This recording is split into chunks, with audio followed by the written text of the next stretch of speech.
Hey everyone, I sincerely appreciate your support. If you enjoy my audiobooks, I would be truly grateful if you could subscribe to the channel. And if you'd like to support even further, you're welcome to become a Patreon member, where you can access audiobooks of novels as long as they are freely available on the internet. Your kindness and support mean so much. Thank you. This is obviously impossible. After all, in the earliest days of the Doomsday Apartment, humans awakened abilities while the Eerie awakened glyph patterns. This was practically common knowledge. Humans couldn't possess glyph pattern abilities, and the Eerie couldn't possess ability powers. And because glyph pattern abilities were generally stronger than abilities, human players had always been at a severe disadvantage. It wasn't until humans discovered a way to wield glyph pattern abilities that the tide slowly began to turn. But essentially, humans acquiring glyph pattern abilities was an act of plunder from the Eerie. However, the hidden glyph pattern abilities that the Eerie possessed could not be plundered. So it was widely believed that human players could never possess hidden glyph pattern abilities. Hidden abilities, on the other hand, were possible. So-called hidden abilities were those that didn't appear on the data panel. As long as one didn't expose it on their own, no amount of advanced detection would uncover it. So-called hidden glyph patterns, on the other hand, were glyph pattern abilities that didn't manifest as tattoos. Likewise, if not voluntarily exposed, no investigative method could detect them. And after Tong Sang said that, Z Sang Haoyun immediately changed his tune and replied, "So, could it be a hidden ability? That guy has two abilities, one S tier, hard work pays off, and another hidden ability." This theory, while also outrageous, at least made logical sense. Other members chimed in with their own speculations. But generally speaking, during the beginner phase without strong skills as support, abilities are usually weaker than glyph pattern abilities. And Wu Ying's Phantasm Parasitism is a tier 3 skill. What kind of hidden ability could one-shot him? And the odds of a hidden ability occurring are already insanely low. And you're saying he has both a hidden ability and a visible one?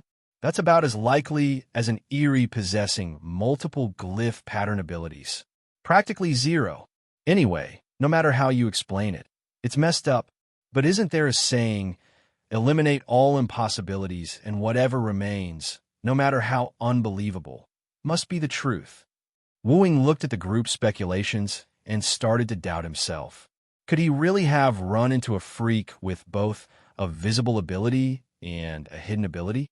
To be able to one-shot him, just how overpowered would that hidden ability have to be? SSS tier dark type or special type? If that were the case, then this guy might actually have shot at the Rookie King title. But deep down, he still felt something was off. Just then, he saw the group admin at him.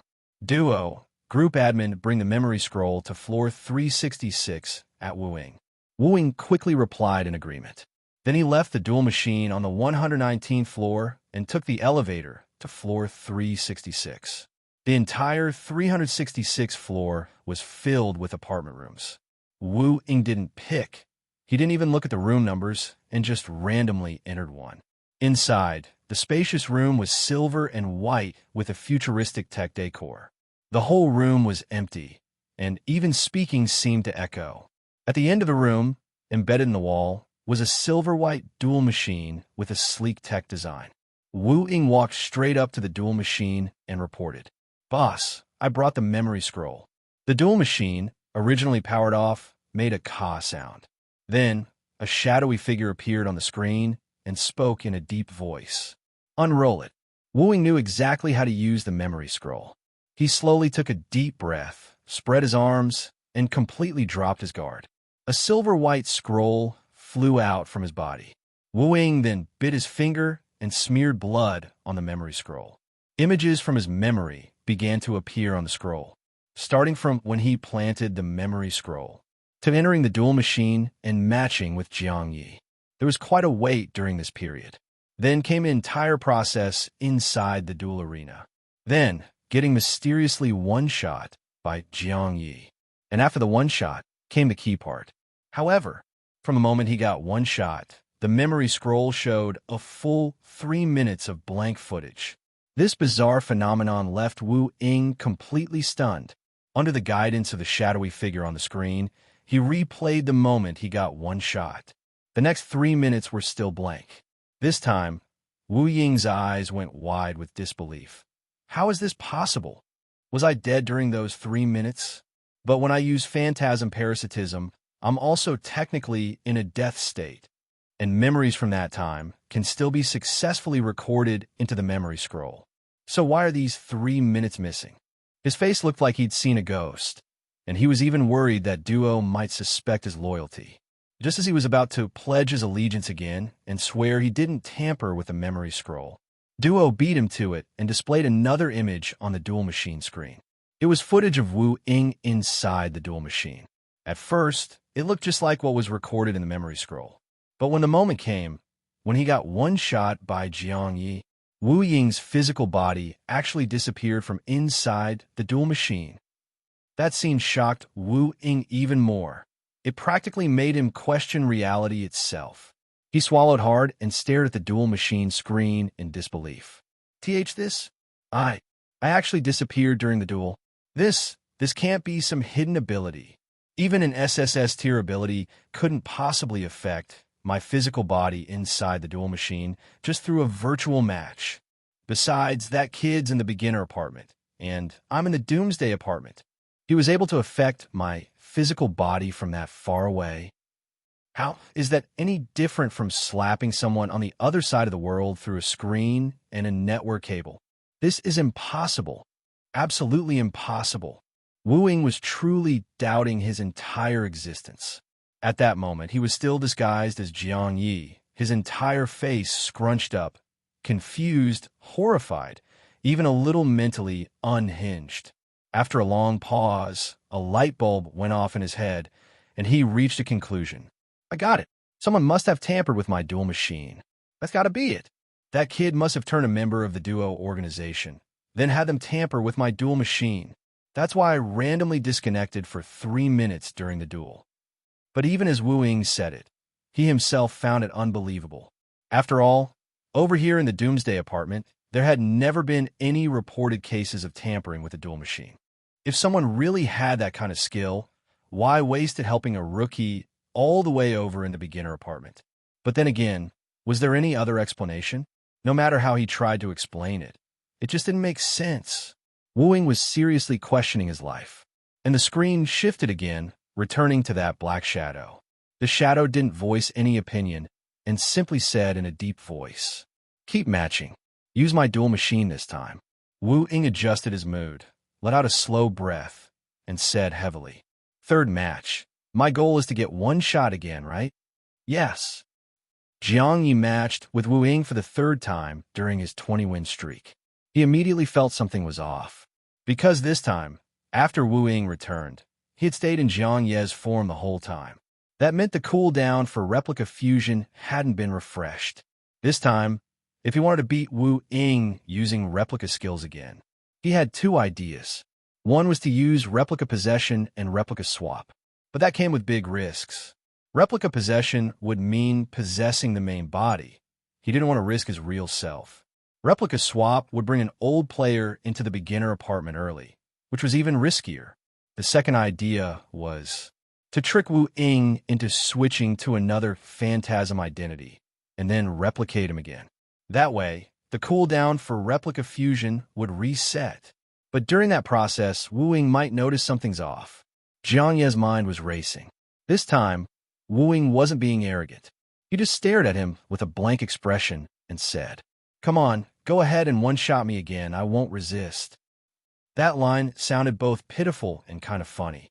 Jiang Ye thought, was this basically a free win streak sponsored by Duo? A 20-win streak. How much did that just save him? But seeing Wu Ying's attitude of throwing the match, another idea popped into his head. So, his number 2 replica in the duel arena pretended to gather power. Meanwhile, number 1 replica in the apartment ruins used the phantom lantern to create a mirror replica for the blackened replica. Then, he fused the mirror replica into the number 2 replica currently in the duel. And then, The number 2 replica raised a hand, and the whole duel arena was instantly engulfed in a blood mist shroud. The next moment, multiple foggy white phantoms surged directly into Wu Ying's body. Then, Wu Ying vanished from the stage. Above the arena, the system announced Jiang Ye as the winner of the match. And in Jiang Ye's mind, that familiar notification rang out again. Ding! Congratulations on winning the match. You've received 500,000 from the duel wager. Ding! Congratulations on achieving a 20-win streak in random matchmaking. Please select your win streak reward. That's right. He won easily again. He didn't use Idea 1 or Idea 2 at all. He didn't even use a replica skill. He fused a blackened replica and beat Wu Ying with sheer skill. Of course, the key here was Wu Ying acted like he was throwing the match and didn't resist at all, letting Jiang Ye one-shot him. Even so, Jiang Ye's legitimate one-shot went over Wu Ying wasn't simple. After all, Wu Ying's phantasm parasitism ability made normal methods ineffective for a real kill. Relying on Jiang Ye's current lack of glyph pattern abilities, even if he killed Wu Ying, he would have ended up parasitized by him. So, he fused the mirror replica of the blackened replica and used a glyph pattern ability to truly finish Wu Ying off. He didn't even give him a chance to parasite a shadow. A kill of this level should also be enough to break through Yang Wenchao's resurrection. Jiang Ye chuckled lightly and started choosing his 20-win reward. 3 cards appeared. He casually picked the third. Once selected, the 3 rewards revealed themselves in turn. The first card flipped over, and Jiang Ye's eyes went wide instantly. On it was written, Skill Upgrade Card. Upgrades a skill, no higher than A tier after upgrade. Holy **T. This card, he wanted it so badly. Replica Fusion was only D tier. How great would it be to upgrade it to C tier? He'd be able to fuse more replicas at once. The cooldown would probably shorten too. Ack, what a pity he didn't get this one. Then the second card flipped. Ability Upgrade Card. Upgrades an ability. Final rank cannot exceed A tier. At first glance, this one seemed even more valuable. After all, the ability rank capped a skill's potential. But think about it. Anyone strong enough to get a 20-win streak probably already had an ability beyond A tier. This card might be kind of meh for top-tier players, but for regular players, it would be an insanely valuable treasure. For trading, the currency would probably have to be survival points or survival stones. Anyway, Jiang Ye didn't get it, so he wasn't too bothered. Then the third card, the one he got, flipped over, and his eyes lit up. Bodhi Enlightenment Fruit, used to potentially awaken a new ability or gain a new skill no higher than A tier. This reward was extremely valuable to normal players. After all, it could give them a second ability. But for Jiang Ye, who had infinite replication, abilities weren't a concern. Forget a second ability. He basically already had 5. Plus, he still hadn't used the survival points he got from killing Ranzi and Xingman. So this kind of thing that average players drooled over didn't excite him much. But what he did want was skills. The skills tied to infinite replication were practically game-breaking for him. If he could just get a couple more powerful replica skills, like that replica self-destruct he imagined, then next time he faced Wu Ying, the one-shot would be even easier. But the probability aspect of this enlightenment fruit was annoying. What if it ended up awakening an ability instead? Jiang Ye thought for a moment and made up his mind. On the other side, this time, Wu Ying didn't vanish for 3 minutes. He came out of the duel machine right away. He looked at the black shadow on the screen, ecstatic like he had uncovered the truth. I knew it. I knew the duel machine had been tampered with. This time, after switching machines, I didn't experience that 3-minute blackout. But, as he spoke, he suddenly froze, his pupils dilating again. That kid, he actually has glyph pattern abilities.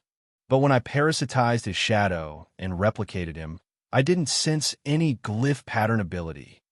The black shadow on the screen rumbled, because when you replicated him, he didn't have glyph pattern abilities yet.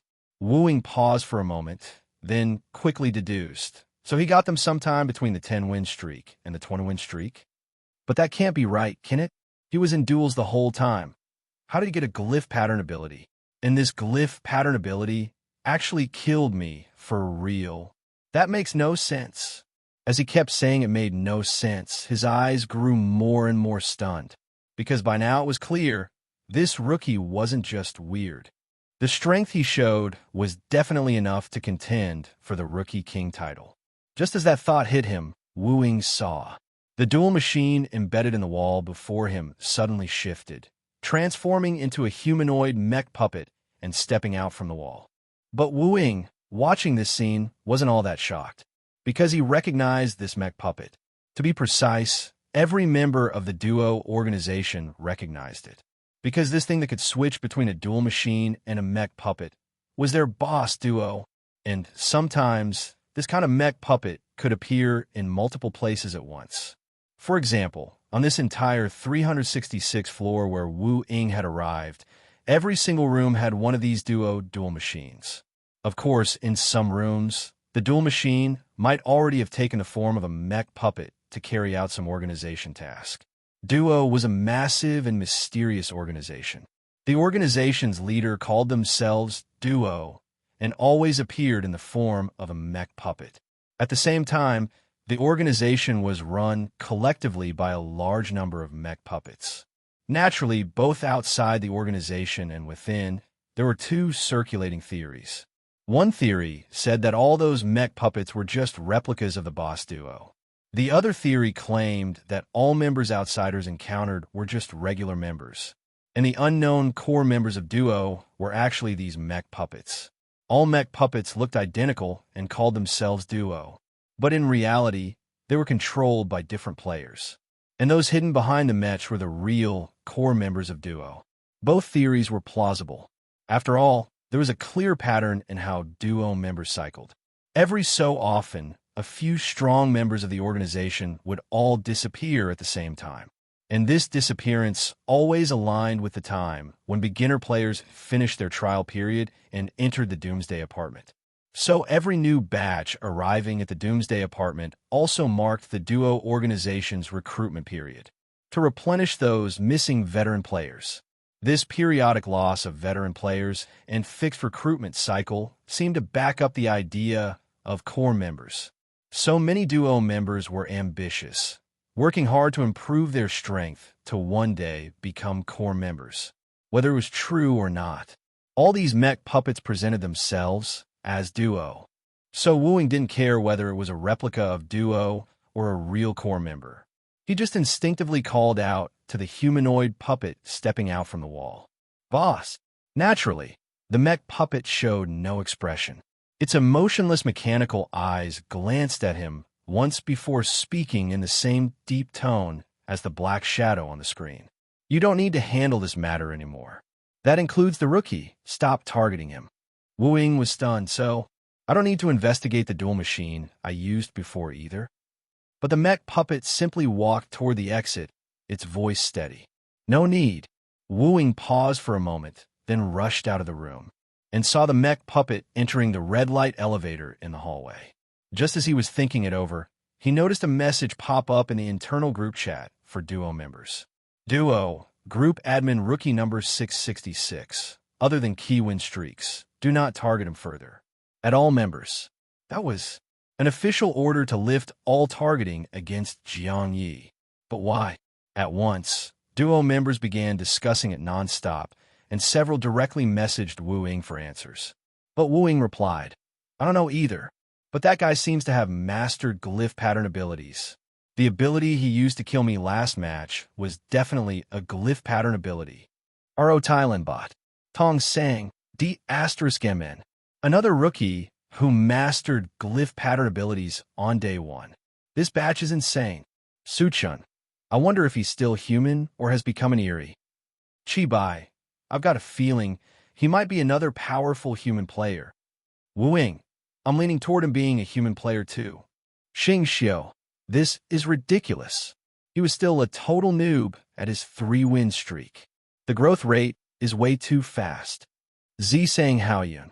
I wonder what the boss is thinking. Could be he wants to recruit this guy in a duo. Tang. What if the core members really exist?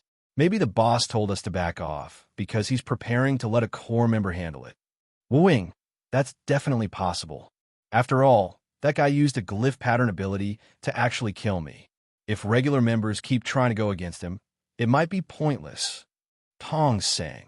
So, are we really saying our duo organization has those legendary core members? Then maybe when this trial period ends, I'll get promoted to core member myself? Z saying how Yun, TCH.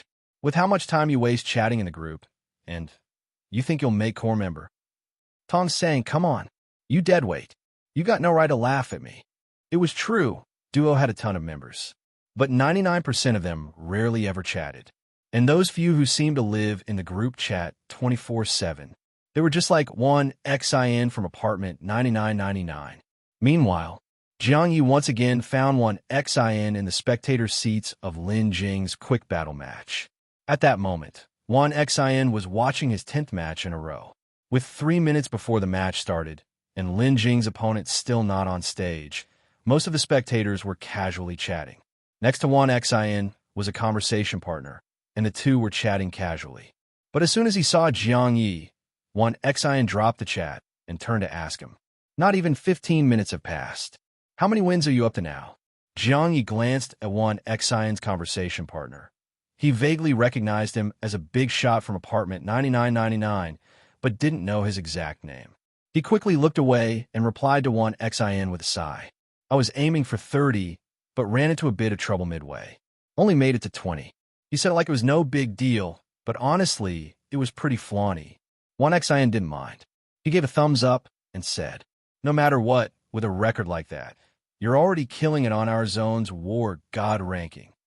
After all, 10 wins is already tough. Getting 20 or 30, the difficulty multiplies.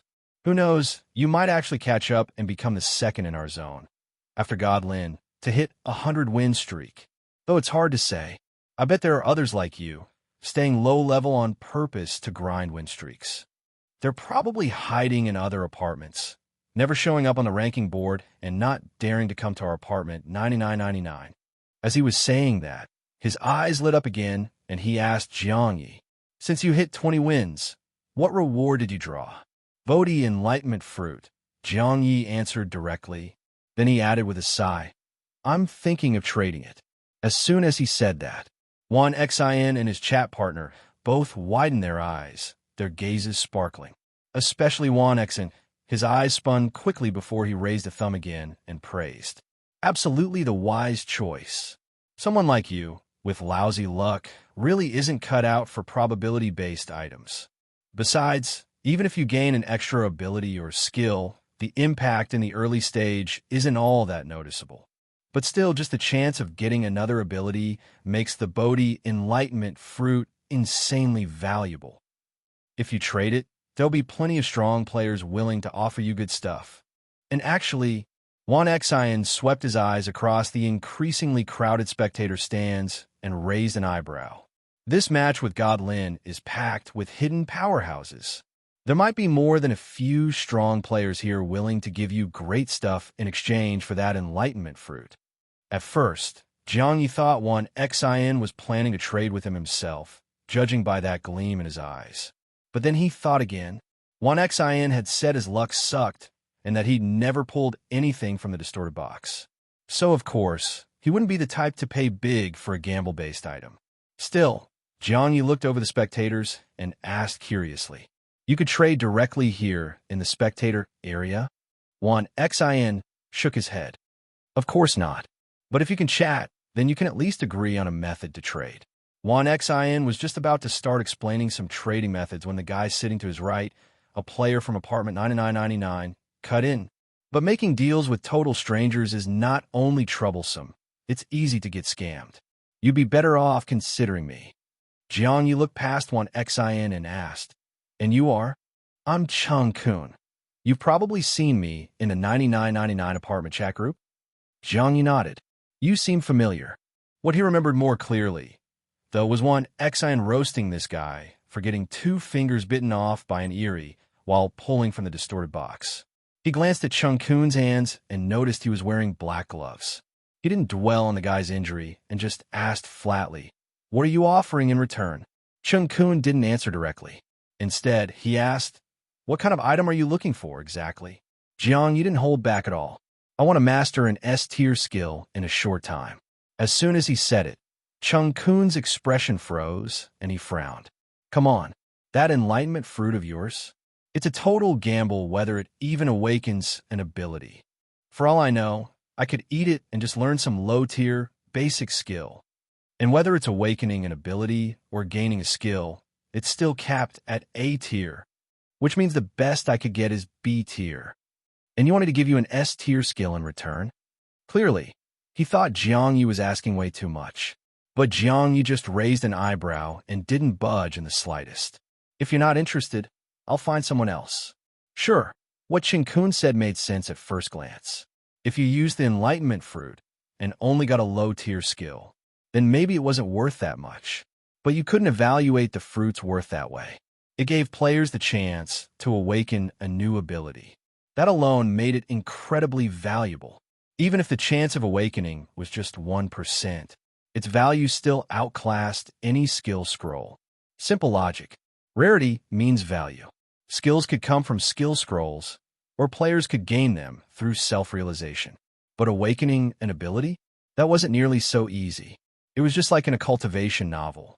Skill scrolls were like spells or divine techniques, while the enlightenment fruit was akin to a rare treasure that could turn a triple root cultivator into a dual root one. In those stories, once a treasure like that appeared, the whole cultivation world would go up in flames.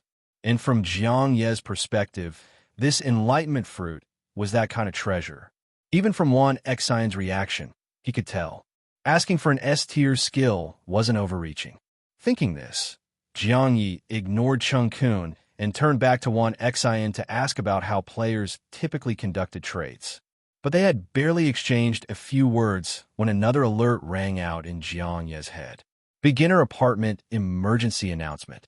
Apartment 0000 will open at the next 0:00. A short and simple notice left Jiang Ye stunned. Apartment 0000 hadn't been opened before? Was there something special about its opening? He quickly turned to ask Wan Xian, but before he could speak, the previously indecisive Chung Kun suddenly said, items that help players comprehend skills almost never have a 100% success rate, and the higher the skills tier, the lower the chance of learning it. Usually, if a player doesn't gain an S-tier skill when they awaken their ability, then they're basically locked out of it for the whole beginner phase. Because rookies just don't have the experience. Even if you're loaded enough to use a diamond tier skill scroll, you'll probably only learn a C tier or D tier skill.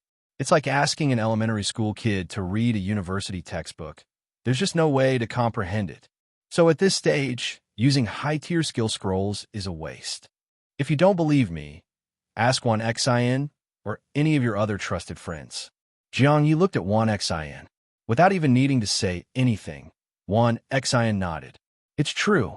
If you insist on trading the enlightenment fruit for an S-tier skill, the value lines up. But the issue is, you're only level 3 right now. You probably haven't used the training room or enlightenment room much yet. As for those high-end, insane enlightenment facilities, you've probably never even heard of them. So at this stage, using a high-tier skill scroll really would be a waste. I see. Jiang, you were just about to ask more about those top-tier enlightenment places. But Chung Kun jumped in again, clearly eager. If it's a skill you need urgently, I can give you 2 golden tier skill scrolls. Each can unlock up to B tier skills. That's the best match for where you're at right now. Any higher would just be wasted. Golden tier skill scrolls. Neither the golden tier dual machine exchange list nor the high-end mall sold items of that tier. In other words, golden tier items could only be bought from roaming vendors in the apartment using survival points. So yeah, golden tier items were already rare. But Jiang Ye still wasn't satisfied. Not enough. Chung Kun wasn't surprised. He calmly continued, I can add more. What else do you want? Jiang Ye raised 5 fingers. 5 golden tier attribute fruits, stamina, and energy, 5 of each. This time, not only Chung Kun, even Wan Xian's mouth twitched. Before Chung Kun could say anything, One Xian patted Jiang Ye on the shoulder and explained, "Bro, I think you've got a misunderstanding about golden tier attribute fruits. At the golden tier, attribute fruits are crazy expensive, even compared to other items of the same tier. Not even skill scrolls come close in price. If you don't believe me, go ask any of the top dogs in the spectator stands. There's no way anyone's dumb enough to accept that kind of trade." I see. Jiang Ye had just been testing the waters anyway, so he quickly adjusted his offer. "All right then, silver tier attribute fruits. Stamina and energy, 50 of each." Hearing that, Wan Xian's mouth twitched again, but soon he frowned and said, "Don't tell me you don't know. Attribute fruits of the same tier only work up to 5. The 6th one does nothing.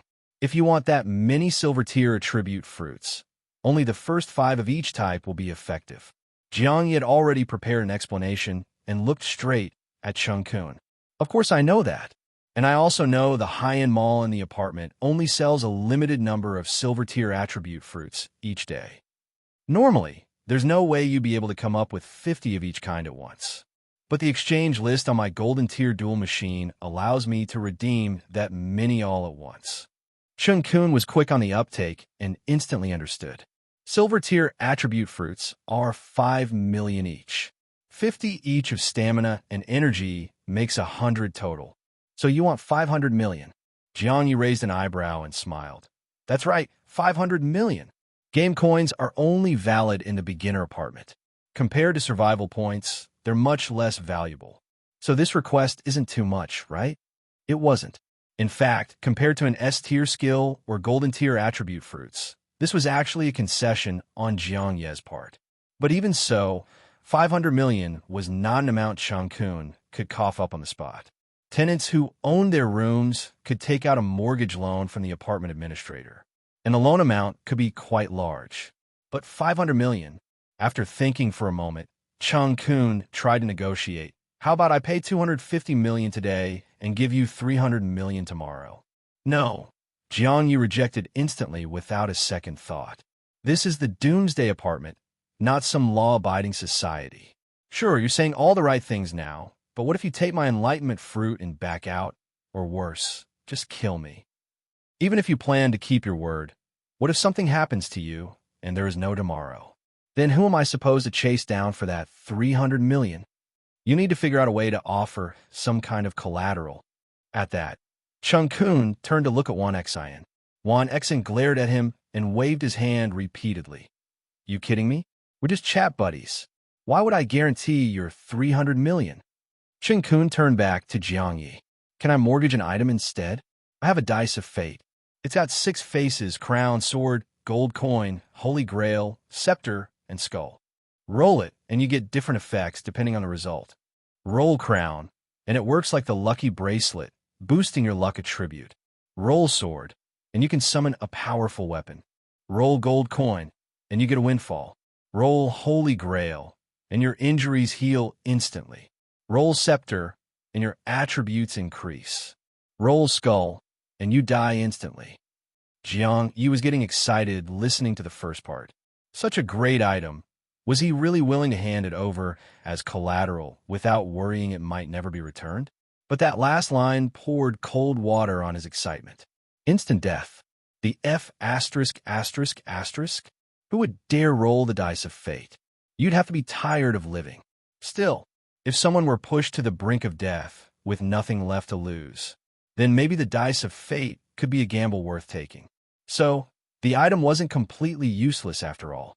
As Jiang Ye was thinking this, Chung Kun added seriously, "This item, sure, most people wouldn't dare use it under normal circumstances, but its value definitely exceeds 300 million. So tomorrow, as long as I'm still alive, I will buy it back. And if I die, you holding on to it definitely won't be a loss." Jiang Ye thought about it. He wasn't going to use the dice of fate himself, but it was still a damn good item, so he nodded in agreement. Soon after, they agreed to complete the trade on the first floor of the apartment. During the actual transaction, Chung Kun even drafted a contract. Once both parties signed, they couldn't go back on it, nor could they attack each other to break the deal. All in all, the transaction was pretty formal. But just as Jiang Ye was about to sign the contract, he couldn't help but ask. The opening of apartment 0000, did that affect your decision? Chung Kun looked like the quiet, silent type, reminded Jiang Ye of Yang Wenchao back in school. He paused, then nodded toward the contract. Sign first, and I'll tell you. Jiang Ye was already making a massive profit, so he didn't mind. He signed his name. 2 copies. Each party kept one once the contract was finalized. Then, a rare smile appeared on Chung Kun's normally expressionless face. Just now, Xian mentioned a term, enlightenment venue, which gamers usually call a dojo. Sure, every floor of a beginner apartment has training rooms and enlightenment rooms. But those are the most basic kind. Using them to improve yourself is practically a waste of time. Across apartments 199.99, a few with special numbers have unique areas. Training or comprehending skills in those places is way more effective than any so-called training room or enlightenment room. And in the newly opened apartment 0000, there are tons of secret realms and dojos. If the game system hasn't changed much, one of those dojos contains a type of butterfly called Zhuang, Zhou Dreaming Butterfly. Using the Bodhi Enlightenment fruit together with the Zhuang, Zhou Dreaming Butterfly significantly boosts the chance of awakening a new ability. Chung Kun's voice had a note of excitement as he said this. But Jiang Ye couldn't help thinking, wasn't this all a bit too coincidental? He had just gotten the Bodhi Enlightenment fruit, and now apartment 0000 was opening. If he were just an ordinary person, he probably would have done the same as Chung Kun. Try to awaken a new ability, then bring the enlightenment fruit to apartment 0000 in search of that Zhuang, Zhou Dreaming Butterfly. Arno, thinking that, he was about to ask Chung Kun for more details about apartment 0000. However, Chung Kun waved his hand and said, I've got things to do, so I won't stay and chat. With that, he slipped away. Jiang Ye stood silent for a moment, then quickly returned to his room 2025. What he didn't know was that announcement about apartment 0000 opening hadn't just rung out in the beginner apartment. At nearly the same moment, the same announcement had echoed through the faraway Doomsday Apartment. And immediately after, the entire Doomsday Apartment player base began buzzing, especially on floor 119, where spectators watched the progress of newcomers. Upon hearing the announcement, they were both thrilled and confused. Wasn't apartment 0000 supposed to open on day 8? Why the sudden notice that it's opening on day 2? An access level like that. Surely not something a regular VIP player could trigger. VIPs can trigger apartment fusion by linking into a veteran's dual machine, sure. But early access to apartment 0000, that's at least apartment boss level authority. No, from what I know, opening apartment 0000 early actually requires the unanimous agreement of all apartment bosses across zones A to Z. Miss even one, and it doesn't work. Holy sh*t? That means all 26 zones apartment bosses agreed to open 0000 early? Were they planning? It might just be the opening, though. Maybe veterans still won't be allowed in until day 8 like usual. Meh, why are we overthinking it? Just sit back and enjoy the show. The players of the Doomsday Apartment were mostly just entertained by the surprise. Meanwhile, in the beginner apartment, many veteran players were also discussing the opening of apartment 0000. Most, like Chung Kun, were planning to explore its secret realms and dojos. As soon as Jiang Ye returned to his room, the first thing he did was put the 2 golden tier skill scrolls into the replica shared space. Then he used 250 million game coins to redeem 50 silver tier attribute fruits. 50 was enough for 5 replicas to max out their silver tier limit. But to keep power level low for matchmaking, replica number 2 would hold off for now. Next, he examined the dice of fate that Chung Kun had left as collateral. But given that the skull side meant instant death, there was no way he'd casually use it. So he tossed the dice of fate into the replica shared space as well. After getting everything arranged, replica number 2 entered the golden tier duel machine and sent a challenge request to Xian. Back in the main body, Jiang Ye consumed 10 silver tier attribute fruits. Stamina and energy each increased by 15 points. Then he pulled out the 2 golden tier skill scrolls, hesitating slightly. He was thinking, if there are places that increase the chance of awakening an ability with the enlightenment fruit, then maybe there are places that boost the odds of learning a skill from a skill scroll. But right now, he didn't have that luxury. He couldn't just let skill scrolls sit unused. Jiang Ye quickly calmed his thoughts and tore open the first golden tier skill scroll. This time, as the radiant light enveloped him, he tried to stretch every pore wide open to fully absorb it. When that comfortable, radiant sensation faded, he looked at his panel and found a new skill had appeared. Replica Coordinated Strike, B. Up to 1,000 supporting replicas can channel their consciousness into the main replica to assist its attacks. No cooldown, no restrictions. Holy SH *T, 1,000 replicas? Jiang Ye only had 4 replicas total right now. This skill let him control up to 1,000 replicas? That's finally starting to look like infinite replication. At first glance, Replica Coordinated Strike seemed similar to Replica Fusion. But after carefully feeling it out, he realized they were quite different. In Replica Fusion, the fused replicas vanish on the spot. During the fusion, they lose consciousness and individuality, as if they cease to exist. But Coordinated Strike was more like telepathic coordination. Up to 1,000 replicas would provide mental support to the active fighting replica. Those 1,000 replicas wouldn't disappear or lose self-awareness. They remained aware of themselves. And the so-called support didn't mean full power transfer like with fusion. Each replica provided about 10% attribute support, but talent skills and the like couldn't be shared this way. For example, if replica number 3 supported replica number 2, number 2 wouldn't gain number 3's ice-type abilities or skills, just about 10% of number 3's stats. This skill wasn't as good as Replica Fusion early on. After all, he only had 4 replicas right now. 3 replicas supporting 1 meant just a 30% stat boost. But this B-tier skill fully deserved its rank. First off, it had no cooldown. As long as the other replicas were free, they could lend support anytime, anywhere. Second, in the future, when Jiang Ye had hundreds or even 1,000 replicas, with 1,000 replicas assisting, that's basically a 100x attribute buff. Now, that was like a small fry being possessed by a god. He'd basically go from ordinary human to full-on superhero. Just thinking about it had Jiang Ye buzzing with excitement. He almost wanted to summon 1,000 replicas on the spot and go full Superman mode. But he quickly calmed down. Thinking further, maybe he shouldn't aim too hard for an S-tier skill right now. It wasn't just about whether he could comprehend it.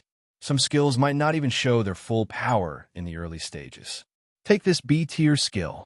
It was strong, yes, but with so few replicas, he couldn't unleash its true potential. Having sorted out his thoughts on skill tiers, Jiang Ye refocused. Feeling clear-headed and refreshed, he tore open the second golden tier skill scroll. He was already quite practiced by now. Bathed in the radiant glow, he focused wholeheartedly on the experience. And when it was over, he checked his data panel, and his eyes lit up with joy. 2 golden tier skill scrolls, and he had learned 2 B-tier skills. And the second one was incredibly important to him. Replica Substitution B. As long as a replica exists, the main body will not die. If the main body is killed, priority X, a surviving replica will take the death in its place. Defaults to the lowest combat power replica. Perfect. This skill didn't increase his combat power, but it solved his biggest fear. What was he most afraid of right now? That his main body would die. Even with all his replicas, if the main body died, everything would vanish. But now, as long as one replica remained alive, his main body wouldn't die. Of course, there were extreme scenarios. Like if some overpowered entity crushed all his replicas instantly. Then yeah, he'd still die. So Jiang Ye immediately warned himself not to get too cocky. Meanwhile, replica number 1 turned to the blackened replica and asked, "Hey, In the apartment's mechanics, does death have priority levels? The blackened replica nodded. Of course. Even hell has 18 levels in the legends. So of course, death comes in grades too. Like those reincarnated Eerie, they rely on low-tier deaths to complete the cycle. And that whole reincarnation process inside the apartment relies on a similar concept, using a low-grade death, a fake death, and then resurrection. My newly awakened fourth glyph pattern ability, Phantasm Parasitism, also requires a low-tier death to begin parasitizing a target. Jiang Ye had experienced this firsthand. In his first fight with Wu Ying, he had clearly killed him, but Wu Ying had parasitized his shadow. In the third fight, he used the blackened replica's ability and truly killed Wu Ying. At that time, Wu Ying didn't trigger Phantasm Parasitism. What got Jiang Ye thinking was, his new skill, Replica Substitution, included the phrase Priority X after death. So, are death grades ranked like abilities from F up to SSS? He deliberately didn't mention X tier, and then asked curiously, and that thing I keep hearing about, Erasure, what grade of death is that? Ally results from high-level soul attacks or eerie abilities. For example, the glyph pattern ability, Phantasm Parasitism. In the first 2 tiers of bodily death, it can still allow resurrection by parasitizing an enemy's shadow. But once it reaches the annihilation of the Eerie's soul tier, it becomes very difficult to use glyph abilities for resurrection. However, annihilation of the Eerie's soul can still be countered with certain special Eerie items. But the resurrection process is more complex than a normal Eerie transformation and takes much longer. Often, the person helping with this type of resurrection dies before the process is complete. So resurrection from annihilation of the Eerie soul usually ends in failure, and when it fails, it often results in the birth of a powerful abnormal Eerie. For example, many secret realms in the Doomsday Apartment were created specifically for the purpose of resurrecting someone who suffered annihilation of the Eerie soul. And the final boss in those secret realms is the abnormal Eerie born from a failed resurrection. The longer the resurrection cycle lasts, the stronger the resulting abnormal Eerie. That's why the longer a secret realm has existed, the more difficult it tends to be.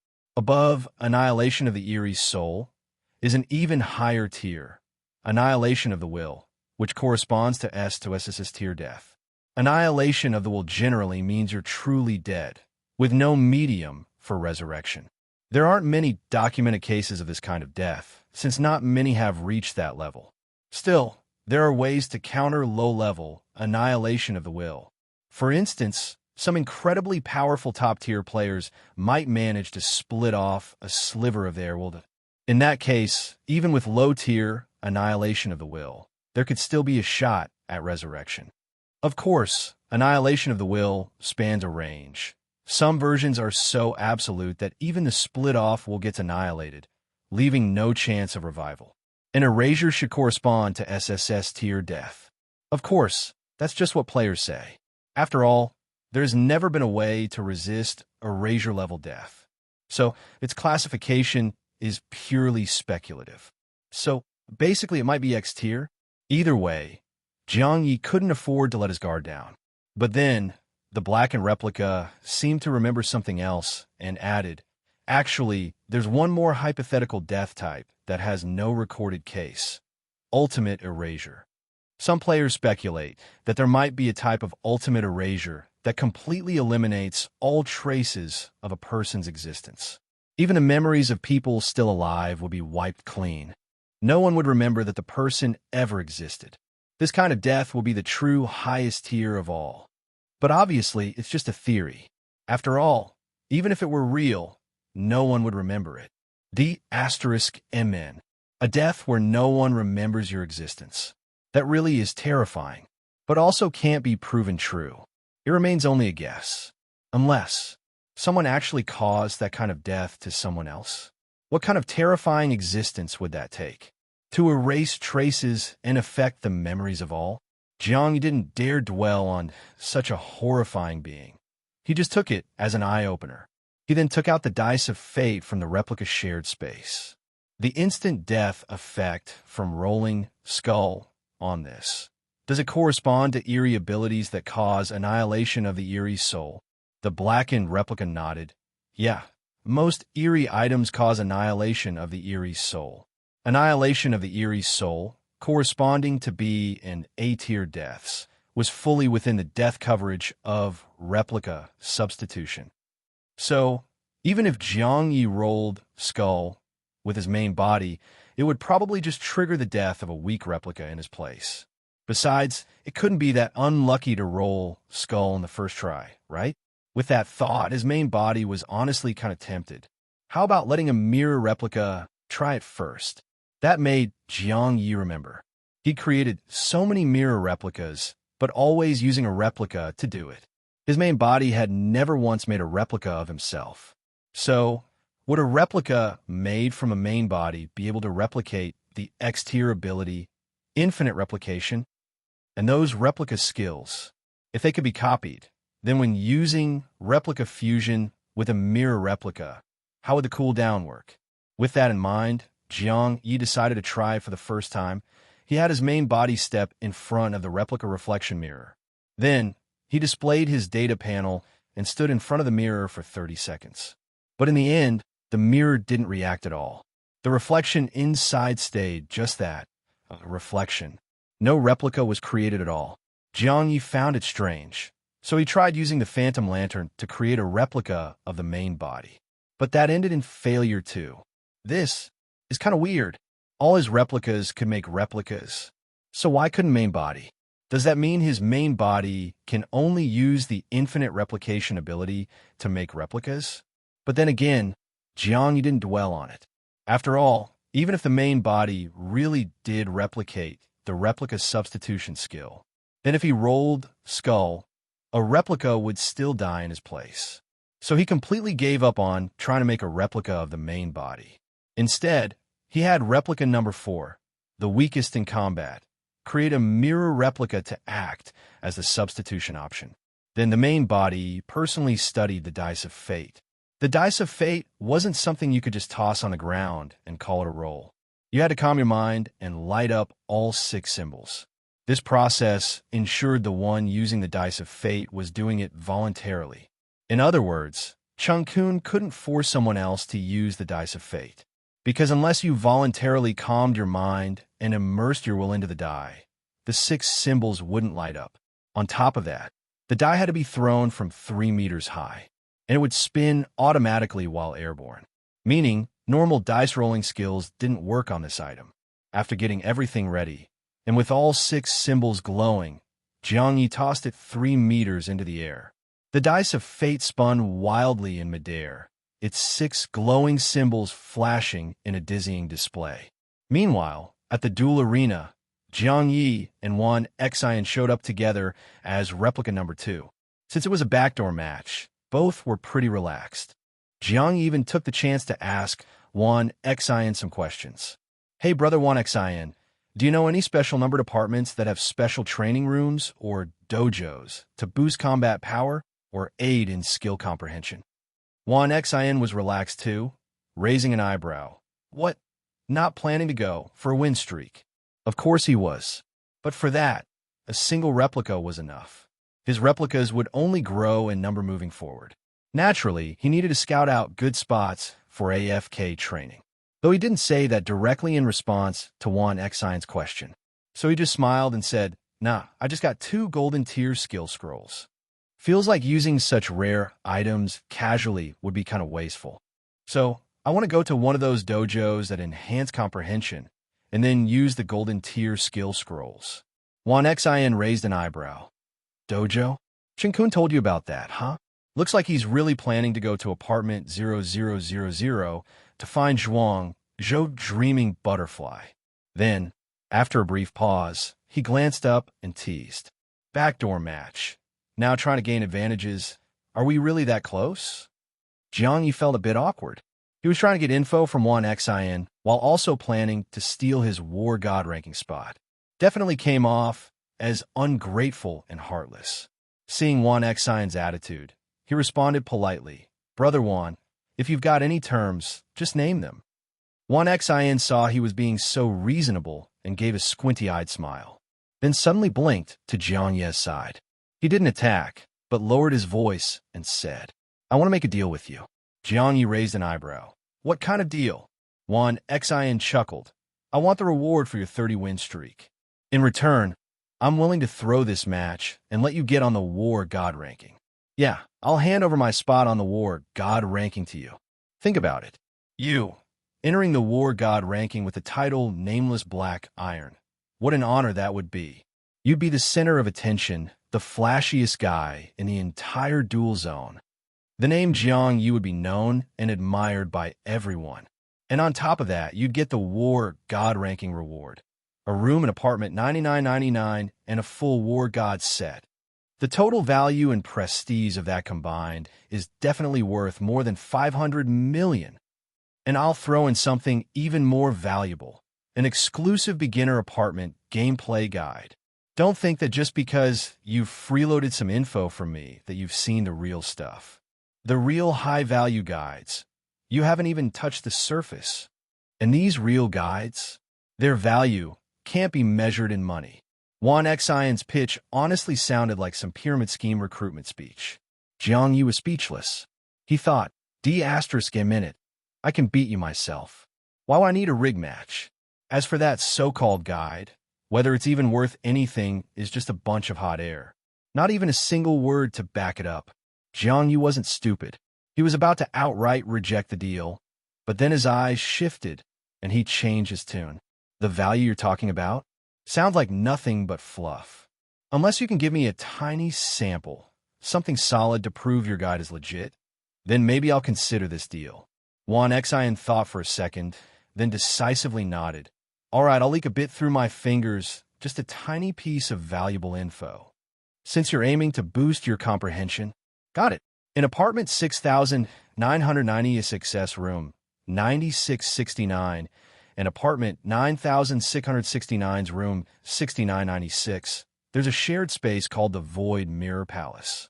Clear the Void Mirror Palace once, and you not only cross between the two apartments, but also gain a boost to your comprehension. Of course, that boost works like the attribute fruit effects. Strongest on the first try, weakest by the fifth. No effect after the sixth. In other words, the Mirror Palace only needs to be done 5 times max. But in practice, clearing it once takes a full day. 5 times means 5 days. In our game player guides, we usually don't recommend doing all 5. Since the beginner phase only lasts 10 days, and there are lots of scenes to boost your power, it's impossible to experience them all. So in the beginner guide, we've laid out different gameplay routes for different goals. For example, if you're going full comprehension build, the Mirror Palace only needs to be cleared 3 times. Then you can pair it with other comprehension boosting scenes. If you're lucky, you can even prepare special items to combo for better results. That way, in 10 days, you can max out comprehension as much as the beginner phase allows. Of course, comprehension builds are pretty rare in our game. Most people go for attribute builds, luck builds, or a jumbled balance build. There are also pure casual players who don't care about strength, just for fun. In short, you've got only 10 days. Depending on your goal, your time should be planned accordingly. And this kind of planning only applies to whales. Normal players just spend their time grinding. Plus, real-life conditions may differ from in-game ones too. But no matter how you spin it, the guide helps players plan their time. And that value is undeniable. So, was that tiny tidbit satisfying? Can we make the deal now? To be honest, Jiang Ye hadn't really planned on trading for any guide. He just said that to squeeze some more free info out of one Xin. But after hearing that tiny fraction one Xin revealed, he was genuinely tempted. If it was really like one Xin said, that there were all kinds of power-boosting locations in special number apartments, and that there were even different training routes to follow, so players could plan their beginner phases 10 days clearly. Then this guide really was, just like one Xin claimed, priceless. So this time, one Xin wasn't just drawing pie in the sky. Either way, Jiang Ye was truly convinced. After thinking briefly, he turned to one Xin and emphasized, I'll agree to this deal, but I have 2 conditions. First, your guide has to be complete. It must list all the special features of each special apartment and clearly detail every training route for each type of build. Juan Xian nodded. That might take a bit of time to organize. But no big deal, I was already sorting the guide while spectating Lin Shen's match. But I also have one condition. After I give you the full guide, you can't resell it to anyone else. Jiang Ye nodded and agreed to Juan Xian's last-minute term. Then he stated his second condition. The second condition is about that part of the deal where you throw the match to let me get on the war god ranking. Juan Xian raised an eyebrow. What? Don't tell me your pride won't allow a rigged win. So you don't want this fake honor? Jiang Ye smiled. Of course not. I'll absolutely go along with a rigged match if it's the right time. But here's the thing. What if I can beat you fair and square? Beat me? Fair and square? Bro, are you still dreaming? Or do you really think I'm just some useless scrub? You think just because I'm being nice, the lower ranks of the war god ranking don't mean anything? Juan Xian looked at him suspiciously, but deep down, a trace of caution flickered in his eyes. Because he vaguely sensed this guy wasn't joking. He might actually. Jiang Ye smiled calmly. Whether I win or not isn't certain. But I'd like to change the terms of the deal a little. For this match, I'll fight with my own strength. But as compensation, you'll need to pay me 500 million. 500 million. Juan Xian's expression darkened. Jiang Ye raised an eyebrow again. You were the one who said the war god ranking rewards and honor are worth way more than 500 million. So now, if I choose to fight you head-on, I'm giving up the value you were offering me. Asking for 500 million in return isn't unreasonable, right? With the cute. That might be true, but in Juan Xian's case, it wasn't so simple. After all, he already had a feeling. He wouldn't be able to hold onto his war god ranking spot much longer. A ranking he couldn't keep anyway. If he just handed it to Jiang Ye through a rigged match, it wouldn't be much of a loss. But if they followed Jiang Ye's terms, he'd have to fork over 500 million himself. And this guy was freakishly tricky. If he really did win, then not only would he lose his ranking, but he'd be 500 million short too. Thinking that, Juan Xian flat out refused. No way. I don't have 500 million. He even started regretting agreeing to Jiang Ye's challenge in the first place. Jiang Ye knew he was kind of at fault when it came to the challenge. So he offered a new proposal. How about this? I haven't hit 30 wins in a row yet. So let's revise the deal like this. After this match, regardless of the result, we sign a contract. When we sign it, you give me the part of the guide you've already organized as a show of good faith. When I reach 30 wins in a row, I'll give you the 30-win streak reward as my part of the deal. But you must finish compiling the entire guide and hand it over to me by the end of today. Also, for the 500 million, you'll pay me 100 million each day for the first 5 days of the beginner apartment as an installment plan. Fair enough, right? You're taking on the risk that I might not get 30 wins.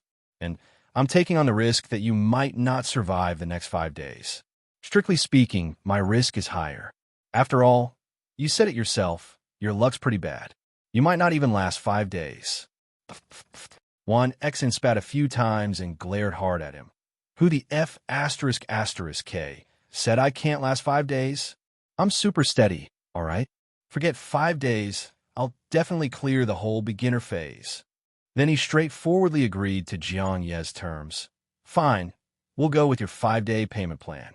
But the installments have to be interest-free, and I don't have anything to use as collateral. Jiang Ye nodded with a smile.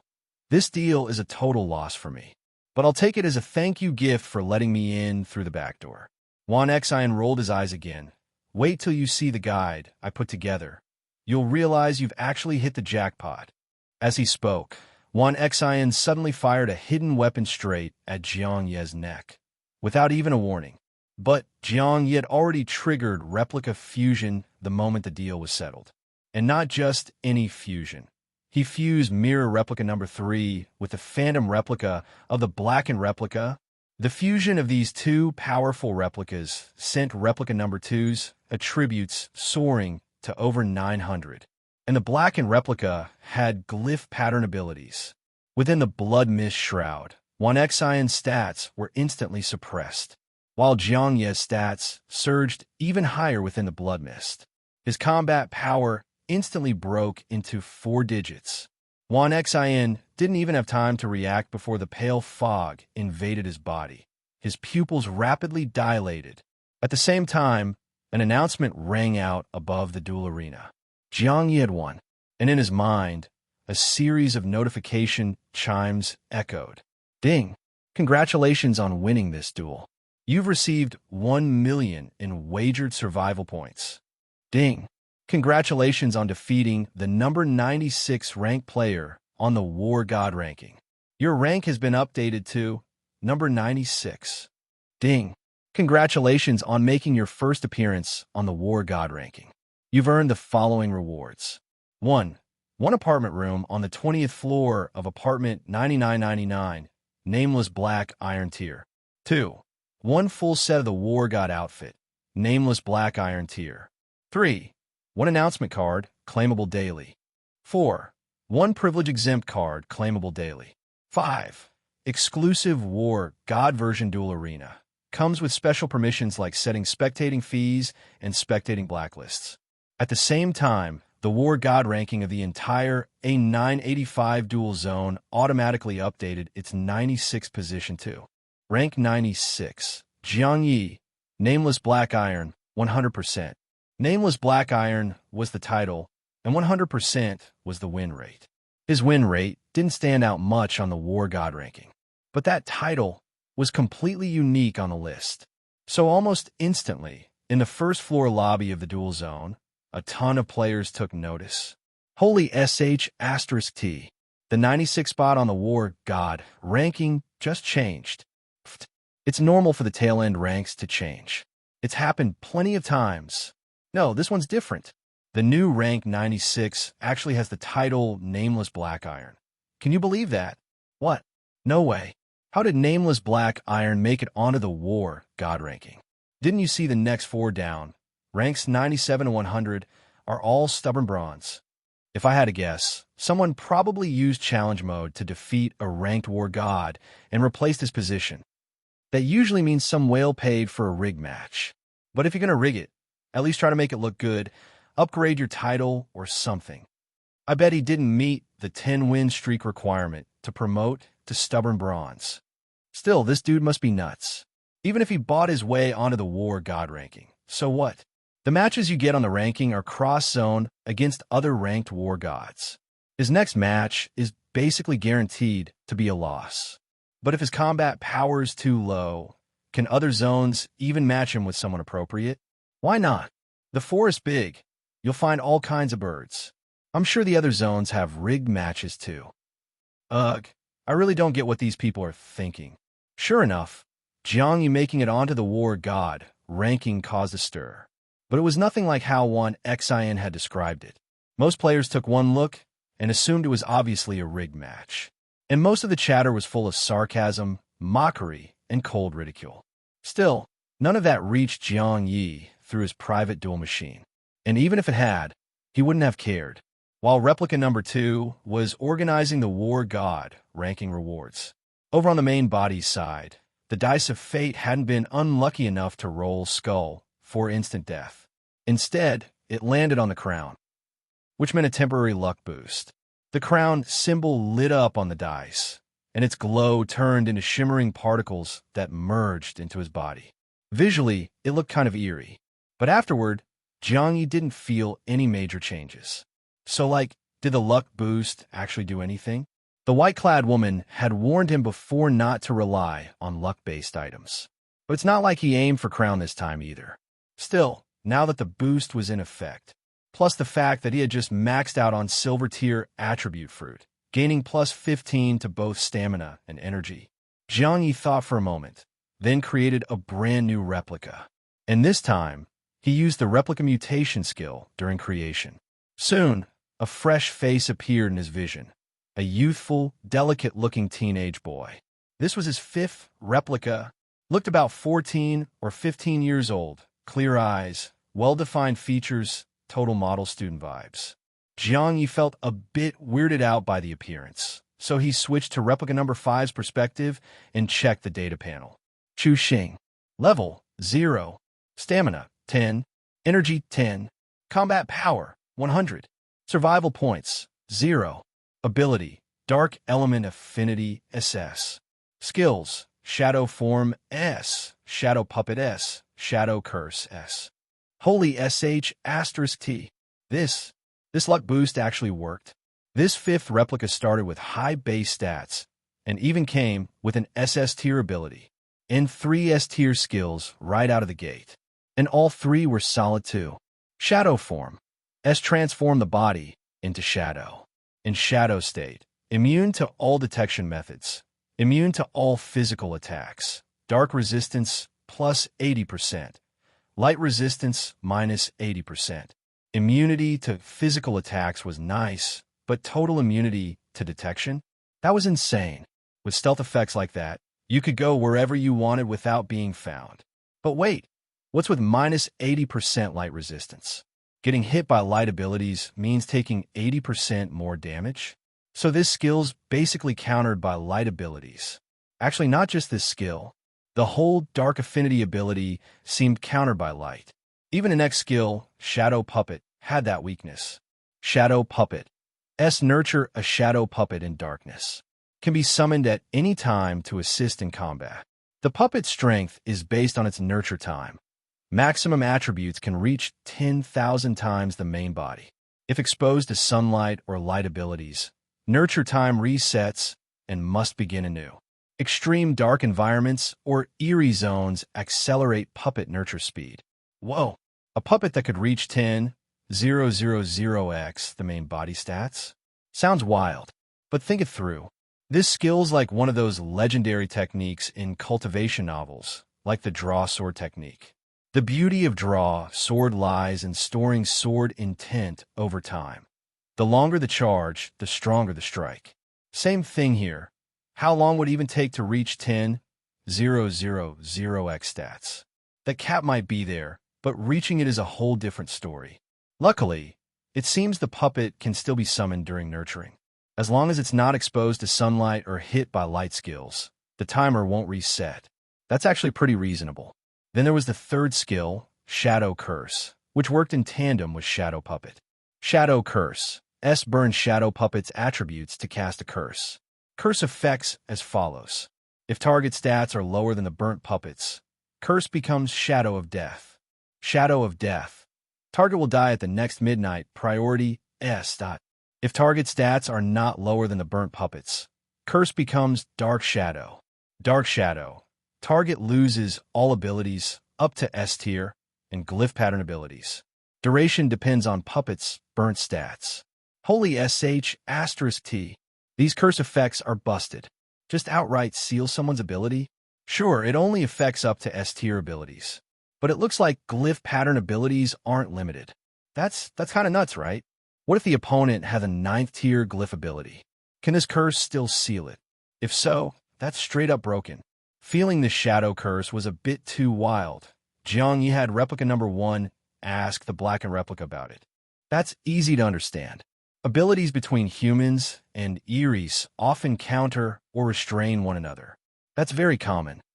Like the battle you described not long ago, Red Handkerchief Woman versus Lin Jing. Back then, Red Handkerchief Woman's techniques were specifically effective only against Eries. And human players usually don't get Eerie targeting abilities until they reach at least S-tier skills. The beginner phase is when human players are at their weakest and Eerie players are at their strongest. Because during that period, it's rare for human players to have S-tier skills. Skills comprehended at the start are usually 1 or 2 tiers lower than the ability rank. To start out with an S-tier skill, you generally need an SS or even SSS tier ability, plus high comprehension and a bit of luck. So S-tier skills that target Eries are extremely rare in the beginner phase. And even then, most S-tier skills that target Eries are only effective against Eries. But the one you described, it can seal both glyph pattern abilities and any ability below S-tier. That's what's truly suspicious about the skill. The blackened replica analyzed calmly. Jiang Ye was stunned listening to all that. So, it really can seal even a 9th tier glyph pattern ability? The blackened replica nodded.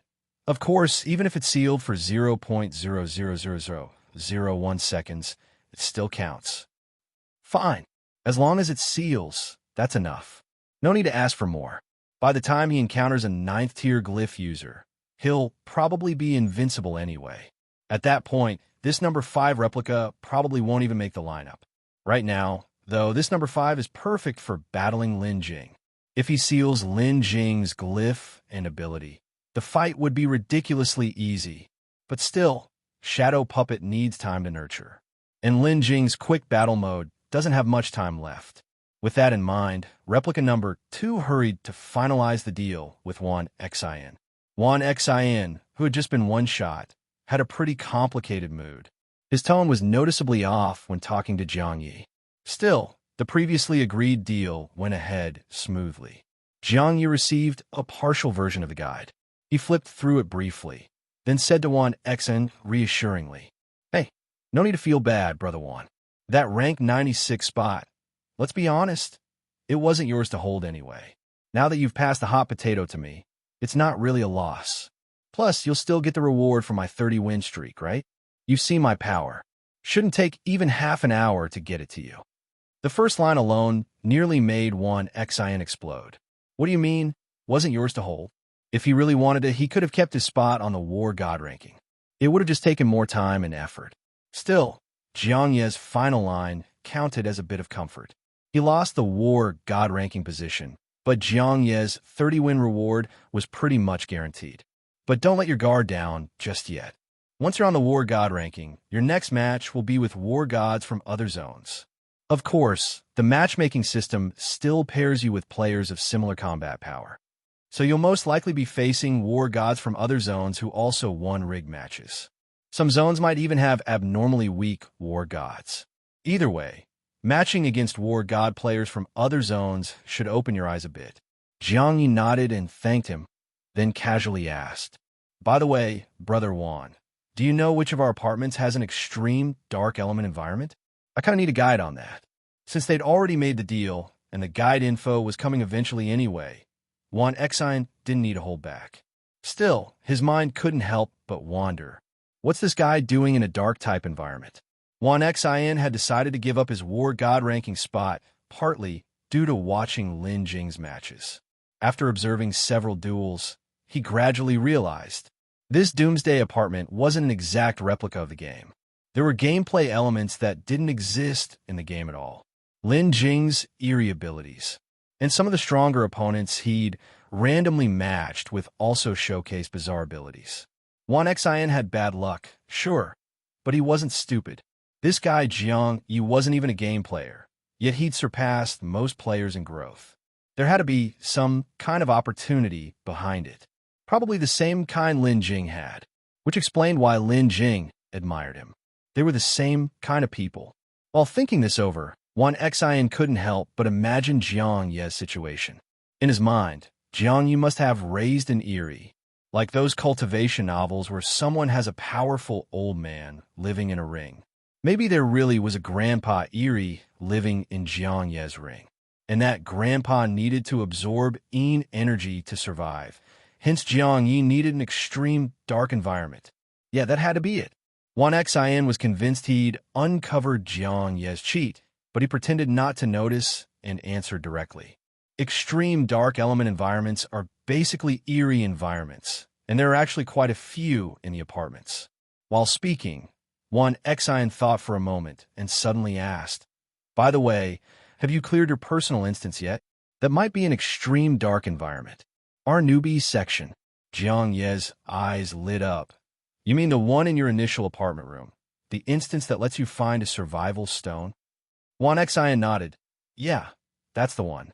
If you clear your personal instance, you get your own personal space, which is way safer than renting an apartment."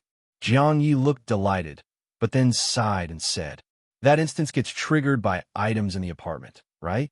But I've touched everything in the apartment and still haven't triggered anything like a personal instance." Wan Xin frowned in thought, then commented, "Then you better be careful. Instances that are hidden more deeply usually have higher difficulty. By the way, Did you ever hear strange knocking while inside your apartment? That. Jiang Ye nodded. Aside from Xingman's knock at the door, Jiang Ye had heard 3 eerie knocking sounds in total. The second time was when the white-clad woman came to his door. The third time was when the apartment administrator impersonated Ding Ding and came to kill him. But the first time, it happened when replica number 1 went off to do an errand in room 2064, and his main body, exhausted from controlling 2 replicas at once, collapsed on the sofa. At that time, the main body was too tired to check through the peephole. So even now, he had no idea what had caused that knock. He considered whether it might have been the traveling merchant from the 20th floor of apartment 9999 proactively coming to deliver a survival jade token. Because shortly after, replica number 2 did get a survival jade token from the traveling merchant. But whether it was that or not, he wasn't sure. Now hearing Wan Xin mention the eerie knocking, he took the chance to ask. Wan Xin was stunned. You actually heard it? Then your personal instance must be seriously difficult. If that's the case, you'd better wait until you reach level 10 and your combat power breaks 500 before attempting it. But if you hear another eerie knock, pay attention. That means something inside your personal instance is calling you. Something is calling. Holy sh**t. With that thought, Jiang Ye figured his personal instance might really be an extreme dark attribute environment. Still, since Wan Xin advised him to wait until level 10, he also listed a few other apartments with dark environments. As for other dark environments, let me think. Room 303 in apartment 2333. It's an abandoned psychiatric hospital. Apartment 4444 has a creepy cemetery on basement level 1, but you'll need to ask that apartment's administrator how to take the red light elevator to floor -1. In room 5678 in apartment 1234 is a bizarre library. These 3 count as relatively safe, dark environments. The rest, they're basically life and death zones. Once you go in, it's hard to get out. I'll compile them later along with the guide. Then Wan Xin seemed to recall something and added. Those 3 I mentioned? In the game, they were just spooky horror scenes. They were mostly for gutsy players who treat them like haunted house tours to experience the jump scares. But in real life, things may differ. If something happens to you, don't say I didn't warn you. Wan Xin figured Jiang Ye had an eerie grandpa backing him, so he'd be fine going into eerie environments. And since he was on a win streak, he couldn't spare a body to go exploring right now. He'd probably wait until he was done with the streak. Jiang Ye didn't know what was going through Wan Xion's head. On his end, he was already calculating. This shadow puppet from replica number 5 had to be nurtured somehow, because the curse that sealed abilities and glyph pattern abilities was just too powerful and too important. And now, he had 4 options for extreme dark attribute environments. The abandoned psychiatric hospital, the eerie cemetery, the eerie library, and a hidden personal instance inside his apartment room. The first 3 required cross-apartment travel, which cost a survival point. Jiang Ye had exactly 1 survival point left, but the power of replica number 5 made him itch with anticipation. The effect from the crown roll on the dice of fate was still active. While his luck was boosted, shouldn't he spend the survival point on creating a new replica instead? Using it for cross-apartment transfer would be such a waste. With that in mind, Jiang Ye didn't overthink it. He created a 6th replica on the spot. Again, he used the replica mutation skill. But this time, during the mutation process, he had a sudden premonition. This new mutated replica could actually take on the same appearance and name as replica number 5, meaning he could make 2 Chu Xing. But after a moment of thought, Jiang Ye abandoned the idea of duplicating the same appearance. So replica number 6 came with a brand new face and name. The only issue? This 6th replica's face value was abysmal. Shifty-eyed features, pockmarked skin, crooked teeth, and dyed yellow hair. The body might be different, but the soul was still Jiang Ye's. And he was kind of sucker for looks. Seeing himself look like this from the replica's perspective, it nearly crushed his spirit. It wasn't that he was shallow, but that face just didn't scream, good guy. He actually started regretting not copying replica number 5's appearance. Look how handsome and youthful number 5 was, bright, energetic. Meanwhile, this number 6 looked like a stereotypical villain, dead-eyed, gloomy, like he was halfway to the grave. Jiang Ye sighed internally and turned his focus to number SIXS data panel and froze. Not because of the ability or anything, but because the first thing he saw was this replica's name. He was named Huangbo. Oh no, that pun. Jiang Ye had already judged this guy's looks. But now, all of a sudden, he thought, maybe the replica didn't look that bad. It was the vibe, the aura. It gave his barely passing face a unique flavor. But scrolling down further on the data panel, Jiang Ye was stunned again. Because replica number SIXS stats looked like a mirrored version of number 5's. Huangbo. Level, 0. Stamina, 10. Energy, 10. Combat power, 100. Survival points, 0. Ability, Light Element Affinity SS. Skills, Holy Judgment S. Divine Purification S. Light Step Escape S. This was too much of a coincidence. Number 5 had SS Tier Dark Affinity, and number 6 had SS Tier Light Affinity. Same base stats, and both started with 3 S Tier skills. It looked like a matched pair, but in reverse, one light and one dark. Even their appearances matched their elemental affinity in strange ways. Replica number 5 had pale skin, noble and righteous looks, yet his affinity was dark. Replica number 6 looked like a shady villain, yet had a light affinity. Really goes to show, never judge a book by its cover. Reflecting on that, Jiang Ye checked number SIXS 3 S-tier skills. Holy Judgment S summons a massive cross of holy light, dealing stamina times 5 plus energy times 10, light damage to targets in range. Deals plus 1000% damage to dark-type creatures and inflicts light burn. Divine Purification S purifies the target, removing curses up to S tier. If the target is dark-type, also applies light curse and light burn. Light Step Escape S turns into a beam of light and rapidly escapes. At first glance, these 3 skills didn't look that special, but the effects of light curse and light burn made Jiang Ye's eyes go wide with shock. Light curse, dark-type targets only under holy light.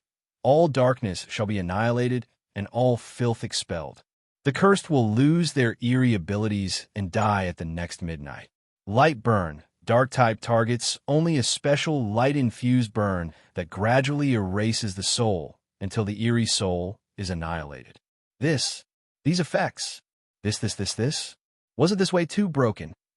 Jiang Ye stared at the 2 light-type effects, absolutely dumbfounded. This light curse effect already completely outclasses the shadow curse of any S-tier skill. After all, the shadow curse still requires sacrificing a shadow puppet as a cost.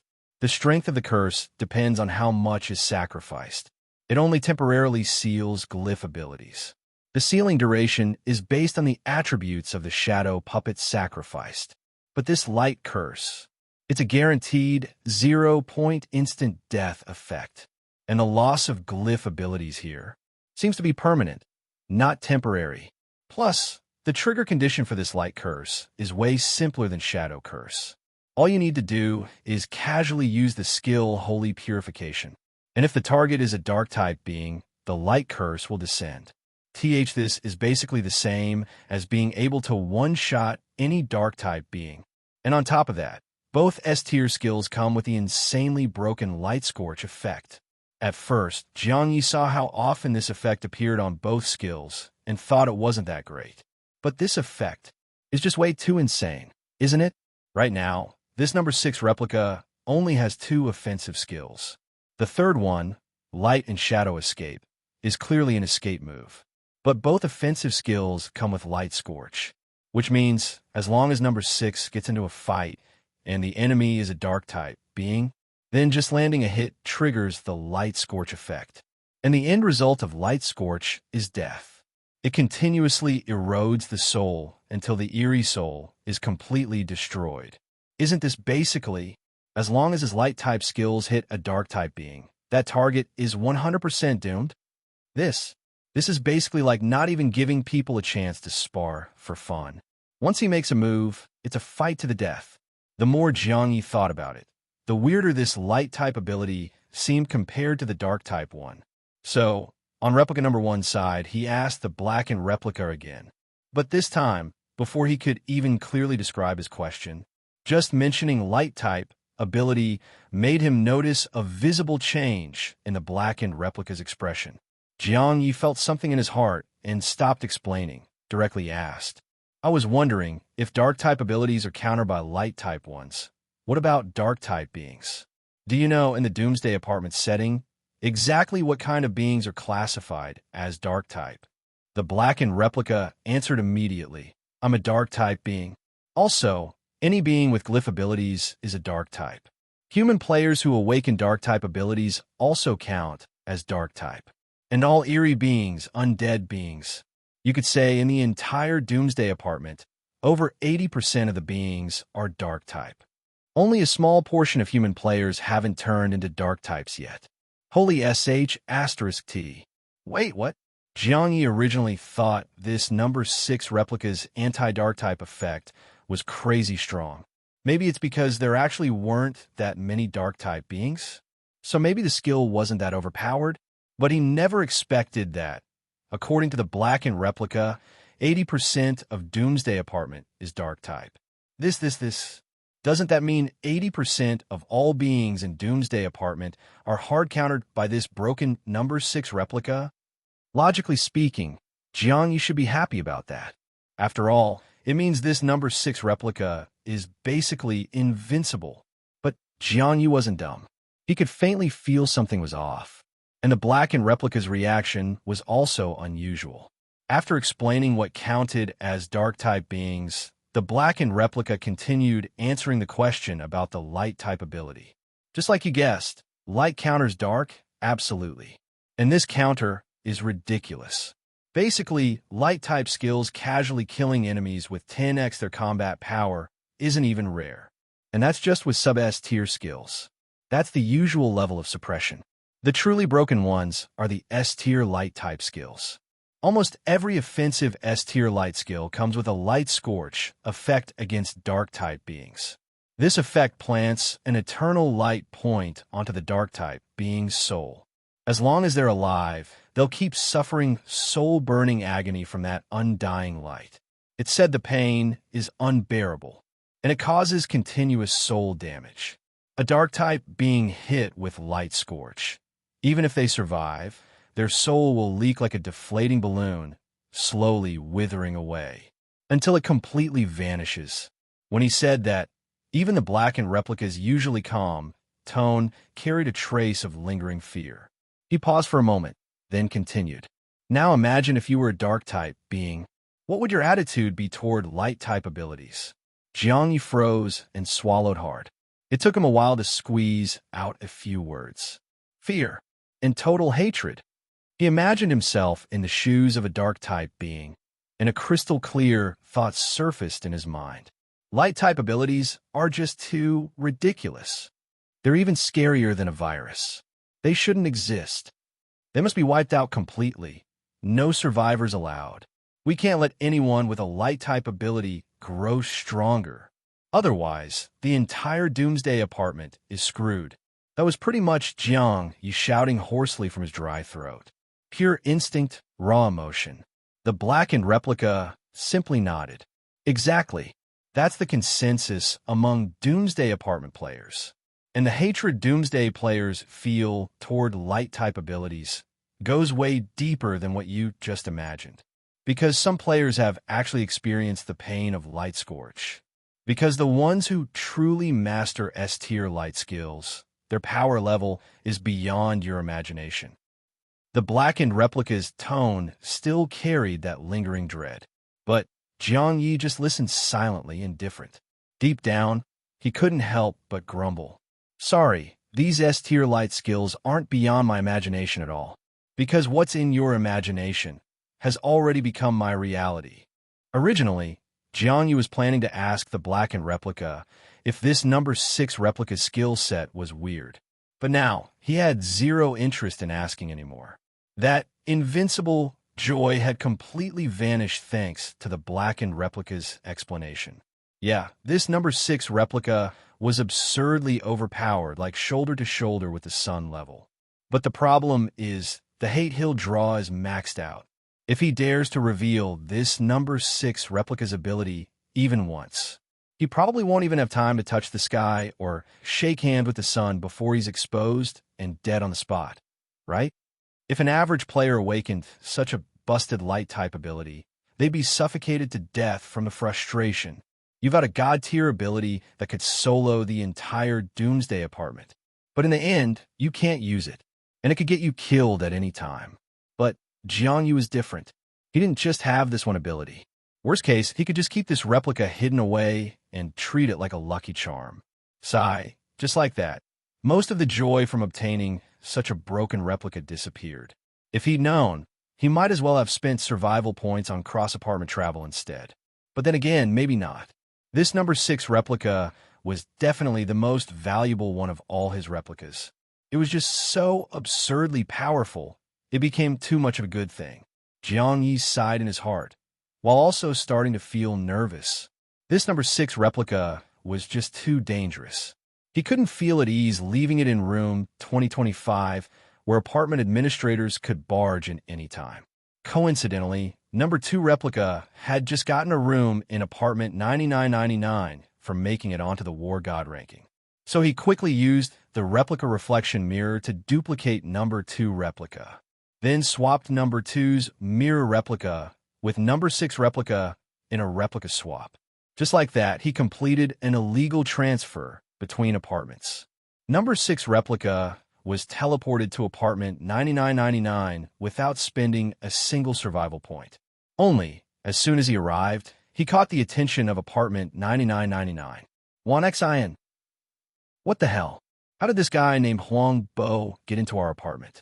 I had surveillance running on a rooftop, and nothing got through. Yuya, isn't it obvious? He didn't come through the rooftop cross-apartment transfer.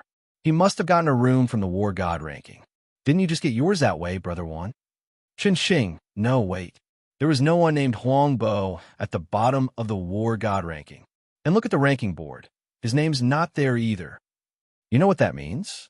It means he's not even level 1. What? It was already crazy enough when that level 1 Jiang Ye transferred between apartments. And now, there's a freaking level 0 Huang Bo.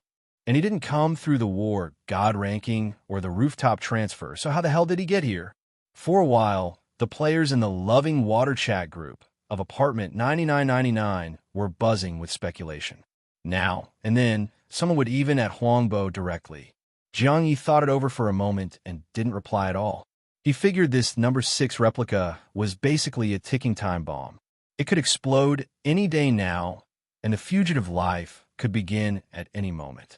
He couldn't let number 6 replica have any connection to the identity of Jiang Ye, just in case things went south later. So he decided to make Huang Bo a mysterious figure who never spoke in the group. Of course, in apartment 1010, there were classmates who noticed too.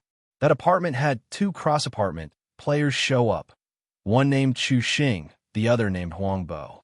In the chat group, people guessed that Xing and Huang Bo were likely in some kind of predator-prey relationship. And in the end, they figured Xing must have killed the one chasing him, Huang Bo, which would explain why Huang Bo's name in the member list had grayed out. But Xing's name was still lit up. He hadn't made it onto the ranking board either. Everyone was confused, but since both were cross-apartment big shots, no one dared offend them. Even their chat messages were cautious, afraid these cross-apartment bosses were cold-blooded killers. Jiang Ye just kept an eye on the discussions in both apartment 9999 and 1010, but didn't get involved. After sorting that out, number 2 replica resumed matchmaking duels. As for his main body, he directly used replica possession to attach number 5 replica to himself. Then, using the main body, he activated number 5's S-tier skill shadow form and put on a disguise mask. This time, the disguise mask used the invisibility effect, with the invisibility layered over shadow form, which ignored all detection methods. It meant that basically no one would be able to sense his hidden main body. In addition, the blackened replica came along as an escort. With such thorough preparations, his main body finally left room 2025 and headed toward room 2064. Replicas number 3 and number 4 stayed in apartment 2025 as replica swap anchors. Of course, Jiang Ye wanted his main body to go to the safer apartment 9999 too. But the problem was the replica swap skill couldn't be used on the main body. So the main body couldn't move as freely as the replicas. Luckily, nothing unexpected happened on the way from 2025 to 2064. And at this time, the crown effect from the Dice of Fate was still active. With full prep plus a stroke of good luck, there was no chance anything would go wrong. He made it to room 2064 without a hitch. The blackened replica smoothly transformed into the appearance of the white-clad woman and knocked on the door. As usual, it was the white-clad woman's personal assistant robot that answered. It didn't notice anything unusual and welcomed its owner in. Jiang Ye's completely undetectable, invisible main body took this chance to follow the blackened replica into room 2064. However, almost the instant his main body stepped inside room 2064, he felt as if a flash of golden light swept across his vision. And in his ears, a familiar ringing sound echoed. The scene was so surreal, it almost made him feel like he'd jumped in a reset and got blown up by any explosion. But very quickly, as his consciousness flickered in the golden light, then sharpened, as he slowly opened his eyes to the sound of that bell, what he saw was a setting all too familiar. At the front podium stood the proctor, Teacher Zhou Qiang. In a gentle voice, she said, "Everyone, please stop writing and leave the exam room. Go home for lunch and prepare for the afternoon exam." All around him, students were packing up their stationery and getting up to leave. The test papers stayed on the desks, waiting for Teacher Zhou to collect them. Some students had clearly finished early and bolted as soon as the bell rang.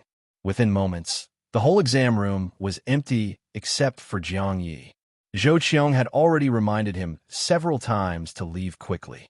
Seeing that he wasn't moving, she asked with concern, "Jiang Ye, are you feeling unwell?"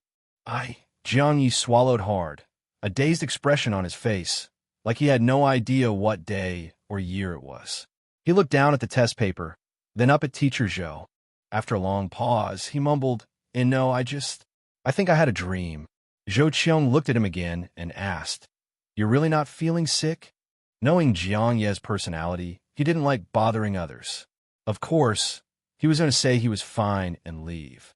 But something strange gnawed at his mind, making him slap himself on the forehead. Each smack was harder than the last, scaring the hell out of Teacher Zhou. She grabbed his hand and rushed out. "Why you okay? Didn't finish your test. Fine, but don't go doing anything crazy." Jiang Ye really was feeling a bit off, mainly because something just felt weird, an unexplainable kind of weird. It was like he had a dream, but no matter how hard he tried, he couldn't remember what the dream was about.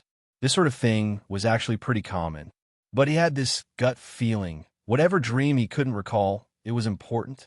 At this point, with Teacher Zhou holding his hand, the force with which he was hitting his forehead lessened. His whole demeanor seemed to clear up a bit. With one hand pressed to his forehead and a pained expression on his face, he looked at Teacher Zhou and asked, "Teacher, how long have I been asleep?" It looks like Teacher Zhou glanced at her watch, speaking with uncertainty. "Maybe almost half an hour?" Jiang Ye frowned and looked at her, not with the respect of a student to a teacher, but with suspicion. "Why didn't you wake me up when you saw me sleeping during an exam?" Teacher Zhou seemed surprised by the look in his eyes, but she still stayed calm and explained patiently.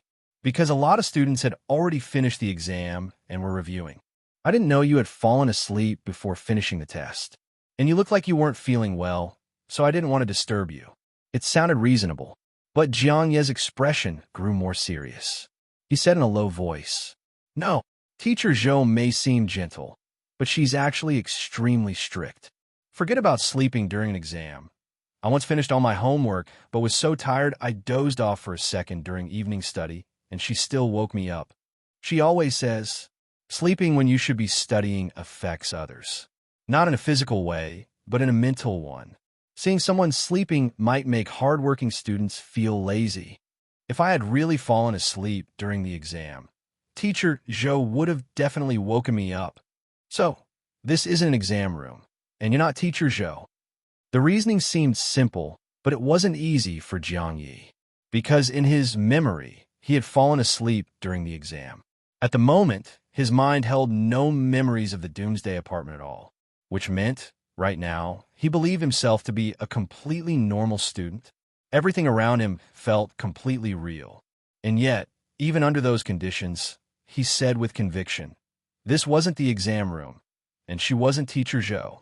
With full certainty in his tone, Teacher Zhou was stunned, stepping back half a step. What are you talking about? I just saw you weren't feeling well and let you rest a bit. Why are you having such absurd thoughts? If this isn't the exam room, where is it? If I'm not Teacher Zhou, who else could I be? You're not losing it from stress, are you? Her expression even had a trace of fear, like she was wondering if this kid had gone insane. In that moment, even Jiang Ye started to doubt himself a little. After all, people don't always behave in line with logical expectations. Maybe she really didn't wake him up because he looked sick. But just as his resolve began to waver, Teacher Zhou suddenly got a little annoyed.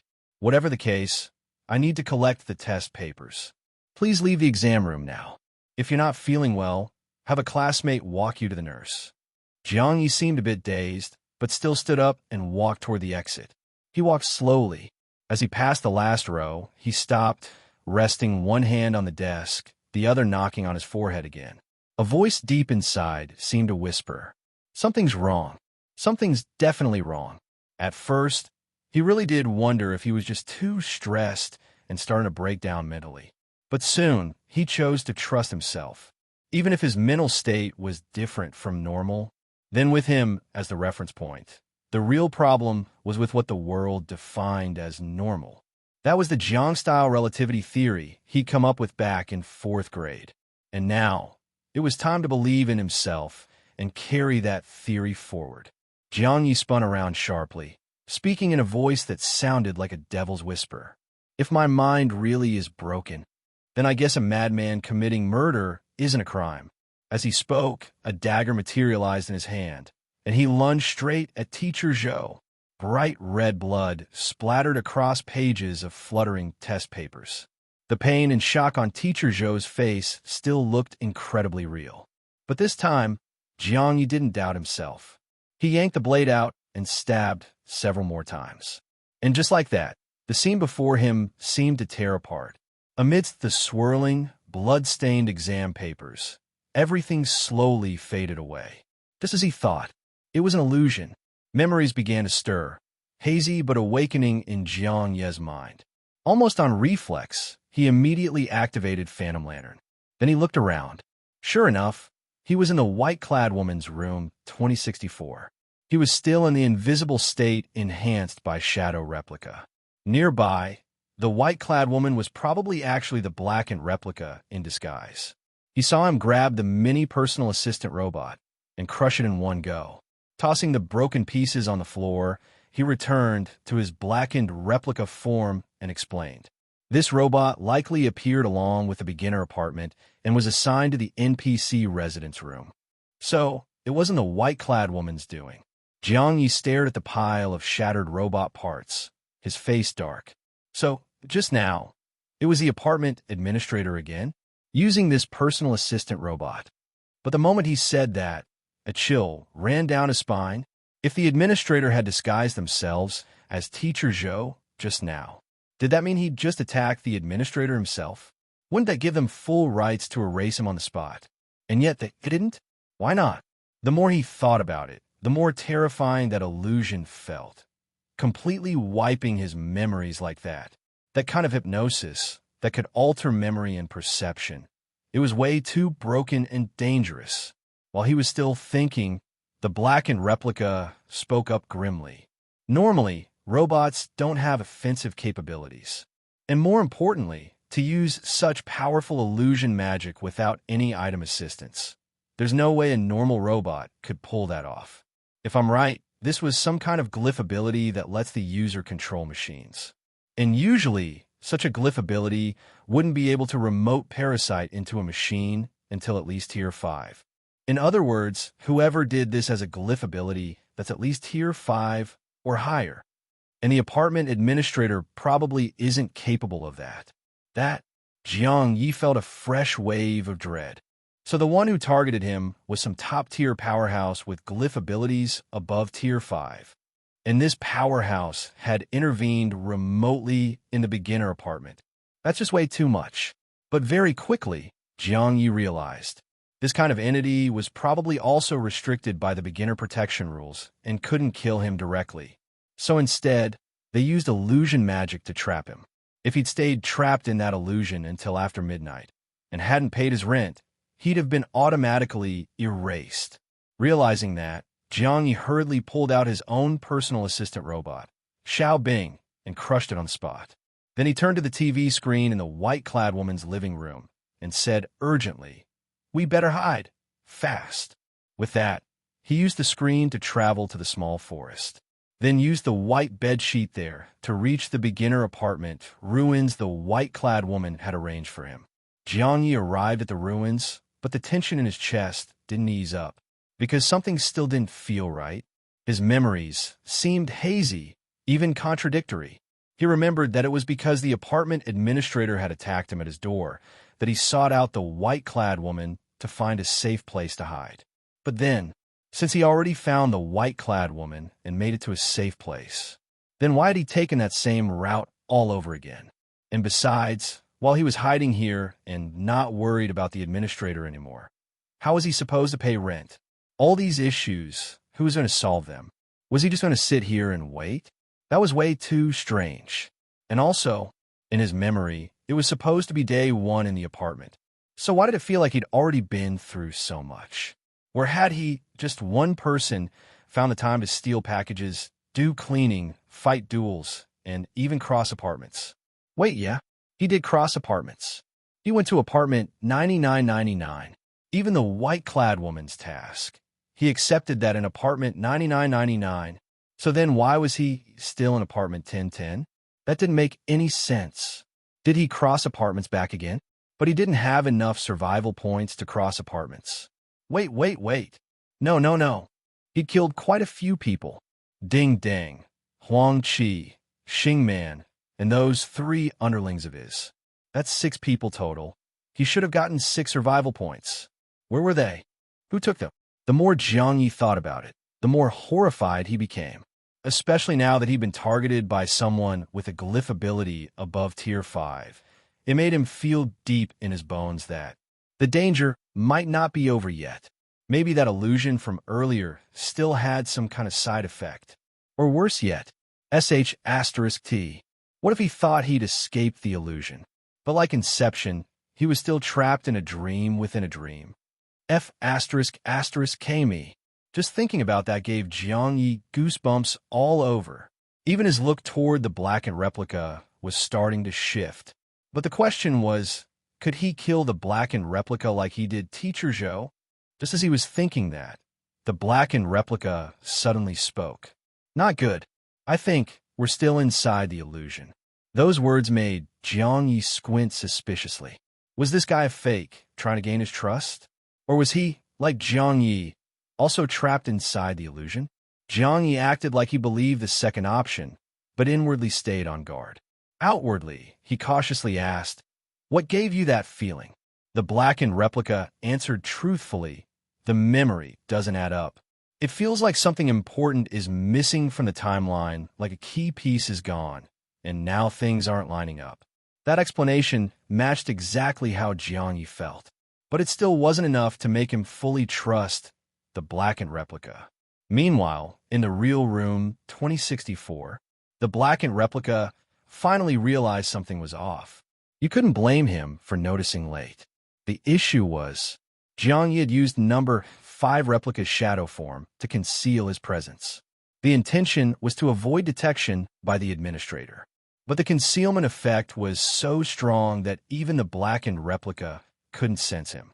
Still, since there was a link between the main body and the replicas, the blackened replica knew Jiang Ye's main body was following behind and didn't question it. so he just acted like he was alone. That included entering room 2064, same deal. But then, once he reunited with number 1 replica, the two of them suddenly froze. Where's the main body? And it wasn't just the shadow form hiding him. The key thing was they couldn't sense the main body at all. It felt like the main body had fallen asleep somewhere, and his consciousness was shut down, while their replica consciousnesses remained active. This, number 1 replica, was dumbfounded, eyes wide, totally stunned. Something was definitely wrong. A living, breathing person doesn't just pass out while walking. But clearly, he wasn't dead, because if the main body had died, the replicas wouldn't have survived either. And even if he had died, it would have been fine. He had replica substitution to instantly revive himself. So the main body must have been trapped somewhere. The blackened replica also looked shocked and even felt a little guilty. After all, the main body had gone missing while he was escorting him. Very quickly, he blurted out, "Illusion." The main body must have been pulled into some kind of illusion. Number 1 replica took a deep breath and asked, "Do you remember exactly when the connection was lost?" Unlike the others, the blackened replica's connection to the main body was actually weaker. He thought it over and guessed. "Up until I entered room 2064, I could still feel the connection." Number 1 replica immediately concluded, "Then the problem lies in 2064? Was it the white-clad woman? What was she planning?" Jiang Ye immediately wanted to go confront her. But the blackened replica quickly analyzed. That kind of stealthy, undetectable illusion. I didn't even notice it at all. There's no way a reincarnated Eerie could pull that off. But that only made Jiang Ye feel even worse. "You're saying it had to be someone on the apartment boss's level?" The blackened replica nodded. Number 1 replica took a deep breath and slowly closed his eyes. When he opened them again, they were filled with madness and killing intent. Until now, no matter what the replicas went through, they'd kept a light-hearted attitude, like it was just a game. But this time, it was the main body who was in trouble. The replicas couldn't stay carefree anymore. Now, every replica shared a single emotion: madness. So mad, in fact, that even the light-type ability of the number 6 replica, originally meant to be hidden away, now sprang into action without hesitation. With his light and shadow escape, he could almost skip the red light elevator and jump between floors directly. But he still couldn't move between apartments. To get back to apartment 1010 to search for the main body, he needed survival points. Until now, Jiang Ye had barely killed anyone on purpose. But this time, in the apartment 9999 group chat, the always mysterious Huangbo suddenly spoke up. "At Kapeng, bro, remember me?" That one message instantly made all the big shots in 9999, who had long been gossiping about this level 0 cross-apartment player, draw the conclusion. So this guy came looking for someone. Kupeng? Why him? While everyone watched the drama unfold, Kupeng replied, "Who the hell are you? Do I know you?" "Huangbo, of course you do. We even have matching tattoos, remember?" "Huangbo, so how about it? If you remember me, send me a location. I'd like to meet for a little transaction. Of course, Jiang, you didn't know Kupeng. It was just that earlier, Kupeng had asked him about Huang Qi. And later, when Jiang Ye deduced that Huang Qi was no longer himself, he also figured Kupeng might not be Kupeng anymore either, but an Eerie player with glyph abilities. According to the blackened replica, Eerie players were dark-type beings, completely countered by light-type abilities.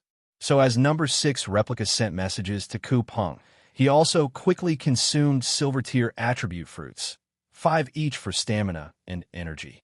That gave him plus 15 points in each stat, which meant his stats instantly jumped to 25 each. When this replica's stats were still at 10 points, his combat power was exactly 100. So Jiang Ye thought going up to 25 points would make his combat power around 250. But on the data panel, it showed a whopping 332. He'd actually broken 300. Keep in mind, his number 3 replica had already reached level 3 and had maxed out on black iron, bronze, and silver tier attribute fruits. And yet its panel only showed level 3 stamina, 28.3. Energy, 29.7. Combat power, 249. Clearly, number 3 replica stats were even higher than number SIXS, but its combat power was lower. The gap must have come from abilities and skills. S-tier skills provided greater boosts to combat power the stronger the base attributes. And number 6 replica's true strength definitely wasn't just the panel's combat power. 332. This replica that should have been kept in hiding now looked toward the apartment group chat with a murderous gaze. At this point, Kupeng replied, "If you want to talk deal, then talk deal. What's with the tattoo stuff? I don't have any tattoos." Huh. Jiang Ye wasn't surprised. The tattoo was just a code between them. So he continued at, "Ing Kupeng. Drop a location, quick. I don't have all day. Kupeng, my room's 3068. Come knock on the door so I can see your face and confirm if I really know you. This answer didn't surprise Jiang Ye either. Room 3068 was Kupeng's war god ranking reward room, which meant it was a resident room. Even a master key card wouldn't unlock it by force. In terms of safety, it was nearly 100% secure. People in the chat group couldn't help but comment. D*MN, Kupeng's really something. A war god-ranked badass, and he's still that cautious toward a level 0 player. Wang Qingjin, he's not wrong. Being cautious is always smart. Use the peephole to see what this Huang Bo guy looks like before doing the deal. That's how you avoid getting burned. Y'all could learn from this. RN. Yeah, you're right, bro Wang. Too bad it's a private deal. Guess we can't enjoy the drama now. Only 3 messages have been sent in the chat. And since sending a message took just a single thought, barely a minute passed before the chat blew up again. www what the hell? Check the member list. Holy sh*t. Kupeng's name just went dark. He vanished from the ranking board too. What happened? Did Huang Bo come for revenge and scare Kupeng into cross apartment escaping? No, he didn't escape. Kupeng's dead. Look at the war god ranking. His name's completely gone. sh*t. If he just crossed apartments, his name wouldn't disappear from the war god ranking. And you can't cross apartments and lose a duel at the same time. So if his name vanished from both the level board and the war god ranking at the same time, the only possibility is he's dead, and he died less than a minute after giving his room number. What? How's that even possible? Even if Huang Bo could one-shot Kupeng, he need time to reach room 3068, right? Plus, wasn't Kupeng inside his own room? How did Huang Bo break into a resident room? Then maybe we were wrong. Maybe it wasn't Huang Bo. So how did Kupeng die? This is way too bizarre. He was chatting just a second ago. Whoever killed him, it's a fact he got one shot. But the guy was in the top 10 of both the level board and the war god ranking. Other than Lin God, who else could possibly one-shot him? No way it's Lin God. He's got no motive. Plus, he's in the middle of a quick battle match. What if it was our apartment administrator? I swear, the moment Kupeng died, I felt this wave of dread hit me. Dude, same. It was terrifying, like something was strangling me. Wait, some of you felt that too. I didn't feel anything. Me neither. So only some people felt it? Or are y'all just making stuff up? For a while, the chat was flooded with theories.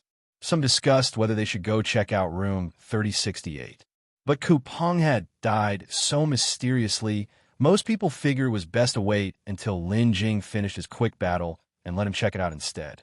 Meanwhile, in room 3068, Jiang Ye quickly stripped Kupeng's corpse of all loot, his breath tight with adrenaline. He honestly hadn't expected this S-tier skill light and shadow escape, which looked so ordinary, to be this broken in use. In basically a blink, he appeared inside Kupeng's room. Didn't even need to knock, just materialized right inside. Then, one cast of Holy Light Judgment and a massive Holy Light Cross came crashing down. Under its crushing pressure, Kupeng went stiff, eyes wide with terror, totally suppressed. He couldn't even move.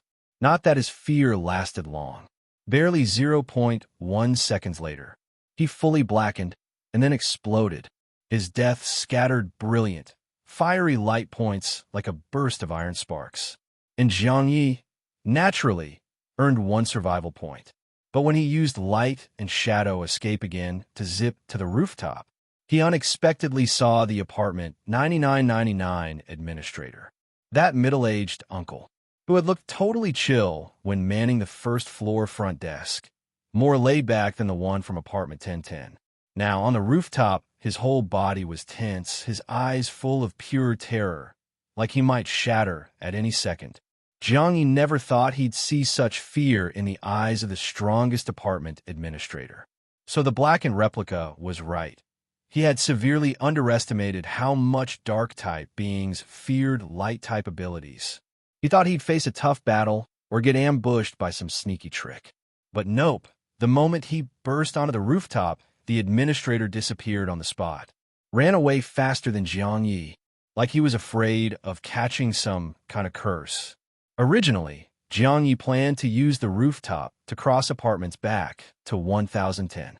But after witnessing that, even more thoughts came flooding in. This light-type replica, the moment it used a light-type skill, could no longer be hidden. Everyone in the chat who said they felt dread were probably all dark-type beings. The administrator must have felt it too. Even the apartment's eerie residents probably sensed it. It wouldn't be long before word spread about this light-type ability. Once that happened, this replica situation would be extremely dangerous. Always on the run, constantly escaping, that might become the new normal. It was only now that Jiang Ye truly realized why even a skill like light and shadow escape was worthy of being S-tier. Maybe this skill was the ultimate life-saving move for light-type players. Without it, how could you ever outrun the entire dark-type world hunting you down? And thinking about what might happen to this light-type replica, he became even more certain. He absolutely couldn't let this replica appear during the main body's rescue. The best plan was to ensure no one connected this light-type replica to his main body. And so, with that thought in mind, the number 6 replica, now standing atop the rooftop, suddenly, he turned into light again and shot back.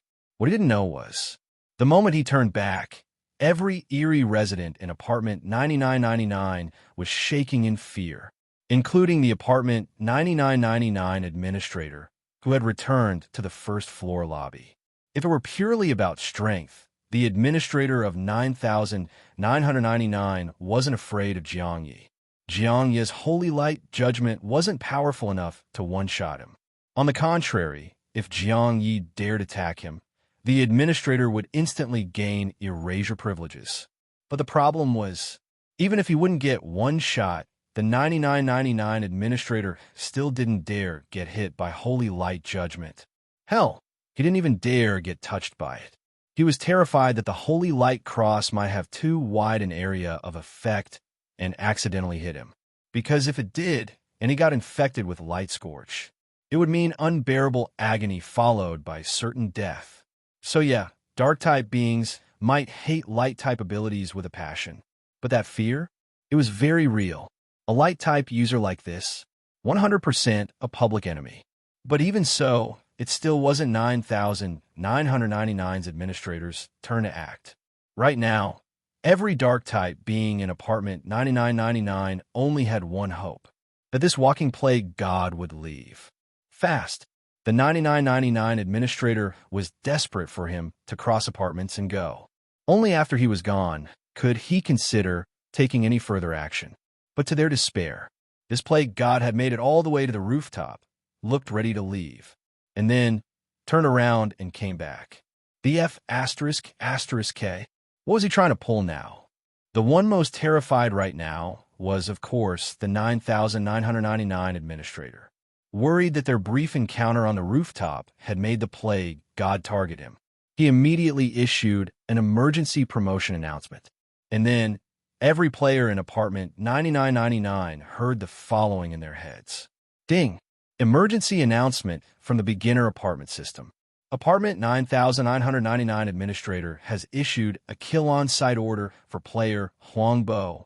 Anyone who successfully kills Huang Bo will receive the following rewards. 1. Madman Mask times 10.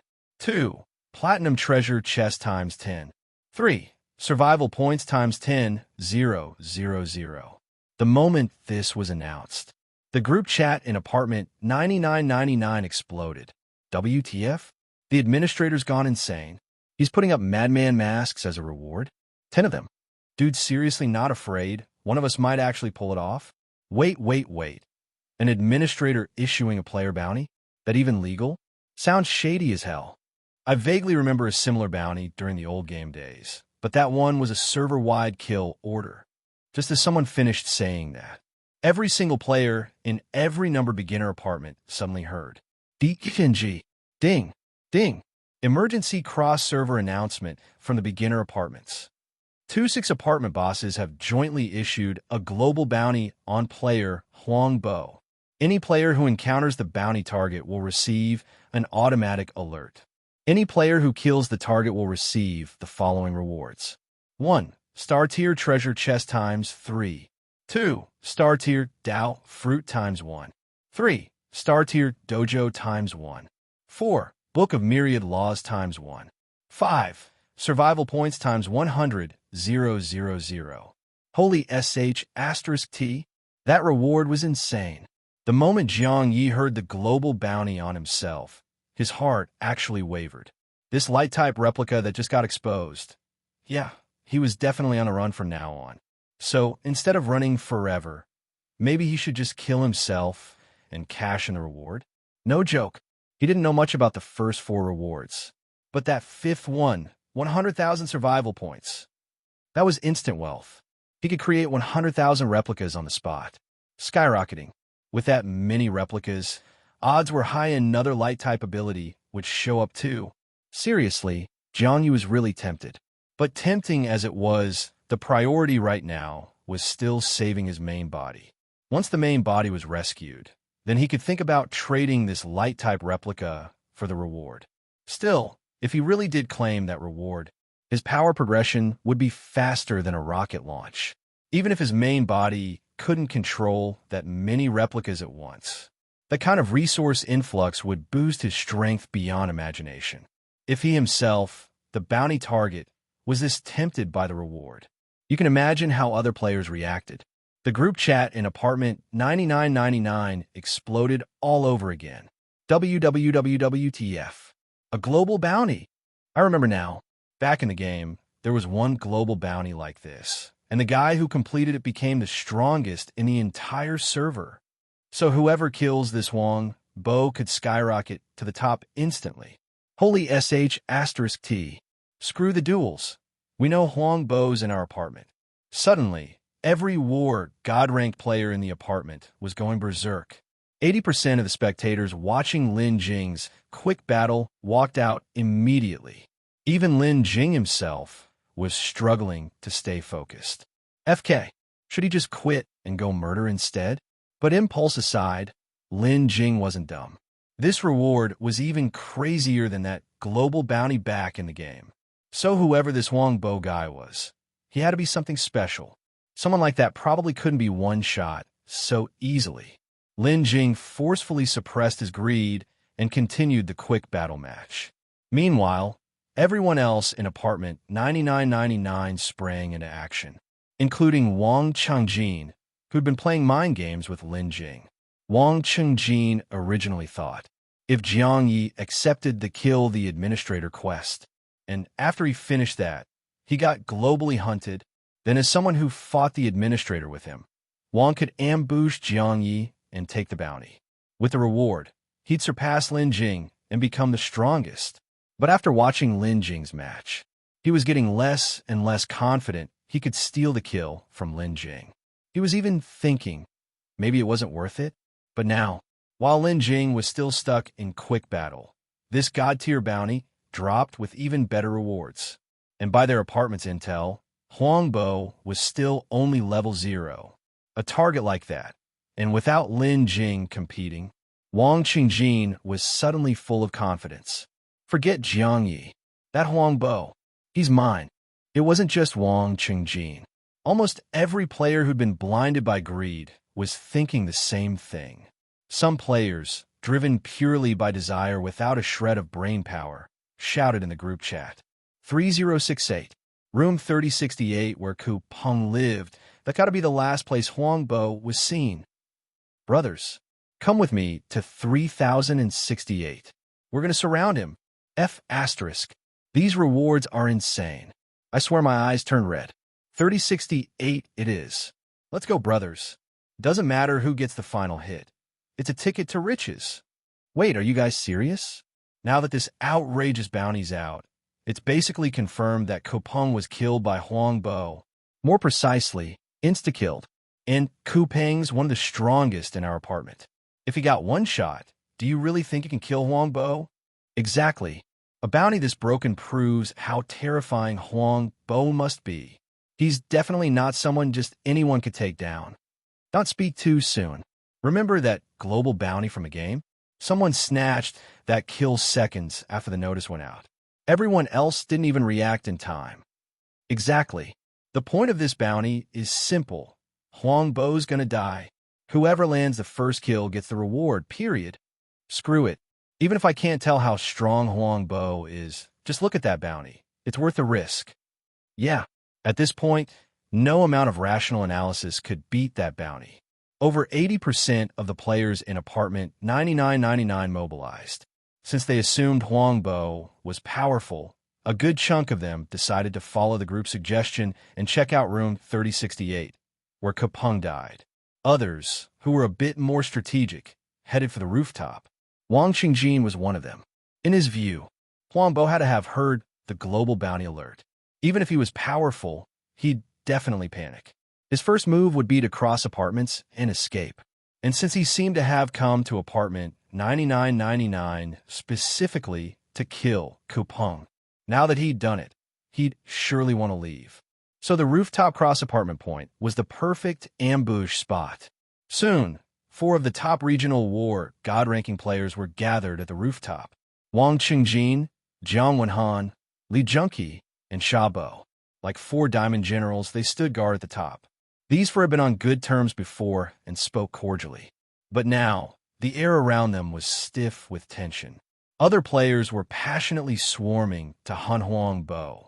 But they knew none of them could solo Huangbo. To them, this felt more like a raid boss fight in a game. With enough people attacking at once, someone might get lucky and land the final hit. So they were reckless but mentally prepared to miss out. But for these 4, they had power, and their hearts were set on this boss. They had no intention of giving up the kill, which meant undercurrents of rivalry began brewing between them. They all knew soloing Huangbo was unrealistic. So logically, teaming up was the smarter choice. But it was both cooperation and competition. They wanted each other's help, but didn't want anyone else to get the kill. So while they discussed teamwork with 4 smiles, every one of them was harboring selfish thoughts behind the politeness. And meanwhile, the boss that had the whole apartment fixated wasn't even on the rooftop. He was still going crazy with light and shadow escape, stirring up chaos. He darted through apartment rooms like a man possessed. Now and then, he'd unleash a holy light judgment and enjoy the fiery bloom of iron sparks exploding in the air. Light and shadow escape was blazingly fast. Most absurdly, it let him break directly into others' rooms. So Jiang Ye, like a streak of light, zipped through the halls, killing players, killing Eries, not even bothering to loot, just letting the system prompts echo in his mind nonstop. Ding, you killed a level 10 player. Survival point +1. Ding, you killed a level 9 player. Survival point +1. You killed a level 5 Eerie. Energy points +500. Ding, you've reached level 1. Stamina +1. Energy +1. Ding, you've reached level 2. Stamina +1. Energy +1. Killed level 8 Eerie. Energy points +600. Killed level 5 Eerie. Energy points +300. Ding, you've reached level 3. Stamina +1. Energy +1. The gap in rewards between killing a level 5 Eerie at level 0 versus level 2 was 200 energy points. Clearly, overlevel kills came with great bonuses. But Jiang Ye wasn't grinding to level up. He was straight up going berserk, so he didn't care much about the system chimes. His entire focus was honed in on unleashing holy light judgment and holy purification everywhere. Holy light judgment was an AoE skill, while holy purification was single target. And holy purification had a unique perk. It inflicted the light curse on dark-type beings. The light curse was insanely strong. Whoever got hit lost their eerie ability and would die at the next midnight reset. Even worse than Light Scorch, making eerie creatures run for their lives. And since Holy Purification also triggered Light Scorch, it was a double dose of pain. As he kept spamming both abilities in his rampage, the Dark-type beings in Apartment 9999 quickly took note. There were some reincarnated Eries with cross-apartment capability, like the White-clad woman. But those kinds of high-level threats had already fled the apartment the moment chaos began. They didn't dare face a light-type user head-on. So inside Apartment 9999, Jiang Ye was like a light-speed phantom, unopposed and unstoppable. Of course, there were non-dark-type elite players among those trying to kill him. But light and shadow escape allowed Jiang Ye to warp room to room instantly. His movement speed far surpassed even the top-tier non-dark-type players. For a while, the so-called Hunt the Boss operation could do nothing but watch. On the ranking board, Huangbo kept leveling up. In the member list, more and more player names turned gray. Apartment 9999 fell into chaos, fear spreading like wildfire. But this couldn't last forever. The NPC residents, even if they couldn't cross apartments, weren't just going to sit and wait to die. Up to now, their doors had remained locked, meaning players couldn't get in to fight the boss. So when Jiang Ye zipped room to room, there was nothing to stop him. But soon, the NPCs realized the danger and flung their doors wide open, letting players charge in freely, just hoping one of them could land a hit when the light burst into the room. At the same time, new rumors began flying in the group chat. At first, people panicked seeing more and more names go dark. Many of those reckless bounty chasers started to feel real fear. But soon, a player named Ouyang Fan posted, "Chill out, guys. I just got info from the administrator. This Wangbo really isn't as strong as we think." The reason he's been able to cause such chaos is because light-type abilities massively counter dark-type beings. But once he faces non-dark-type players, he's just a regular dude. Not even close to us God-ranked elites. The moment that was said, the players who'd been on edge thanks to Jiang Ye instantly felt a spark of hope reignite. But soon, someone in the chat raised a concern. But how do we know if we're dark-type or not? Ouyang Fan, it's easy to tell. Didn't someone mention it earlier? When Kupeng died, they felt dread and heart palpitations. If you instinctively feel fear toward light-type abilities, you're almost certainly a dark-type, being dot. If you don't feel the kind of deep, innate suppression, then you're basically a non-dark-type, dot. Non-dark-type players have a huge advantage against this Huangbo guy. The chat immediately lit up again. Those who hadn't felt any fear when Kupeng died were ecstatic. Because if this was true, their chances of killing Huangbo and claiming the bounty had just skyrocketed. No more relying on luck or stealing the last hit on a boss. Now, they had a real shot at taking him down. But then came the next realization. But Huangbo has that insane escape ability. Even if we want to kill him, we can't even see him before he disappears. Exactly. If only we had a way to trap him. This group chat isn't ideal either. He can see everything we're planning. Should we meet up in person and come up with a real plan to trap this guy? While they discussed, Huangbo's level had already skyrocketed. Level 8. He'd leveled up fast. Survival points had reached 8 total. His wild rampage was basically established. Only then did that streak of light pause and fly back to the rooftop. But the moment he arrived, 4 towering God-rank figures were already waiting with grim expressions. Clearly, they've been preparing for this. And unlike the previous administrator who fled on sight, these 4 weren't running.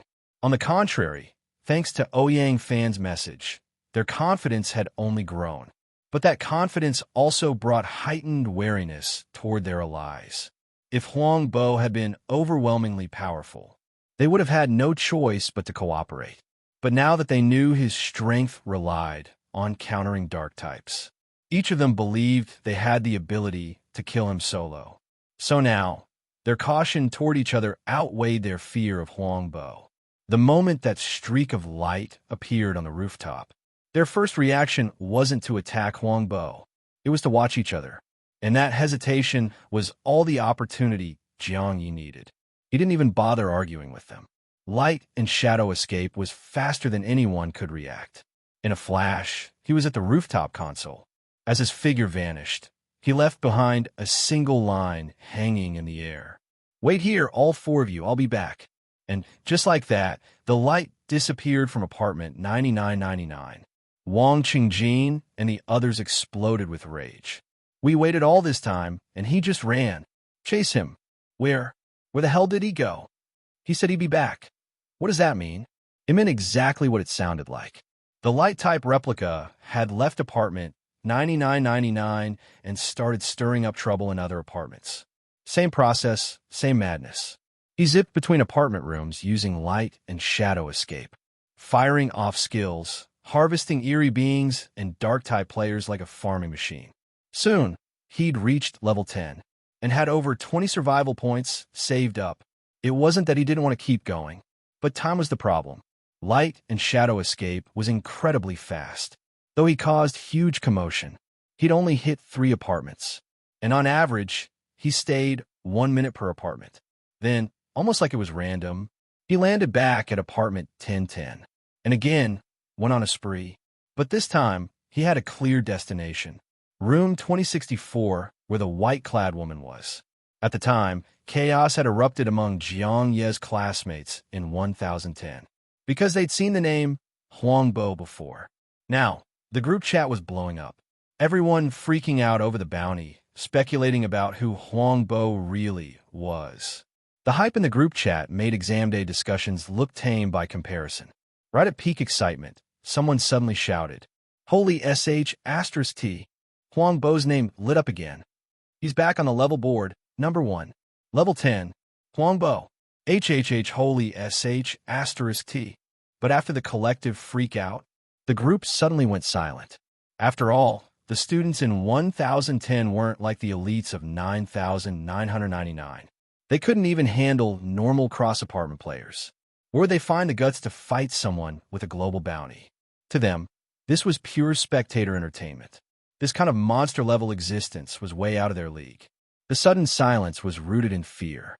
Forget the bounty. They just wanted this plague god to finish off Chu Xing and move on. That's right, in their eyes. Huangbo's return meant he had failed to kill Chu Xing before, and had now come back stronger to finish the job. Jiang Ye didn't care what others were thinking. He stormed his way to 2064, blasting through everything in his path.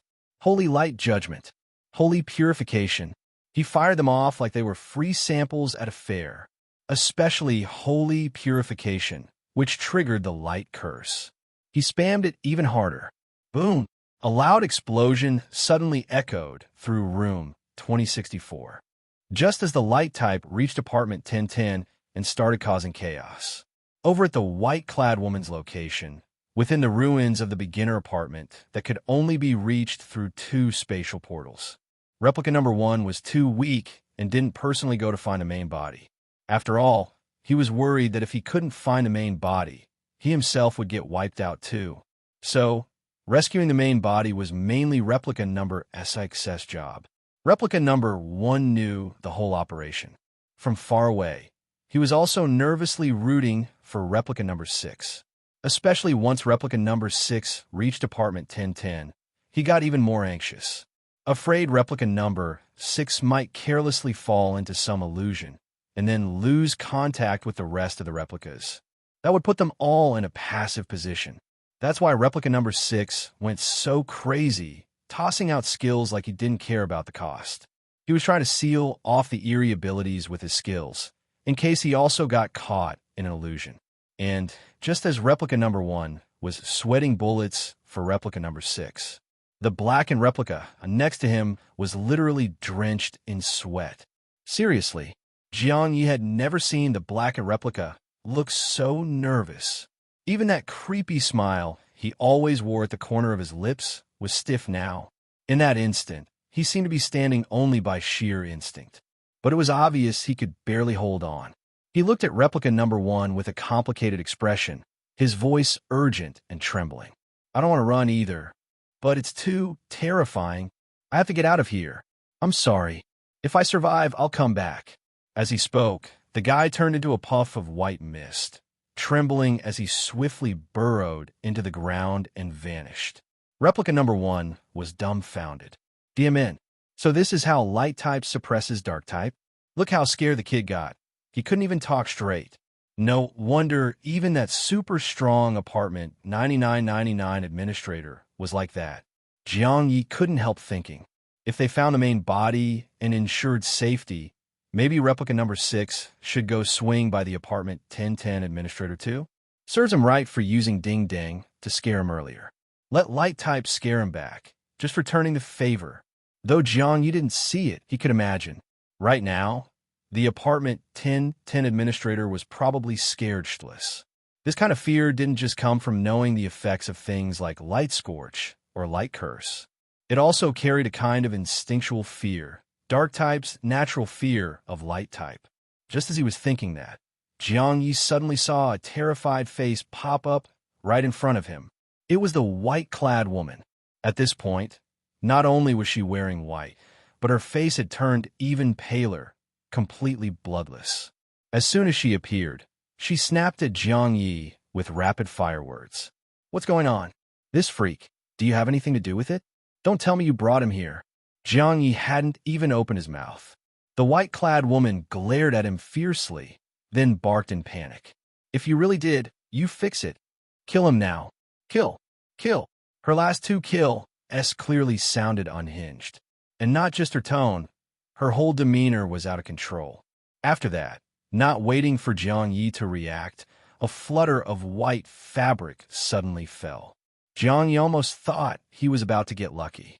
Turned out to be a swarm of black snakes slithering rapidly into the ground. Welp, the white-clad woman got so scared she bailed too. Jiang Ye really didn't expect dark-type beings would react this strongly to light-type. The black and replica had acted pretty chill when talking about light-type earlier. At the same time, the explosion from room 2064 caught replica number SIX's attention. His light-type skills didn't usually cause explosions. When he killed Ku Peng earlier, Ku Peng's body did explode into light particles. At the time, he thought that kind of bursting effect looked a lot like a fireworks show. But that kind of detonation didn't make any sound. Even afterward, when he was tossing out skills, killing eerie beings and dark-type players, there wasn't much noise. So the explosion from room 2064 naturally drew his attention. He quickly discovered the thing that exploded was the white-clad woman's personal assistant robot. Jiang Ye remembered Xiao Bing saying it had a self-destruct program. It could do some damage to players with combat power under 20. Back then, Jiang Ye's combat power was still in the single digits. So he figured Xiao Bing's self-destruct could be a hidden trump card. But now, a mere 20 combat power meant nothing to him.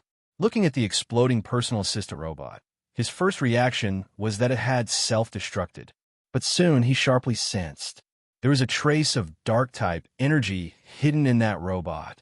But that energy vanished in a flash, disappearing with the explosion. Replica number 6 was puzzled.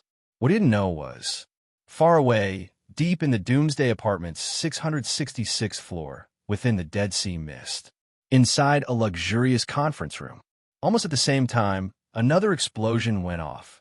This explosion was even more intense than the one in room 2064 heard by replica number 6. And the target of the explosion was the mech puppet that had previously stepped out from the wall in front of Wu Ying, formed from a dual machine. After the mech puppet exploded, the other 26 people in the conference room looked even more grim. Suddenly, one person spoke in a low voice. Looks like agreeing to Duo's request to unlock apartment 0000 early was the right call. Another voice agreed, but we need to shift our target now. Then another voice raised the pitch. We? The low voice said, of course not us. In the hive at the bottom of the apartment, there should be plenty of non-dark type players.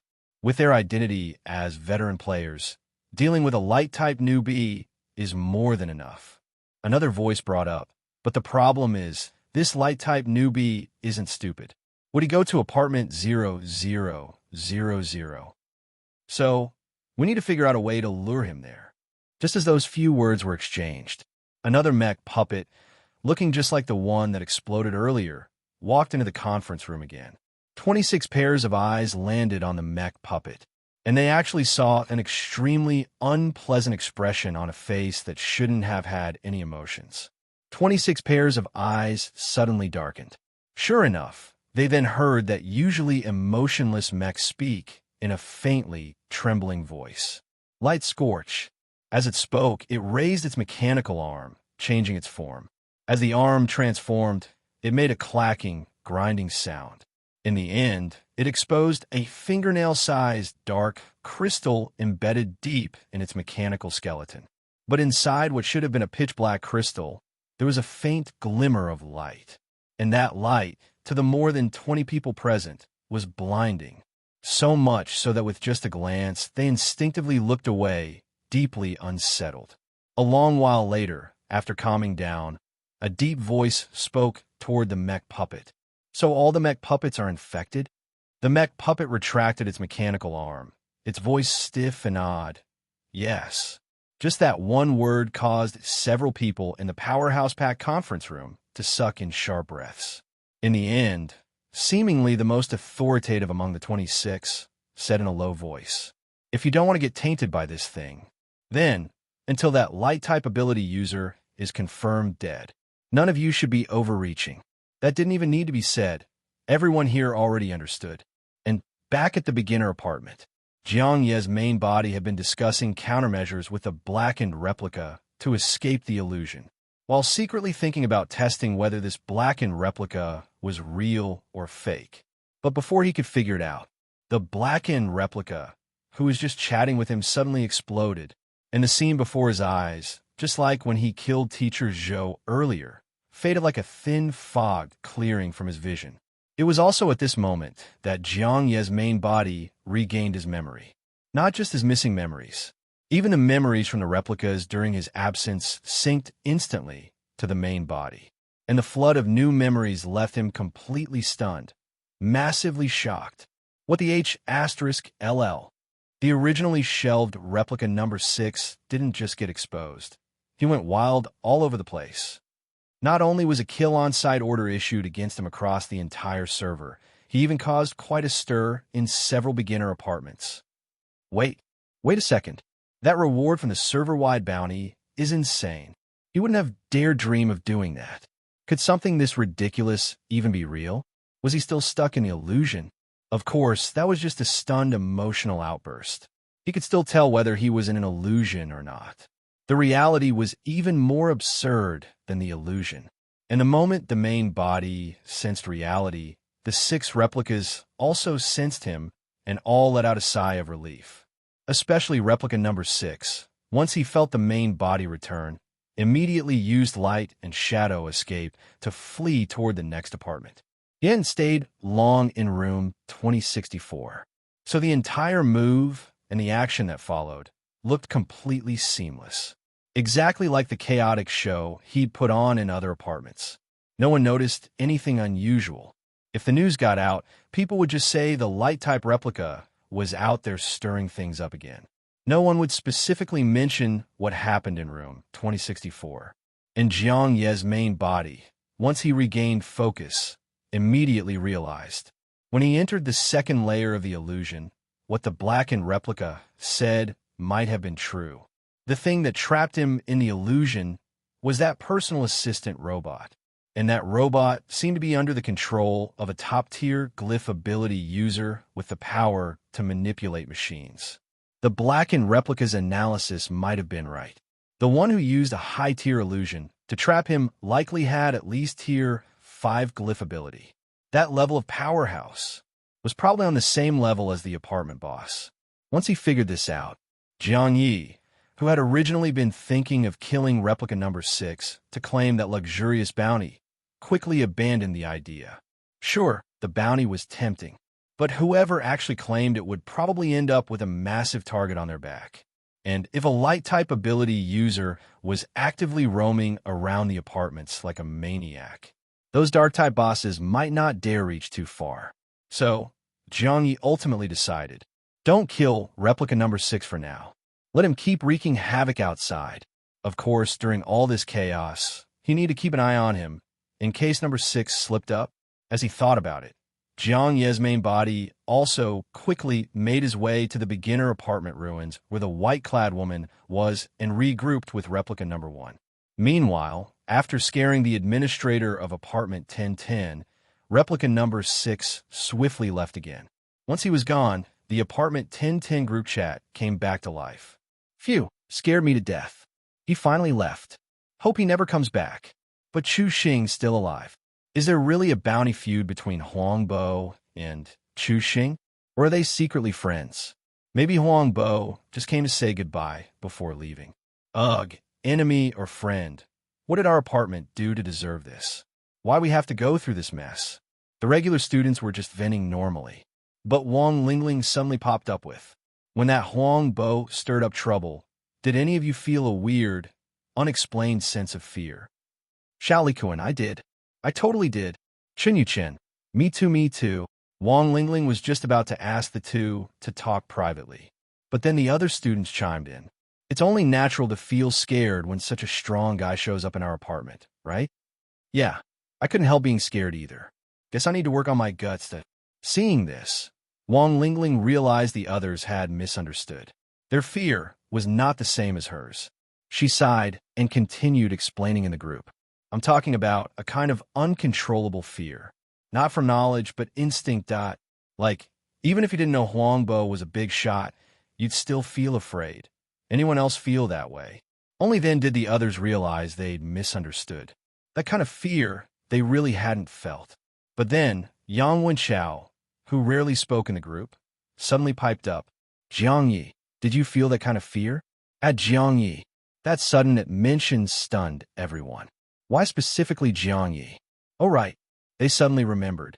Wasn't Jiang Ye's rise due to that blood mist guy who looked just like him backing him up? But now, after Huang Bo's chaos, was Jiang Ye's blood mist guy still around? That was probably what Yang Wenxiao was really trying to probe. Jiang Ye noticed the ad, of course.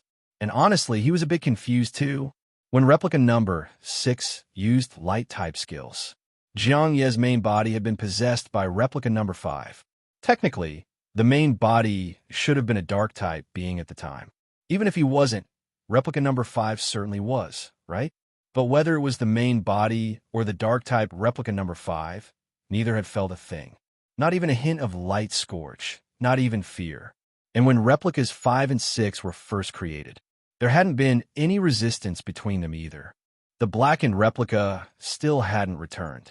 So Jiang Ye directly asked Yang Wenxiao in the group chat, if a light-type ability user and a dark-type ability user are just standing together and neither uses a skill, would there still be that fear? At Yang Wenxiao, that question was blunt as H*LL. But Yang Wenxiao didn't answer directly. He just replied to Jiang Ye, I'm at your apartment room door. Got a minute to talk in person? At Jiang Ye, at his apartment door? Jiang Ye raised an eyebrow and replied, try knocking. Not long after he sent that message, he really did hear a knock on the door of room 2025. Inside room 2025, replica number 3 and replica number 4 were standing guard. Jiang Ye gave it a thought and swapped replica number 3 with replica number 1. So replica number 3 headed over to the ruins of the beginner apartment where the white-clad woman had stayed, guarding the main body. Replica number 1 returned to room 2025 to open the door. Sure enough, standing outside was Yang Wenxiao. Yang Wenxiao was still in his usual black combat jacket, but the front of it had a massive tear stained with filthy blood. There was also a creepy, dark-tinged scar on his face. He looked a mess. When he saw Jiang Ye, Yang Wenxiao's attitude was relatively polite and friendly. Mind letting me in? Jiang Ye nodded quickly. You're already at the door. Of course I'll let you in. Saying that, he welcomed Yang Wenxiao inside. Right now, he had all his trump cards at the ready, so he wasn't afraid of Yang Wenxiao in the slightest. He was even hoping for a chance to claim self-defense and settle the score with this guy. It all depended on whether Yang Wenchao had the nerve to give him that chance. While scheming inwardly, Jiang Ye still kept a concerned expression on his face. "Bro Chow, what happened to you? Why are you all beat up? And what's with that weird-looking wound?" Yang Wenchao's expression stiffened slightly. After entering the living room, he plopped down on the sofa. He let out a long breath, pulled a bottle of water from his spatial item, and chugged it down. Then, instead of answering, he suddenly asked, "That lucky bracelet you gave me, you didn't mess with it, did you?" That question made Jiang Ye's heart skip a beat. But he didn't show it at all, and it just responded with a look of surprise. "How would I even mess with a lucky bracelet?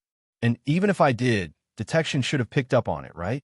His reaction really did throw Yang Wenchao off a bit. Before he could say anything else, Jiang Ye asked, "What? You wore the lucky bracelet and had bad luck instead?" "Bad luck is putting it lightly." Yang Wenchao tossed the empty water bottle into the trash with a loud thunk and shot him a glare. "I had F***NG, catastrophic luck, like curse for 8 lifetimes level." He pointed at the tear in his combat jacket. "I was as close to losing my F***ing life." "Huh, that's serious." Jiang Ye put on a shocked face and started analyzing out loud.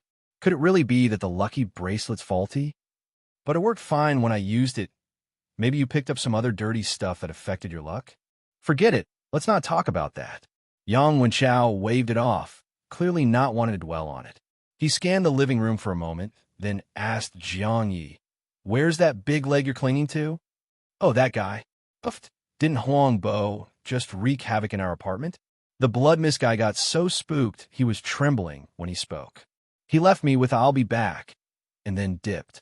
"Speaking of which," Jiang Ye added with mock concern, "you wouldn't suddenly attack me just because I lost my backer, would you, Bro Chow?" That's what he said out loud, but in his heart he was thinking, "Go ahead, take the first swing. If you attack first, I can totally ignore our past ties and go full self-defense mode." But Yang Wenchao had no intention of making a move.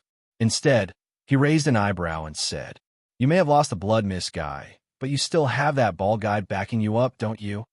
Jiang Ye shrugged helplessly. "Yeah, I guess." Yang Wenchao pressed, "You still in touch with bald guy? How's he doing now?" Jiang Ye gave a bitter smile and shook his head. "That's just it. I've lost contact with bald guy. That's why I'm on edge, worried you might suddenly attack me." As he said this, Yang Wenchao kept his gaze fixed on him, subtly studying every nuance of his tone and expression. Jiang Ye picked up on that probing look right away and asked directly, "What is it, Bro Chow? Something on your mind?" Yang Wenchao pressed his lips together, then asked in a low voice, "Do you know bald guy's real name yet?" Jiang Ye shook his head and shot back, "Do you? If you dare say yes, I'll have to seriously consider whether our relationship is worth sparing your life." But sure enough, Yang Wenchao really said it. "I've got a lead." At that, a shadow crossed Jiang Ye's mind. But he kept a straight face and asked, "What kind of lead?" Yang Wenchao tapped his fingers lightly on the armrest of the sofa. He looked like he was mulling something over. Finally, he said, "I suspect the 2 cross-apartment powerhouses that showed up in our building later. Chu Xing and Huang Bo. One of them might actually be that mysterious bald guy." Jiang Ye was stunned. Seeing his expression, Yang Wenchao also paused in surprise and muttered, "Did I guess wrong?" "Well, D***MN. That's when Jiang Ye realized. This Yang Wenchao is trying to bait him again. Just like when they went to the high-end mall with bald guy. He'd used wild guesses to test bald guy's identity. But what had Jiang Ye speechless was, "How the H**LL did you come up with that? Bald guy should be one of our classmates, and none of our classmates are named Chu Xing or Huang Bo."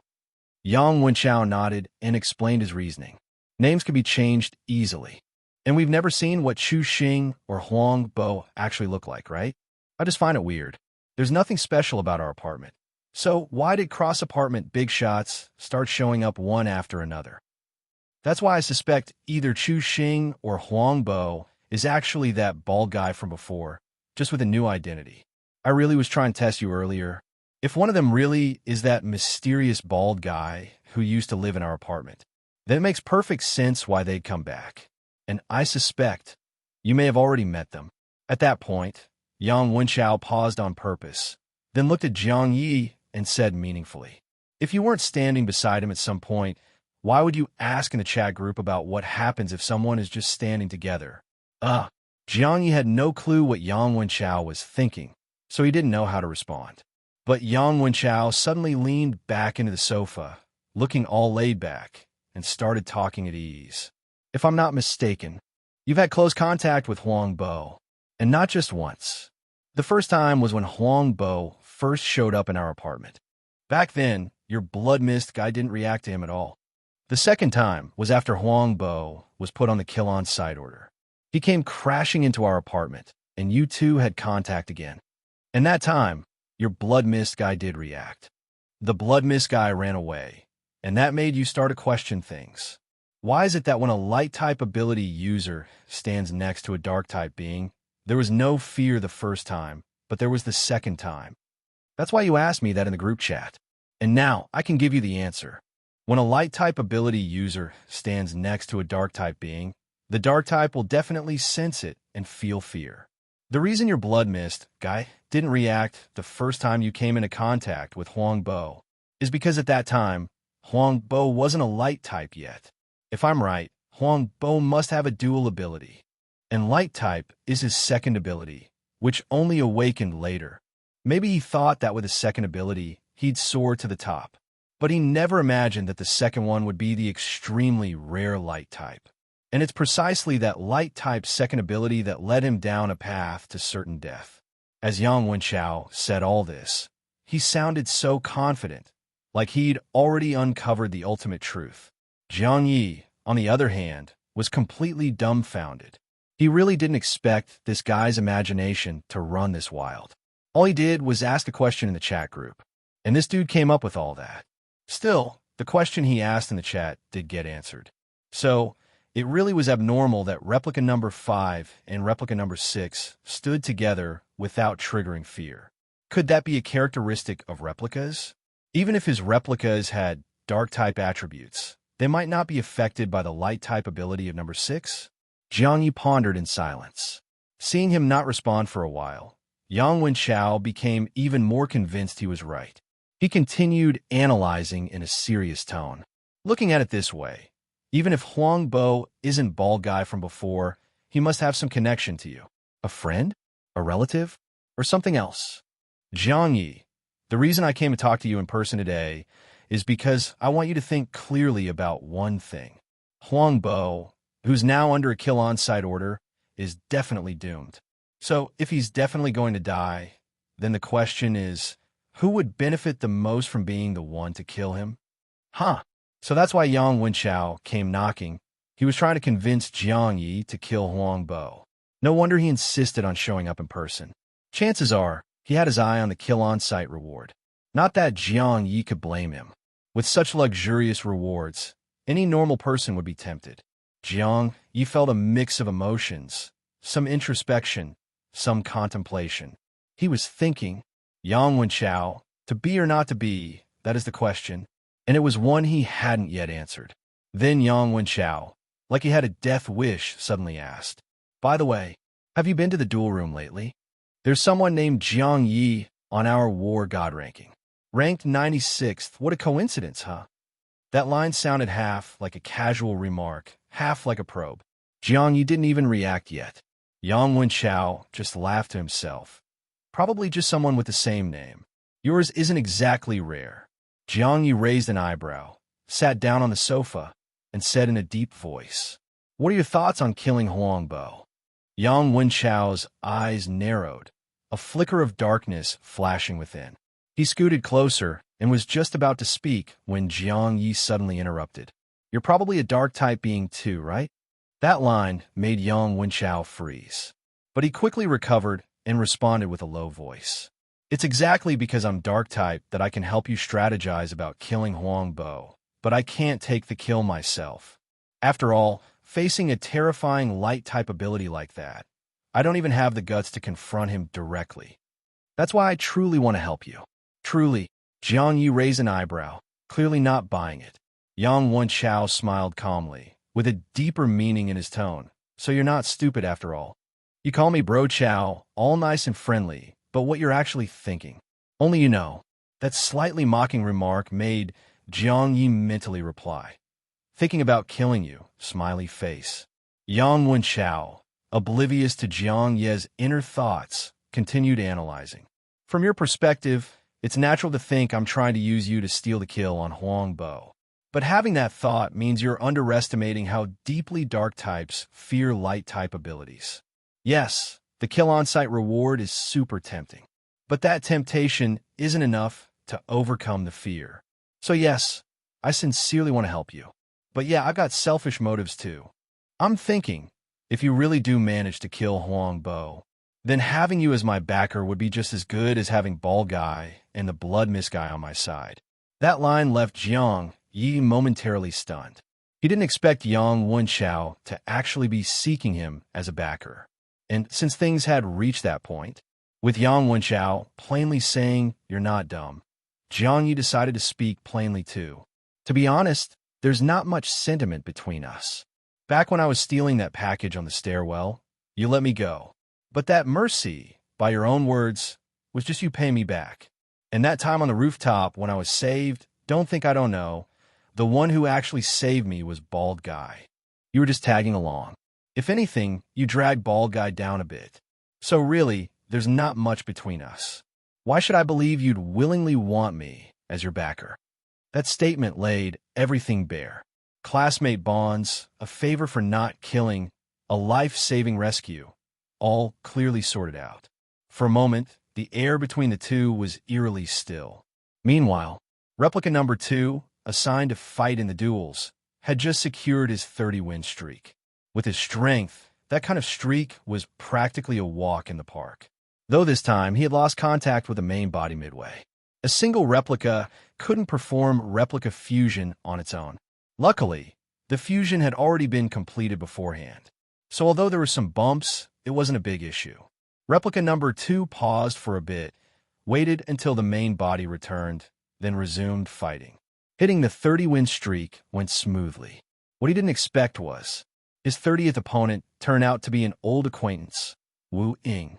And Wu Ying even deliberately took on his appearance and walked straight into the duel arena.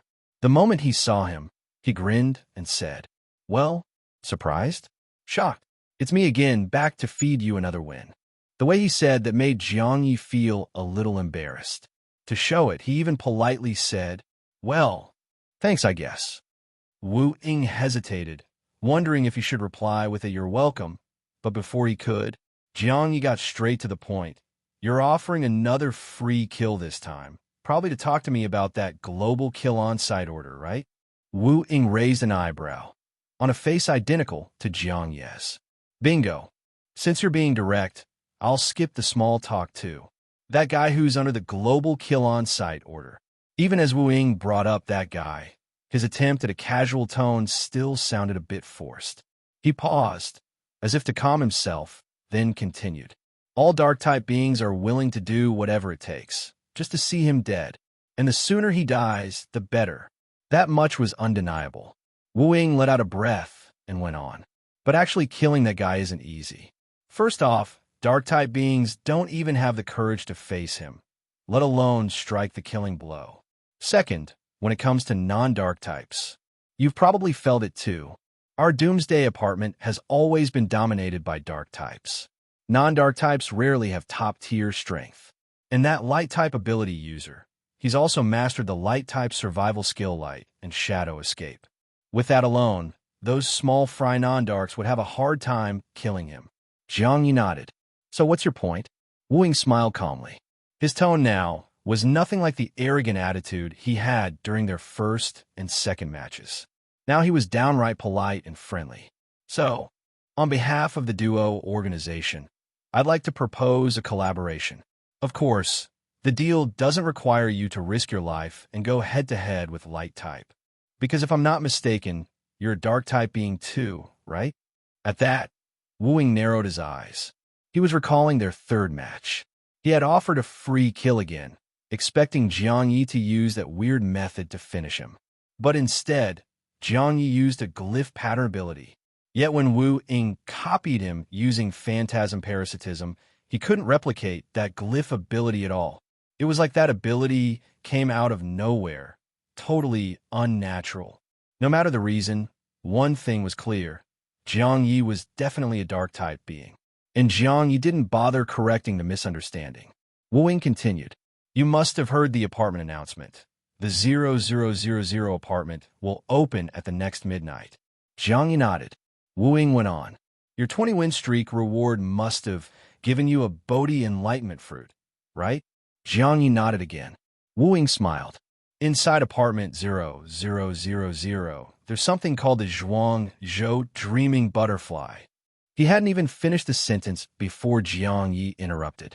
It boosts the chance of awakening a talent from the Bodhi enlightenment fruit.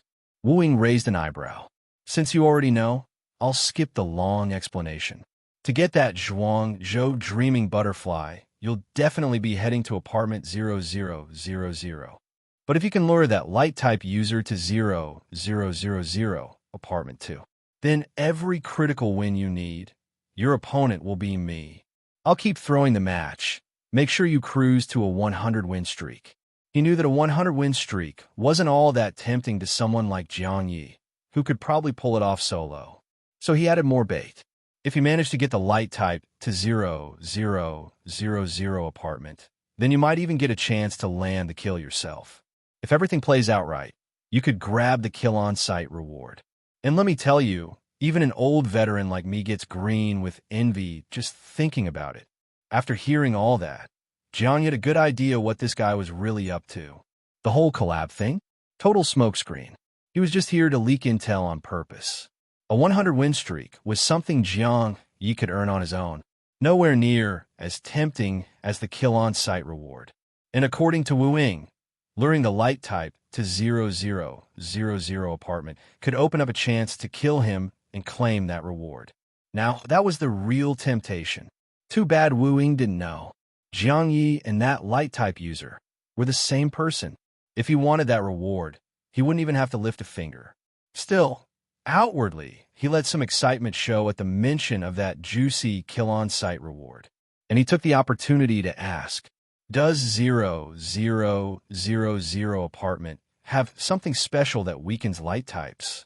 Wu Ying knew the real trick behind 0000 apartment. It allowed veteran players to show up early. Among these newbies, the non-dark types really couldn't handle the light and shadow escape skill. But the non-darks among the old players? Tons of tricks up their sleeves. Take spatial users, for example. Intercepting a light escape wasn't out of the question. Of course, Wu Ying couldn't let Jiang Ye know that, especially since the real reason 0000 apartment was opening early was because of Jiang Ye. If he sensed danger and didn't go for the dreaming butterfly, the whole plan would collapse. So when Jiang Ye asked, Wu Ying gave the answer he had prepped in advance. There's a zone inside 0000 apartment called the Abyssal Zone. In there, the darkness is so deep, light can't touch it. Dark-type powers are significantly boosted, while light-type skills take a serious hit, especially that light and shadow escape. It practically becomes unusable. If you can drive light-type into the Abyssal Zone, your chances of killing him go way up, don't they? Abyssal Zone. According to that logic, even a dark-type might have a shot at killing a light-type in that zone. Of course, dark-type still had to risk getting scorched by light scorch. But with the kill-on-site reward being that insanely lucrative, plenty of dark types would be willing to take that gamble. At this point, Jiang Ye couldn't help but wonder. Abyssal Zone. Would Yang Wenchao know about it? The thought crossed his mind, and he turned to Wu Ying with a serious expression. Do game players know about the Abyssal Zone? Wu Ying nodded. Of course. Jiang Ye raised an eyebrow. Then that light type isn't stupid. Why would he walk straight into danger? Wu Ying chuckled calmly. That's your problem to solve. But I can give you another bit of insider info. Our duo organization has a standing deal with the apartment bosses. Every season, we select one player from each beginner apartment to be crowned Rookie King. And at the end of the newbie phase, the Rookie King gets a global announcement. You've heard those system announcements, right? Like when someone levels up to level 1 or 2. But those are small time, limited to one apartment. Maybe 80 people hear them. The reward? A CR asterisk PPY black iron treasure chest. But a Rookie King global announcement? Totally different ballgame. And a reward that comes with it? Way beyond any black iron junk. Then Wooing gave him the full rundown. You heard the kill on-site announcement, right? The apartment bosses, there are 26 of them in total. They correspond to 26 extreme zones. Each extreme zone manages 10,000 big districts. Your district's code is A0985. And the A-Zone apartment boss? The strongest of all 26. But that doesn't mean the Rookie King always comes from A-Zone. All 26 zones have chance. But this time, because of the light type's emergence and the kill-on-site order, the Rookie King has basically been decided. Whoever takes down the light type will become this season's Rookie King. And most likely, the strongest Rookie King of all time. With a title and reward like that, who could resist? That kind of title and glory. Jiang Ye wasn't sure he could resist. What shook him more was this realization. Out of all 26 apartment bosses, the one he had to kill was exactly the strongest of them all. The A-Zone boss. F asterisk asterisk asterisk ING hell. You gotta be kidding, right? And going by the earlier mission prompt, he'd already been noticed by the apartment boss. Jiang Ye seriously suspected that time his main body got trapped in the illusion might have been the boss's doing. And in this kind of situation, he still wanted to fight for Rookie King? What a joke.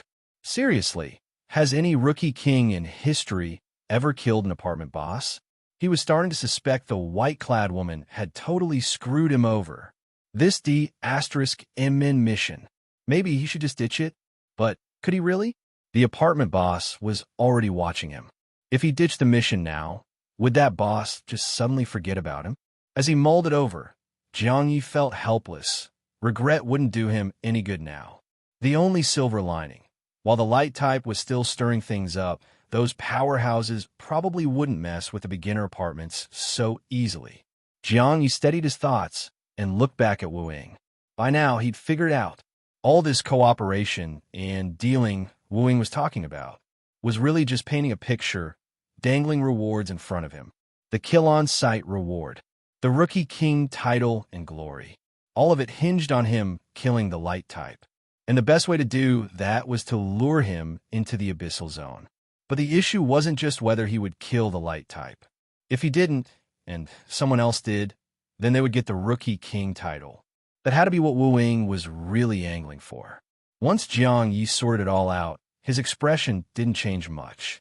He just looked steadily at Wu Ying and asked, other than all that, this so-called collaboration, got any real, tangible benefits for me?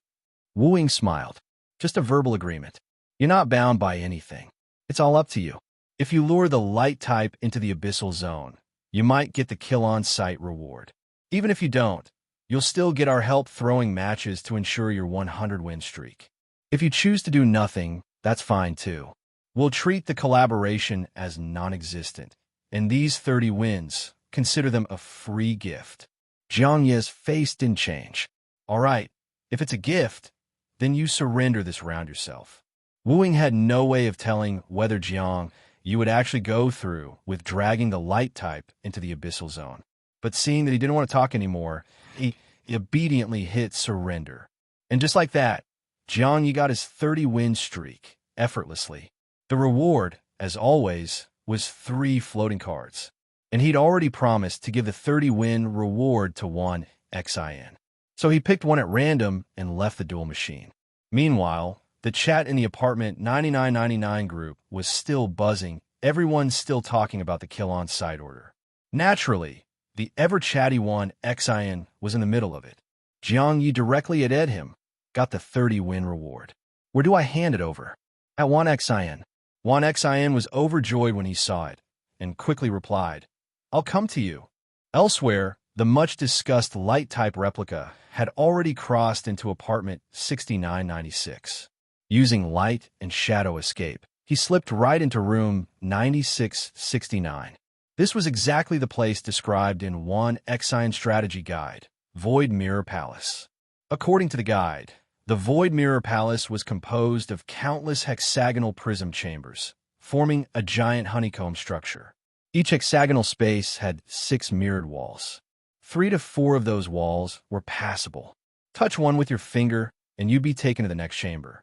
That meant each hexagon had 3 to 4 possible exits. But only one path could truly lead you through the Void Mirror Palace.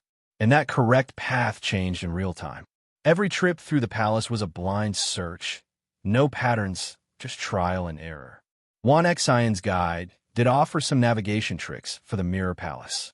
Still, even with those tips, it typically took about a full day to get through. But Jiang Ye had a hunch when he used light and shadow escape. And once he reached the Mirror Palace, it turned out he was right. With light and shadow escape, he could move through the Void Mirror Palace completely unhindered. Even if a mirror wall was supposed to be impassable, he could simply phase through. What he didn't know was whether this kind of cheat traversal would still grant him enlightenment boosts. Not that he dwelled on it. In fact, once replica number 6 arrived, he didn't explore seriously. He used light and shadow escape to zip through a few chambers, then sat down near the palace's center. He had no choice. He was exhausted. All that wild activity had drained replica number 6. Sure, his stats were powerful, which is why he lasted this long. Now that the main body was safe and the Mirror Palace was quiet, he decided to rest and recover. Meanwhile, after crossing into several apartments, replica number 6 got an idea. He already had plenty of survival points. And with the main body now maxed out on silver tier attribute fruit, he could support many more replicas, which meant he could afford to make a whole bunch. Sure, without luck boosts, the quality might be hit or miss. But replica number 6 thought he could deploy replicas in apartments he frequently visited, using them as anchor points. Then, when crossing apartments, he could use mirror replicas and phantom replicas, combined with the main body's replica swap skill. That would save a ton of survival points. Plus, Juan Xian's guide was almost in hand. It outlined upgrade routes for various playstyles. He needed replicas to start executing those too. But there was a catch. Jiang Ye wanted this next batch of replicas to all be blackened replicas. And blackened replicas came with new identities. They'd appear in the apartment 10 member list with totally new names. If just 1 or 2 popped up, his classmates might think they were powerful cross-apartment players. But if a bunch of them showed up at once, even those newbie classmates would start getting suspicious. So he needed a workaround for mass-creating blackened replicas. Maybe he should have the main body cross into an apartment with no players at all, or find a special space where no member list showed up at all. As replica number 6 rested, he kept planning his mass production and deployment strategy. Suddenly, his whole body jolted. He instinctively used light and shadow escape, and even cast holy light judgment without thinking. But before he could escape far, he heard a voice.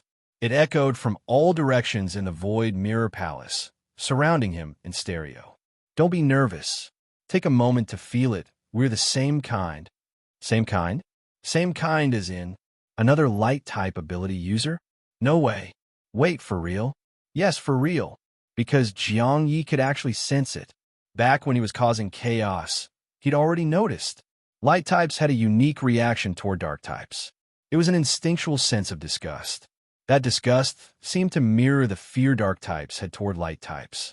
In other words, light and dark could sense each other. And now, for the first time, he felt a sense of kinship, like meeting one of his own. It felt a bit like the connection between his replicas, but not as strong. So, light types could sense other light types too? But then, why would another hidden light type show up here, in the Void Mirror Palace? Did they follow him here? Or had they been hiding here long before he arrived? More importantly, Jiang Ye was still exhausted, hadn't recovered yet. But he didn't cancel light and shadow escape. Instead, while circling through the Mirror Palace, he responded to that familiar feeling. I can believe you're one of my kind. But with the bounty on me so high, aren't you tempted too? At those words, the voice seemed to chuckle softly. To be honest, I'm tempted to the point of drooling. But then the voice shifted tone. Unfortunately, in the Doomsday Apartment, light types are doomed to stay in the shadows. That kill on sight reward?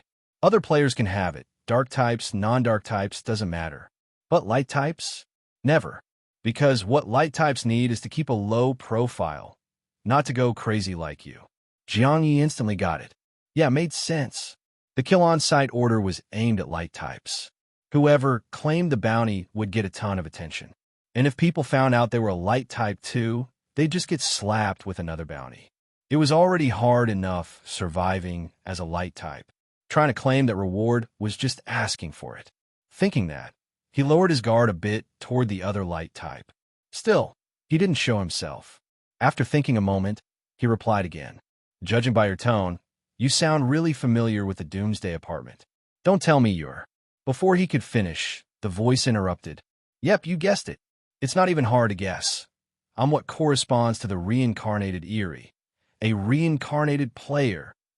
And that's exactly the path you're about to walk to. A reincarnated player. Huh. Back when he first learned about the reincarnated Eerie from the Black and Replica, Jiang Ye had already considered that such a thing as a reincarnated player might exist. At the time, the Black and Replica had said human players didn't need to reincarnate within the beginner apartment. For most players, that was true. But clearly, light types were the exception. So hearing that somewhat world-weary voice, Jiang Ye instantly guessed the other person was a reincarnated player. And if what they said was true, he, too, would eventually have to take that path. After thinking for a moment, Jiang Ye couldn't help asking, so you came to find me, to guide me onto the path of the reincarnated player. Are there more reincarnated players like you in other beginner apartments? As light types, is it just you, hiding alone as a reincarnated player? Or is there already a whole organization? Is our fate to stay hidden forever, barely surviving? Or have we formed a force that will one day launch an all-out war against the Doomsday Apartment and its dark-type residents? He even started imagining an epic immortal versus demon battle from a cultivation novel. At the same time, he thought, since some of his replicas were light-type and some were dark-type, if such a heaven versus hell showdown did happen, whose side would he be on? Besides that, another question came to mind. The white-clad woman, a reincarnated Eerie, could leave the beginner apartment by killing the apartment boss. Then what about reincarnated light types? If one day they wanted to escape too, would they also have to kill an apartment boss? Wouldn't his quest to kill the apartment boss count as killing two birds with one stone? Or would killing the apartment boss actually cause trouble for the light-type reincarnated players? A million thoughts and questions spun through Jiang Ye's mind. However, that voice, his mysterious kindred, didn't really answer most of them. They only replied to his first question. As a fellow light type, I guess I'm sort of here to nudge you toward the reincarnated path. But don't you think that, compared to choosing reincarnation, your bigger problem right now is that kill on-site bounty you're carrying? Jiang Ye's mind shifted gears. He immediately asked, you mean there's a way to remove it? Of course. The voice answered casually, the simplest way to get rid of a server-wide kill on-site order is to die. Sounded like a dumb answer. But Jiang Ye had studied death tiers before, and he also knew the reincarnated Eerie's method was to fake death and revive later. So instantly, from those words, he caught the real hint. You mean, use fake death to shake the bounty? The other light type paused, seemingly impressed, and finally said, looks like you actually know a fair bit. I thought you were just some reckless lunatic running around like a madman. Who the hell are you calling a lunatic? Jiang Ye grumbled inwardly. I was saving people. Okay. After that little jab, the voice softened and continued. Since you already thought of fake death, then you probably also know about death priority, right? To shake the kill on-site order, you'd have to go through an A+ tier death between soul erasure and will erasure. This level of death is extremely deep. Resurrection is extremely difficult. And the key thing is, death at this level would wipe out all your abilities, including your talent. In other words, you'd lose your light type ability. At that point, the voice fell silent. Jiang Ye just stared blankly. No light-type ability? Then what the hell was the point of playing anymore? If avoiding the bounty meant giving up his entire ability, then he didn't even need to think about resurrection. Just ditch replica number 6 and be done with it. So with that, Jiang Ye firmly rejected the offer. Then forget it. Thanks for the advice, but I'd rather keep being a rampaging lunatic.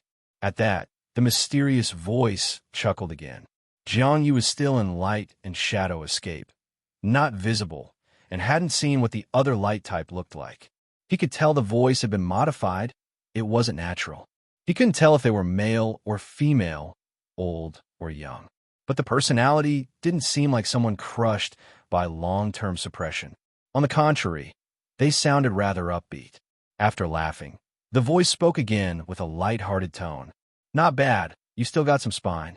If you were really willing to give up your light-type ability just to shake the bounty, then our conversation would probably end here. But since you'd rather be hunted than lose your light-type ability, then I'll give you a few more pointers. A typical A+ tier death will indeed make you lose all your abilities and powers. But there are methods to preserve your talent ability even through that. Of course, the path of fake death and revival becomes much, much harder, especially with the beginner apartment only giving you 10 days. And if veteran players descend, your situation will become unimaginably dangerous. At this point, the voice of the other light type sounded a bit heavy. But a moment later, they added with a comforting tone. Still, give it a try. First of all, you've cleared your personal instance, right? Ugh, that again. Jiang Ye helplessly corrected. No, I haven't cleared it. The voice went silent for a second, then said, slightly annoyed, then hurry the H*LL up and clear it. A light-type personal instance is aligned with light. For you, it shouldn't be hard. Once you clear it, you'll receive a light-type fated item. At the same time, the entire space where your personal instance exists will become your personal space. And that personal space is the key to your fake death and revival. Then, the voice gave him a pointed reminder. When you run your personal instance, don't cause too much destruction. After all, once you clear it, it becomes yours. And light-type personal spaces usually come with a built-in resource zone. You could trade those resources with me later. Once that's done, I'll teach you the next step for fake death and revival. At this, Jiang Ye finally understood. This so-called help with his bounty, what this same kind really wanted was to trade for light-type resources, huh? But the problem now was Jiang Ye wasn't even sure if his personal instance was light-type.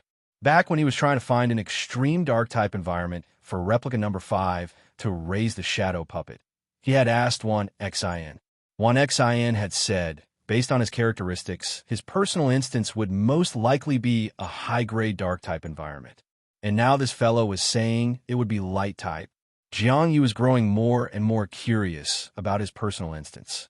Meanwhile, back in his room 2025 of the initial apartment, the weird silence between replica number 1 and Yang Wenchao dragged on for a moment. Yang Wenchao tapped the armrest of the sofa a few times. He reined in his expression and said solemnly, "You're right. A mountain can fall. A person can leave. So deep down, I'll always rely on myself." Talking about backing is just another way to say more allies, more paths. But your attitude clearly makes building trust between us impossible. And that's fine. Trust isn't that reliable anyway. So let's build something more reliable. Mutual interest. Now that everything's out in the open, no need to go in circles anymore. I'll ask you one more time. Do you want the kill on-site bounty or not? At this stage of the conversation, Jiang Ye no longer needed to pretend there was any classmate bond between them. His expression was calm as he nodded slightly. A reward that generous. Who could say no? Yang Wenchao continued methodically. But on your own, even if you had personal ties with Huang Bo, he wouldn't sacrifice himself just to make you stronger. Jiang Ye nodded again, signaling him to go on. But I have a plan that could convince him. Yang Wenchao tapped the sofa arm again, then said in a low voice, "As long as you can find a way to get the message to Huang Bo, the three of us can form a contract. You get the kill on-site bounty, but the stellar tier dojo, I get 3 usage rights. And out of the 100,000 survival points, I take 10,000. Fair enough, right? Negotiation time. From a neutral standpoint, Yang Wenchao's demands weren't outrageous. But Jiang Ye muttered inwardly, then suddenly asked, "This method of convincing Huang Bo you mentioned, you're not talking about faking his death to get rid of the bounty, are you?" As soon as he said that, Yang Wenchao's eyes widened. His eyeballs darted quickly before he suddenly asked, "Did Huang Bo tell you that? He knows about faking death to remove the bounty." Jiang Ye nodded, casually making things up. He has some idea, but doesn't know the details. So now he's looking for reincarnated Eerie, trying to learn their fake death method. Yang Wenchao listened, his eyes spinning with thoughts. Just then, a knock came from the door of room 2025. Jiang Ye's eyes flickered. Yang Wenchao frowned and guessed. Blood Mist guy came back. Definitely not. Now that the main body was back, he was reconnected with the blackened replica. So he knew the blackened replica wasn't at the door. He had a hunch. This might be the summons from his personal instance. The one he hadn't been able to find might finally be calling him now. Jiang Ye instantly focused hard, trying to trace the source of the knock. And maybe it was due to his enhanced energy stat. This time, he actually did feel a strange pull, like something was summoning him. Following that sense of pull, he walked to one of the most secluded storage rooms in the luxury apartment. That room only held cleaning supplies. Floor scrubbers, vacuums, all kinds of tools. He'd been here before while searching for his personal instance, but found nothing. This time, guided by the sensation, he moved all the cleaning gear aside and reached toward the back panel of the storage space. The more he searched, the stronger the sensation grew. That knock, it felt like it was coming from behind the back panel. Click! A small fingernail-sized recess depressed under his hand. A secret panel slid open behind the back wall. Behind that panel was a complex, six-pointed star sigil. This had to be his personal instance. Just as he was filled with joy, the knocking stopped, and the six-pointed star pattern vanished. He wasn't sure if touching that spot directly would activate the instance. So he closed the panel and exited the narrow storage room first. Back in the living room, Yang Wenchao was still on the sofa, looking a bit dazed. After a long pause, he came to and looked at Jiang Ye, asking. Jiang Ye nodded, looking pretty calm, and casually asked, "Have you cleared your personal instance yet? Got your fated item, so you're stronger now?" Yang Wenchao shook his head. "Nope." Huh. Jiang Ye was a bit surprised. "You haven't cleared your personal instance? Even Yang Xiaoman has." But Yang Wenchao shook his head again, eyes complicated. "Didn't Xingman also skip his? You didn't find a survival stone on him, did you?" That was true. Jiang Ye nodded, and Yang Wenchao started explaining. Most personal instances aren't that hard to clear. Some, like Yang Xiaoman's, are probably just about planting flowers or gardening. It's an easy pass. But that's just the general case. Generally, the easier it is to find a personal instance in the apartment, the lower its difficulty. The harder it is to find, the tougher the challenge. There are even some so well hidden, they trigger special alerts when discovered. Those are the highest difficulty level. That did match what one Xian said. Jiang Ye's instance, hidden extremely deep, was top tier in difficulty.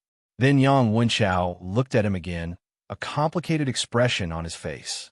Also, the harder a personal instance is, the greater the player's ability and potential.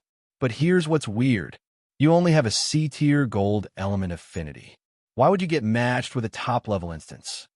That's what left Yang Wenchao stunned. It was only now that he vaguely realized. Maybe Jiang Ye wasn't as simple as he appeared. Not just in terms of personality, but in strength too. Yet his strength really did seem to be C-tier. Another strange thing, why did the Blood Mist guy look exactly like him and even follow his orders? Plus, not long ago, Yang Wenchao had watched one of Lin Jing's duels. Based on Lin Jing's performance and the rumors swirling around the VIP spectators, he became deeply aware. This real-life version of Doomsday Apartment wasn't a 100% replica of the game. There were things here that didn't exist in the game, like the bizarre ability Lin Jing showed during battle. That power looked even stronger than a regular ability. And judging by what the spectators were saying, it wasn't just Lin Jing who had that kind of skill. So, Yang Wenchao seriously suspected. What if Jiang Ye only seemed to have a C-tier ability, but actually had some strange power? Like maybe the blood mist guy, who looked like his bodyguard, was really a manifestation of Jiang Ye's eerie ability? And that's why Jiang Ye's instance had such a high difficulty level? If that were true, then Jiang Ye, who was on the war god ranking, might actually be the same Jiang Ye he knew. Just thinking about that rocked Yang Wenchao to the core. He used to believe he was the strongest among all his classmates in the same apartment. He'd even been confident that among all players in the school, he had the most potential. But then came Ball Guy, and now Jiang Ye.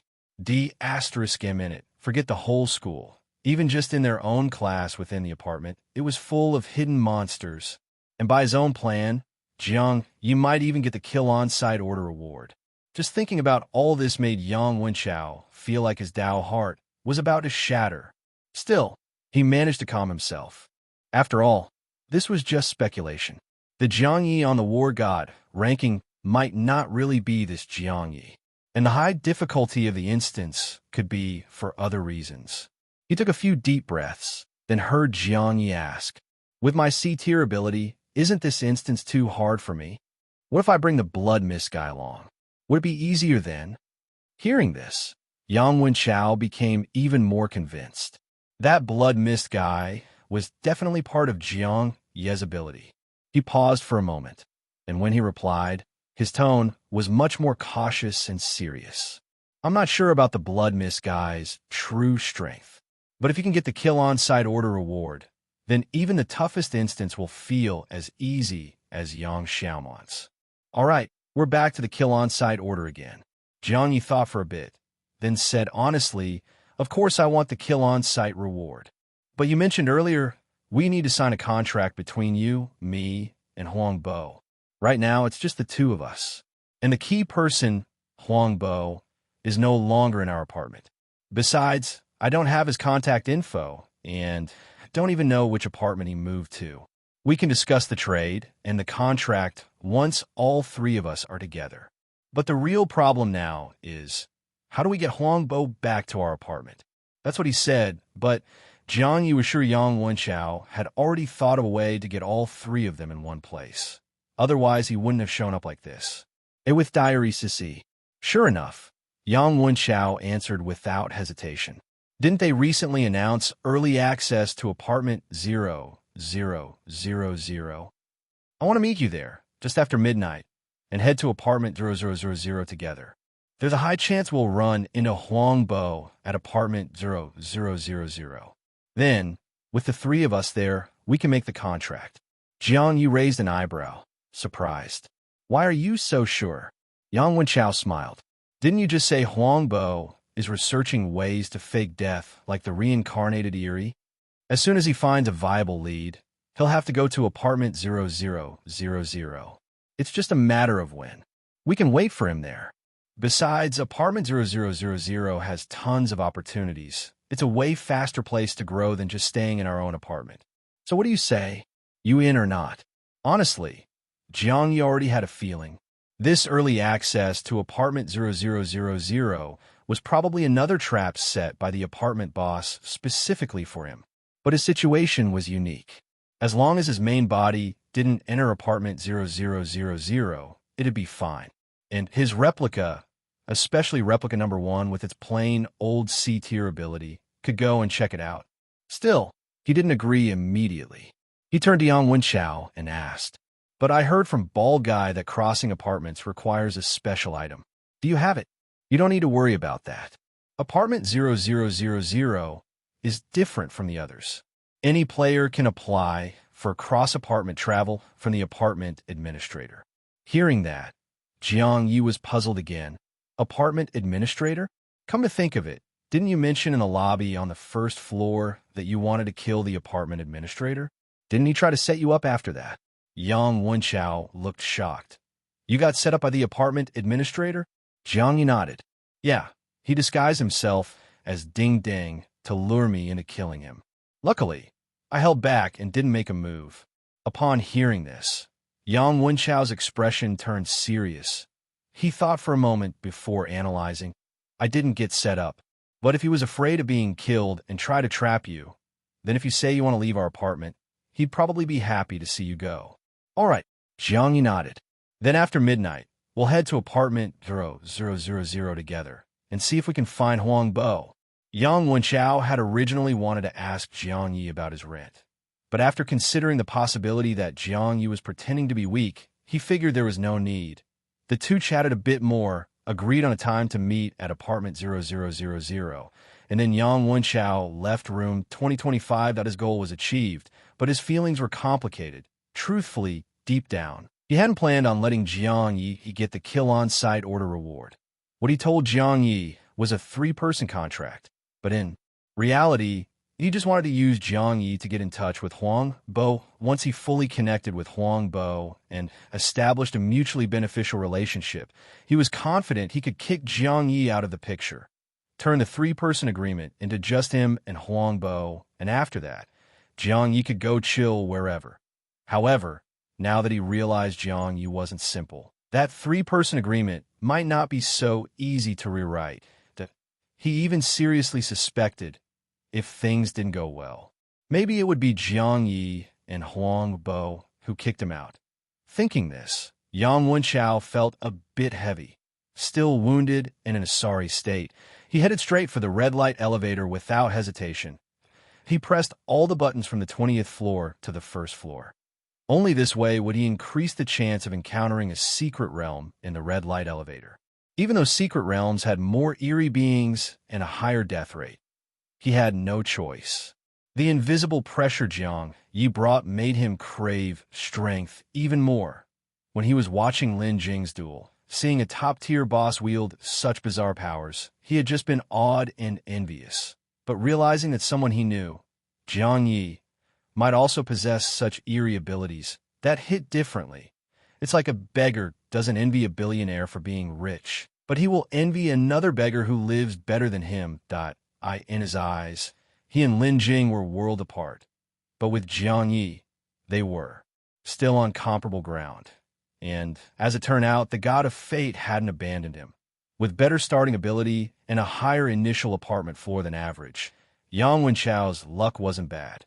After going through a string of bad luck, he now really was turning things around. When the red light elevator opened on the 18th floor, Yang Wenchao had already vanished. Jiang Ye didn't know any of this. His replica number 1, after Yang Wenchao left, headed to the storage room to check out that hidden personal instance. Meanwhile, replica number 2 met up with one Xin to complete the trade for the 30-win streak reward. The reward Jiang Ye drew for 30 wins was an item called Blood Spirit Comb. It looked like a blood-red comb and could release hair-like wires as sharp as steel, deadly and great for crowd control, a pretty solid AoE weapon.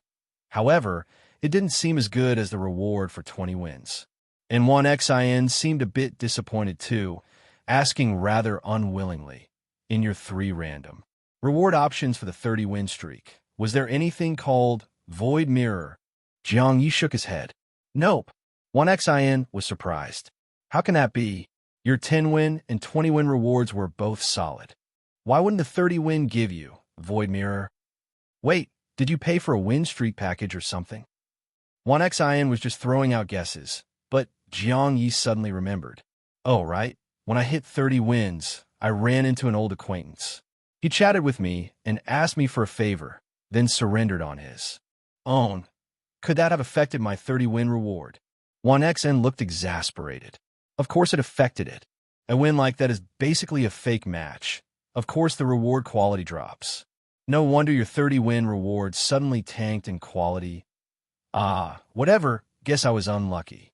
Our contract had a gamble built into it anyway. I won't hold it against you. It was obvious when Xin was disappointed, but he could accept it. He gave Jiang Ye part of the strategy guide and added, the rest, about 1/3, I'll send before midnight. Jiang Ye skimmed through it and saw that the info on apartment 0000 was in that remaining third one Xin mentioned. He didn't push the issue and instead asked one Xin. Earlier, Chung Kun said once apartment 0000 opens, he'll go there to find a Zhuang Zhou dreaming butterfly. I haven't asked you yet. Why did you suddenly give up your war god-ranking position and trade with me for the 30-win reward? Was it also to prep for exploring apartment 0000? Juan Xion's expression turned a bit complicated. He sighed, looking a little miserable. I really have bad luck. Not only do I tend to get negative effect from chance-based items, but I always run into eerie beings when monster hunting. The main thing is whatever I plan, it never works out. I was hoping to get the Void Mirror through you, but you got Blood Spirit Comb instead. And yeah, originally I did want to explore apartment 0000 as soon as it opened, just to try my luck. But then came the full server kill on-site order for Huangbo, and now I really don't dare go. Jiang Ye raised an eyebrow. Why not? Juan Xian let out another heavy sigh.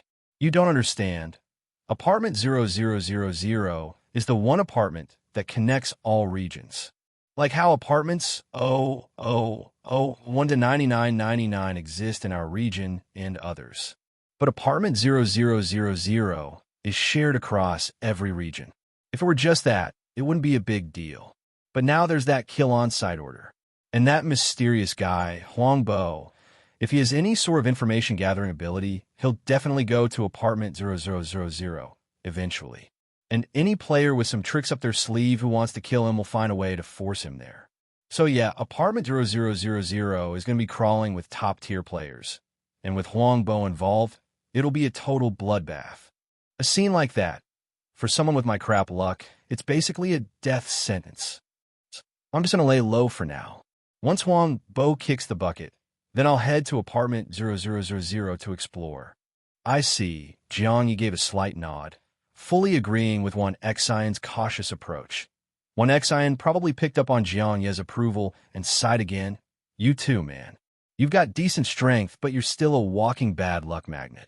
Also, when you one-shot me, you used a bizarre ability similar to what Linshin uses, right? So you're a dark-type being. The fact that you even survived Huangbo's rampage in our apartment is already lucky. Seriously, you'd better not go poking around apartment 0000, trying to join the siege on Huangbo.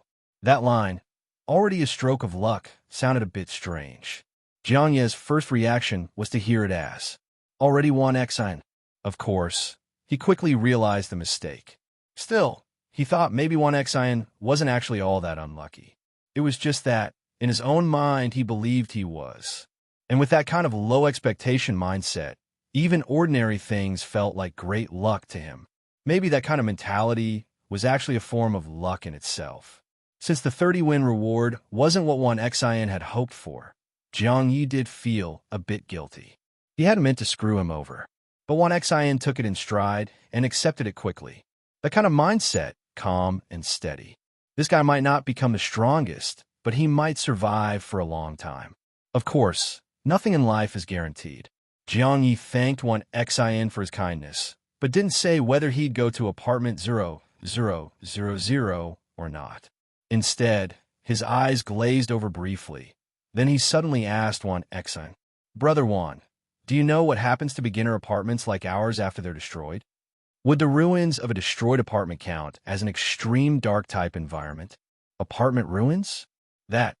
Juan Xion thought for a moment and shook his head. In the game, when an apartment is destroyed, it's basically just a line of code getting deleted. In the real version, I assume it's also completely gone? I don't know anything about apartment ruins. Who told you that? Seeing that Juan Xion truly didn't know, Jiang Ye casually made something up. I heard it from a friend while digging around about dark-type environments. Of course, the truth was, at this moment, Jiang Ye's main body, currently inside such an apartment ruin, had unexpectedly discovered.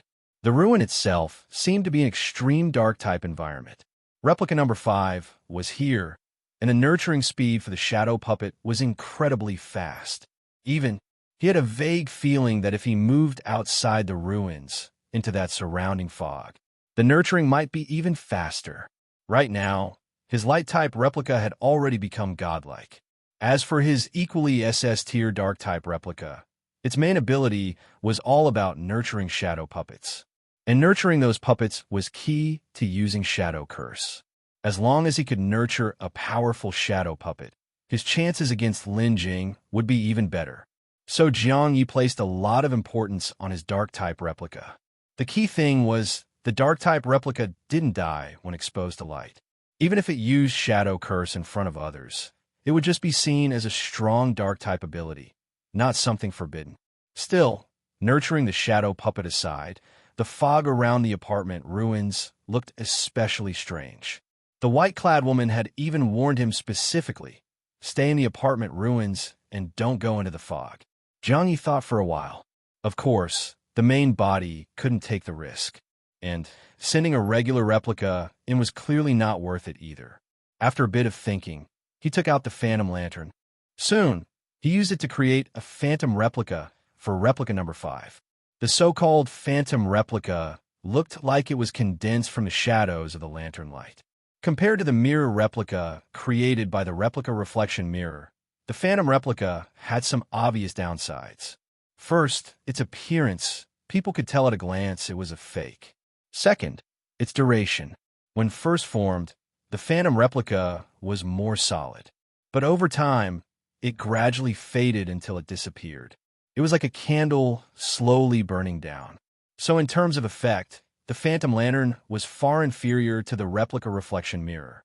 But for Jiang Ye, that wasn't really a problem. He typically only used these replicas for about 3 minutes at a time, mainly for replica fusion. But this time was different.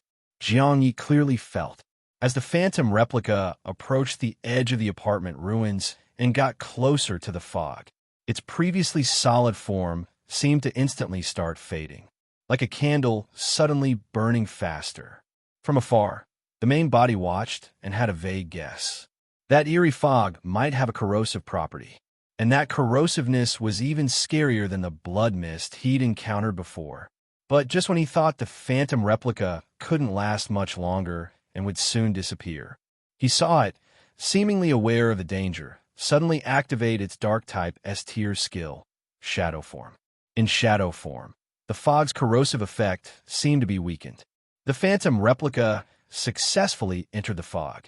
However, since phantom replicas weren't created using survival points, they didn't share consciousness with Jiang Ye, so he still had no idea what was happening inside. He was considering whether to fuse a trash-tier replica into it, then use that trash replica's vision to observe the fog. But just as he was thinking that, the burning phantom lantern suddenly went out, which meant the phantom replica that had entered the fog had finally perished. This fog really was like a forbidden zone. But Jiang Ye also felt more certain than ever. That fog-shrouded area was the ultimate extreme dark-type environment, the perfect place to nurture shadow puppets. While pondering whether there was another way to get the dark-type replica into the fog, he saw a wisp of black smoke slowly rise from the cracked ground of the apartment ruins, right where he was standing. Jiang Ye sensed it and didn't flinch. Soon, the black smoke took the form of the blackened replica. The runaway blackened replica had finally returned. Jiang Ye was just thinking about discussing fog exploration strategies with the blackened replica when he saw it raise its right hand, holding a black glass bead about the size of an eyeball. "What's this?" Jiang Ye asked in surprise. Before the blackened replica could answer, a voice came directly from the glass bead. It was the white-clad woman. "It's me." Jiang Ye looked even more surprised. "You? Why do you look like that now?" The black glass bead looked perfectly ordinary, but the voice inside was clearly speechless. "I didn't turn into this. I placed a strand of my consciousness inside the bead so I can contact you remotely. As for me, I'm neither inside the bead nor back in apartment 1010. "Oh," Jiang Ye nodded repeatedly. "So, this is like a phone call? That's actually pretty convenient." The white-clad woman silently thought. Convenient, my asterisk. That wisp of consciousness she split off wasn't just for chatting. The key thing was if she ever died, as long as her death priority wasn't higher than A tier, there was a chance she could resurrect through this strand of consciousness. Of course, the resurrection process was extremely complex and required a lot of resources. A single strand of consciousness definitely wasn't enough on its own. And honestly, she didn't want that day to come. So she was being very cautious. she'd stayed far away and still hadn't returned to apartment 1010. Naturally, there was no need to explain all this to Jiang Ye. I left you this contact method because I want to talk about how the appearance of a light-type ability user might affect the mission to kill the apartment boss. Her voice came again from the glass bead. But before she could get into it, Jiang Ye cut in first. Funny you mentioned that. I actually had a question about the mission. Go ahead, ask. Jiang Ye hesitated a bit, but since it was just a contact bead and she wasn't physically here, he grew bolder and asked bluntly. I remember when I accepted the mission, the announcement said there was no penalty, right? So even if I don't do the mission, it's not really a problem? The bead was silent. Jiang Ye kept pushing, bold as ever. Can I just abandon the mission altogether? Still silent. After a brief pause, the white-clad woman's calm voice finally came through. Of course you can. Jiang Ye was inwardly delighted. But the next second, the white-clad woman's voice came out of the glass bead again. This mission never had any punishment to begin with, including killing the apartment administrator. Even without the mission, you can still kill him. But do you know what the difference is between accepting the mission and not accepting it? Jiang Ye suddenly had a bad feeling. Sure enough, the white-clad woman's voice turned gentle inside the bead. The difference lies in awareness and attention. Doomsday Apartment is, at its core, a cruel place. Especially those who've made it to the rank of apartment boss. They've weathered countless storms. People like that have eliminate all threats at the root carved into their bones. And even without that mindset, they never need a reason to kill. You can, of course, choose not to do the mission. But do you think saying you won't do it means the apartment boss will just let you go? Her soft voice carried a trace of mockery and ridicule. Then she added, in fact, from a moment you accepted the mission, I didn't think you'd live long enough to even meet the apartment boss face to face. The trap laid by the apartment administrator was just an appetizer. I can tell you straight up, if it weren't for that freak light type suddenly showing up, you'd probably already be dead from one of the apartment boss's setups. Jiang Ye believed her. In fact, he understood even better than she did. The light type's appearance had been a cover to protect his trapped main body. So by now, he was pretty much certain. The reason the main body had been trapped was the apartment boss's doing, which meant his conflict with the apartment boss was already at a life-or-death impasse. Either he died at the hands of the apartment boss, or he killed the apartment boss. That was the simple truth. Jiang Ye sighed inwardly but accepted it calmly. Following her line of reasoning, he speculated. Just now, you said you wanted to tell me how the appearance of the light type affects the mission to kill the apartment boss? Seeing that he'd accepted the situation and dropped the idea of giving up, the white-clad woman returned to the topic and got straight to the point. The appearance of the light type has both positive and negative effects on your mission. First, the bad. Because of the light type's presence, the probability of the apartment boss showing up in the beginner apartment drops significantly. Basically, if he doesn't appear there, you won't have a chance to kill him. The good part is, precisely because the boss won't show up, your survival rate during the light type's active days goes up. That's it. Even Jiang Ye had already analyzed that much himself. No need for her to point it out. He had a feeling the white-clad woman wasn't done saying what she really meant. So he stayed quiet and waited.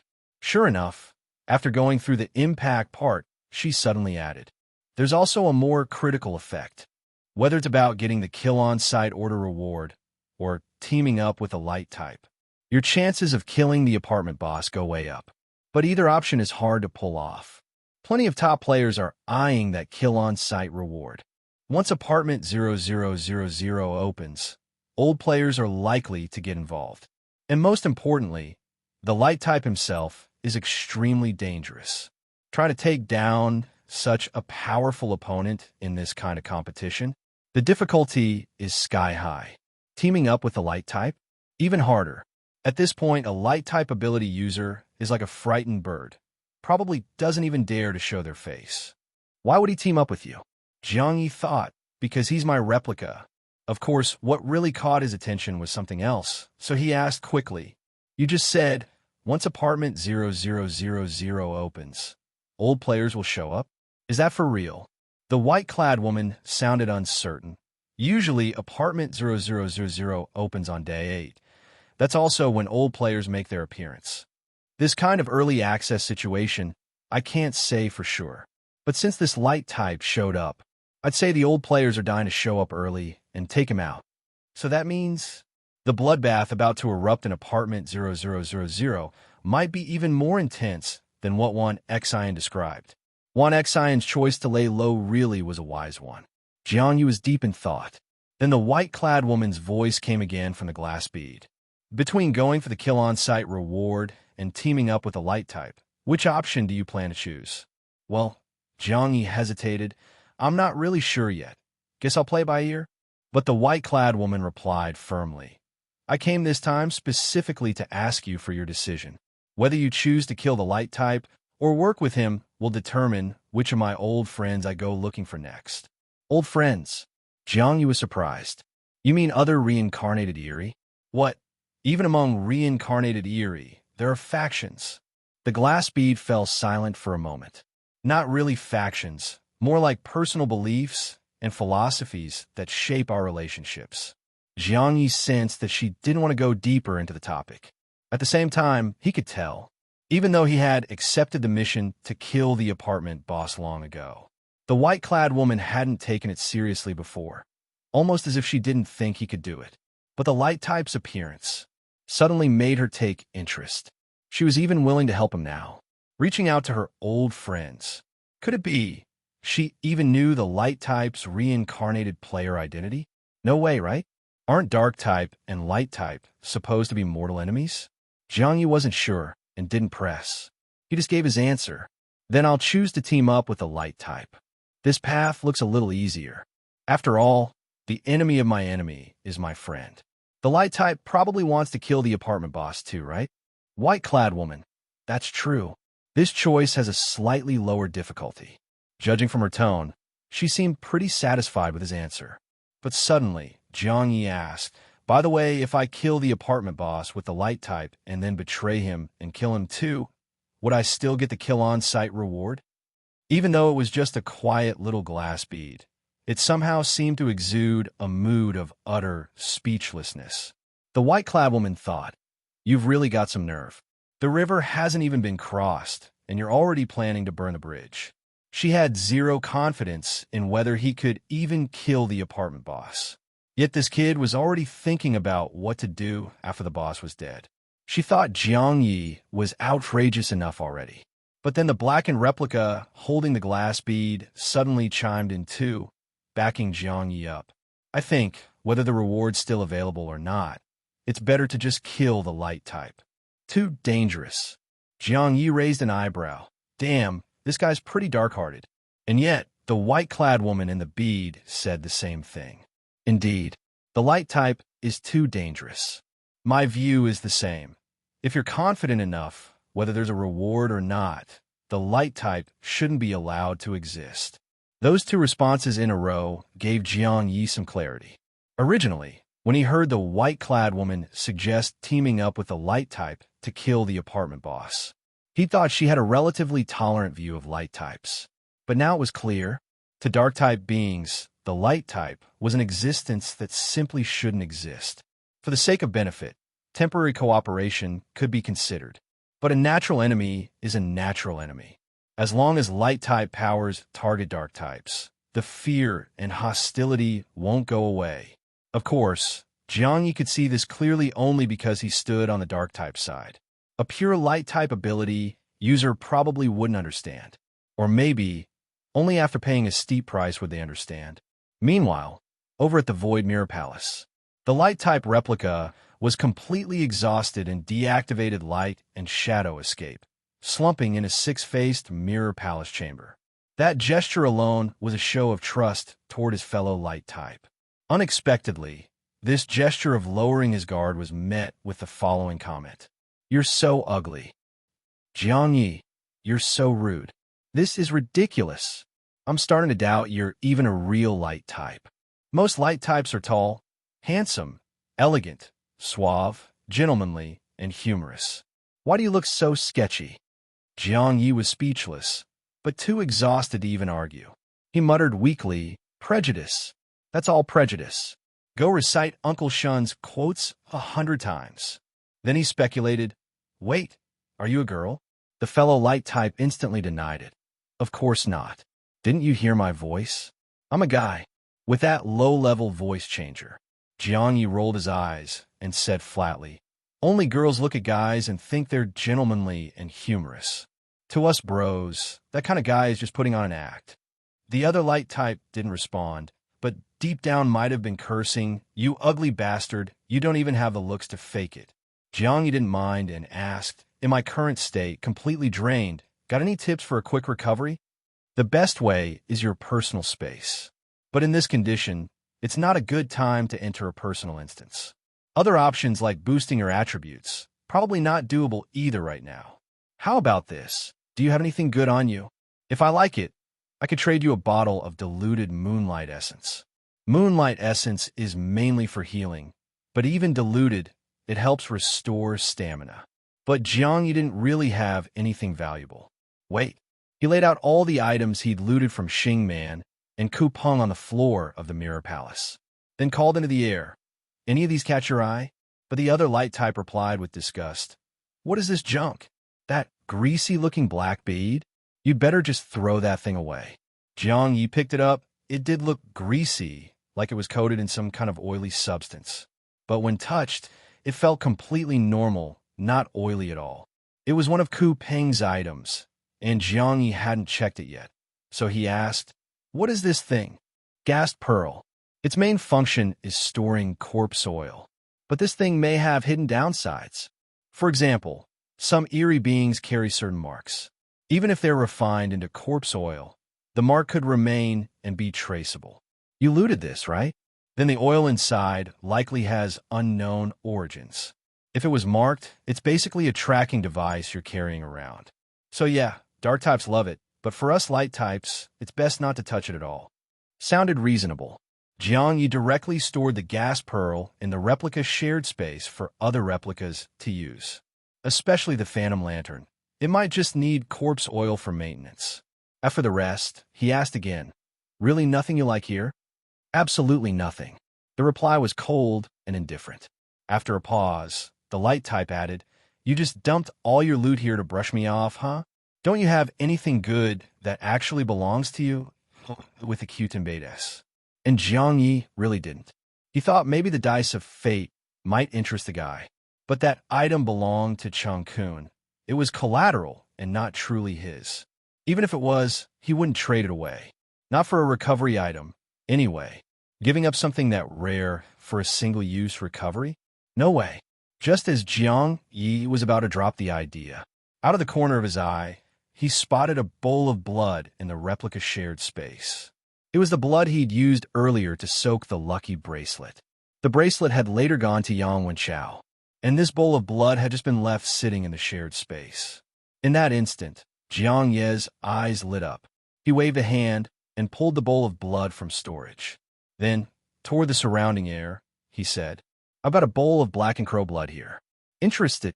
Black and Crow blood?" The voice of the other light type clearly changed tone. It took a long pause before responding stiffly. "Are you kidding me?" "Well, I'm not totally sure," Jiang Ye admitted. "I used this bowl of blood to soak a lucky bracelet. The bracelet actually did charge up from it. Then I gave it to a friend to use. That friend later complained that while wearing the bracelet, he had terrible luck. So I started to suspect it might be Black and Crow blood, but I'm not sure. You got a way to verify it?" Jiang Ye sounded totally sincere. In his mind, he had way more class than any so-called gentleman. But ugly is still ugly, and the other light type's voice turned bizarre. "Yeah, there's one very simple way to identify it. Just drink the whole bowl and see if your light type ability changes." Jiang Ye immediately realized this guy was absolutely messing with him. Even so, Jiang Ye didn't mind and simply asked again if it really is Black and Crow blood. What happens if a light type drinks it? Not sure. Ever since the words Black and Crow blood came out of Jiang Ye's mouth, this fellow light type's voice had completely lost its earlier cheeriness. replaced by a kind of inexplicable tension and seriousness. Although he said he wasn't sure, he still quickly explained. Depending on how it's stored and how long it's been kept, the effects of blackened crow blood vary greatly. For example, like this, just left in an open bowl, exposed to the air. If it's been sitting more than 24 hours, then it's basically useless. It won't have any effect. That includes the ability to recharge a lucky bracelet. But if it's been stored for less than 24 hours, if consumed by someone with a light-type ability no stronger than C tier, it can outright destroy that ability.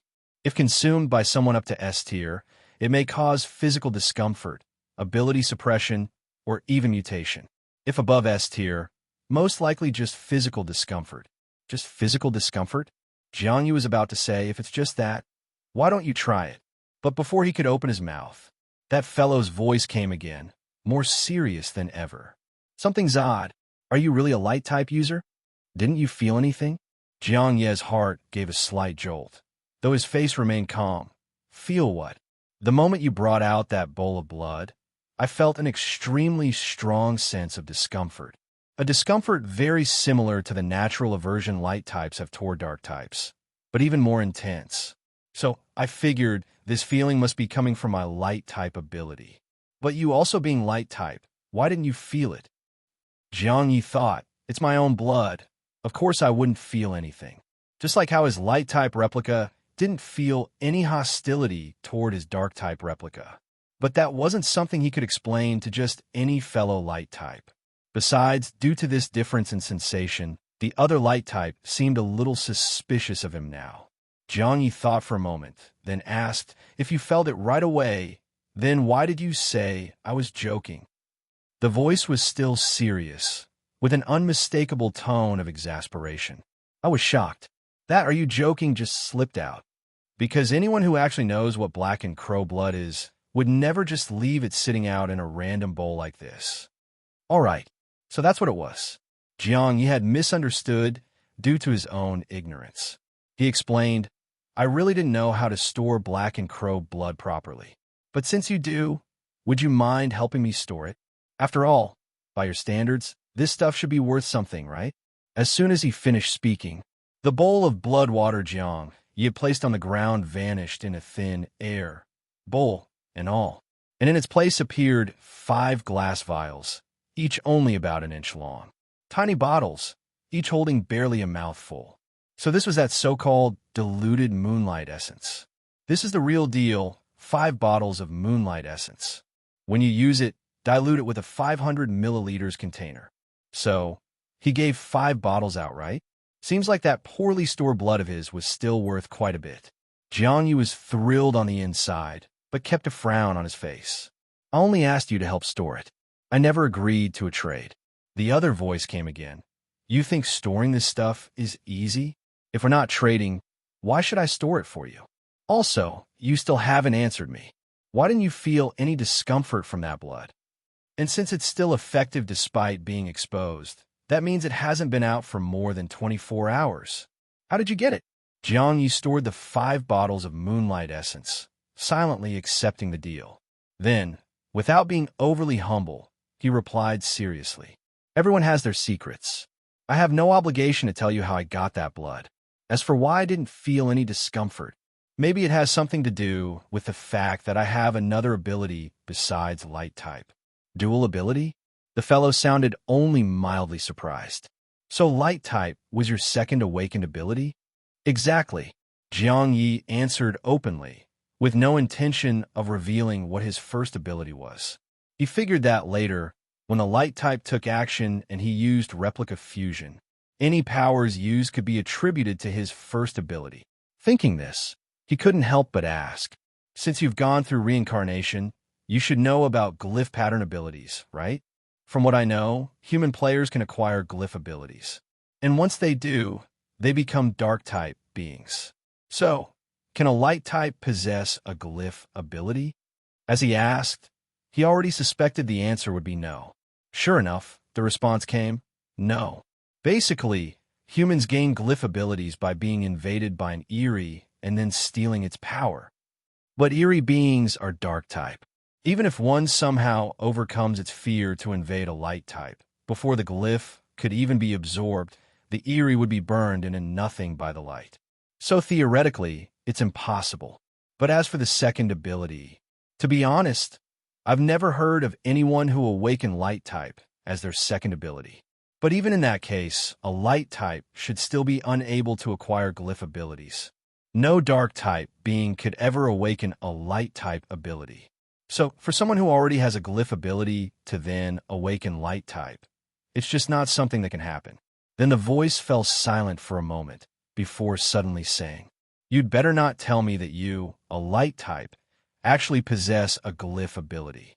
"Relax," Jiang Ye said solemnly.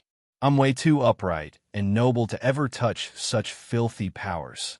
Meanwhile, he was quietly thinking, if blackened crow blood suppresses light type, would it boost dark types? What if he had a dark type replica take a sip of his main body's blood? What would happen? He wasn't hoping for some wild mutation, but if it could even slightly speed up the nurturing of shadow puppets, he'd be more than satisfied. Thinking this, he was about to ask for more information on blackened crow blood. Unexpectedly, the fellow spoke first. "Is possibly blackened crow blood filth. I'll take it back for research. As for you, hurry up and clear your personal instance. Before midnight, whether you go to apartment 0000 or not, come to the Void Mirror Palace and find me again." With that, Jiang Ye saw a flash of light sweep past his vision. No matter how he called out, the voice of that fellow light type was completely gone. Jiang Ye had been thinking about asking the white-clad woman about the blackened crow blood, but their conversation had mostly been about serious matters, light type and the apartment boss. Bringing up an unrelated side question in the middle of that would have felt out of place, and she might have overthought it. So, over at the apartment ruins, he didn't bring it up with her. Instead, he continued discussing more details with her about killing the apartment boss and how to get along with the light type. He even asked one last thing about the fog outside the ruins. Unfortunately, the answer he got was firm and brief, with no real value at all. "Don't ask too much. Just remember, do not enter the fog." Left with no choice, Jiang Ye put that thought on hold and ended the call with the white-clad woman via the glass bead. After confirming with the blackened replica that the bead was just a communication tool, he turned his attention back to the question of his own blood. He wasn't hoping for some major mutation in the dark-type replica, but if his blood could replicate the effects of an extreme dark-type environment and accelerate the nurturing of shadow puppets, that would be perfect. So, on the main body's end, he continued asking the blackened replica. Meanwhile, replica number 2 entered Lin Jing's spectator stand to seek out one XIN and ask him to. At the moment, it was the 3-minute intermission between rounds. There was no battle on the stage, and the spectator stands were abuzz with conversation. Maybe the previous match hadn't been all that exciting. During the break, almost no one was talking about it. Instead, everyone was focused on the full server kill on-site order, and most of the voices were filled with excitement and anticipation. Well, with such a lucrative reward on the line, it's no wonder people were hyped just thinking about it. When Jiang Ye found one XIN seat again, the guy was deep in conversation with the players beside him, all discussing how to maximize the gains from killing Huang Bo. They all seemed to be players from apartment 9999. "I'm serious. I really think if we can lure Huang Bo to apartment 9999 and kill him there, that would be the optimal strategy. After all, the 9999 administrator also issued an apartment-level kill-on-site order. If we kill him in 9999, wouldn't that net us both the major and minor rewards? I mean, just the survival points alone would total 110,000. Plus, you get 10 Madman masks instantly. That'd make killing the apartment administrator a whole lot easier." Yeah, but let's be real. Everyone here's felt how dangerous the light type is. If we manage to kill him at all, we should count ourselves lucky. Let's not get greedy trying to do it in 9999. RA with Circumflex New Beta. Exactly. If someone actually claims the full server kill on-site reward, they might even be able to solo a weaker apartment administrator. Who needs 10 Madman masks then? I agree. No need to be too greedy. Realistically, the best spot to kill Huang Bo is probably the Abyss Zone in apartment 0000. Easier said than done. That light-type guy isn't stupid. Why would he walk into a trap like the Abyss Zone? Honestly, I doubt he'll even go to apartment 0000. Either way, once 0000 opens, the whole place will be teeming with hidden agendas. For players from other regions, 0000 is the only location where they can claim the full server kill on-site reward. So expect apartment 0000 to be swarming with top-tier players. Even those bosses who showed up during Lin Shen's quick battle are likely to appear. Honestly, I used to think Lin Shen was just number one in our region. But turns out, even across the whole server, he's a top-tier powerhouse. No one can even touch him in quick battles. Well, to be fair, maybe some of the strongest players are just busy, like stuck in their personal instances or special secret realms. Or maybe they didn't expect someone to go for a quick battle on day one and got trapped in places like the Void Mirror Palace or the Prisoner Staircase. In any case, with so many players across the server, there are bound to be hidden monsters out there. Maybe even players who are secretly stronger than they look. Besides, nothing in life is certain. Today's top dog could be a corpse tomorrow, and tomorrow's champion might still be struggling to survive today. Take Huang Bo. Wasn't he completely unknown before? Suddenly pops up out of nowhere. Now he's the target of the whole server. And what about Jiang Ye? When he first came across apartments, everyone thought he was just some clueless newbie. In no time, he's on the War God ranking. At that comment, one of the guys glanced at humanity.Everyone, his eyes teasing. But just then, that same guy noticed Jiang Ye himself, and his expression shifted. Humanity.Everyone followed his gaze, turned his head, and quickly greeted him. Hey, the man himself is here. Jiang Ye, hurry and explain. On the War God ranking, you beat me fair and square. It wasn't a fake match. Jiang Ye could tell they were just joking around, so he played along. Yeah, definitely no fake match. But hey, I do feel bad I didn't draw the Void Mirror from the 30-win reward. Sorry about that, Brother Juan. As soon as he said that, the others jumped in. Aha, so you were hoping to trade the War God, ranking for the 30-win Void Mirror. And ended up not getting it? Haha, classic. It's always you. Humanity.Everyone, the guy with the worst luck ever. Still, even a 30-win streak reward can't be that bad, right? As they laughed, someone suddenly realized something and stared at Jiang Ye. Wait, what the hell? You already completed a 30-win streak? That fast? Not too fast. Jiang Ye feigned modesty. My combat power's only 80, so when matching players with similar power, I rarely run into tough opponents. Even though he said that, the nearby players all looked at him strangely. Humanity.Everyone's expression was especially complicated. He nearly blurted out, combat power 80 my A. More like 800, asterisk. But seeing Jiang, you didn't want to go into it. He let it go and didn't bother clarifying that he actually lost fair and square. Just then, the intermission ended. Everyone's attention shifted back to the stage. As Lin Jing's new opponent appeared, a fresh wave of chatter rippled through the crowd. Apparently, this opponent was even more eye-catching than the full server kill on-site target. The surrounding noise got a bit chaotic. Jiang Ye glanced at the stage where the bald guy had appeared and asked Humanity.Everyone directly. That bald guy's probably using a disguise mask to hide his identity, right? Why is there so much hype around him? Humanity.Everyone had watched enough of Lin Jing's duels to know the background. He answered immediately. That bald guy? He's matched with Lin Shen 5 times now. 5 times? Jiang Ye was stunned. You mean he matched in a Lin Shen 5 separate times? Humanity.Everyone nodded with a complex expression. No idea if the guy's just insanely unlucky with random matchups, or if he's been using privilege cards to deliberately match with Lin Shen. As he spoke, the guy who'd teased him earlier jumped in with a theory. I haven't watched as many of Lin Shen's matches as you have, and I didn't see those previous 4 rounds. But I bet money he's using privilege cards, not random matchmaking. Jiang Ye nodded too. Yeah, I think so as well. As they spoke, Jiang Ye made eye contact with the guy. He was thin and dark-skinned, wearing black-framed glasses, had a student-like vibe, but looked more like a college kid, clearly more mature than Jiang Ye's younger classmates.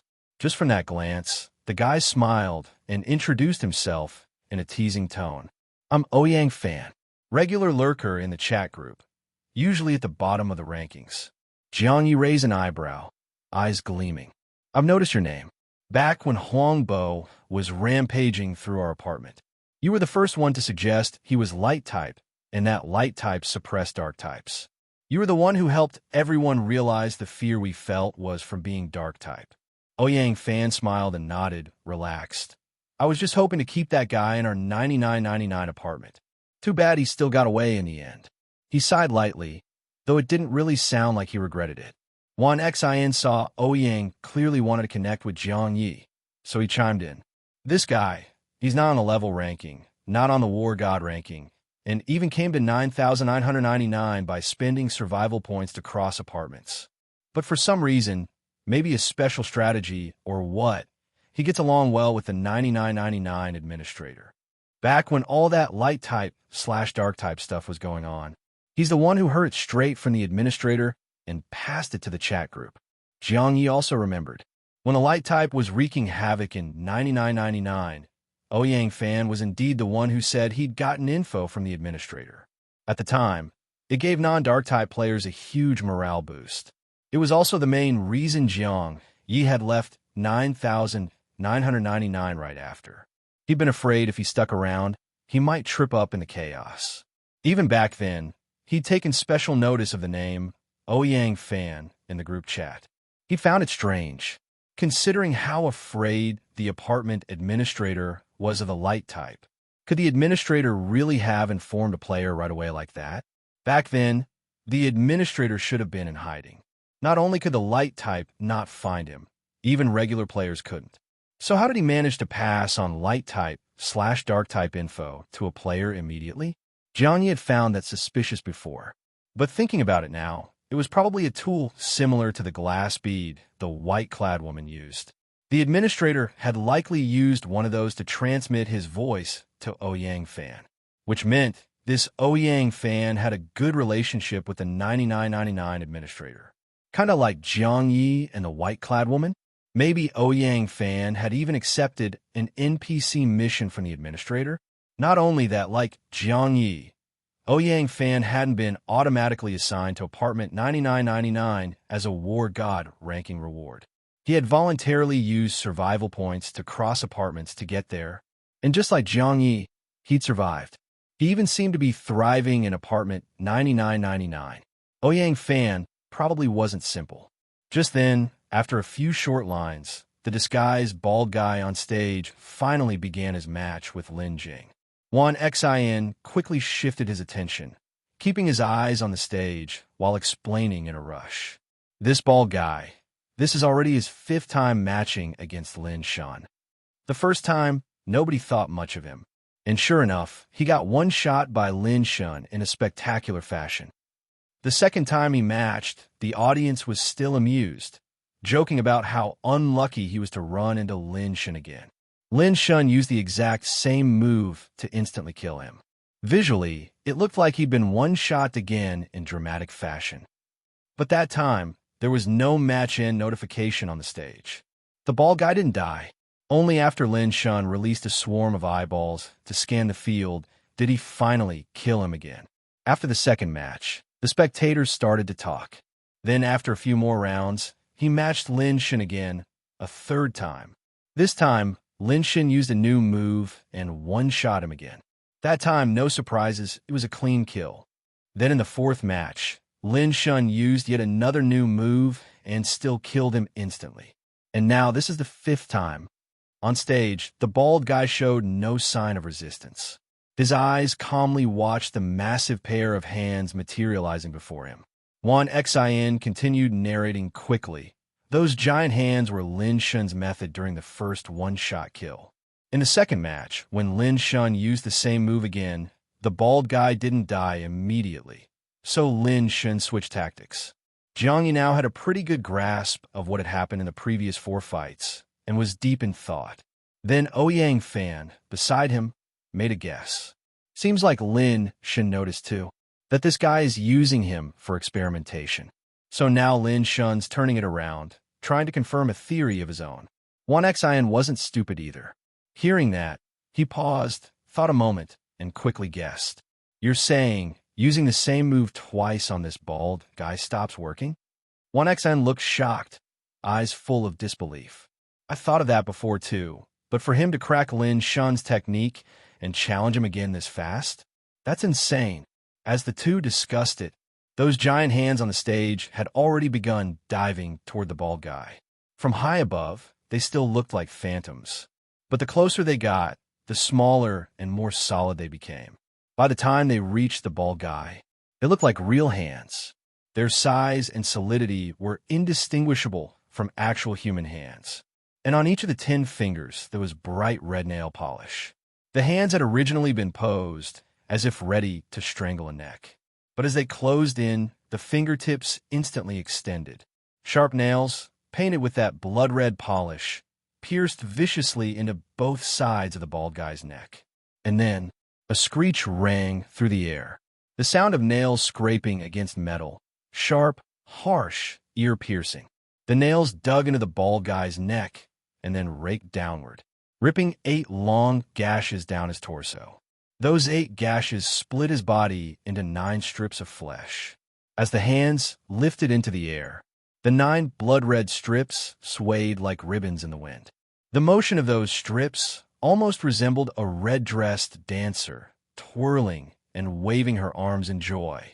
The F*******. What the hell kind of joyful dance is this? The death scene was definitely flashy, but it was a terrifying kind of flashiness.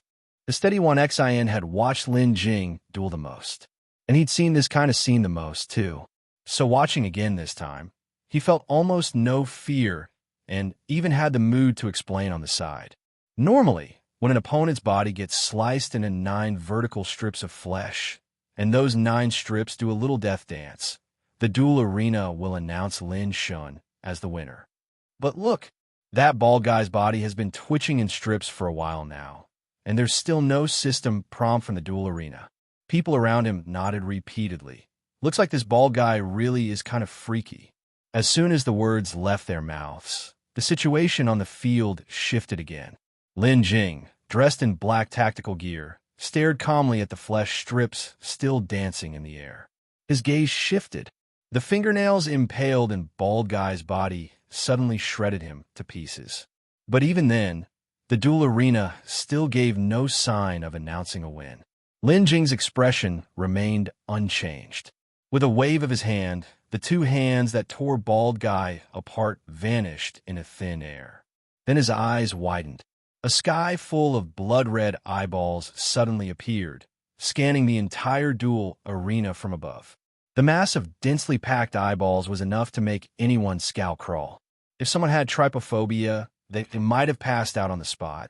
But 1XIN, unfazed as ever, continued to excitedly explain. Yep, he used this move in the second match too. Back then, one of the eyes shot out a black shadow, hiding in the blood spilled from bald guy's shattered body. And sure enough, almost as he was speaking, one of the crimson eyes on the arena shot out a black shadow, hiding under the pool of blood. 1XIN went on. That eyeball seems to be tied to some kind of mental control ability. In the second match, not long after the shadow was locked by the eye, the duel arena announced Lin Shun's win. Then he added excitedly, if this guy really is countering Lin Shun's moves one by one before challenging him again, then this time, the eye scan shouldn't be enough to take him down either. Sure enough, even though the black shadow had been locked on for a while, nothing happened. No victory announcement for Lin Jing came from the arena. Seeing this, 1XIN's eyes filled with shock, and he couldn't help but exclaim, this bald guy, seriously, he's F*****ing nuts. Not just him, players and spectators stands who knew about bald guy started voicing all kinds of amazement. By this point, they were beginning to believe this bald guy wasn't just some unlucky sap who got randomly matched with Lin Shun. He might have actually used a privilege card to specifically match against Lin Shun. If the audience could see this much, of course Lin Jing on the stage wouldn't be clueless. Still, he remained calm. With a blink of his eyes, the sky full of blood-red eyeballs vanished like an illusion.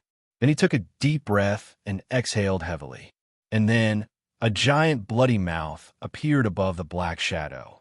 The huge mouth sucked in hard, and the shadow hiding in the blood was pulled in like a piece of paper. Wan Xian again explained in sync. This is Lin Shin's third way of one-shotting bald guy. And just like before, this move failed. Next, Lin Jing raised his hand, and a massive sword appeared in his grip. His gaze sharp and unwavering. He locked onto the black shadow inside the bloody mouth, and suddenly slashed. The fierce sword light carried overwhelming killing intent, stirring up a storm as it slashed through the air toward the shadow. Wan Xian's voice rang out the moment the sword light flashed. Fourth method to one-shot bald guy. His words came fast, tinged with excitement. And not just him. The whole spectator section was buzzing with excitement. It was like the climax of a performance, and everyone was fully drawn in. And sure enough, just as the audience expected, the black shadow, under that terrifying sword light, came out completely unharmed. In fact, it soon floated right out of that gaping mouth. Like a ghost, it zipped around the massive arena at lightning speed. And as it darted about, a calm voice echoed through the arena. Familiar 4 killer moves. Are you probing me? Or are you out of tricks? The voice was totally emotionless. But no one could deny, it was clearly mocking Lin Jing. The audience burst into discussion. Holy SHD, this bald guy. Too insane. Lin Jing's first 4 one-shot techniques. He just countered all of them this time. How the H*LL did he pull that off? Don't tell me this bald guy found some kind of bug in the duel system. Could he have SSS tier comprehension? As in, once he dies from a move once, he instantly learns how to counter it. SSS tier comprehension? If that's true, then that's way too OP. He could just keep dueling, experience every expert's killer move, and then become completely unbeatable. Our Nigerian IROS. I remember Duo Organization's announcement mentioned a bald guy before. Could it be this one? Very likely. But that can't be right. I saw the bald guy who fought Jiang Ye, and everyone said that guy was the mysterious one Duo had their eyes on. Wait, they're not the same guy. Nope. The one who fought Jiang Ye didn't look like this. Then the bald guy who fought Jiang Ye must have been a fake. This one fighting Lin Jing is the real deal that caught Duo's attention. All the speculation about bald guy started tying back to Jiang Ye, who had also appeared bald in the past. Wan Xian glanced at him teasingly, but Jiang Ye didn't care about the gossip. He just kept his eyes locked on the stage. Of course, deep down, he didn't want Lin Jing to lose just like that. After all, he'd been planning to intercept Lin Jing's quick battle streak. If someone else beat him to it, that'd be a huge loss for him. Right now, Lin Jing was in a very unfavorable situation. Even if he managed to kill Bald Guy again this round, Bald Guy could still use another privilege card to match with him. Unless Lin Jing had some kind of special technique that could repeatedly kill Bald Guy without getting countered, sooner or later, he'd hit a wall. Eventually, he'd be out of tricks, and Bald Guy would take both the quick battle prize pool and the glory. Jiang Ye looked at Lin Jing standing firm and the flickering ghostly figure and guessed. Lin Jing probably hadn't used all his tricks yet, but this kind of standoff was keeping him from risking anything new. After all, using a new killer move might win this round. But once it got countered, the next round would be even harder. Every time he used something new, it was like stepping back a little. Eventually, he'd have nowhere left to retreat and would lose for good. Having seen that future, he wasn't daring to act rashly now. And Bald Guy clearly figured that out too. From the moment Lin Jing stopped trying new tricks and instead reused his 4 previous killer moves, Bald Guy already knew. Lin Jing had realized it. But knowing the problem, did he have a solution? Right then, the flickering ghost shadow suddenly stopped in the pool of blood. This time, his voice came out with open mockery. What's wrong? Scared? If you really don't dare to strike again, then sorry, it's my turn now. As he spoke, the black shadow blinked once more, and in an instant, flashed from the pool of blood to Lin Jing's body. From the audience's perspective, it looked like he entered Lin Jing's body, as if the two had become one. In that instant, Lin Jing's usually calm and composed face suddenly changed. A fierce killing intent surged in his eyes, as if someone had touched his reverse scale. With a whoosh, his black tactical suit suddenly puffed up. As if under that suit, there was a blower. No, not one blower, but 2, 3, dozens of them. Under the inflating, bulging black suit, it felt like some kind of biological war was breaking out. Wind noises, fabric rubbing, metal clashing sounds. The audience couldn't see the undercurrents beneath that black tactical suit. But soon there was a crack. That black suit suddenly exploded open, and right after that, it was like it got completely torn apart by some tremendous force. Boom! The entire tactical suit burst open. Even the fragile shirt inside was instantly shredded into strips, just like Bald Guy had been earlier. The difference was Bald Guy had his whole body torn apart. Lin Jing only had his upper clothes ripped. And with that explosion, Lin Jing's bare upper body was revealed in full to the audience. It all happened so fast, most of the spectators barely saw it. But some sharp-eyed viewers were laser-focused, like Jiang Ye did see. Lin Jing's bare upper torso, near the chest over his heart, seemed to have a black tattoo. But unfortunately, almost the moment his shirt exploded, the duel arena suddenly announced Lin Jing's victory. Then, Lin Jing instantly disappeared from the arena. The spectators were left stunned, full of disbelief. Wait, that's it. What just happened? I didn't even catch it. F***K. I was too busy checking out the muscles. Didn't see a damn thing. Did anyone actually see it clearly? How did Lin Jing one-shot Bald Guy this time? Who could see that? That Bald Guy looked like he invaded Lin Jing's body. Then Lin Jing must have had some internal defense mechanism that shredded him. What kind of defense? Antivirus software? Malware scanner? No idea if next time Bald Guy comes back, Lin Jing can handle it again. Most of the audience was focused on how Lin Jing pulled off the kill this time, and we're looking forward to Bald Guy's next match. Almost no one noticed the tattoo near Lin Jing's chest. At that moment, Jiang Ye also looked away. Inside, a sense of urgency welled up. He had to intercept Lin Jing's quick battle streak before Bald Guy did. But Lin Jing had many tricks, so to be safe, he should probably use a shadow curse to seal Lin Jing's glyph pattern ability. So, back to the same question. The shadow puppet had to be cultivated fast. Just then, his main body also got some info from the Black replica about Black and Crow blood. So-called Black and Crow blood was actually a blanket term. In essence, it came in 2 types. One was what Jiang Ye understood, blood from a Black and Crow. The other was regular crow blood that had been processed to turn black. So one was a Black and Crow, and the other was Black and blood. In a Doomsday Apartment, Black and Crows were very rare. So most of the stuff on the market was the artificially blackened kind. That version could be called synthetic Black and Crow blood.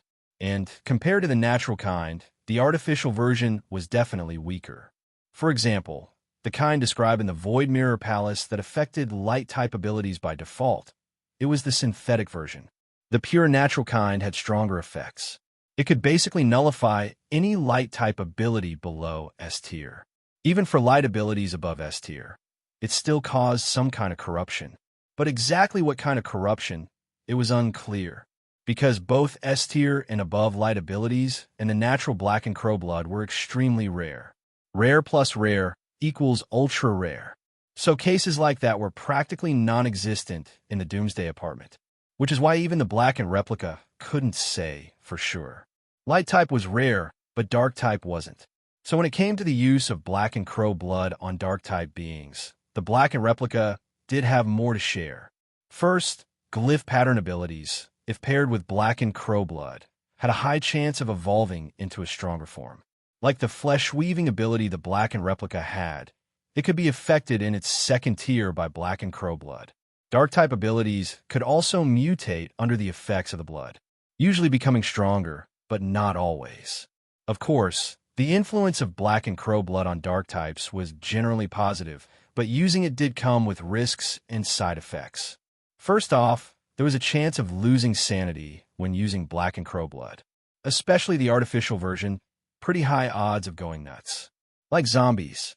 Zombies were stronger than regular people, but no sane person would want to become a mindless zombie. So except for a few psychos, very few people used artificial black and crow blood to boost their dark type abilities. Another side effect was being haunted by misfortune. But as they say, misfortune and fortune go hand in hand. Some people crumbled fast under bad luck. Others, though, actually grew stronger through it. So this so-called luck or misfortune kind of depended on the person.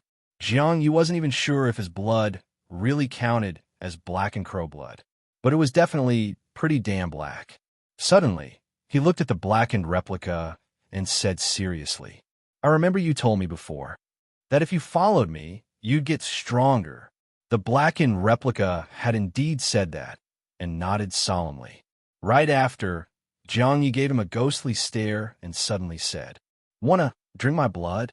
Jiang Ye had only asked jokingly, but what he saw, the blackened replica's atoms, apple, clearly moved up and down. Wait, what, bro? Just as he was stunned, he noticed. Not only did this guy secretly swallow, even his eyes had gone red. He was staring straight at him with burning intensity. He even had the nerve to say, "No need for you to draw blood. I could just bite directly." Excuse me? F***K. What are you trying to bite directly? Suck my blood. What the actual hell? Are you a freaking vampire? Jiang Ye was instantly creeped out, cursing in his heart. I thought you were my replica, and now you want to suck my blood? Unbelievable. Out of line. No respect for your creator. Straight up betrayal. Jiang Ye was furious.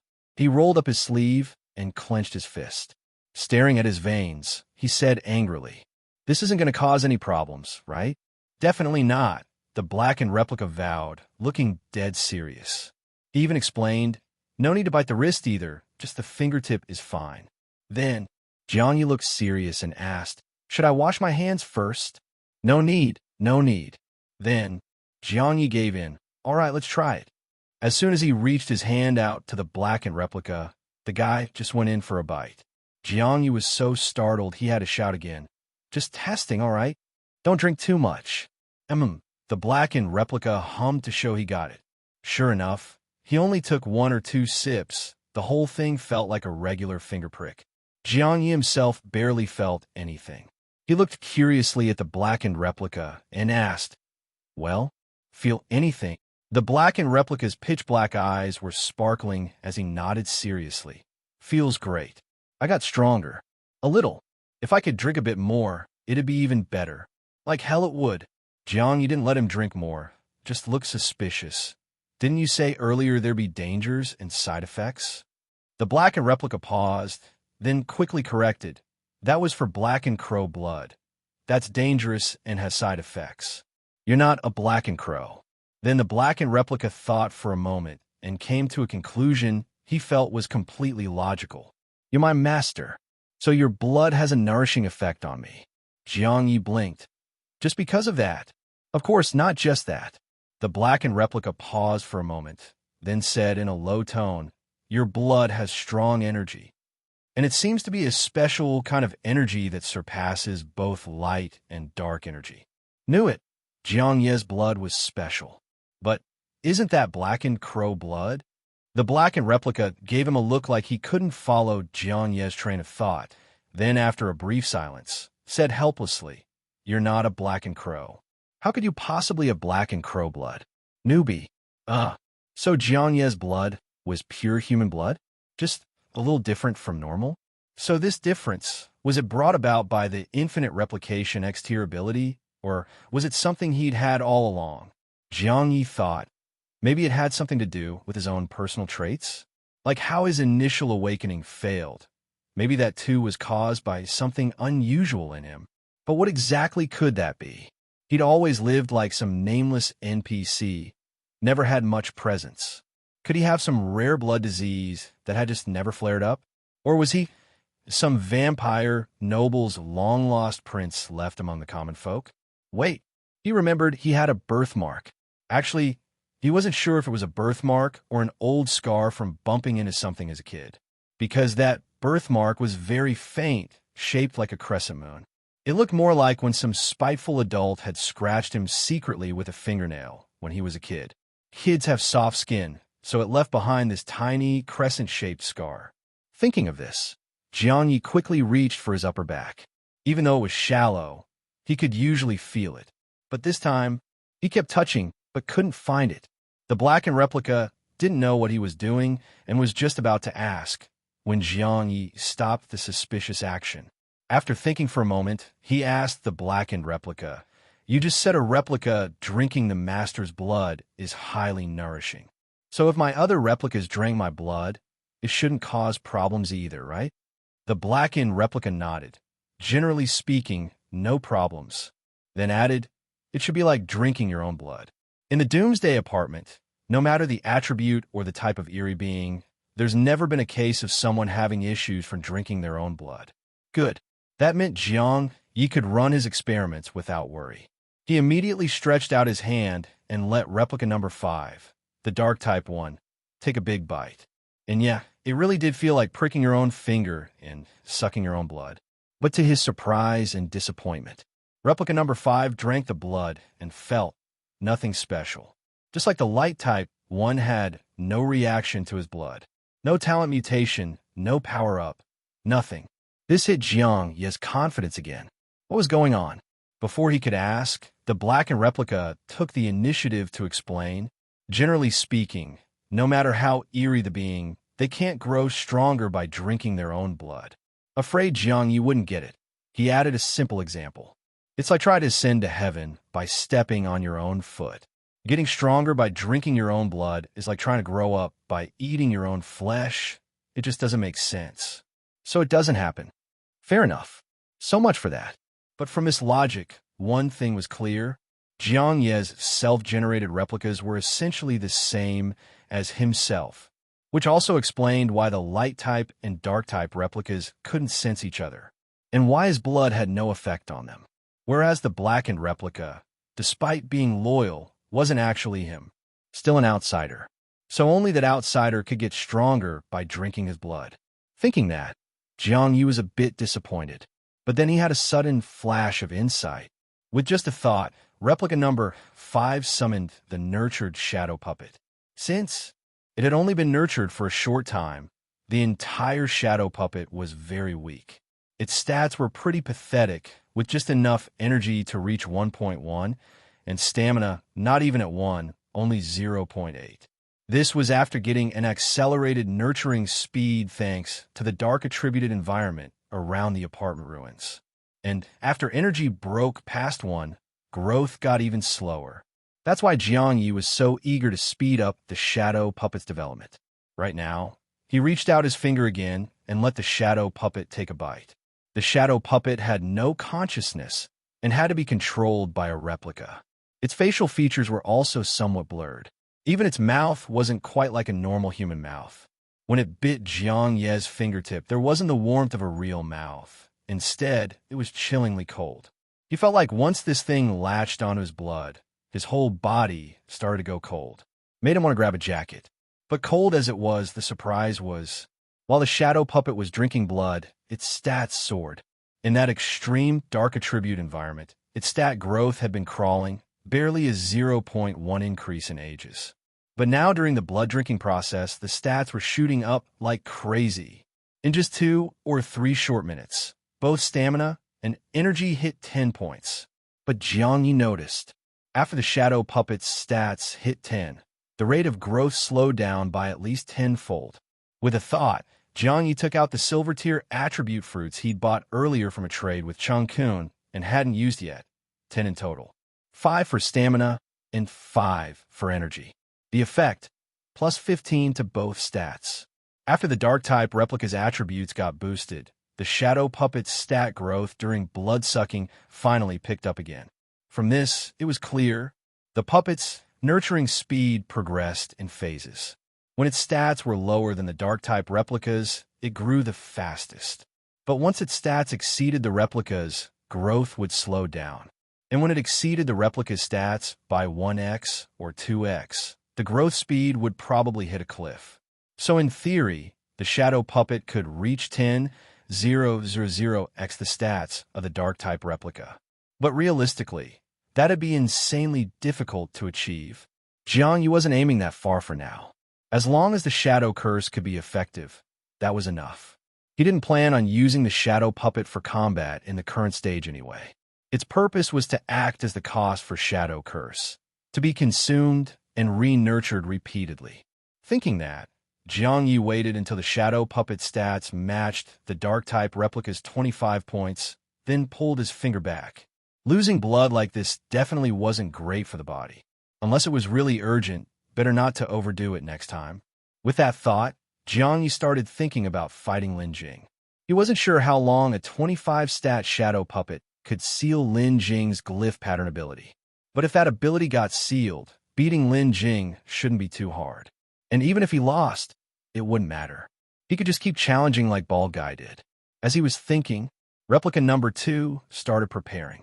He was about to leave the spectator stands to go claim the daily privilege cards from the golden tier duel machine, and then use one to match with Lin Jing. But before he could leave, out of the corner of his eye, he spotted a familiar figure in the audience. His eyes widened, and he patted Wan Xen. "Brother Wan Xen, look. Over there, doesn't that guy look a lot like our Lin Shun?" Before Wan Xen could see who he meant, Ouyang Fan had already nodded. "Yeah, they do kind of look alike, especially around the eyes." "Where?" Wan Xen squinted and mumbled. Then suddenly his expression changed. "That's not just similar. That is Lin Shun." "What?" Jiang Ye and Ouyang Fan were both stunned. Wan Xen explained, "I came to apartment 9999 early, so I've seen what Lin Shun looks like." Apparently, Lin Shun doesn't need disguise items. He can just change his appearance on his own. As he said that, the figure who resembled Lin Jing in the eyes was already walking straight toward them. When he was close enough, Wan Xen lowered his voice. "Lin Shun, what brings you here?" Jiang Ye was curious too. Then Lin Jing looked straight at him and explained, "During quick battles halftime, I can appear anywhere in the duel arena, including the spectator stands. But since I'm a main fighter, showing up directly would cause too much of a stir, so I kept it low-key." He shrugged and raised an eyebrow. Wan Xen nodded quickly, then asked, "So Lin Shun, you came to the stand specifically to find us? Is it about the global kill-on-site order? Got any updates? Or is it about—" His tone weakened, a bit awkward. "That bald guy you just fought?" "Yeah, it was a little awkward. After all, the entire spectator section had been speculating that Lin Jing might actually lose to that mysterious bald guy. Wan Xen had that same worry deep down, so he felt like saying it out loud might bruise Lin Jing's ego. But Lin Jing was a strong-minded powerhouse. He didn't seem embarrassed at all about possibly losing. On the contrary, he nodded openly. "It's about that bald guy. That guy's just too weird. It's like no killer move can take him out a second time. If my techniques can't deliver a sufficiently high-level death, then if I keep matching with him, losing is inevitable." He said it all very calmly. Even Jiang Ye was a bit surprised. He hadn't expected the guy to be so straightforward. Whatever else you say, this mindset was truly a strong one. Like no setback could shake his confidence, let alone defeat him. Wan Xen also admired Lin Jing and quickly tried to explain. "It's only because you're doing quick battle that bald guy had a chance to exploit it. If it were a normal match, once you saw something fishy, you could just stop." Ouyang Fan nodded from the side. "Yeah, it's the quick battle rules that trapped Lin Shun in this no-win situation." But Lin Jing didn't make excuses. He remained composed.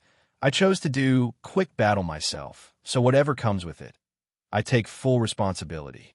Then he suddenly changed the subject. "Still, now that the situation's gotten this tricky, I'd like to minimize the losses." He said it all so openly. Jiang Ye instantly had a hunch. Could Lin Jing be about to? And sure enough, just as he thought it, Lin Jing turned to him, raised a brow, and said in a friendly tone, "I remember the golden tier duel machine gives out 3 privilege cards as a daily reward, so you can match with my quick battle 3 times. As soon as he said that, Wan Xen, Ouyang Fan, and other members of Apartment 9999 all widened their eyes. They clearly had the same thought. Juan Xin couldn't hold it in and blurted out. Lin Shen, are you seriously thinking of staging a fake match with an insider to break your quick battle streak? Ouyang Fan swallowed hard, but added logically, even though doing that would still count as an incomplete streak and result in heavy losses for you. It'd still be better than letting that mysterious bald guy steal the whole prize pool. Jiang Ye had been thinking the same thing. But seriously, he was speechless. Was he born to play the fake match role, or what? Why did everyone want to rig matches with him? The first time was that bald guy scammer trying to con him in the duel room. He saw through it instantly. The second time was Duo's 3-win streak package. It shocked him. The third time was one Xin offering him a War God ranking deal.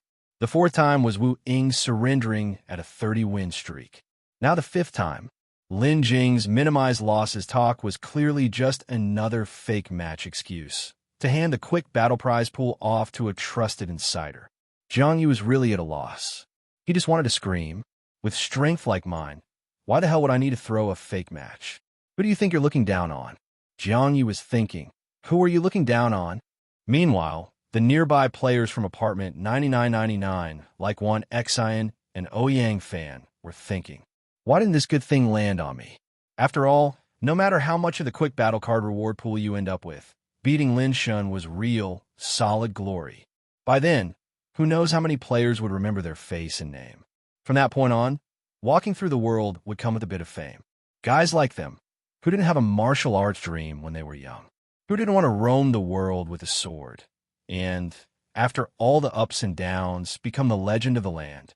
Even if people figured out it was a fake match, it still beat being an unknown nobody. Too bad, though. Lin Jing seemed to be here specifically for Jiang Ye. At that moment, he raised his brows directly at Jiang Ye. What do you think? Jiang Ye thought to himself, I think I'll just sit and watch. He actually wanted to boldly say, I'll beat you fair and square, no need for a fake match. But on second thought, Lin Jing looked upright on the outside, but was actually crafty as H*LL, always scheming. If he gave even a hint that he wanted to beat Lin Jing with real skill, that guy might just turn around and find someone else to stage a fake match with, ending the quick battle early. Then Jiang Ye would walk away with nothing, and he'd lose the chance to fight Lin Jing too. So, for the moment, he didn't know how to respond. Lin Jing chuckled all of a sudden. What? Disillusioned by me? Or think this is shameful? Not really. Jiang Ye waved it off and said directly, just like how in a money-worshipping world people laugh at the poor, but not the prostitute. In a world where strength rules, fake matches aren't shameful. Being weak is. RN. I'm thinking you could indeed use a fake match to end the quick battle early, to avoid another match with that mysterious bald guy. But that mysterious bald guy, he's real. We might dodge him for a while, but not forever. Right now, because of the global kill on-site order, the top players across the server are essentially competing. And what we're competing for is the reward for that order. For that reward, chances are we'll end up facing that bald guy again in Apartment 0000. He hadn't even finished talking. Lin Jing nodded. I know what you're trying to say. In fact, that's part of my consideration too. Then, after thinking for a bit, he asked Jiang Ye, have you ever seen a resurrection ability? Jiang Ye nodded. I've seen it by chance. Yang Wenchao had one. Lin Jing continued explaining. Normally, resurrection abilities can be used in the duel arena too. For example, if a player with that ability is killed in the arena, the match doesn't end right away.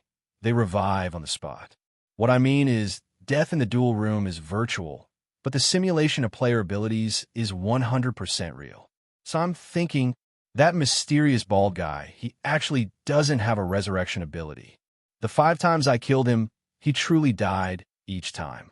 It's just that death in the duel arena is virtual, so he didn't actually die. But if it were in the real world, he'd be really dead. As soon as he said that, Juan Xin and Ouyang Fan nodded. Yeah, makes total sense. That bald guy's ability basically exploits the duel room's bug. So he's all cocky in the arena, but in real life, one death, and that's it. Lin Jing nodded again and analyzed. Of course, I suspect that the methods I used to kill him before won't work again in real life. So I need to hold something back in order to kill him for real when it counts. Hearing all that, Jiang Ye also nodded slightly, inwardly impressed.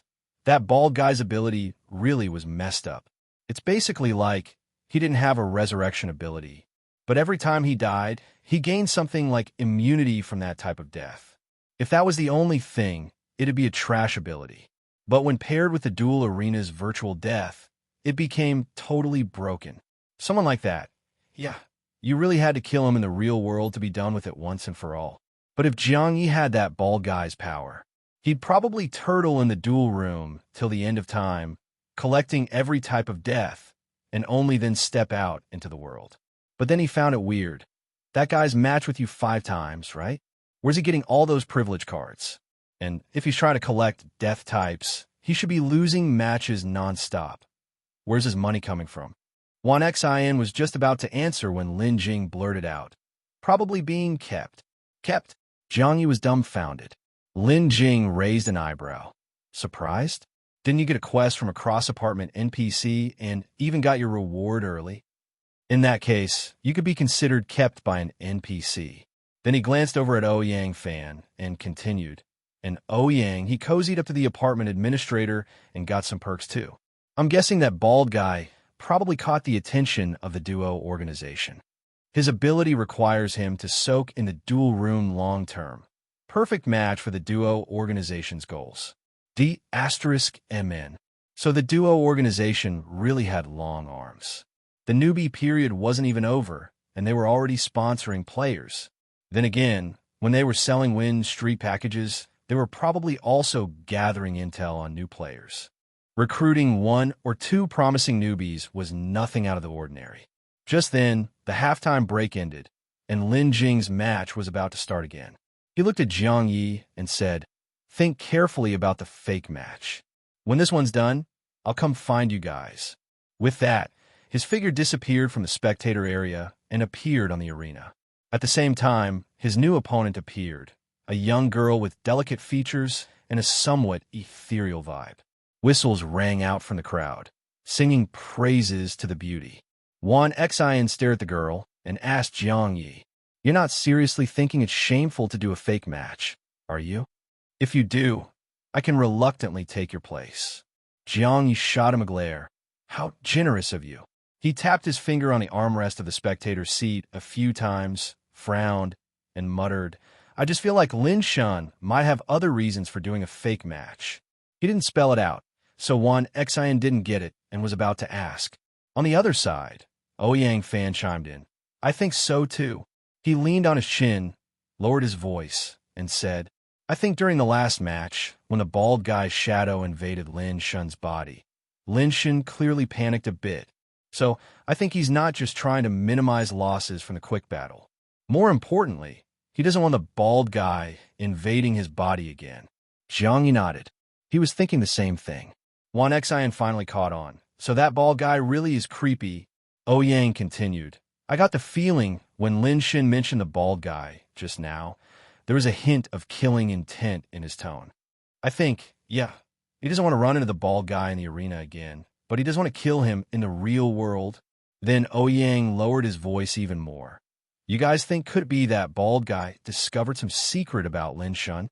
Wan Xin immediately perked up and whispered excitedly, "What secret?" Ouyang rolled his eyes.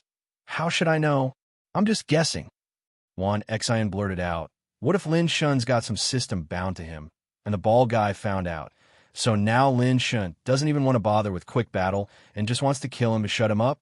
As he guessed, Wan Xin even sounded pretty hyped. But Ouyang just looked more and more speechless, replying half-heartedly, Sure. You figured it out. Guess Lin Shun has to shut you up too now." Wan Xin quickly laughed it off. "Ha ha ha, just messing around." And just like that, the chat got a lot more lighthearted. And in the duel arena, as soon as the whistle blew, that pretty young girl vanished from sight, seemingly skilled in some powerful stealth technique. Jiang Ye wasn't planning to watch this match. He waved at Wan Xin and said, "I've got something to do. I'm heading out for a bit." Wan Xin blinked. Then about that fake match with Lin Shun. Before he could finish, Jiang Ye's figure had already vanished from the spectator stands. One Xian's eyes lit up. He thought maybe, just maybe, that fake match spot might actually fall to him. But there were still several competitors sitting nearby. This whole group, all from apartment 9999, had their own schemes in mind. Meanwhile, after leaving Lin Jing's area, Jiang Ye directly used a privilege card. He selected his match target as Lin Jing's duel arena, number 18. But the privilege card gave a prompt. Your selected match target has already been chosen by someone else. You may choose to stick with the current match target, change to a different target. Naturally, Jiang Ye chose to stick with the current match target. Waiting a little longer was no big deal. After Lin Jing finished his match with the young girl and returned to the spectator area, Jiang Ye was nowhere to be seen. Before he could say anything, Wan Xian quickly chimed in. Jiang Ye said he had something to do and left. Didn't say when he'd be back. Lin Shun, if you're in a hurry, maybe pick someone else? Lin Jing's expression changed subtly, clearly deep in thought. His eyes swept across the players from apartment 9999, and he left behind one line. You guys chat. I've got something to take care of too. With that, he walked away. Wan Xian figured Lin Jing probably didn't think much of him and had gone to look for Wang Chengjin's group instead. He couldn't help but feel a bit stifled. Truthfully, he was one of the first strong players to arrive at apartment 9999. Back then, there were only about a dozen names on the War God ranking, and his rank had been pretty high. Those dozen guys had once popped champagne together, toasting boldly and swearing they'd always stay on top. But over time, more and more elites poured in, and all of them, one way or another, slipped in rank. They were all frustrated. And Wan Xian, he dropped the hardest. After that match with Jiang Ye, he completely fell off the War God ranking. He looked easygoing, but the bitterness and frustration inside, only he knew. It's like how many nameless nobodies remain nobodies for life. They've never stood atop the mountain, never seen the true, strong ones. So when they look up at the peak, at the powerful, they don't feel that gut-wrenching sourness. But Wan Xian was different. He had stood on that mountain. He had once believed he was one of the elite. It's like that saying, I could have endured the darkness if I had never seen the light. Really, the whole bad luck and cursed life persona was just a cover he gave himself. That way, he could explain, more gracefully, why his rank kept falling, why he couldn't keep up with the others. Yeah, he was just unlucky, that's all. But the bitterness, the unwillingness, maybe only those who've seen their dreams shatter can understand Beidao's, the Polish visitor. Wan Xian sighed heavily in his heart. On the surface, though, he kept his cool and told Ouyang Fan and the other players from apartment 9999, I've got something to take care of too. When Lin Shun's ready for the fake match, make sure someone calls me back. Ouyang didn't notice his mood and casually teased. You, Mr. Bad Luck, dare to say you've got something? Aren't you afraid that something might be trouble? F***KU. Wan Xian kicked at him, then disappeared from the stands. What Wan Xian didn't know was, by walking off, he ended up missing Lin Jing's fake match, because it only took one more match before a new bald guy stepped onto Lin Jing's duel arena. Yes, not that mysterious bald guy, but Jiang Ye, the bald guy. When he appeared on the arena in his bald form, back on Ouyang's side of the stands, a nearby player exclaimed, Holy *T, Lin Shan already set up the fake match? So it's Jiang Ye after all? Ouyang blinked a few times, then quickly frowned. This match probably isn't a fake one arranged by Lin Shan. What do you mean? The guy next to him was stunned. You're saying this Jiang Ye? He challenged Lin Shan himself. Ouyang nodded, his eyes flickering with all kinds of emotion. Seeing Ouyang's expression, the guy's eyes went wide. Wait, are you saying this Jiang Ye really thinks he can beat Lin Shan? Ouyang Fan didn't answer. But the truth was, back when Lin Jing and Jiang Ye were talking, he'd already sensed it. Jiang Ye seemed like he really wanted to beat Lin Jing with his own skill. And it might have been that when he sold the quick battle card to Lin Jing, he already had this move in mind. So when Lin Jing proposed a fake match, that's why he hesitated instead of agreeing on the spot. This guy, Ouyang pressed his lips together and stared at the arena. He didn't even bother messaging Wan Xin. Elsewhere, Wang Chengjin, Jiang Wenhan, Li Junqi, and Sha Bo, the former for Heavenly Kings who once surrounded the light-type player on the top floor of apartment 9999, were also in the spectator stands. Originally, Wang Qingjin had planned to step away and go match with Lin Jing for the fake match. But the moment he saw this match, his eyes went wide. That bald guy, isn't that Jiang Ye? How did he match with Lin Shin before me? So who's doing the fake match now, me or him? Li Junqi, sitting beside him, eyes darkened as he immediately guessed. This guy probably wants to have a real match with Lin Shun. Xiaobo looked shocked. Him, going all out against Lin Shun? Jiang Wenhan raised an eyebrow, watching with interest. He might not actually be trying to win. Just getting the chance to fight Lin Shun is already a valuable learning experience. Wang Chengjin frowned, a sense of unease creeping into his chest. Meanwhile, in other parts of the stands, people were chatting. What's with another bald guy? Is hiding your identity trendy now? I can't stand this kind of thing. Why so secretive? Got something to hide? Of course, beyond all the bald guy talk, some surprised voices called out. Holy sh*T. That bald guy, that's the one who fought Zhao Yudi. Is this bald guy out his mind? When he fought Zhao Yudi, it was a random match. His combat power must have been around 50 or 60 back then. A small fry like that actually dares to challenge the top player on the war god ranking. What does it matter? The quick battle card rule is to sync both players' combat power downwards. If his is really only 50 or 60, then Lin Jing's would be pulled down to 50 or 62. But even if Lin Jing gets dragged down to 60, wouldn't he still one-shot the guy like it's nothing? Maybe he just randomly matched with Lin Shin? The quick battle cards match range is super wide. Anyone could end up against anyone. But think about it. There was just that mysterious bald guy who matched Lin Shun 5 times. And now this OG bald guy suddenly shows up. Feels like it's not random at all. Could be this bald guy was sitting in Lin Shun's audience section, heard us comparing him to that other bald guy, got pissed, and came here to prove himself. But what's the point of proving himself? He's still going to lose, right? What? He thinks he can actually beat Lin Shin. True. But the previous bald guy also lost all 5 times, didn't he? So even if this one loses too, it's not shameful. Maybe he's just trying to show that, unlike the other one who got one-shot 5 different ways, he won't get insta-killed by Lin Shun. Most of the players were just here for the spectacle. They figured this bald guy must have taken it personally and came to settle the score. But aside from those familiar or semi-familiar players chatting, there were some others, not too close, who were sitting in the audience looking dumbfounded at the arena waiting zone. The first time Jiang Ye entered the duel room, he was treated like a newbie and scammed by a bald guy and a schoolgirl in cahoots. He hadn't really taken it to heart. But now, one of those scammers, the bald guy, was actually in Lin Jing's audience section, staring at Jiang Ye's bald-headed form with a stunned expression. After a long moment, he frantically messaged his partner. Su Jingyao, Sister Nian, Nian God, Holy sh*T. Guess who I just saw on Lin Jing's duel arena? Ling Nian's reply was ice cold. Who got you this worked up? Zhan? Bo? Han? Kai? Yang? Xing? Don't tell me it's Kuan. Wait, did you somehow see the vanished Fan or Shuang? No wonder you're freaking out. Su Jingyao's initial excitement was instantly wrecked by that deadpan sarcasm. Her emotions calmed a lot in one go.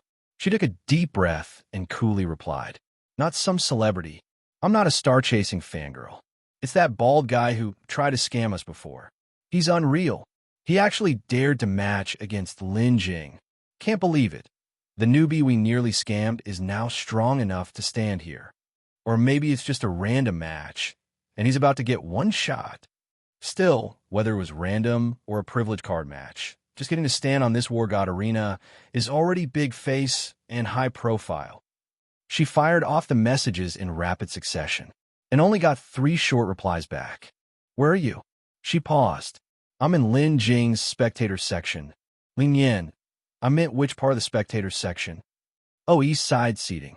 This area is massive, though. You think you can find me? Didn't you say watching battles was too expensive and not worth the cost? As they chatted, the whistle on the duel arena had already blown. Before the whistle, match fighters already on the field would be shielded by a layer of light. After the whistle blew, the light barrier would drop. The start of a match was usually super intense. Pretty much the second that whistle rang out, both sides would act instantly. If a spectator even blinked, they could miss a key moment. So every time the whistle blew, the stand would instantly fall quiet, and the atmosphere on the field would tense up. But this time, things were different. Yes, the spectators section went silent. But on the arena, the air didn't seem tense at all. Instead, Lin Jing casually said to his opponent, "Want to chat?" Just those three simple words sent the audience into an uproar again. So Lin Jing knew this bald guy. Could it be that this bald guy was actually another war, God-ranking powerhouse? Still, the atmosphere was that of a match. Most spectators kept their eyes on the field. Then, the bald guy didn't even answer Lin Jing. His figure suddenly vanished on the spot. The audience quickly reacted. He switched the disguise mask effect to invisibility. But that invisibility effect sucks. A little detection and you can find him easily. Of course, from the spectator area, they couldn't actually scan the field, so they had no idea where he was hiding. Based on experience, though, they figured it should be easy to detect him from the arena itself. But only Lin Jing, standing on the stage, knew. He couldn't detect Jiang Ye's presence anywhere on the field. Lin Jing's heart sank. His brain was no worse than Ouyang fans or Wang Qingjin's. And standing face-to-face with Jiang Ye's aura and gaze, he could tell clearer than anyone. This guy was dead serious. He really intended to beat Lin Jing in a fair quick battle match. He might have planned this ever since he sold Lin Jing that quick battle card. Lin Jing's chest grew heavier and heavier. In an instant, a storm of blood-red eyeballs filled the sky above the arena. Those eyes swept around like lasers. Jiang Ye, on the other hand, was marveling in his head. He felt that the dark-type replica's shadow body must be on par with the light-type replica's light and shadow escape as a survival skill. Light and shadow escape made it nearly impossible to be caught. Shadow body made it nearly impossible to be found. These two SS-tier abilities from replicas weren't just stronger than S-tier. They were in a whole different league. There had to be a watershed between S-tier and SS-tier. As he thought, he also savored the insane stealth from Shadow Body. He had no interest in Lin Jing's chat. From a spectator's point of view, all they saw was those blood-red eyeballs blanketing the sky suddenly vanish into thin air. Lin Jing's expression abruptly shifted to one of shock and panic. Then, he swiftly raised his hand to grip his sword, and for the first time his wide eyes showed an unmistakable look of panic that stunned the entire audience. The stands were filled with gasps. No one had any idea what just happened. Then they saw Lin Jing actually give up resisting completely and straight up surrender. The audience, still confused by his panicked expression and too stunned to react, was caught totally off guard and left speechless.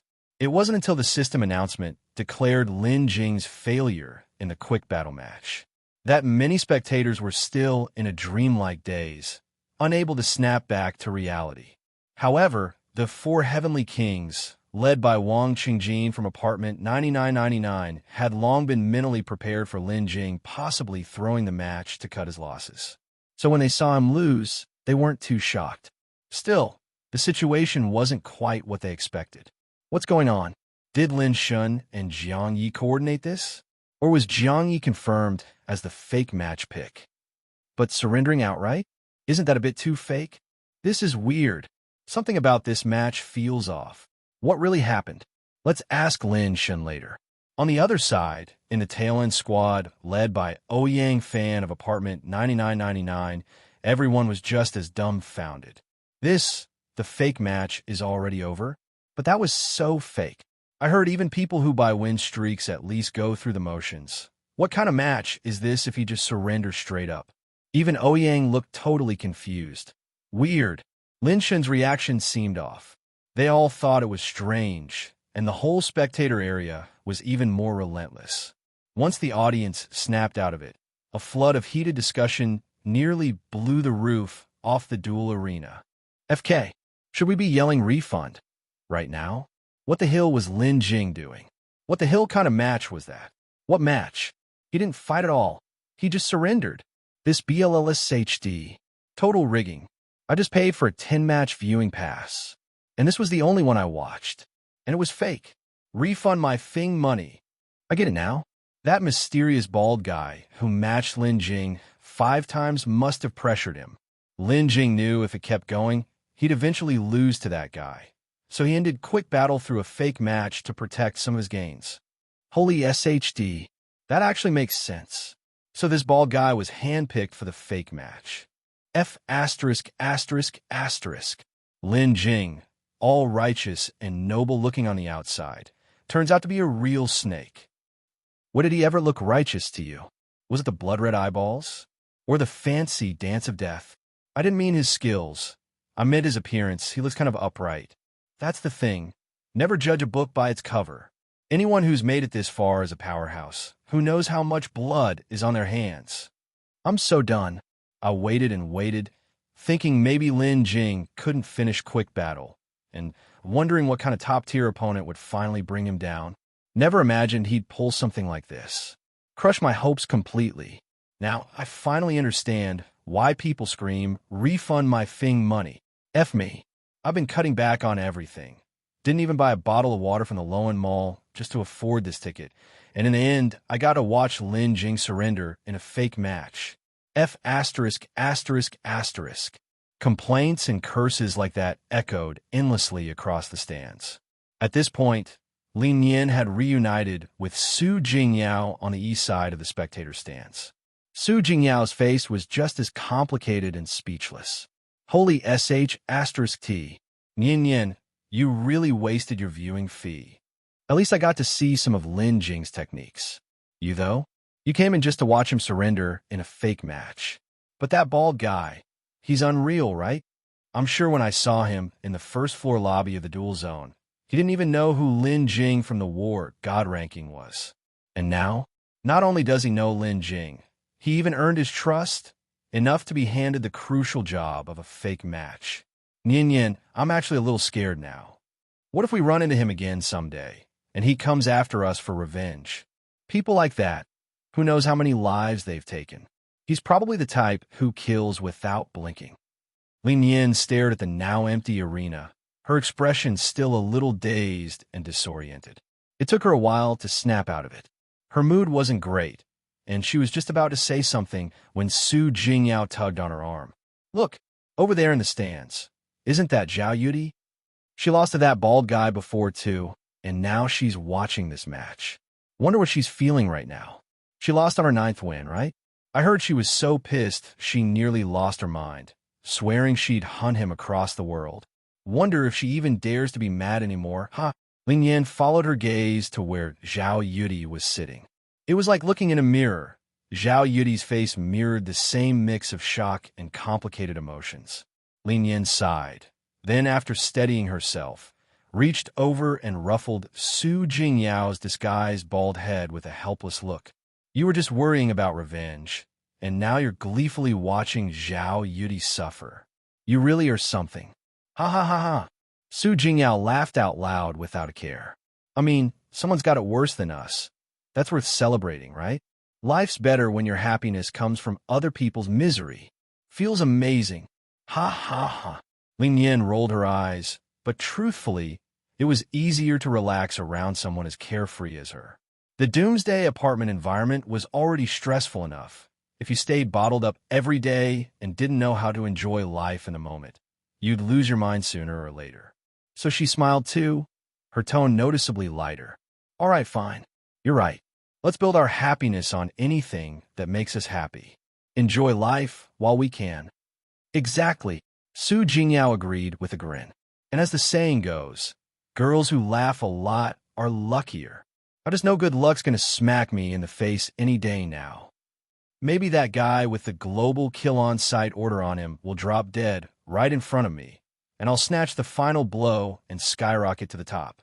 Bald guy, Lin Jing, none of them could touch me. Or, or maybe, while the whole server's hunting down Huang Bo, when he's abandoned by everyone, I step in and help him and become his one and only white moonlight. Every time he's hunted, betrayed, and licking his wounds in some dark corner, he'll remember. There was once a quirky, cheerful girl who gave him warmth when the whole world turned its back on him. He'd be willing to give everything he has for that kind and gentle girl. Ayama. Ha ha ha ha ha. Su Jingyao laughed herself silly at her own wild fantasy. Lin Yin could only stare at her helplessly. And yet, Su Jingyao seriously turned her fictional romance plot into a real-world what if, and cheerfully asked Lin Yin, "Be honest, Yin Yin, if that guy with the global kill on-site order shows up all beaten and bloody right in front of us, would we save him and gamble on a life-saving favor and white moonlight status? Or just kill him and take the reward?" "I'm so torn right now, can't decide." Lin Yin, long used to her wild imagination, simply poured a bucket of cold water on her. What if the guy's ugly as hell? That cold bucket of reality really hit hard, instantly yanking Su Jingyao out of her fantasy and back into the real world. She suddenly thought of something and said in complete seriousness, "When you mentioned ugly, it reminded me. Think of all the white moonlight characters in dramas. Empress Chun Yuan, Yi Ching Mei, and alike. They all have one thing in common. Super talented but never lived to see the ending. But I want to live. So being a white moonlight? Nope, not for me. If it comes to that, I'll just go for the bounty and kill him." That flawless, deadpan delivery. Lin Yin smacked her own forehead, then gave Su Jingyao a thumbs up. "Classic you." Ha ha ha. Su Jingyao laughed with hands on her hips. .jpg. Back in the spectator stands, the mix of cheers and curses went completely over Jiang Ye's head. After all, this time he was a fighter, not a spectator. Once the match ended, he went straight back to the private suite of his golden tier dual machine. In his heart, he was grumbling nonstop, mainly cursing Lin Jing for being such a B***************. His fight with Lin Jing wasn't just about winning the quick battle reward. He'd also wanted to test the effect of Shadow Curse. He wanted to know how long he could seal Lin Jing's abilities by burning 20 attribute points for Shadow Puppet. But who could have guessed, before the test even got anywhere, Lin Jing just surrendered. That was a complete sucker punch. Still, two big pieces of good news, one from replica number 2 and one from his main body, quickly improve his mood. First up, from replica number 2's side, he'd won 12.8 billion from the quick battle match. Even though he'd mentally prepared himself, that massive number still gave him a real jolt. That much money? Just how many attribute fruits could he buy with it? Not to mention silver tier treasure chests, silver tier skill scrolls. At this point, the stuff in the exchange list looked too low tier. Nothing there deserved his kind of money. But the news from the main body was even more exciting.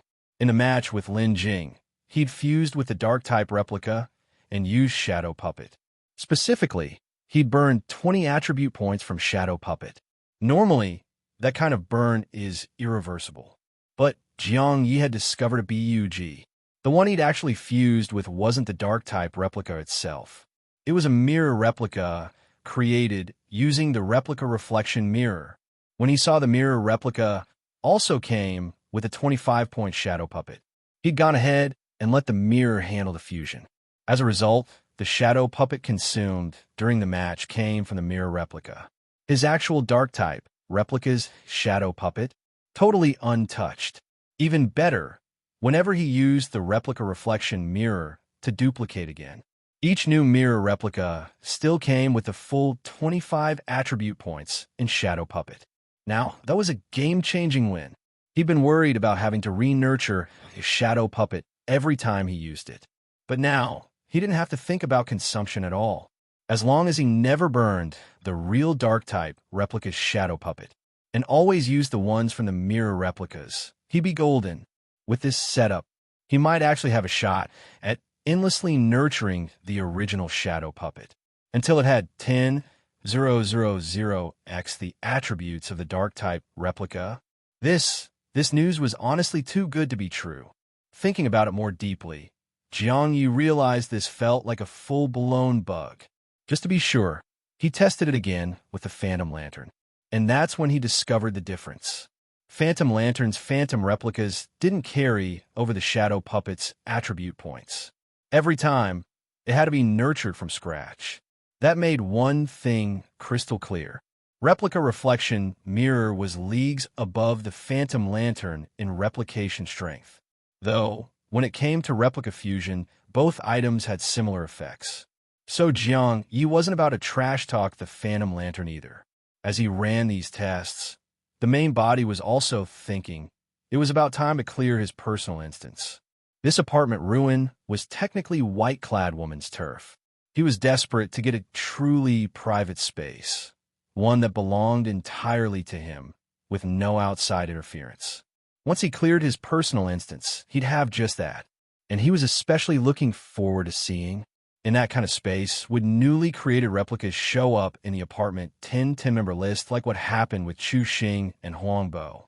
If not, then he could mass-produce replicas and set them up in different apartments as anchor points. Have a foothold in all the special numbered apartments. That way, with the replica swap skill, he could cross apartments freely. No need to burn through survival points.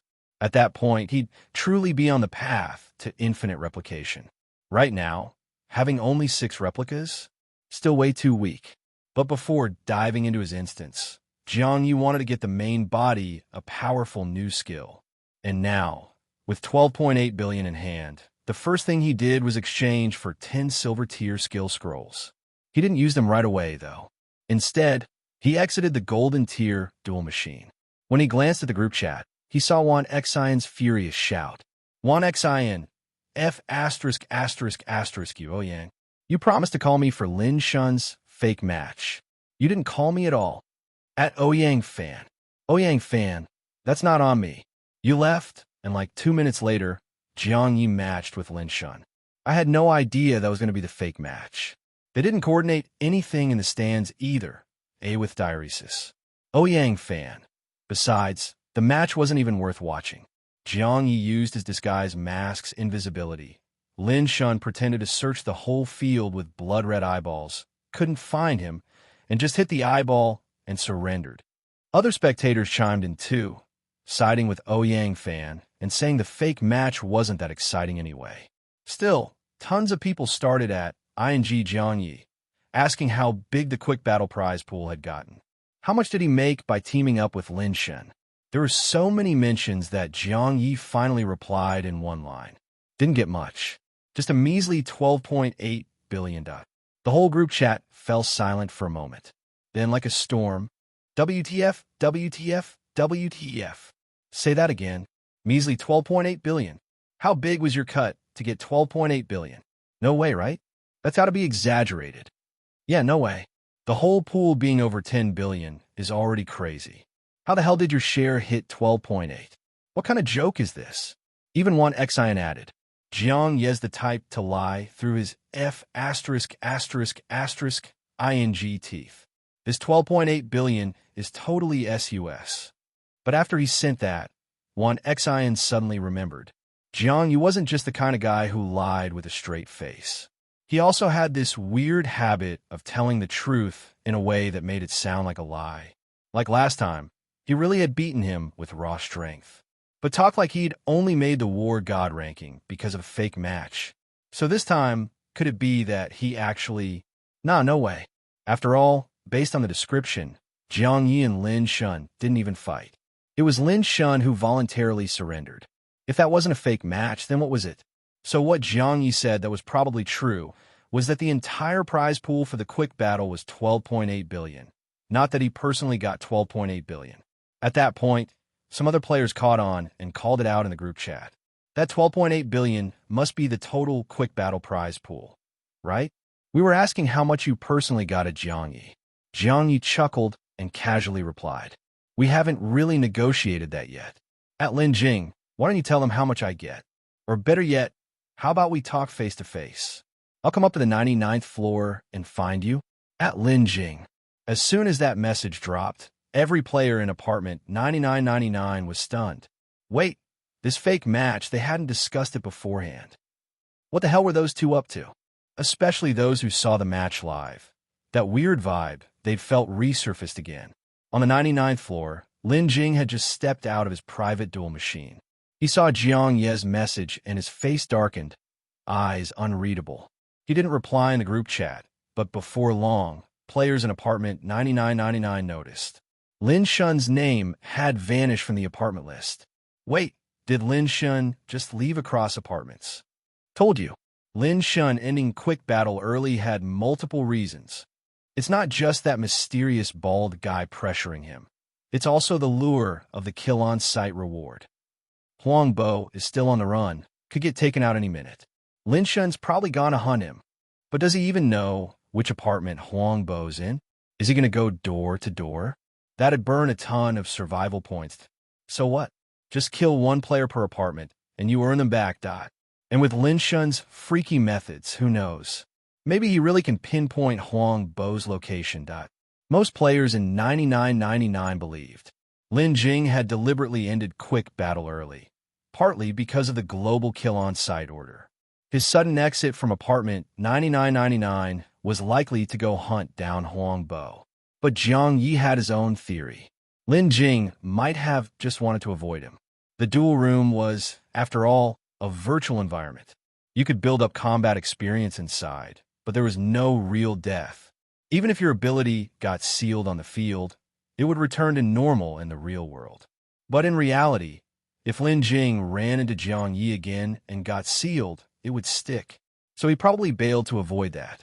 Sure, chasing down Huang Bo was a possibility. But let's not forget, Lin Jing was a dark-type being. If he actually found Huang Bo, one light-type skill landing on him would hit harder than Shadow Curse ever could. Originally, Jiang Ye really had planned to try another test in the real world, to see exactly how long-burning 20 attribute points from Shadow Puppet could seal a glyph pattern ability. But Lin Jing didn't even bother acknowledging him, just straight-up disappeared. And right after Lin Jing left, someone knocked on the door of room 2025, Jiang Ye's apartment in 9999. He thought maybe one XIN had finally sorted out that guide and was coming by for the trade. But when he looked through the peephole, it wasn't one XIN. It was Wang Qingjin, and his expression was complicated, clearly deep in thought. Jiang Ye paused a moment, then opened the door with an easy smile. Yo, Brother Jin, what brings you here? Wang Qingjin stared him down for a few seconds, then put on a friendly front and said, didn't you at Lin Shun in the group said you wanted to talk about the reward split? Lin Shun had to leave in a hurry to chase down Huang Bo, so I'm here to negotiate the cut on his behalf. Oh ho! Lin Jing ran off, and now his little lackey was stepping up to demand a split. Jiang Ye found it amusing and warmly invited him in. Oh, I see. Then come on in, Brother Jin, take a seat. As for that fake match with Lin Shun, honestly, I didn't see it coming at all. My intention was to trade a few moves with him and gain some experience. I never imagined he'd suddenly act like he had something urgent and just surrender like that. Looking back, maybe he did have something urgent. That sudden surrender gave me the whole prize pool. I was so caught off guard, I almost felt guilty about it. As for the split, Lin Shun never brought it up. But since you're here on his behalf, why don't you tell me how we should split it? Smooth. A flawless play. Wang Qingjin was clearly pleased. He'd been friendly with Jiang Ye before, because he assumed Jiang Ye had taken a kill the apartment boss quest, and after completing the kill on the apartment administrator, would be marked for death by the whole server. He figured he could farm Jiang Ye for the bounty later. But then, Huang Bo got hit with a global kill on-site order, so his interest in Jiang Ye faded. Now, his attitude wasn't nearly as warm as before. Still polite on the surface, but clearly half-hearted. Seeing Jiang Ye play along, he kept it civil and said, you won that match against Lin Shun entirely because he surrendered. Every prior match leading up to it. Also thanks to him. And you? Honestly, you didn't contribute much. You just got to enjoy the spotlight. Oh wait, didn't you spend a privilege card? How about this? 12.8 billion was the full prize pool. I'll take that on Lin Shun's behalf, and you can keep whatever's left. Wang Qingjin said it like it was perfectly fair. But Jiang Ye hadn't expected this. He knew this guy was shady, but he'd thought maybe, just maybe, he at least toss him a token 800 million. Never imagined he'd claim the entire 12.8 billion and act like he was leaving Jiang Ye some kind of generous tip. Jiang Ye laughed coldly inside. He'd even prepped a response for if the guy offered 800 million. But now, this offer was so insulting it was funny. He actually laughed out loud, then gave Wang Qingjin a long, dark stare. Wang Qingjin raised an eyebrow, his tall frame exuding an oppressive aura as he said lightly, with a hint of menace. "What's wrong? Not satisfied? Your role in that fake match. Hell, we could have sent a dog up there and it would have done just as well. Don't tell me you seriously think you deserve 8 billion? That was downright rude." And with Wang Qingjin's already unfriendly attitude, he was clearly comparing Jiang Ye to a dog on purpose.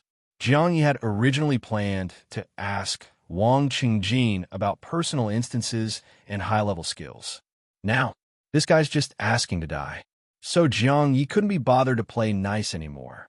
Right at that moment, on the main body side, the prepared dark-type replica stood in front of the replica reflection mirror.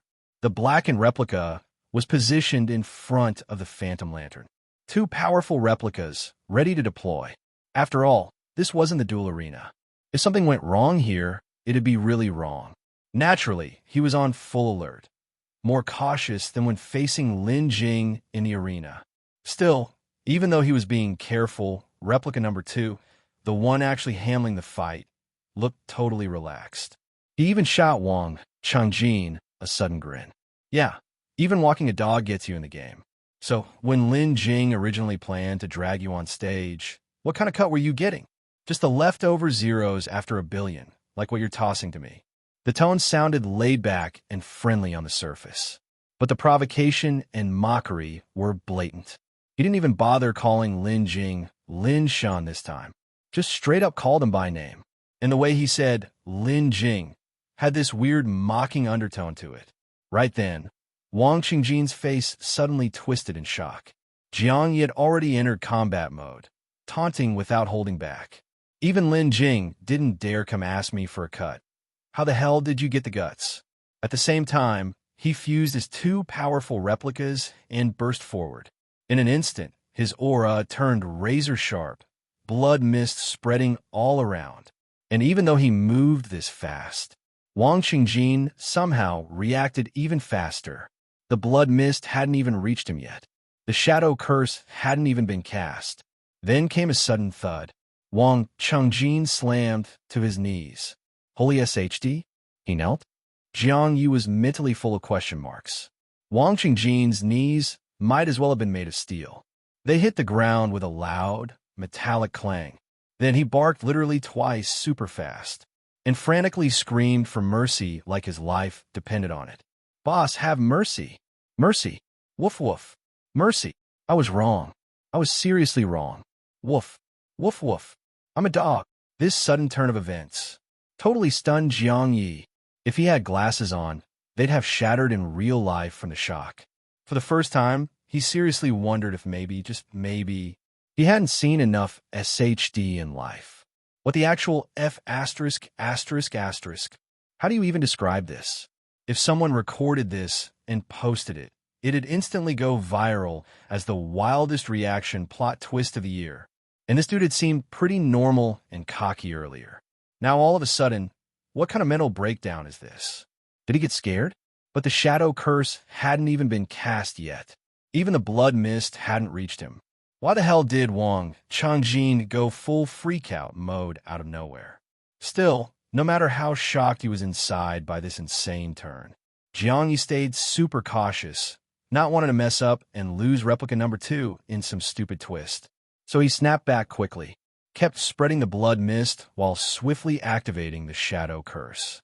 But maybe that few seconds of shock had delayed him. His blood mist and shadow curse hadn't hit the target yet. Suddenly, right where Wang Qingjin had been kneeling, a golden circle appeared from where his head had slammed the ground.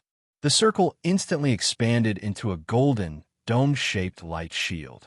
It completely enclosed Wang Qingjin and blocked out the blood mist and shadow curse. Jiang Ye tensed immediately at the sight. His internal danger alert went off hard. His cautious main body instantly prepped to swap replicas to protect number 2. Of course, alert was one thing, prep was another. But he didn't panic enough to have number 2 run away immediately. Instead, he just narrowed his eyes, watching Wang Qingjin inside the golden shield with full caution. Wang Qingjin was still kneeling, calling out with an apologetic tone, "Bro, boss, God, Master Jiang, I'm really a dog. I know I F asterisk asterisk asterisk et up. 12.8 billion. What Lin Shin lost to you. I don't even dare think about touching a single cent. Just let me go, and I'll do anything you want." He kept slamming his forehead down, thunk, thunk, thunk. From this angle, Jiang Ye couldn't even see the guy's facial expression. So he frowned slightly and barked coldly. "Quit bowing. Raise your head." Wang Qingjin froze mid-bow and quickly looked up at Jiang Ye. His face was now fully visible, filled with absolute terror, especially those eyes just brimming with fear of death. It was like he wasn't looking at a fellow player anymore, but the literal embodiment of death itself. And the thing was, he didn't look like he was faking it. Jiang Ye narrowed his eyes, stared into Wang Qingjin's eyes, and asked in a low, testing voice, You flipped so fast it's giving me whiplash. 1 second you're all high and mighty. The next you're kneeling like a loyal mutt. Possessed. Got scared by my taunts. Or did Lin Jing message you something? Even if Lin Jing had sent a message, this reaction was way too fast, right? Besides, if Lin Jing really cared whether Wang Qingjin lived or died, this guy wouldn't have come running over just for a shot at that 12.8 billion, basically handing himself over to die. And oh yes, so this drastic change in attitude, it was either an act, or Jiang Ye's eyes fixed sharply on Wang Qingjin. Wang Qingjin didn't seem like he was trying to hide anything. In fact, to stay alive, he started explaining at lightning speed. "No, I'm not possessed, and no one told me anything. It's just that I already died once just now. Died once." Jiang Ye's gaze flickered. Wang Qingjin hurriedly continued. "It was thanks to a totally broken, life-saving item called Death God's Mercy fragment." The moment he mentioned a life-saving item and the words Death God's Mercy, his tone was clearly filled with pain. Then he quickly added, "It's an item that looks like a piece of black paper. Its effect is, when the player bound to it dies, they resurrect in the scene from 1 minute before their death." Holy! Jiang Ye's first reaction was that this item was even more OP than Yang Wenchao's resurrection ability. After all, resurrection is one thing. But this item literally lets you rewind time. This completely broke common sense. Of course, if you take away the time reversal part, the resurrection effect seems kind of underwhelming. Yang Wenchao's resurrection ability made him stronger after reviving. Wu Ying's glyph pattern ability-based resurrection could even replicate the enemy's abilities. But this so-called resurrection item of Wang Qingjin's, Jiang Ye asked directly, "Besides turning back time 1 minute, does Death God's Mercy have any other perks? For example, is that golden shield of yours a defensive effect granted by the item after resurrection?" "No." Wang Qingjin shook his head with a bitter smile. "That golden light shield is from another life-saving item I have. I died too suddenly earlier and didn't get to use it. And the only effect of Death God's Mercy is rewinding 1 minute before death." As he said this, Wang Qingjin's eyes suddenly shifted, and he quickly raised his voice. "Right, Death God's Mercy, just like its name suggests. Anyone who uses it is considered someone blessed by the Death God. If anyone recklessly kills someone blessed by the Death God, they'll be cursed by Death himself." Wang Qingjin sounded extremely serious. But Jiang Ye wasn't stupid. He snorted coldly. "If you really want to beg for your life, you'd better stop with those crooked schemes. If I really want to find out what Death God's Mercy does, I've got plenty of ways to do that. And if I find out you've been lying to me about this, then I don't know which one of my methods killed you just now, but I won't mind using something that hurts more next time." As Jiang Ye said this, his voice was sharp and commanding, full of weight. But in his mind, he was thinking, looks like even killing people in this place requires caution. He wasn't like some villain who liked explaining everything to give people a meaningful death. But the methods he used to kill were, by nature, a form of information exposure. If under special circumstances, he thought he'd secured the kill, but accidentally leaked important info in the process, and the supposedly dead target revived somehow, learning and possibly even spreading that info, that kind of situation was definitely not impossible. Thinking of this, Jiang Ye realized again. The dangers of this doomsday apartment didn't stop at survival. They extended to killing people, too. He'd already had 3 special experiences involving killing. The first and worst was when the apartment administrator baited him into attacking. If he'd actually struck back then, he'd have handed over a weakness and unlocked the admin's authority to erase him. The second time was in the duel room, when he one-shot Wu Ying. But Wu Ying didn't die. Instead, he copied him. If not for the fact that Jiang Ye's infinite replication ability happened to counter that kind of skill, any other player in that situation would have been screwed. And the third time was just now with Wang Qingjin. Even though, in his memory, he hadn't actually killed Wang Qingjin did seem to have experienced Death God's mercy, rewinding 1 minute in time. Granted, he didn't seem to have picked up any critical info about Jiang Ye during that 1 minute window. But these 3 incidents alone were enough to set off alarm bells for Jiang Ye. There is also Yang Wenchao's resurrection ability, and the mysterious bald guy he matched with 5 times against Lin Jing. All of these things pointed to the same truth. In the Doomsday Apartment, survival was hard enough. But when it came to killing, that required just as much caution. Of course, all these thoughts in Jiang Ye's mind were unknown to Wang Qingjin. He was already freaked out by Jiang Ye's threatening tone. After hesitating a moment, he quickly changed his tune. I just want to stay alive. That thing about getting cursed for killing someone blessed by the death god, I made that up. Then he suddenly emphasized again, but don't you think what I made up actually makes sense? Just think about the name Death God's Mercy. Doesn't it sound like the person is favored by death himself? Killing someone with that kind of blessing, wouldn't that be like slapping death in the face? So maybe what I said could be true. I mean, lots of OP items do have hidden effects. A resurrection item that can rewind time like this. Maybe it does have that kind of hidden perk.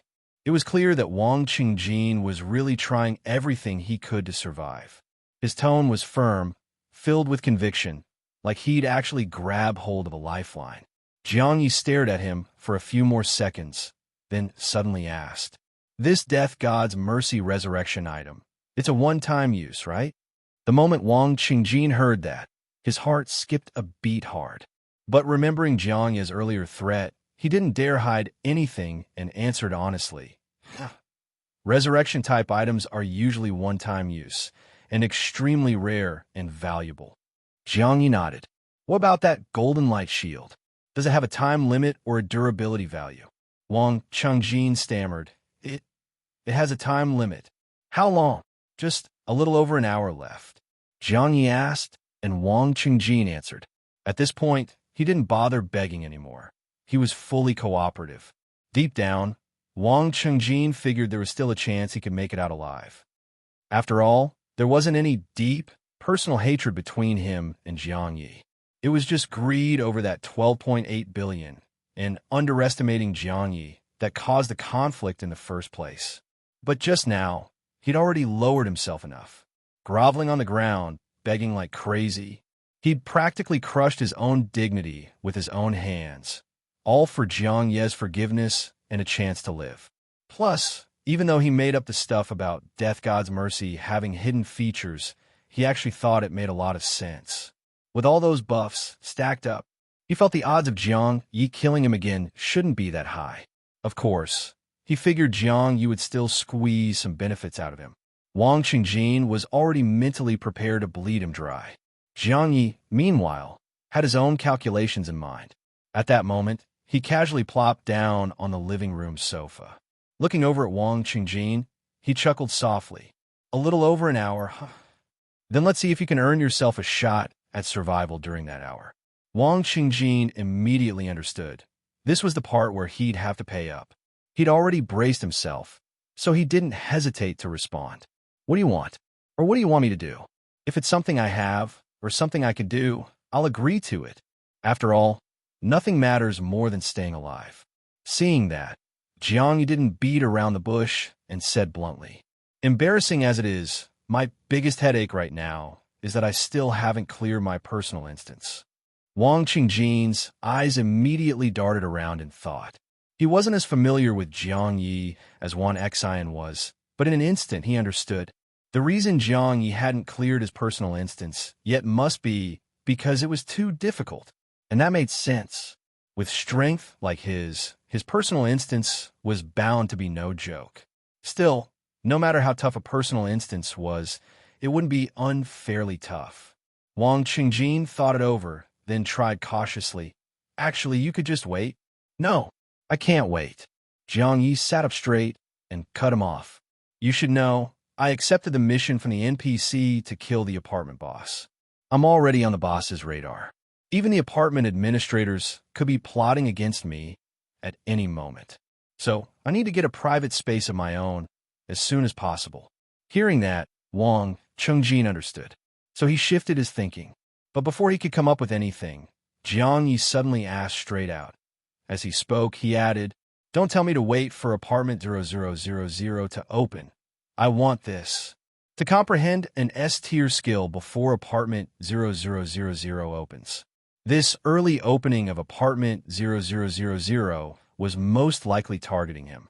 He hoped to let his main body master a more decisive S-tier skill before that happened, especially after witnessing the S-tier skills of both light-type and dark-type abilities. Jiang Ye became increasingly convinced. When it comes to skills, S-tier was a huge dividing line. As long as his main body could master an S-tier skill, his overall strength would undergo a qualitative leap. By then, whether it was clearing his personal instance, killing administrators, or entering the newly opened apartment 0000, he'd have a lot more confidence. And that confidence would compensate for his disadvantage compared to other game players, namely, that he had never played games. Jiang Ye had it all figured out. Meanwhile, Wang Qingjin was cursing in his head. If it weren't for the current situation, he really wanted to say, you want to comprehend an S-tier skill? Do I look like an S-tier skill to you? If I had that kind of ability, would I be kneeling here like this? Wait, no.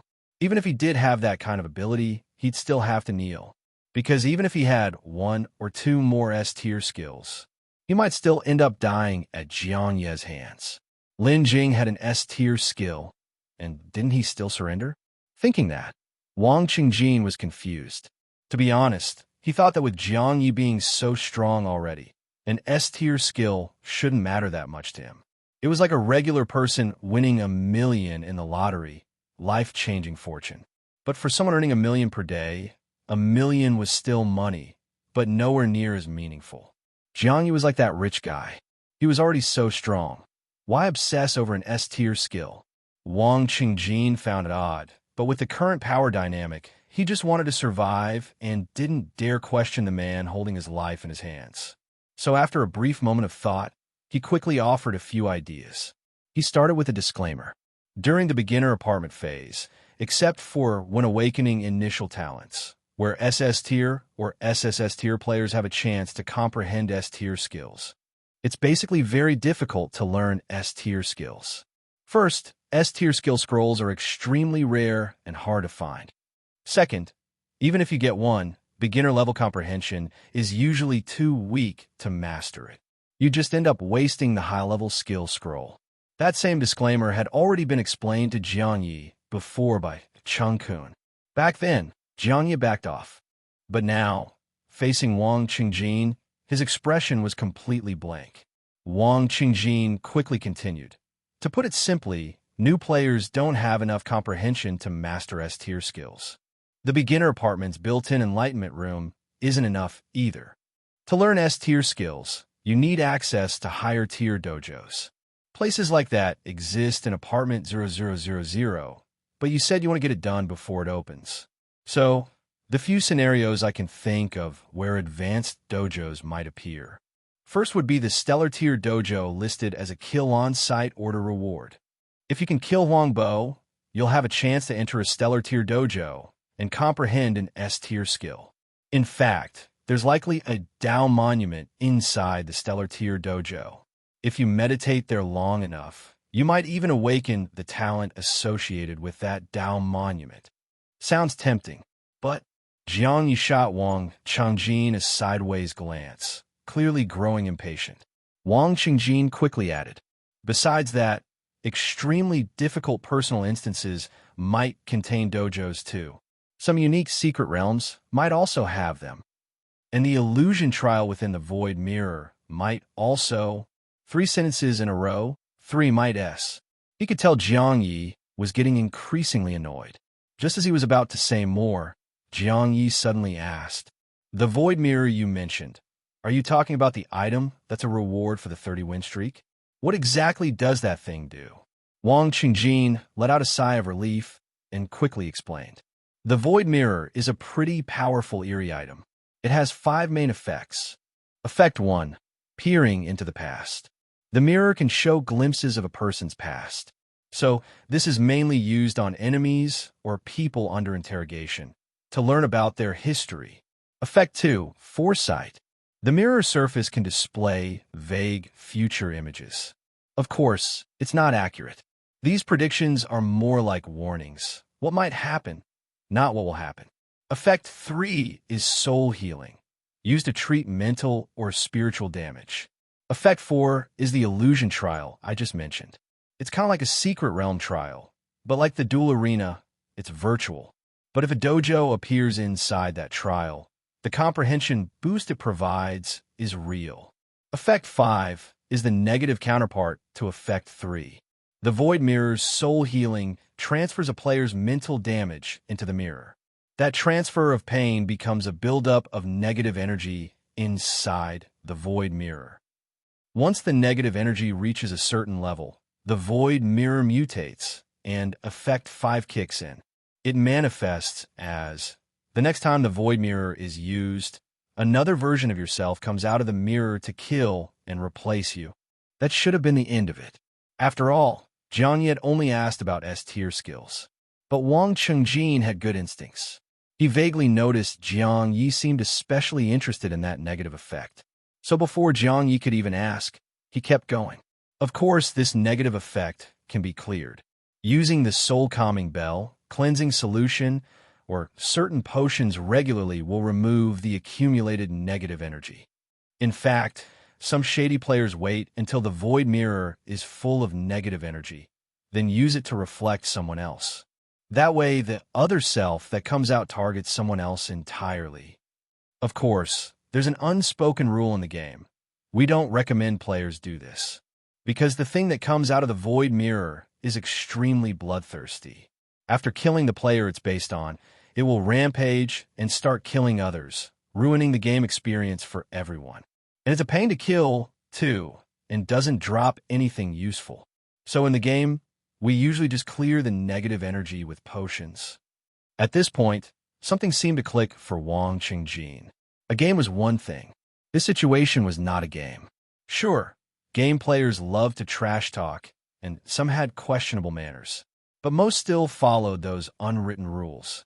After all, they were part of society.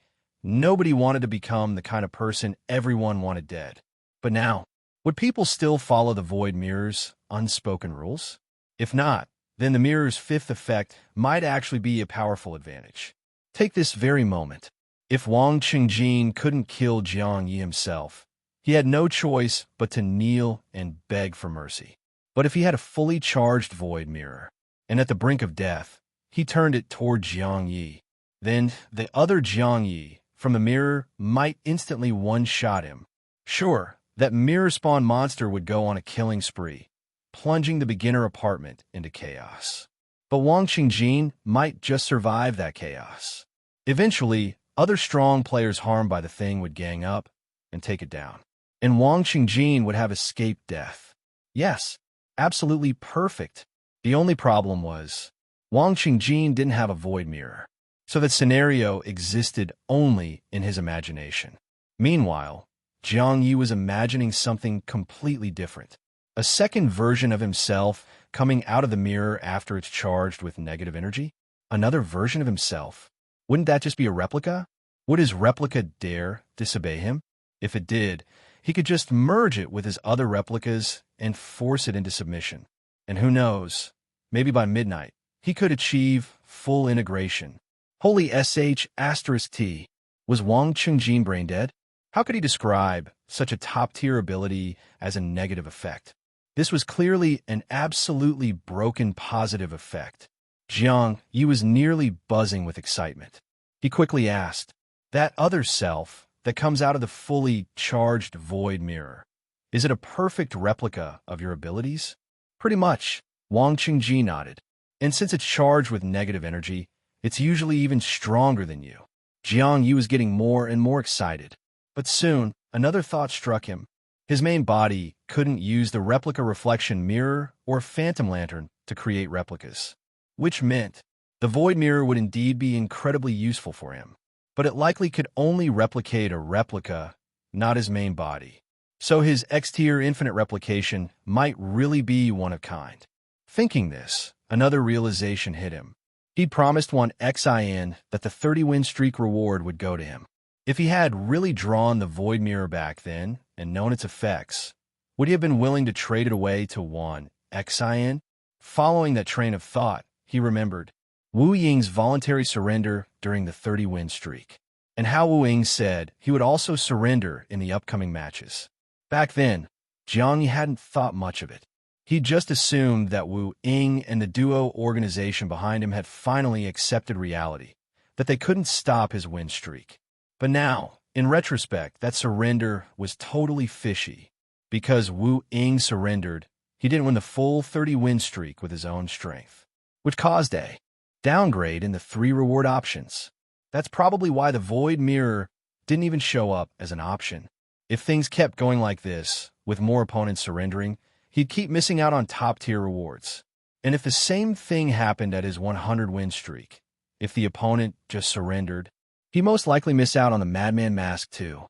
Thinking about this, Jiang Ye's already negative impression of the duo organization took another nosedive. If he ever got the chance, he had to wipe them out completely to feel satisfied. As his thoughts spun, his eyes narrowed again, and he turned to ask Wang Qingjin. "I heard from one Xin that Lin Jing's 10-win streak reward was the distorted box. Do you know if his 30-win streak reward was the void mirror?" As soon as Jiang Ye asked that, Wang Qingjin figured they were thinking the same thing. Jiang Ye was probably worried Lin Jing would use the void mirror's 5th effect against him. So Wang Qingjin said bluntly, Lin Jing didn't reveal any of his win streak rewards after the 10-win streak. But I'm guessing his 30-win streak reward wasn't the void mirror. I mean, if he really had the void mirror, he wouldn't have needed a bailout like that, right? By now, Wang Qingjin wasn't calling Lin Jing Lin Shun anymore. Even the way he talked about him wasn't as friendly as before. Totally expected. Jiang Ye asked again, "So in our apartment 9999, do you know if anyone else has a void mirror?" Wang Qingjin shook his head, sighing, "You know how in the group chat, everything looks peaceful? That's just 'cause nobody wants drama, not 'cause we're all best friends. So, when it comes to win streak rewards, people treat them like personal secrets. No one's going to announce them publicly." Fair enough. Jiang Ye didn't like going around robbing people anyway, so he pushed that thought aside for now and returned to the main topic. Let's forget the void mirror for now. Go on about how to actually comprehend an S-tier skill. And this time, don't give me any more maybes. I want viable methods. Wang Qingjin could tell Jiang Ye was getting impatient, let out a slow breath, and continued. Besides using a high-tier dojo with a skill scroll to enhance comprehension, the other methods for learning an S-tier skill are a bit sketchier. As he spoke, Wang Qingjin suddenly paused, and his expression shifted slightly. Because Lin Jing, who had just recently left apartment 9999, was suddenly back. The group chat was already buzzing with his return, full of chatter. Wang Qingjin glanced at the chat, then at Jiang Ye. Seeing that Jiang Ye's expression hadn't changed, and he didn't seem to care about Lin Jing's return. Wang Qingjin continued. First, there's a reward item for the 50-win streak called the Midday Soul Bowl. A player can extract a portion of their soul and store it in the Soul Bowl to nurture it. Then, by adding the heart's blood, corpse oil, or souls of other powerful players, the Soul Bowl can gradually cultivate a powerful divine soul. At a certain point, if the player nourishes it with their own heart's blood again, the divine soul has a chance of awakening a talent. And the strength of the awakened talent depends on how well the soul was nurtured. In other words, the stronger the players you sacrifice through their heart's blood, corpse oil, or souls, the higher the chance the divine soul awakens a powerful talent. And once it awakens, it'll also come with an initial skill. If the divine soul awakens an SS tier ability, there's a significant chance it'll come with an S tier skill. Then, by merging the divine soul with your own body, you'll instantly gain both the SS tier ability and S tier skill. Having explained this much, and knowing Jiang Ye would question it, Wang Qingjin added on his own. Of course, a ridiculously OP and shady item like this, something that could even grant you an SSS tier ability, definitely comes with major side effects. First, once you store part of your soul in the Midday Soul Bowl, your attributes will drop, and you'll feel fatigued more easily.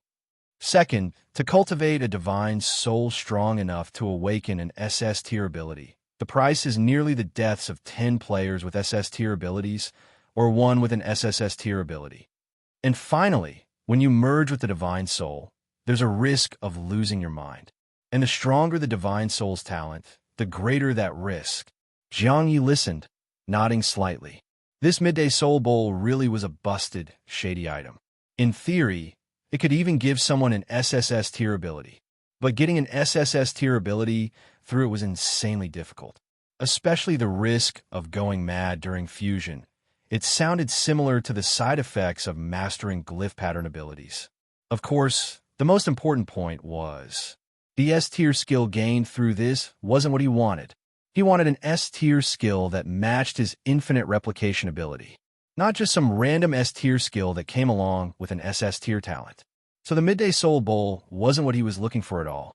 At most, it was just something he now knew existed, something he'd need to guard against, in case someone tried to use him as fuel for their divine soul. Wang Qingjin could tell Jiang Ye wasn't too interested in this shady method, so he quickly moved on. There's also the reward for an 80-win streak. But just as he began to speak, there was a knock at the door of room 2025 in apartment 9999. Lin Jing had just returned not long ago, and now someone was knocking at the door. The visitor outside wasn't too hard to guess. Jiang Ye was getting lazier and lazier. He didn't even want to move, just sat on the sofa, fusing the phantom replica with the blackened replica. Then, with a raise of his hand, an eyeball floated over to the peephole and showed him the scene outside the door. But the visitor wasn't the just-returned Lin Jing. It was Ouyang Fan. And Ouyang Fan looked quite serious. Not at all like his usual joking self, like when he teased one Xin in the spectator stands. Jiang Ye paused slightly, and then the eyeball at the peephole transformed into a hand, gripping the door handle and opening the door. But as soon as the door opened, the hand vanished. From Ouyang Fan's perspective, he didn't see anyone open the door for him. It was as if the door had opened all on its own. He was slightly startled, but his attention was quickly drawn to the glowing golden shield, where Wang Qingjin was still kneeling. When Wang Qingjin was kowtowing to Jiang Ye earlier, he hadn't felt anything wrong. After all, Jiang Ye was stronger than him, and could decide his life or death. Begging to live wasn't a big deal. But now, with an outsider suddenly here, staring at him in astonishment, Wang Qingjin's face burned with shame, like he'd just been slapped repeatedly across the face. Ouyang Fan usually acted just as carefree as Wan Xin, but he was actually sharp and observant. Yet now his eyes rolled, and he said something completely tone-deaf. "Holy SHD, Brother Jean? What happened to you? Your forehead's all swollen, and you're still." His exclamation was deliberately dramatic, and the look in his eyes as he stared at Wang Qingjin was pure, unfiltered shock. Wang Chengjin felt utterly humiliated by that exaggerated reaction. He wanted nothing more than a shout at Jiang Ye. What the hell are you doing letting someone in here? Are you trying to humiliate me?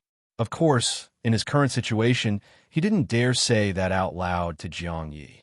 So he swallowed it, redirecting his frustration toward Ouyang Fan, glaring and growling. I have my reasons. The real question is, what are you doing here, goofing off all day? Ouyang Fan wasn't actually clueless. He didn't flinch at all and fired back. I came here for a reason, of course. I'm here to see Master Jiang. As he spoke, he turned to Jiang Ye, his tone respectful. On the sofa, Jiang Ye's posture looked relaxed, but internally he was still very much on guard. Even in the face of Ouyang Fan's slightly fawning attitude, he replied bluntly, "Aren't you afraid you'll end up like Wang Chengjin?" That line made Ouyang's expression stiffen for a moment, but he quickly recovered and responded politely. Wang Chengjin ended up like this because of his own actions.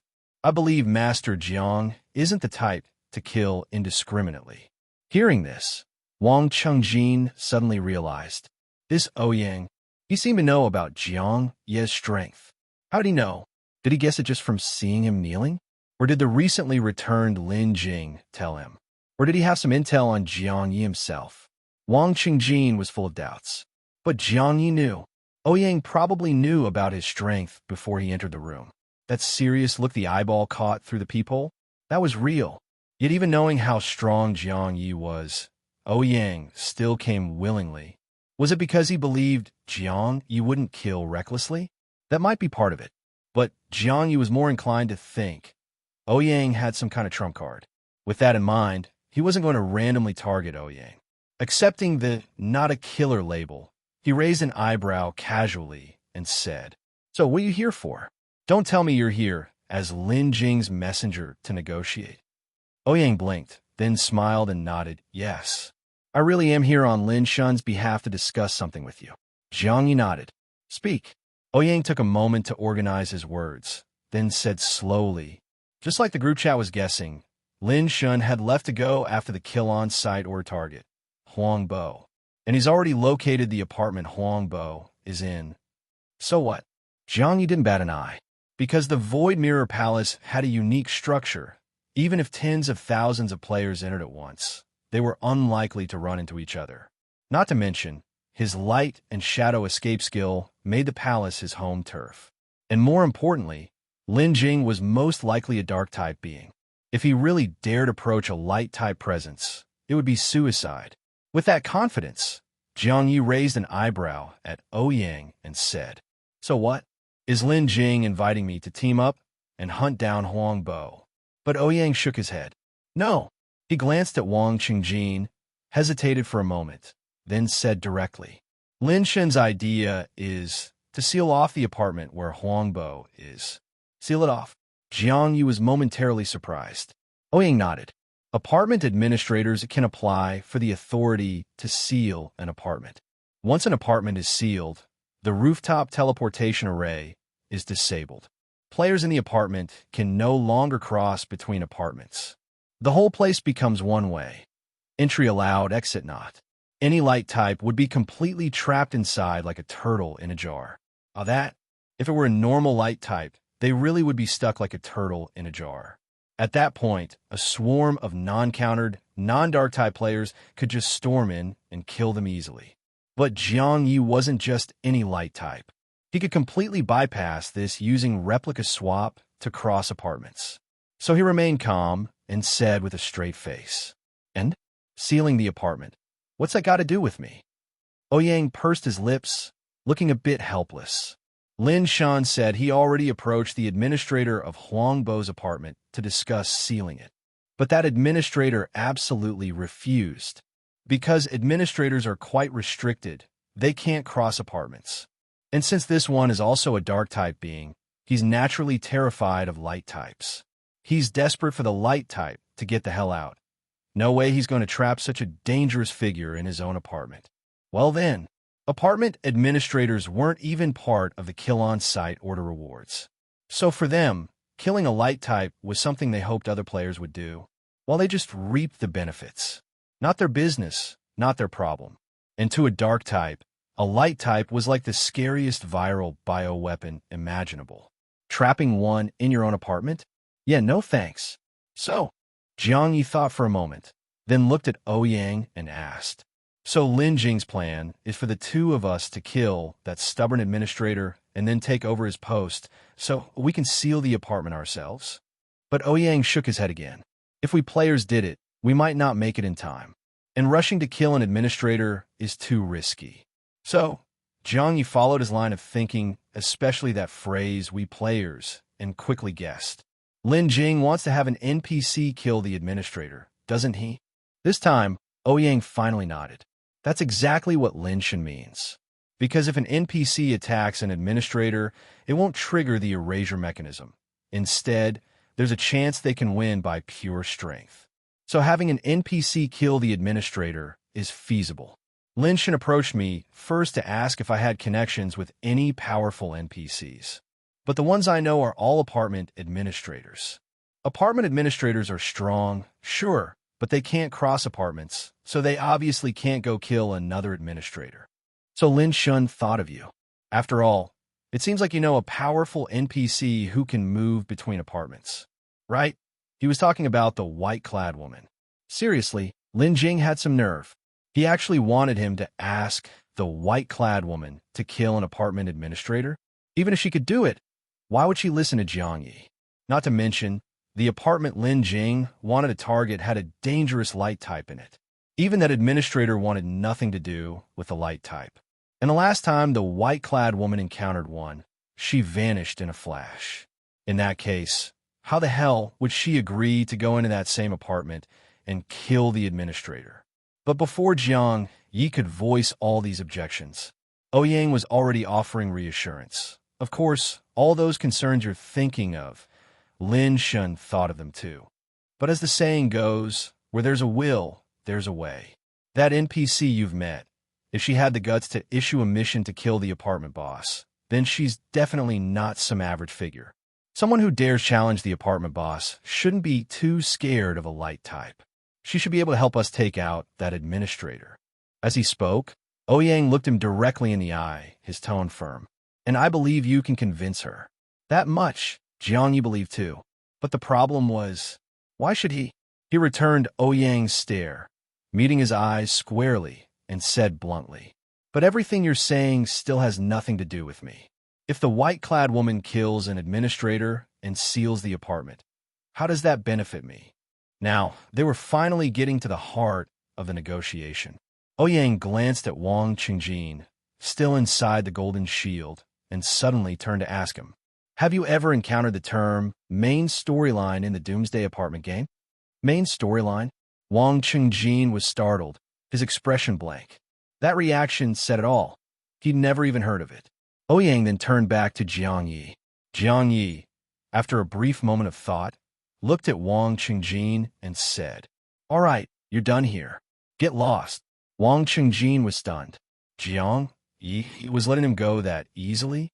He figured this was probably because they were about to discuss something he wasn't allowed to hear. Still, considering their earlier tense conversation, it felt unreal to be spared just like that. Seeing his hesitation, Jiang Ye smirked. What, you don't want to leave? Wang Qingjin quickly shook his head. He also remembered. Ouyang said Jiang Ye wasn't the type to kill indiscriminately, and their issue had only been a verbal spat over 12.8 billion. No real grudge. So it kind of made sense for Jiang Ye to let him off. Still cautious inside, Wang Qingjin put on a grateful expression and said, I'm going. Thanks, Master Jiang, for sparing my life. If you ever want to ask me more about S-tier skills, I'll definitely tell you everything I know. That's what he said. But what he thought was, once he got out of Jiang Ye's room, he'd leave the apartment as fast as he could. No matter how kind-hearted Jiang Ye was supposed to be, he wasn't about to leave his life hanging in the balance again, saying one thing while thinking another. Wang Qingjin carefully dispelled the golden shield. Using Ouyang as cover, he crept slowly toward the door. Jiang Ye, watching him inch along like a slow-mo scene from a martial arts movie, grew impatient and barked. Move faster. Wang Qingjin finally picked up the pace. As he stepped out the door, he let out a huge sigh of relief, like he'd just escaped a tiger's den. But the next second, a chill shot up his spine. It felt like a venomous snake was slithering up his back. In that instant, his scalp went numb. That familiar, suffocating sense of death descending enveloped him again. Wang Qingjin's neck stiffened, eyes wide, every cell in his body screaming terror. This time, forget begging.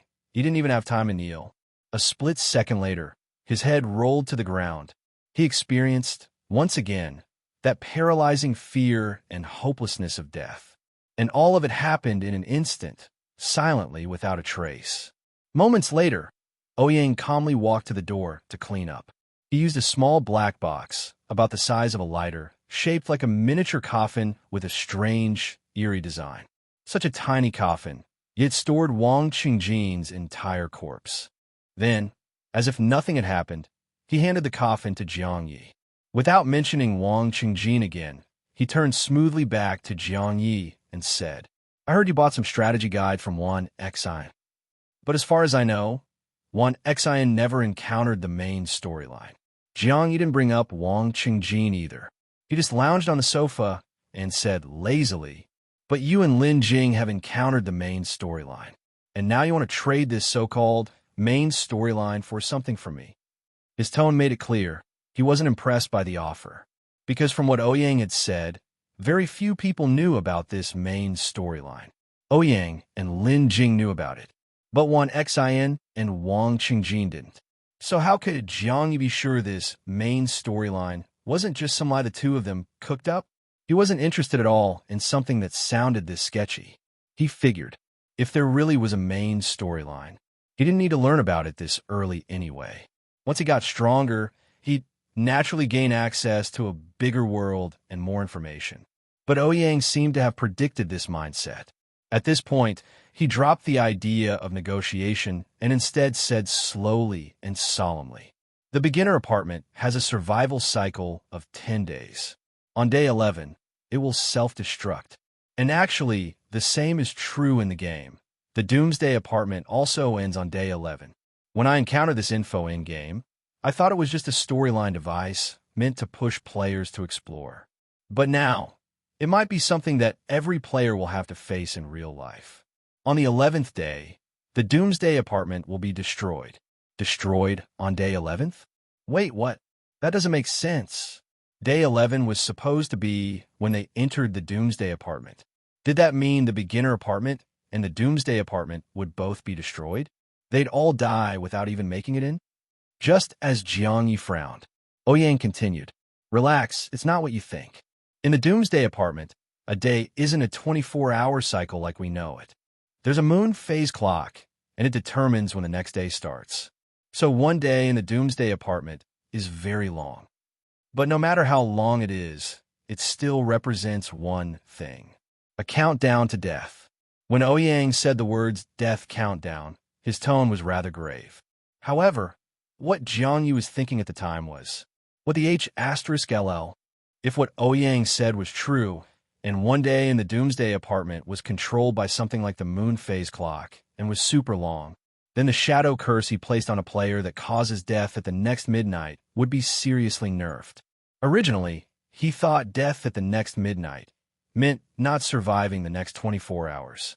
But in the Doomsday Apartment, who the H*LL knows how long it'd take for the next midnight to arrive. This. Jiang Ye was speechless. But soon, he snapped back to reality and looked at Ouyang with a blank expression. "So what you're saying is, no matter how strong or arrogant I am now, when the Doomsday Apartment meets its end, I'll perish along with it. So from a big-picture perspective, we players struggling to survive are tied together by fate. You want to use that as the foundation to invite me to cooperate. Have me join you and the other players who've touched the main storyline to try and change the doomed ending of the Doomsday Apartment." He spoke calmly and clearly, his tone mild and even. But Ouyang could obviously sense the resistance in his words. He didn't answer directly, but instead asked out of nowhere, "You look pretty young. Are you a student? Have you learned C language?" The sudden change of topic caught Jiang Ye off guard, but he still nodded slightly. Even though our computer teacher was often sick and the math teacher had to fill in, I did learn a bit of C. That surprised Yang a little. From what Jiang Ye said, it was obvious he was still a high schooler. After all, in university, math teachers wouldn't be hijacking computer classes. On the contrary, if you were a computer science major, C would be a core course, and stuff like calculus and linear algebra would take a back seat. Yang himself was a computer science major in college. Realizing that Jiang Ye was even younger than him gave him a bit of a mixed feeling. After a moment of silence, he asked again, "You learned a bit, so you know what int is, right?" Jiang Ye nodded. Integer data type. Yang short. Jiang Ye. Short integer. Seeing that he really knew his stuff, Yang returned to the main topic. "Then what's the difference between int and short?" Jiang Ye answered smoothly as ever. "Short integers take up 2 bytes, so they have a smaller data range. The range for int." Jiang Ye had no idea why this guy was suddenly talking about C language. But thinking that, well, it's a game, probably connected to coding somehow, he still gave an answer. "I remember int is 4 bytes, 32 bits. So the range is for negatives down to -2 to the 31st power. For positives, up to 2 to the 31st minus 1. RA. Yang nodded again, then seriously asked, "So if int I equals 2 to the power of 31, what would the value of I be after I++?" It was a super simple question. Jiang Ye answered immediately. After overflow, it naturally becomes -2 to the 31st. Yang nodded again. "Right, overflow. In games, when there's a bug, sometimes this kind of data overflow also happens. When a number exceeds its range, it jumps straight from the positive end to the negative end. So in the game world, when a number gets too big and overflows, it becomes negative." Only now did it seem like Yang was actually talking about the game. Jiang Ye followed his logic, thinking things through. But then, this guy suddenly switched topics again and asked another question out of the blue. "You know the law of entropy increase, right?" Entropy. Jiang Ye was a science student. In high school physics, they barely touched on entropy, though in chemistry it came up in entropy change questions.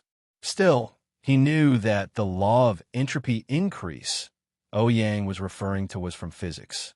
After thinking for a moment, he answered seriously. "If you mean the specific thermodynamic function, I don't really get it. But if you're talking about the general conceptual meaning, I think I do. Entropy increase is a spontaneous and irreversible process. And according to the law, all living things will eventually go extinct. Even the universe is constantly heading toward destruction." Yang nodded. "Yeah, that's exactly what I meant. According to the law of entropy increase, everything is destined for extinction and preventing the end of the world. That's exactly what the main plot of the Doomsday Apartment game explores. All the major factions in the Doomsday Apartment should be working on this issue, trying to find a way to stop the inevitable end. And the part of the main storyline that Lin Jing, I, and most of the core players encountered came from the Duo organization.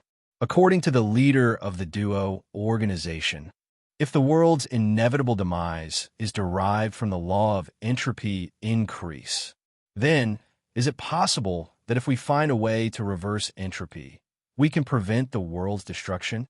But the law of entropy increase is an established rule. From a scientific standpoint, reversing entropy is completely impossible.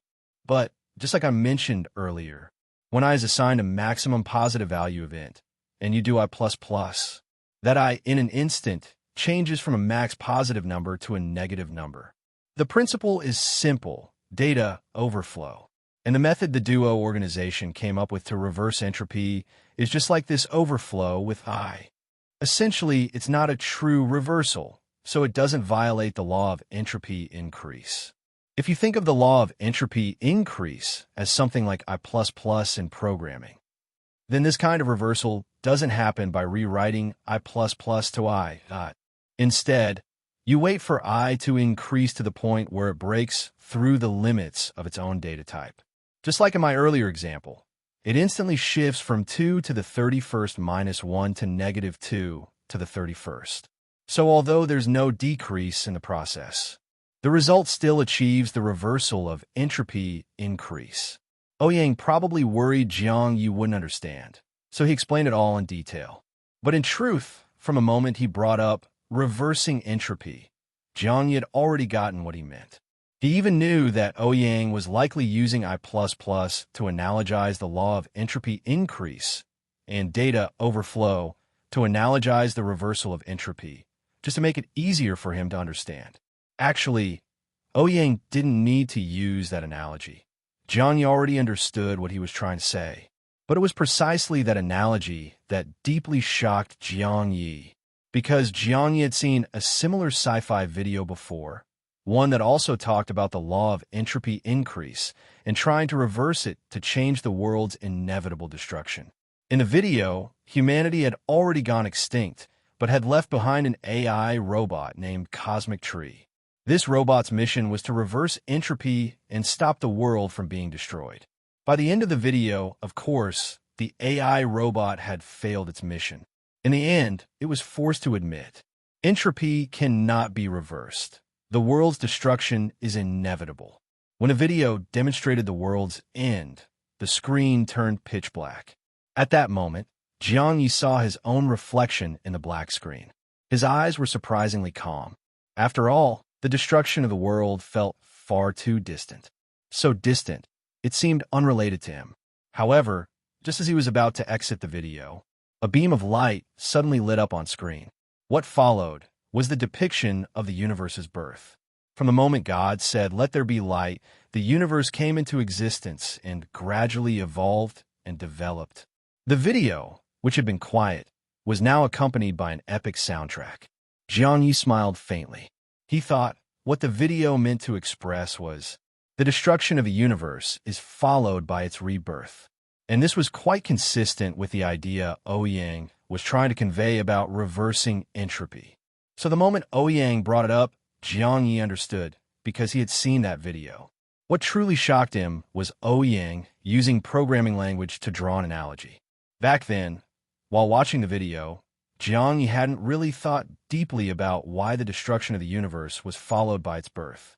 But now, from Ouyang's perspective of data overflow, he suddenly realized, why would the rules of the world resemble the rules of programming so closely? Could it be that the world he saw was actually a massive database? The entire world was like that variable I. When it reached the limit of its data range, it overflowed and jumped back to the start. Jiang Ye originally wasn't very interested in this so-called main storyline. But at this moment, he felt a bit dazed. Seeing his expression, Ouyang sighed helplessly. I think I've made it pretty clear. You still don't get it. Jiang Ye snapped back to reality and shook his head. It's because I do get it that I'm a little shook. Then, after a brief pause, he took the initiative to speculate. So based on this theory, the duo organization's true goal in the main storyline isn't really to save the world. Because by their logic, after the old world is destroyed, a new world will naturally be born. So their goal is to figure out how players like themselves, who live in the old world, can achieve individual entropy reversal during the greater process of world-scale entropy reversal and survive into the new world. As he said this, his eyes lit up with surprise. Isn't this kind of situation really similar to the reincarnated Eerie in the beginner apartment? If the beginner apartment is seen as a small world system, then it also transitions from destruction to the birth of a new world. And the reincarnated Eerie would be the one who managed to achieve individual entropy reversal and survive the old world's destruction into the new one. Then he went even further. The beginner apartment is destroyed on the 11th day, and so is the Doomsday Apartment. So maybe the birth and destruction of the beginner apartment is actually a simulation of the Doomsday Apartment, and the duo organization is trying to find answers from these simulated scenarios? Ouyang stared blankly for a moment and nodded stiffly. He hadn't expected Jiang Ye not only to truly understand, but to make so many leaps in thought. He couldn't help but exclaim, "You really never played the game or touched the main storyline?" Jiang Ye shook his head. "Really never. But I've seen sci-fi videos that align quite a bit with what you've described about the main storyline." Ouyang's look grew a bit complex. After a long pause, he finally said, "So, do you believe what I've said about the game's main plot now?" Jiang Ye thought for a moment, then raised an eyebrow.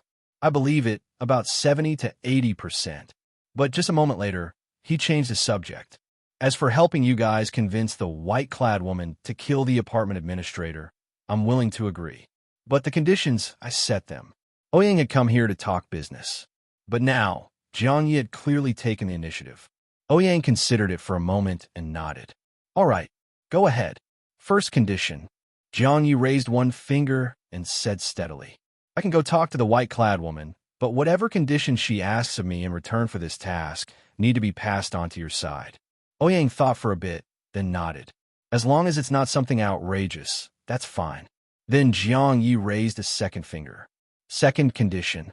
There's no guarantee of success in convincing the white-clad woman. If it doesn't work out, I don't want to feel like I wasted my time for nothing.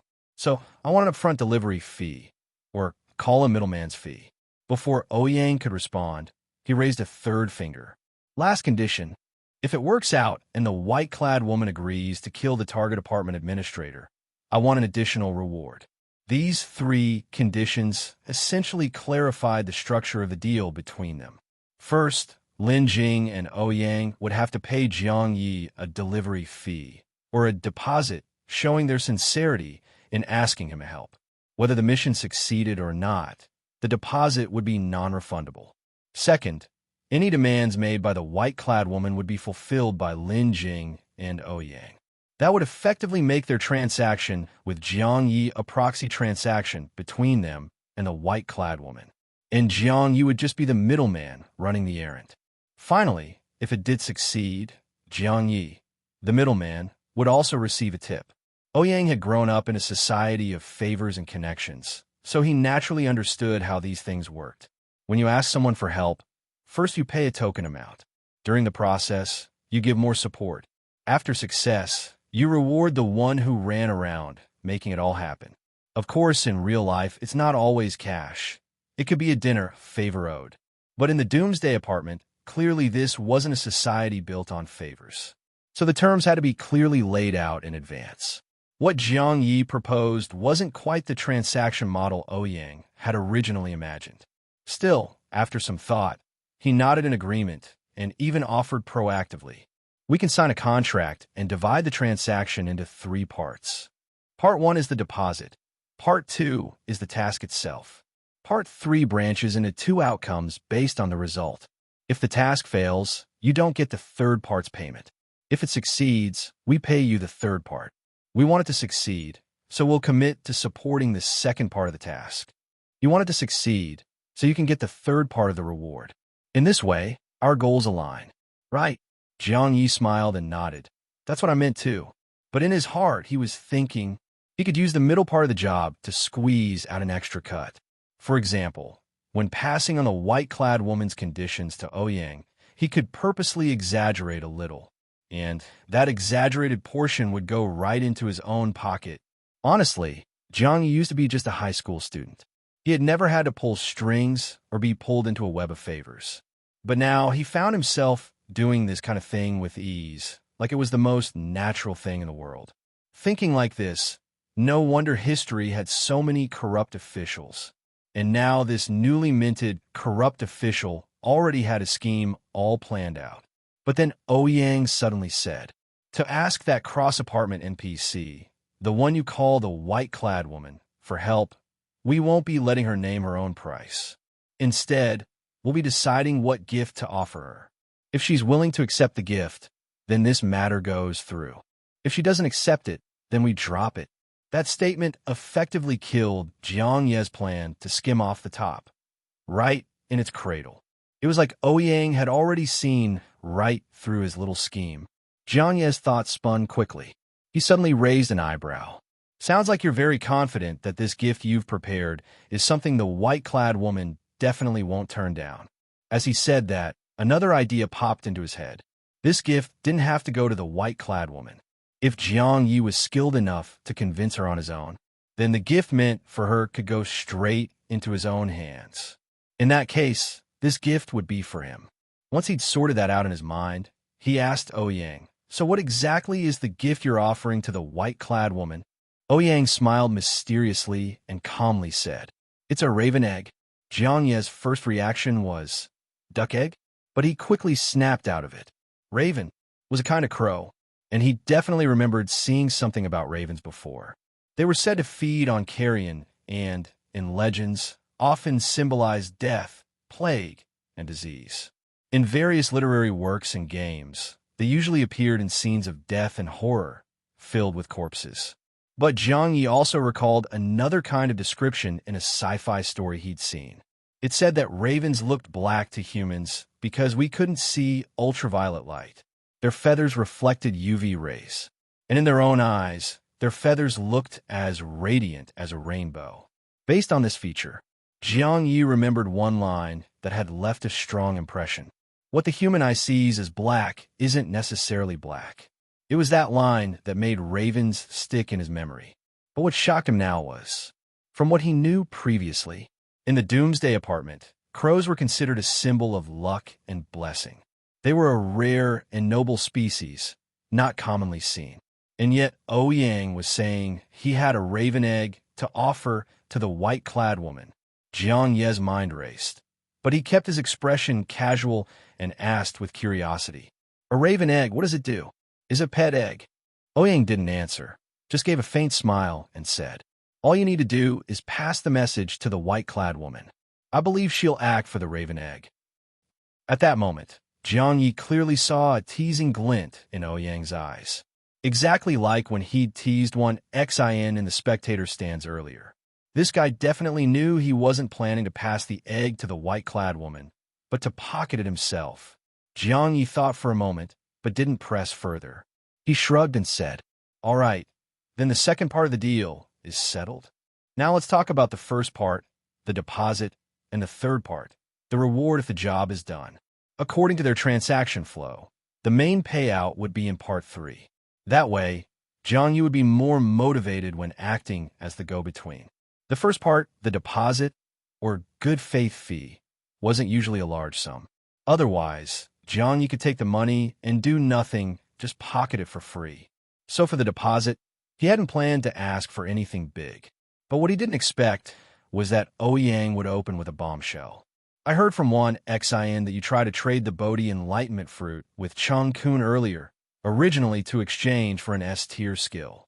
And just now, Wang Qingjin also said you were looking into S-tier skill info. If that's the case, then our deposit can be an S-tier skill for you. That bombshell left Jiang Ye stunned. What the H*LL? The S-tier skill he'd been chasing everywhere and couldn't get. Ouyang and that guy behind him, Lin Jing, were just going to give it to him? And that's just the deposit. No matter whether the job succeeded or not, the deposit wouldn't be returned. If Jiang Ye were just a little more black-hearted, he could totally take the deposit, do nothing, and then turn around and tell them the task failed. Even if it failed, he'd still walk away with an S-tier skill for free.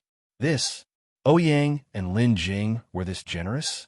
No, something was definitely off here.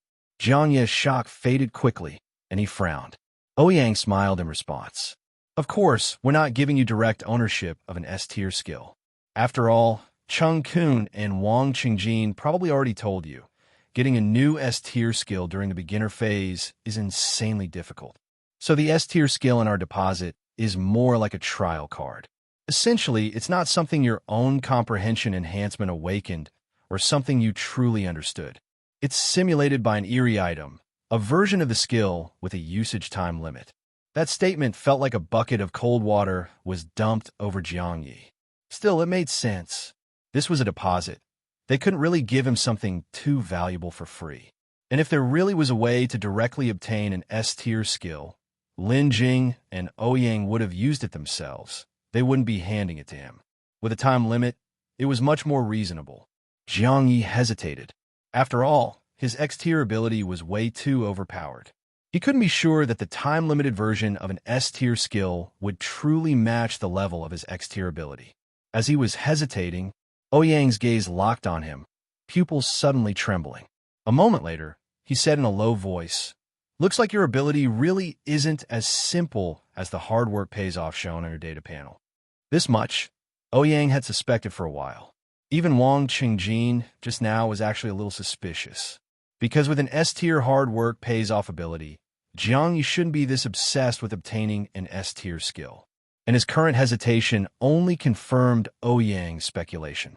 Ouyang's throat tightened, and with a tense voice, he blurted out, "You're worried that the item we promised isn't high enough quality for your hidden SSS tier ability, aren't you?" Jiang Ye looked back at him with a calm, deep gaze. After a long pause, he suddenly chuckled. "You're worried Wang Qingjin's too lonely in that mini coffin and want to go keep him company." Ouyang immediately shook his head hard and quickly turned back to the main topic. "Relax. No matter what level your ability is, as long as you meet the conditions to comprehend an S-tier skill, the trial card will work." Jiang Ye no longer pressed on that issue and asked directly, "Then what's the time limit?" Ouyang gave a peace sign with his fingers. 2 hours. Only 2 hours? That's way too short. Jiang Ye was naturally dissatisfied and was just about to renegotiate when Ouyang added, "Besides letting you experience the S-tier skill, this item also has a hidden benefit. If you try to learn the same S-tier skill later, it'll be easier for you. For example, normally you might burn through 10 S-tier skill scrolls without learning a thing. But with this prior experience, you might only need 1 or 2 scrolls to successfully comprehend the skill. If that were true, it would save him 8 or 9 S-tier skill scrolls." Jiang Ye thought about it briefly and asked, "What about the reward for the third part?" Seeing the negotiations were nearing an end, Ouyang let out a slight breath and continued steadily. "The third part reward includes 3 items. First, information about the game's main storyline we discussed earlier. This includes the relationship between the duo organization and the apartment boss, their goals in running the beginner apartment, and their strategies for dealing with the end of the world." He paused, then added, "And also the connection between the duo organization and the Ravens. That'll be delivered to you as part of the information package." Only then did Jiang Ye realize. Raven duo. So there was a connection. Then for Ouyang and Lin Jing to be able to offer a Raven egg, they must be entangled with the duo organization too? If that's the case, could this entire negotiation be part of a duo organization scheme? Jiang Ye thought about all this, but didn't let it show on his face. Ouyang continued, "The second reward is a red light elevator card for apartment 0000. Each floor of apartment 0000 is a unique environment. There are no actual apartment rooms. Even the red light elevators on each floor don't have fixed coordinates. Without a red light elevator card, a player will find it extremely difficult to explore each floor of apartment 0000. Even if you're strong enough to avoid death, you'd waste tons of time exploring blindly. But with the elevator card, you can go directly to the environment you want to reach, making exploration much more efficient." You can ask one Xin or Chung Kun about how rare and useful these cards are. Jiang Ye nodded. He was satisfied with this item too. Given how things were going, he'd probably end up entering apartment 0000. Having an elevator card to save time would be really handy. Next, Ouyang's expression grew a bit more subtle as he continued. "The third reward is in Bitter Buddha's Heart. It's an eerie item with 3 effects. First, it hides your data panel, making it immune to any detection method. Second, if you're trapped in an illusion, the Buddha's heart will ache faintly to warn you.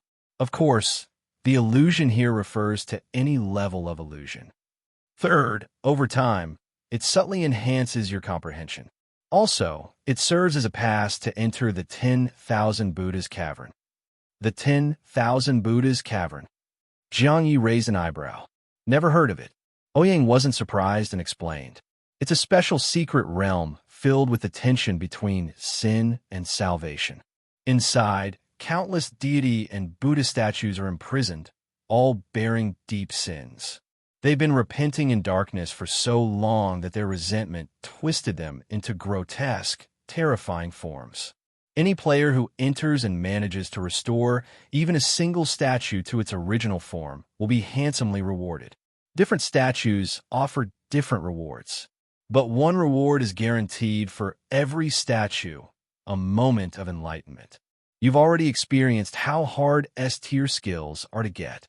Then above that, SS tier and SSS tier skills are practically impossible to find. Even the stellar tier dojo rewards from kill on-site orders can't easily help players comprehend those top-tier skills. But the enlightenment granted by the Buddha statues can. In fact, in the game's basic rule set, whatever your ability rank is, that's the rank of skill you're capable of learning. At those words, Jiang Ye was seriously tempted. After all, his ability was X-tier. But X-tier skills, he didn't even dare to dream of them. Forget X-tier. His main body didn't even have an S-tier skill yet. But if the 10,000 Buddhas cavern really could help him attain a skill that matched his X-tier ability, then that place was somewhere he had to go. Still, no matter how stirred up he felt inside, Jiang Ye kept his cool on the surface so Ouyang wouldn't see through him. He even raised an eyebrow and said, "Sounds great, but I'm guessing those Buddha statue rewards in the 10,000 Buddhas cavern aren't easy to get, are they?" Ouyang smiled and nodded, "Of course. After all, if the rewards were that easy, there's no way we'd offer such a rare item to you. But even though the rewards are hard to earn, the bitter Buddha's heart is still extremely valuable. Especially for players with higher ability ranks, its value only increases. If you don't believe me, you can ask 1xin too." Jiang Ye said nothing, remaining quiet. Ouyang continued, "Besides those 3 parts of the third reward, we can also throw in a fourth. The fourth reward will be after the mission is successful, sealing off the apartment. If at that time, I or Lin Jing win the kill on-site order reward, then the stellar tier dojo in the reward will let you use it to help you comprehend an S-tier skill." That additional reward was certainly generous.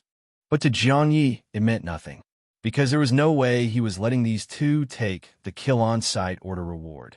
Still, to avoid letting Ouyang catch on, he acted tempted and even said bluntly, "All 4 parts of the reward are very generous.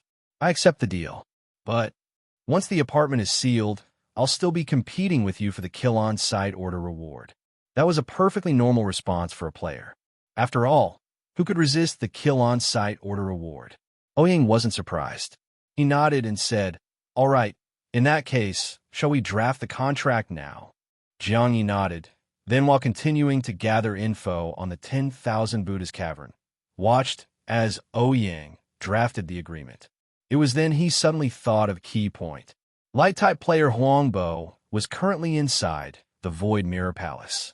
And according to what 1xin had said, the Void Mirror Palace could be used to travel from room 9669 of apartment 6996 to room 6996 of apartment 9669. In other words, using the Void Mirror Palace, you could move between the 2 apartments. So in that case, if they truly wanted to block light-type actions, they'd have to seal both apartments 6996 and 9669. Yet Ouyang, throughout the negotiations and even while drafting the contract, had never mentioned that. He hadn't even brought up the apartment number Lin Jing had discovered. Thinking about all this, Jiang Ye casually asked at a suitable moment while watching Ouyang draft the agreement, "By the way, we're almost done with this contract, and I still don't know which apartment Huangbo is in." Ouyang Fan paused in the middle of drafting the contract and quickly explained, "That kind of valuable information can't be revealed to you just like that. After all, like you just said, when it comes to the kill on-site order reward, we're competitors. If this goes through, you'll naturally know which apartment Huangbo is in.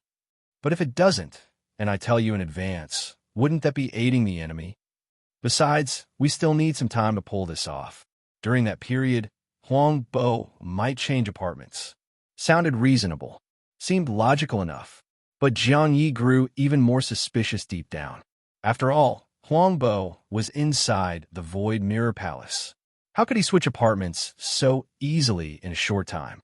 According to what 1xin said, it takes at least a full day for an ordinary player to get through the Void Mirror Palace. Unless Ouyang and Lin Jing knew that the effect of light and shadow escape allowed free movement within the Void Mirror Palace, Jiang Ye had a strong feeling something was off. So he asked again, "Right, And you said Huang Bo might change apartments. Then what if he runs off during the white-clad woman's attack on the apartment administrator? Wouldn't sealing the apartment be useless then? Ouyang quickly explained this too.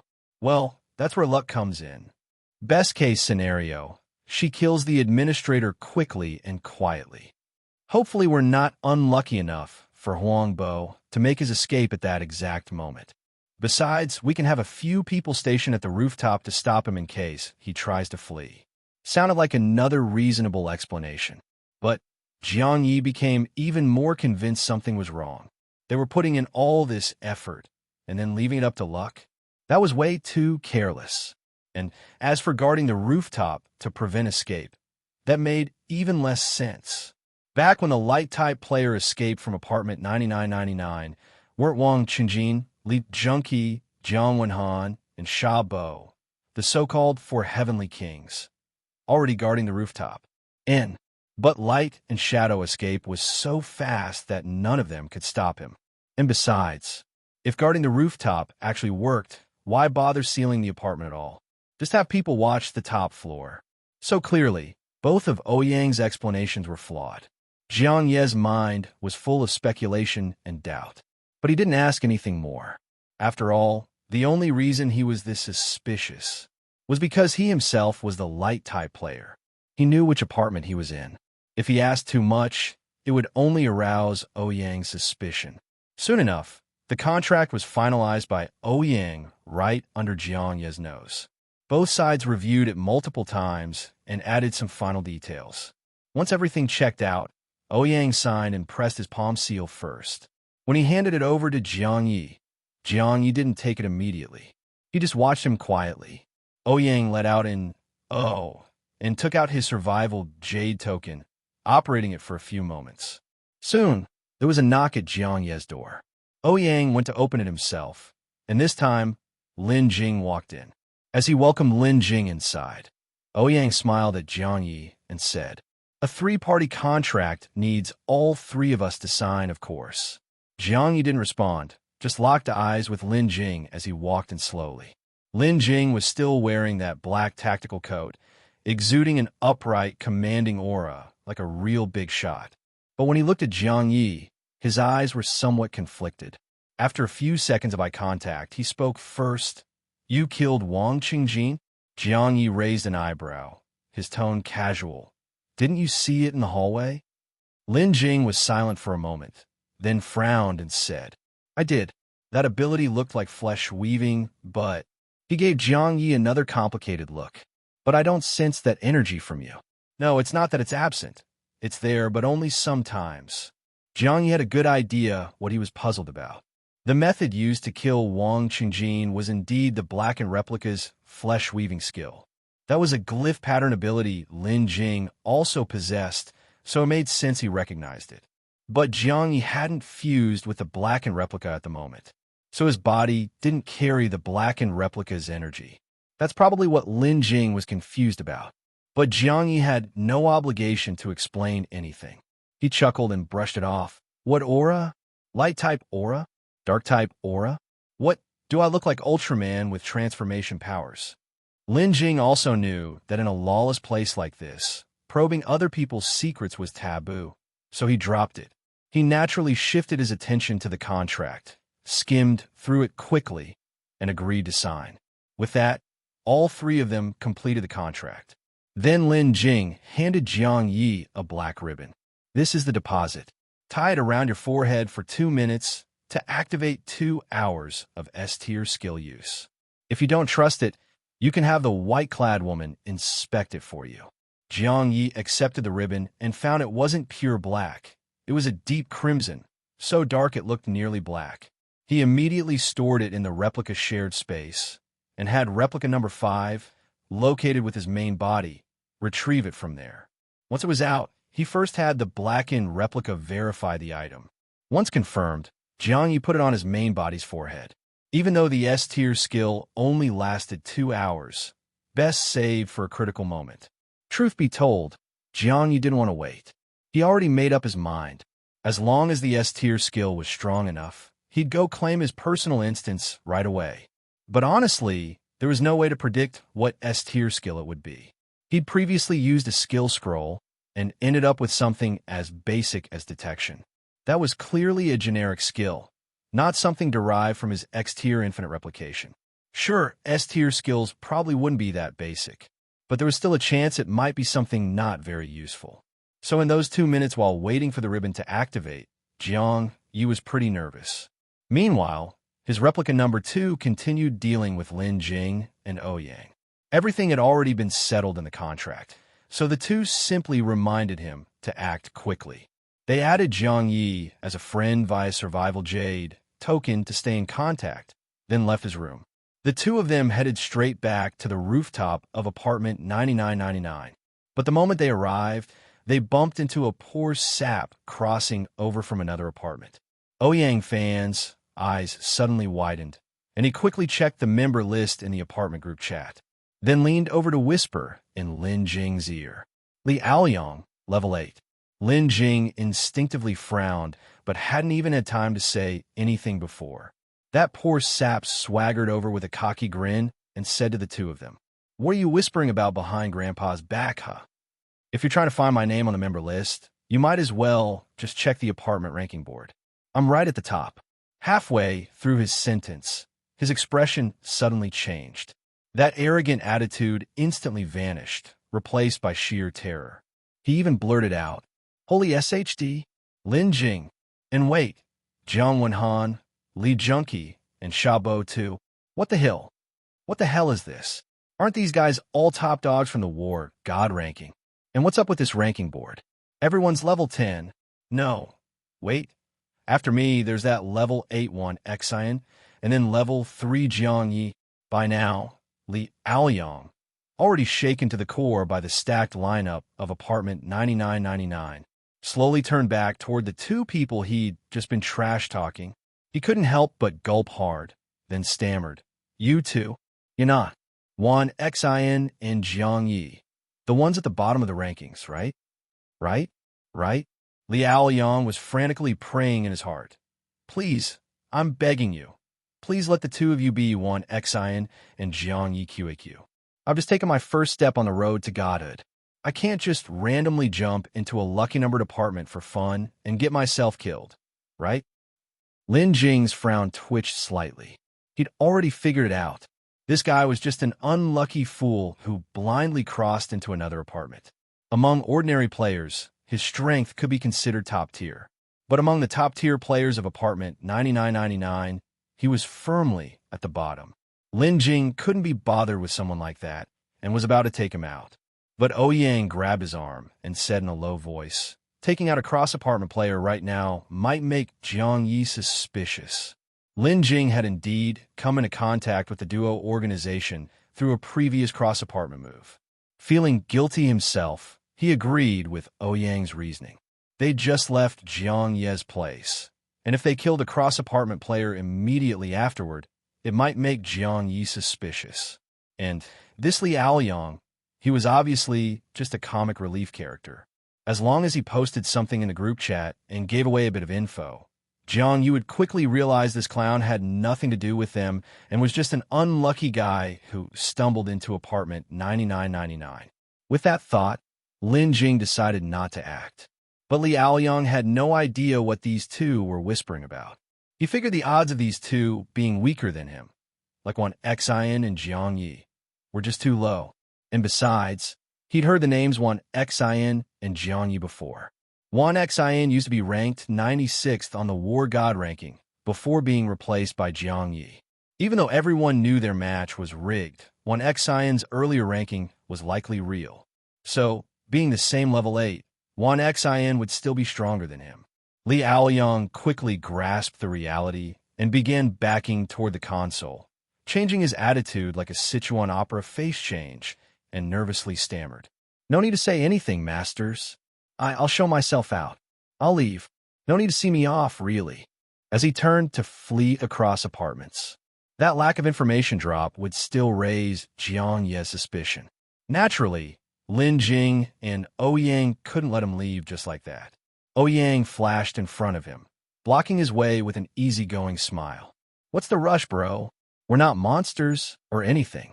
Li Aoyang was exactly the kind of guy who bullied the weak and feared the strong.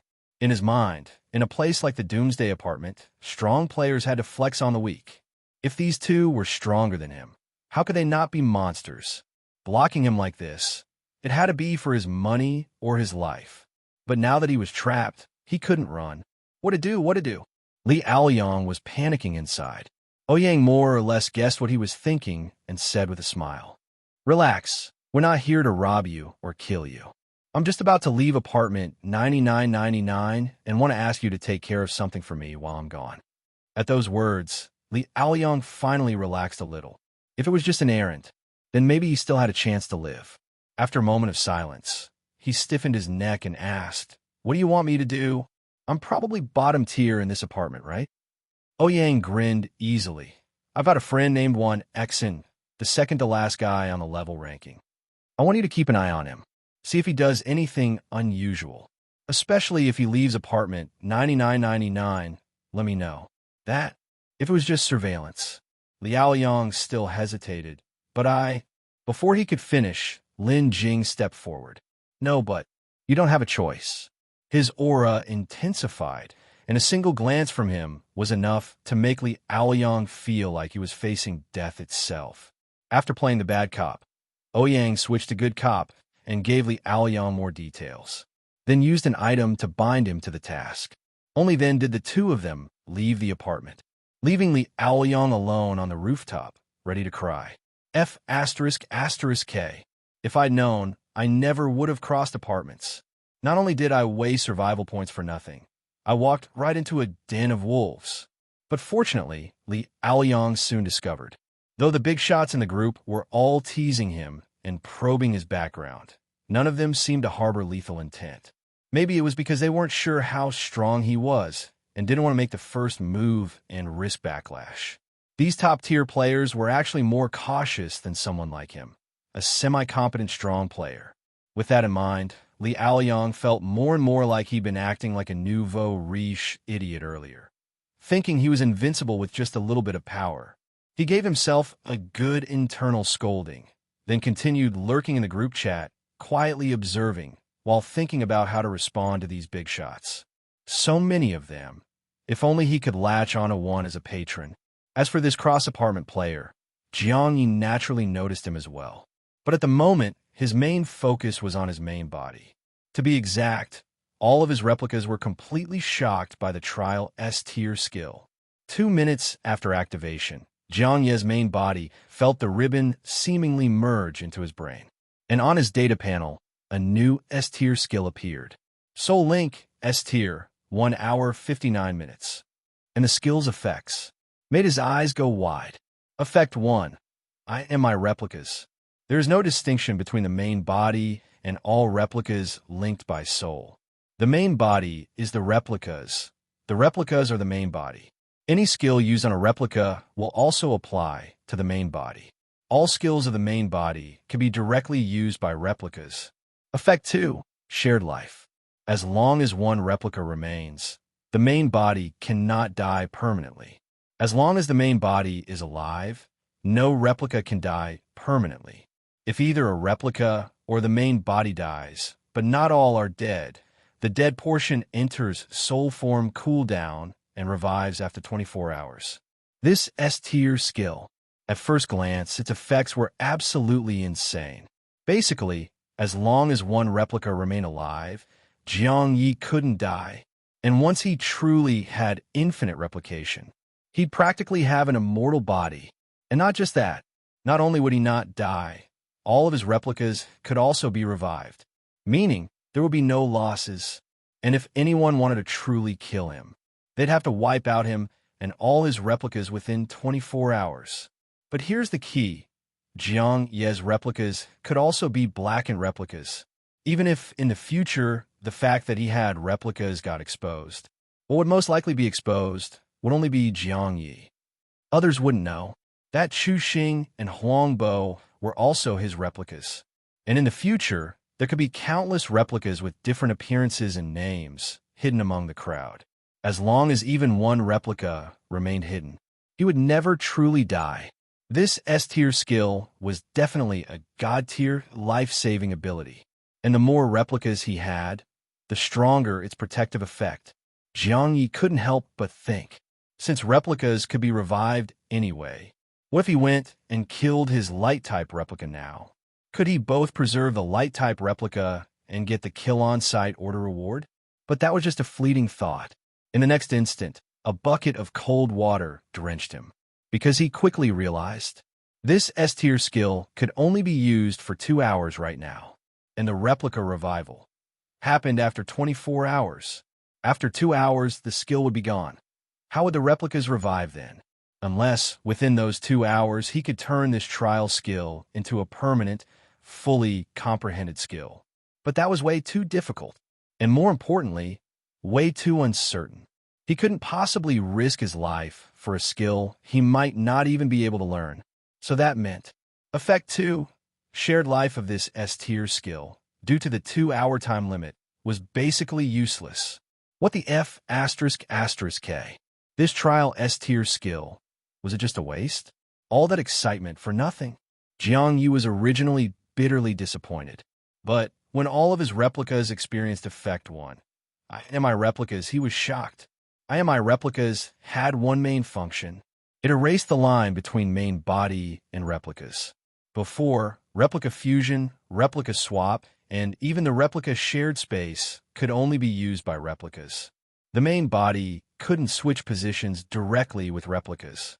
Back when the main body went to the ruins of the white-clad woman's apartment, he had to be escorted there by the blackened replica. And even during that one trip, the main body went missing. But now, with this S-tier skill, it was a different story. He could directly swap between the main body and replicas. The main body's survival and mobility became much more powerful. Another benefit. Before, replica fusion and similar skills could only be used by the main body. And when the main body went missing, all the replicas were unable to use replica fusion. It was like they were standalone units with no core. Now, it was different. Each replica could use the main body skills. If the main body went missing again, replicas could still use replica fusion and other main body skills. That's what the effect meant on paper. When Jiang Ye first saw it, he didn't think much, just that using replica skills would become easier. However, once all his replicas actually experienced this my replicas effect, he suddenly realized this effect might be more insane than he thought. First of all, it really was true that all replicas could use replica fusion and similar skills. And the cooldowns for each replica using the skill were calculated separately. You had to know, the biggest drawback of replica fusion was its cooldown. If he hadn't gotten the replica reflection mirror by accident, he wouldn't have been able to take off like he had. He might still be sending replicas out to do grunt work, relying on numbers for petty labor. But now, even without the replica reflection mirror, the cooldown problem was eased, and the more replicas he had, the less of a problem cooldowns would be. Besides that, still talking about replica fusion. Before, the max was fusing 3 replicas. But now, through simultaneous skill use across multiple replicas, he could achieve fusion beyond 3 replicas. That meant if all replicas used the skill together, the effect could stack. Of course, he only had 6 replicas now. So stacking just meant all 6 fusing together.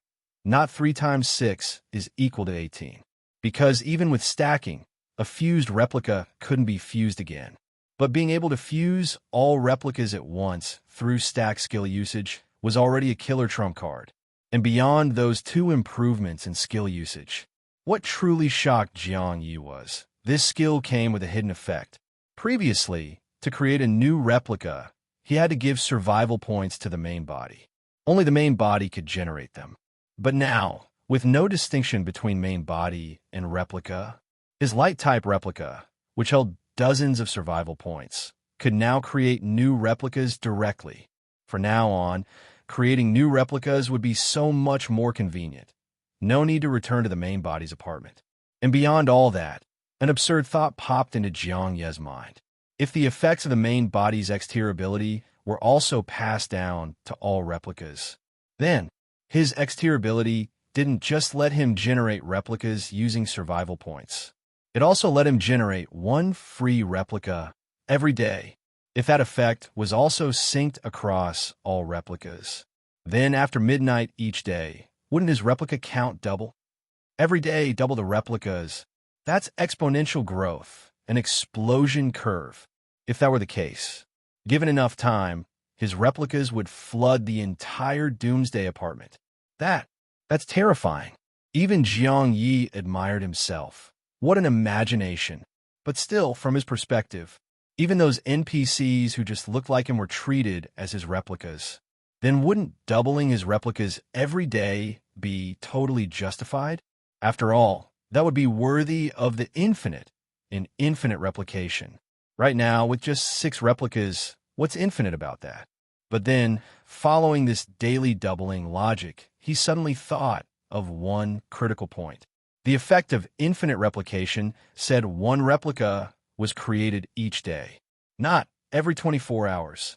So far, while in the beginner apartment, this hadn't been a problem. But what about when he got to the Doomsday Apartment? According to what Ouyang had revealed, the Doomsday Apartment also lasted for 11 days before destruction. And a single day in there was extremely long. He hadn't paid much attention to that before. After all, plus 1 replica per day and times 2 replicas per day were worlds apart. With plus 1 per day, he didn't care much about how long a day was. But with times 2 per day, then day became critical. If he only went through 1 beginner apartment and 1 Doomsday Apartment, that would be at most 20 days. No way. To increase the number of days, he'd be better off looping through the beginner apartment indefinitely. That way, the more days he experienced, the more replicas he'd have. But just as he thought that, Jiang Ye suddenly had a vague feeling that because of his unique condition, he might not even be able to loop in the beginner apartment. Of course, maybe he was overthinking it. Maybe this S-tier skill wasn't as ridiculous as letting every replica generate a new replica each day. And even if he was right, this skill only lasted 2 hours. It wouldn't even make it to tomorrow. 2 hours wasn't much time. And the matter of the personal instance had been delayed far too long. His personal instance was indeed the highest level of difficulty, but only relative to other personal instances. Compared to many secret realms, personal instances were much easier. Jiang Ye didn't dwell on it anymore. He immediately swapped replica number 5, the dark-type replica, with replica number 1 from room 2025, the trash one. Then, using the dark-type replica, he found the hidden panel in the storage room. This time, no 6-pointed star sigil appeared behind the hidden panel. Just like before, once the knocking stopped, the sigil vanished. Without overthinking it, replica number 5's finger pressed where the sigil had once been. But this time, nothing happened. What the hell? Could this not be the portal to the personal instance, after all? No way. He clearly remembered that the knocking had come from this very spot. Could it be that he could only activate the personal instance when the knocking happened? That didn't make sense either. He'd asked 1xin before, and he hadn't mentioned such a condition. And if there was some special restriction, even 1xin didn't know about, then maybe it had to do with Jiang Ye's special case. His thoughts turned, and he suddenly had a hunch. Maybe this personal instance had to be entered by his main body personally. His fellow light-type player had mentioned before. A personal instance was inherently aligned with the individual. For instance, the light-type player's personal instance would definitely be a light element environment. Back then, he had already considered that, given his unique situation, his personal instance might also be unique. Following that logic, sending a replica into the personal instance seemed inappropriate. Even though, under the S-tier skill, his main body and replicas were considered the same, his true core was still the main body. Replicas could share the main body's skills and ability effects, but only the main body could probably comprehend skills related to infinite replication, and only the main body could fully represent him. With that in mind, Jiang Ye swapped the main body back in place of replica number 5, and the moment the main body entered the storage room, that faint feeling of being summoned intensified, even though there wasn't any knocking sound now. It felt like something was knocking on the door to his soul, a strange sensation, one that made Jiang Ye even more convinced. This personal instance really had to be tackled by him, personally. Holding his breath and focusing, Jiang Ye slowly placed his palm on the spot where the hidden panel had been. And just then, the panel seemed to be knocked on again, ever so faintly. And the six-pointed star sigil that replica.One had seen earlier reappeared on the panel. The next second, Jiang Ye's main body abruptly vanished from the storage room. And almost at that exact moment, all six replicas lost their connection to the main body once more. That's right, the main body was missing again, even though this was the second time, and there was a clear reason for it, that the main body had most likely entered the personal instance. The six replicas, previously calm and composed, instantly tensed up, because the main body was Jiang Ye's foundation. It absolutely could not be harmed. The moment the main body disappeared, the replicas acted like they had anxiety attacks. Nervous, on edge, unable to sit still. Especially replica number 6 in the Void Mirror Palace, who wanted to rush back to apartment 1010 and bomb it just in case the main body had fallen into another illusion. Raingope, and right now, inside the personal instance, Jiang Ye's main body really was starting to wonder, had he been dragged into yet another illusion? Because the moment he entered, before he could react at all, he heard panicked screams and chaotic chatter. Aha! Murder! Help! Whoa! Teacher Zhou! WH what the hell? That's Jiang Ye from Class 1. Jiang Ye killed Teacher Zhou. Holy SHD? Is this for real? Move! F ****. It's true. Are you all brain dead? Call the other teachers. Call 120 for an ambulance. Call the police. Hurry. Teacher Zhu from next door is coming. Everyone make way. As the shouting continued, the crowd blocking the classroom doors finally parted.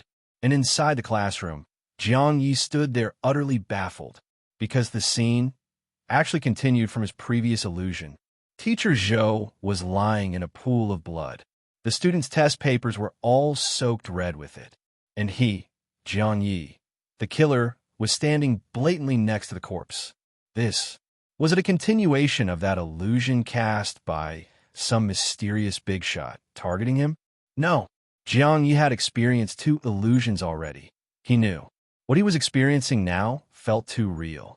It was like the students outside and this world all truly existed, and in the previous illusion, his memories had been altered. But now, he remembered everything. The Doomsday Apartment, the personal instance, all of his replicas. He could even see his data panel as a player. Wait, data panel?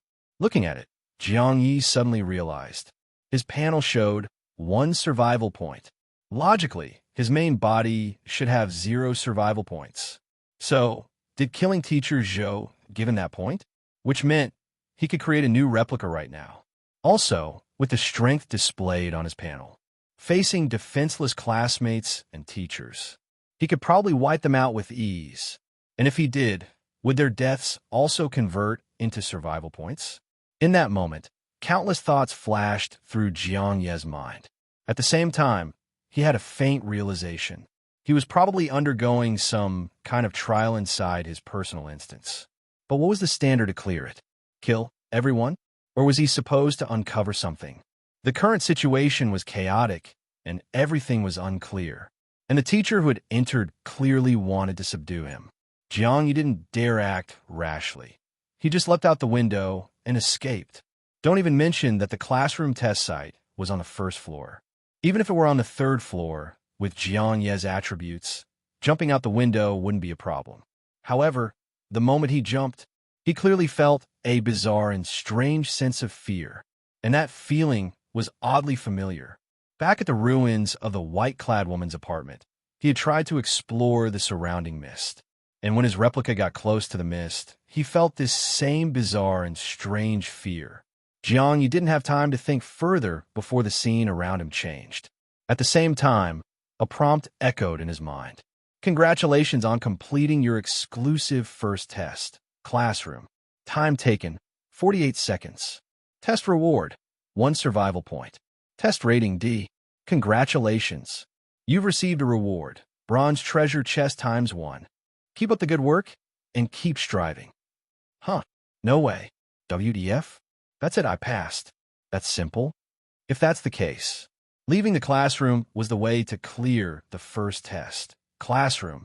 However, while inspecting the new environment and reviewing the prompt, Jiang Ye couldn't feel happy at all because he realized, first test, classroom was most likely a pure bonus round. The correct way to clear it should have been to stay in the classroom and rack up as many survival points as possible. But he left the classroom right away without figuring things out first. As a result, he only got 1 survival point and 8D rating for the first test. D a minute. That's a total ripoff. Can he restart? Jiang Ye felt helpless and speechless inside. At the same time, a question popped up in his mind.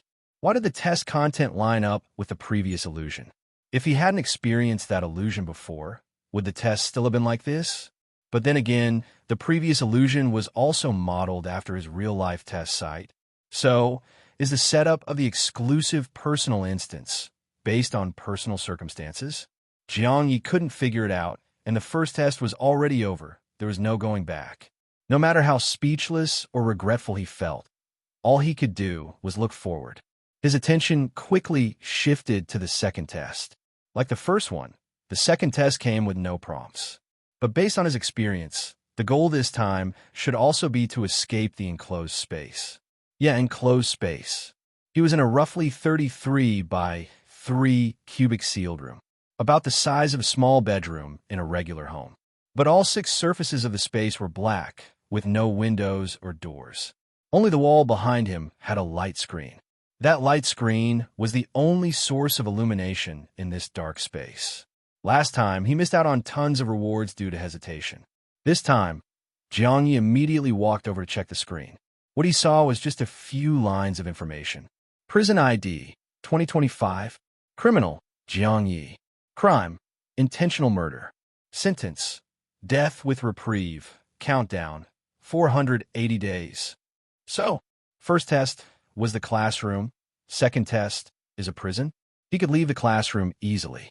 But this prison, it's sealed tight on all sides, and the flooring isn't suitable for digging a tunnel. There isn't even a toilet. How's he supposed to leave? Or maybe someone will come deliver food at certain times. Or is there a way to apply to use the bathroom? With those thoughts, Jiang Ye began to fumble and experiment with the light screen, the only thing in the room. But the screen only displayed information and had no interactive options. Jiang Ye could only study the displayed info. 2025 just happened to be his apartment number. Intentional murder probably referred to him killing teacher Zhou in the first test. Death with reprieve for 180 days was likely the time limit for clearing the second test.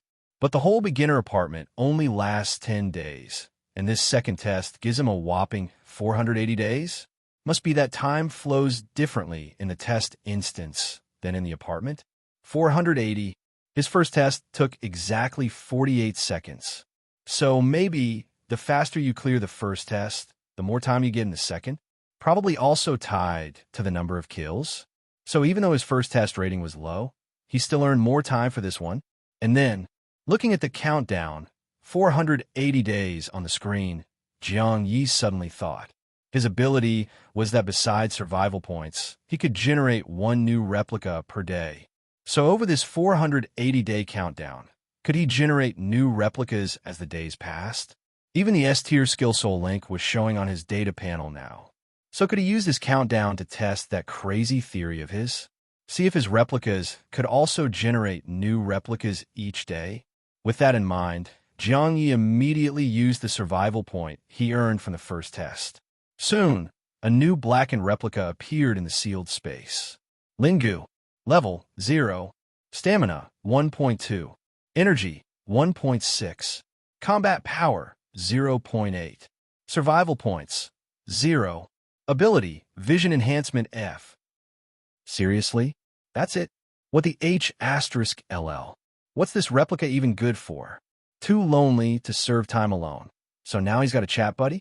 But the problem is, this guy is basically him, talking to himself. How is that different from just monologuing? Jiang Ye was instantly speechless, but quickly put the vision-enhanced replica to work, checking for any hidden details.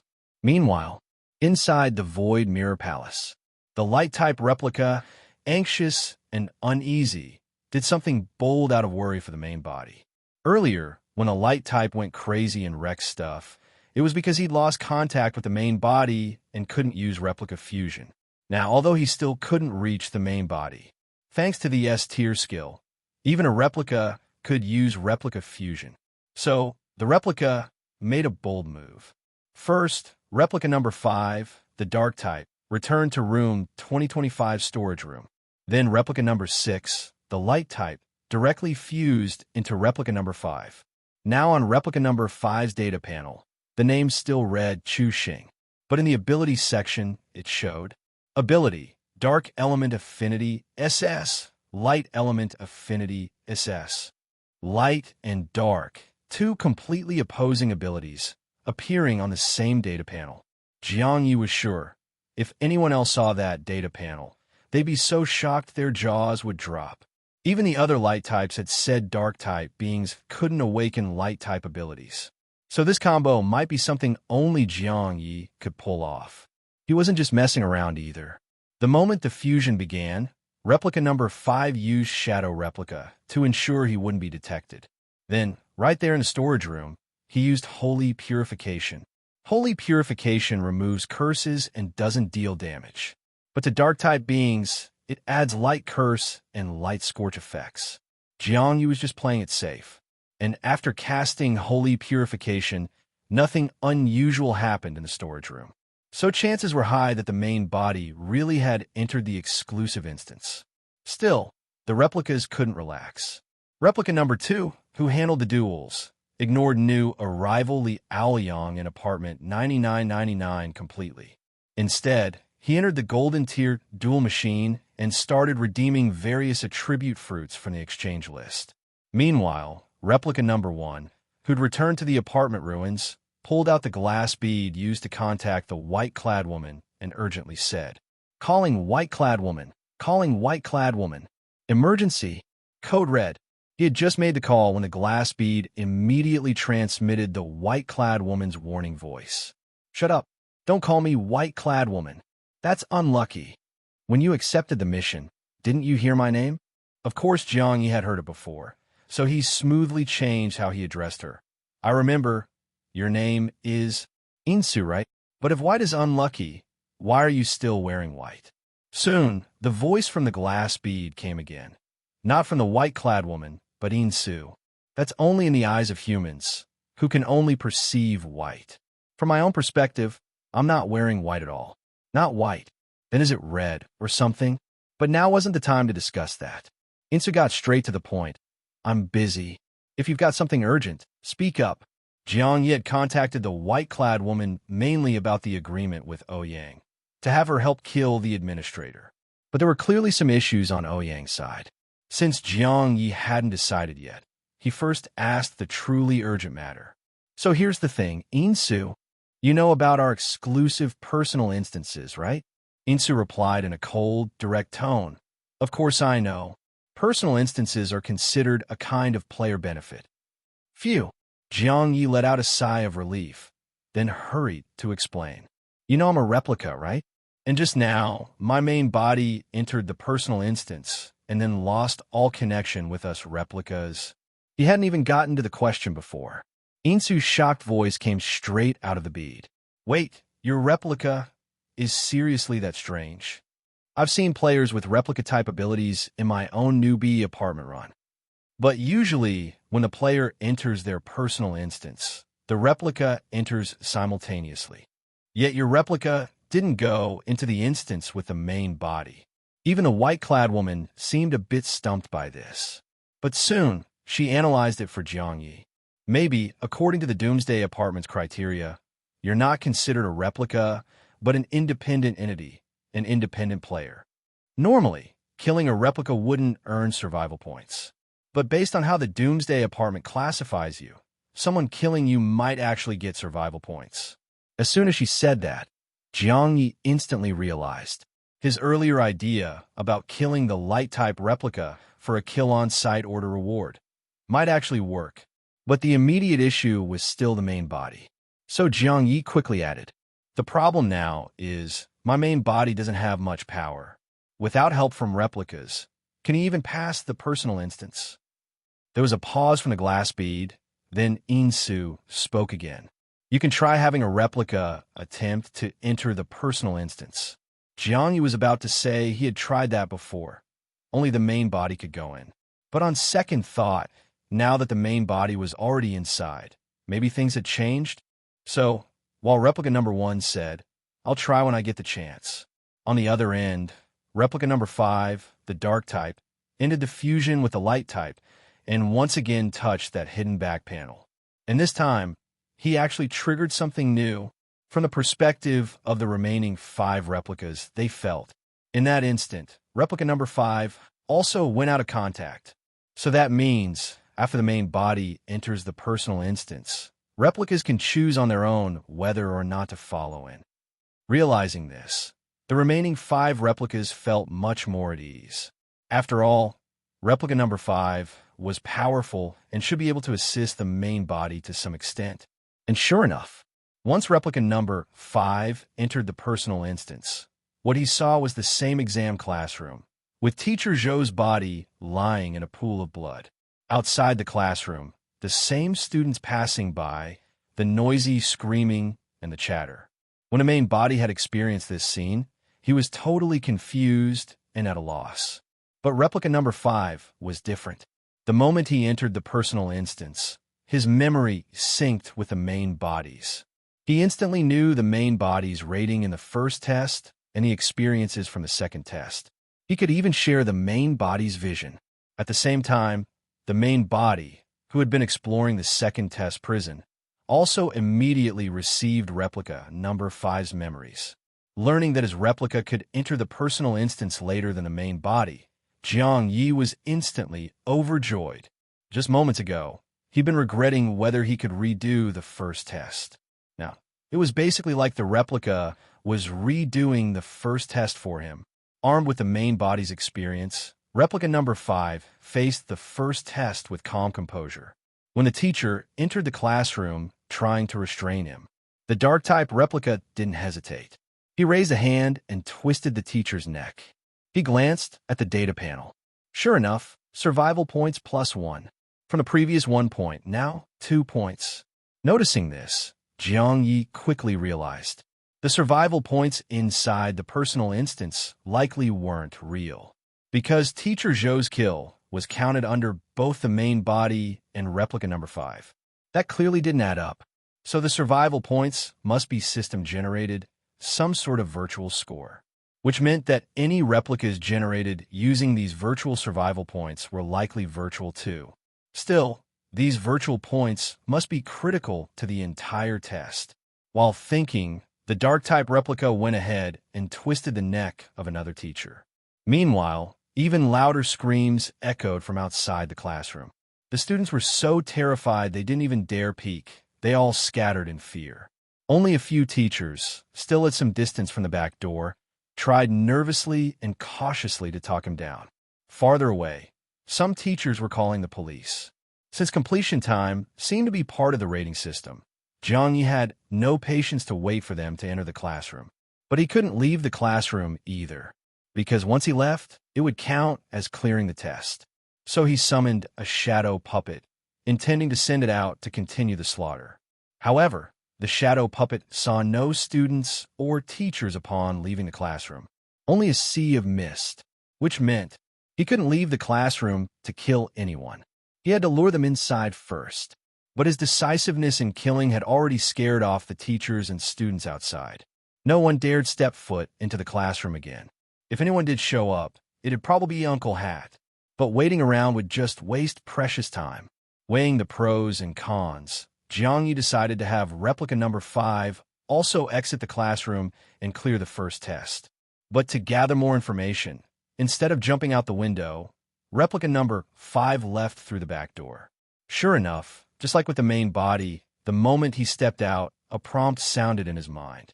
Congratulations on completing your exclusive first test. Classroom. Time taken, 1 minute 22 seconds. Test reward, 3 survival points. Test rating D. Congratulations. You've received a reward, bronze treasure chest ×1.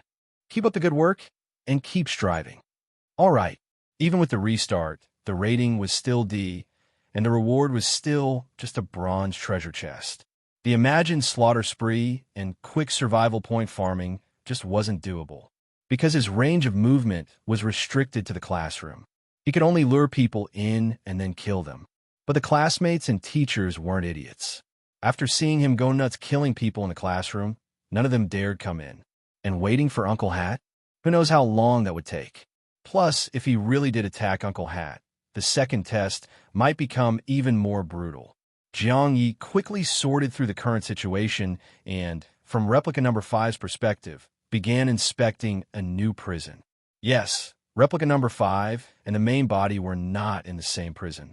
Even the prison ID displayed on the screen was different. Prison ID, 1808. Criminal, Chu Xing. Crime, intentional murder. Sentence, death countdown, 8 days. D*MN. Just by killing 2 extra people, the sentence went from death with reprieve to outright death. And the countdown dropped from over 400 days to 8 days. So after 8 in-prison days, would he actually be executed? And when they carried out the death sentence, would it be a true erasure-type death? Or would he just get pulled out of the prison and marked as having cleared it? Yes, Jiang Ye had to assume the worst, that it'd be erasure. But this dark-type replica number 5 was way too valuable. He couldn't let him just die for nothing. If more trash replicas got sent in, maybe he could figure out more clues. Problem was, inside this personal instance, there was no way to contact the outside. Would the replicas outside still send more in? They probably would. The light type still had plenty of unused survival points. Before entering the personal instance, Jiang Ye's main body had already mapped out actions for several replicas. So, if all went according to plan, the light-type replica would soon begin generating more replicas. In the ruins of the white-clad woman's apartment, replica number 1 had just said he'd find a time to try, and the moment he sensed that replica number 5 had also entered the instance, all the replicas sprang into action, except the ones with current tasks on hand. He could totally assign more replicas to enter the instance and support the main body. Just as he was thinking that, the glass bead in replica number 1's hand transmitted the white-clad woman's voice again. All right, find time to try it. I've got things to do. Hey, wait. Jiang Ye quickly stopped her. There's another matter about that light-type guy. The white-clad woman paused, sounding a little surprised. You already convinced light-type to cooperate? No. Jiang Ye shook his head and hesitated. That guy's being hunted by basically everyone right now. Forget forming an alliance. I can't even meet him face to face. It's the 2 big shots from apartment 9999. They wanted me to ask you to take out the administrator of Light Type's apartment and then seal off the place. As he said this, Jiang Ye's tone clearly revealed some guilt. Sure enough, the white-clad woman reacted sharply, with a sarcastic edge. So you're saying, you want me to actively go to Light Type's apartment, personally kill the administrator, and then get myself and that Light Type guy trapped in the same apartment? Why don't you just ask me to jump him in bed while I'm at it, and throw him down for a forced romance scene? Jiang Ye thought about it, then respectfully said, if you're really that hungry, it's not impossible. F*** off with your hungry.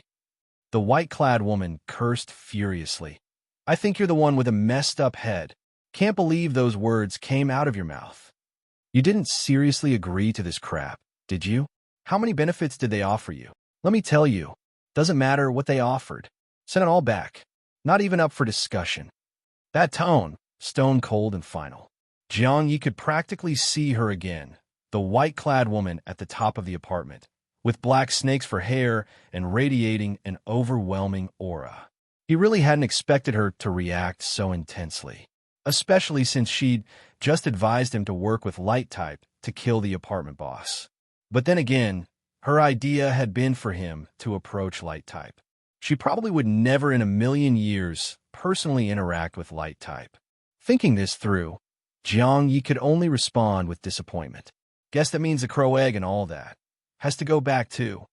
At this point, he really thought the deal was dead. Whether it was the crow egg or the third part of his reward, he probably wasn't getting any of it. Not that it mattered. Ouyang and Lin Jing were clearly hiding something fishy anyway. Giving up on the whole thing might not be a bad outcome. What he didn't expect was, just as he was ready to give up, the white-clad woman's voice changed. Wait, did you just say crow egg? The crow is like the character for crow, and the do is like in duo? Right. Jiang Ye nodded. When the glass bead stayed silent for a long moment, he cautiously asked, "Is there something special about this crow egg?" A moment later, her voice came through again, serious this time. "To be honest, if that crow egg really ended up in my hands, it might actually be bad for you." Bad for me? Jiang Ye was a little surprised. The white-clad woman's voice quickly followed with an explanation.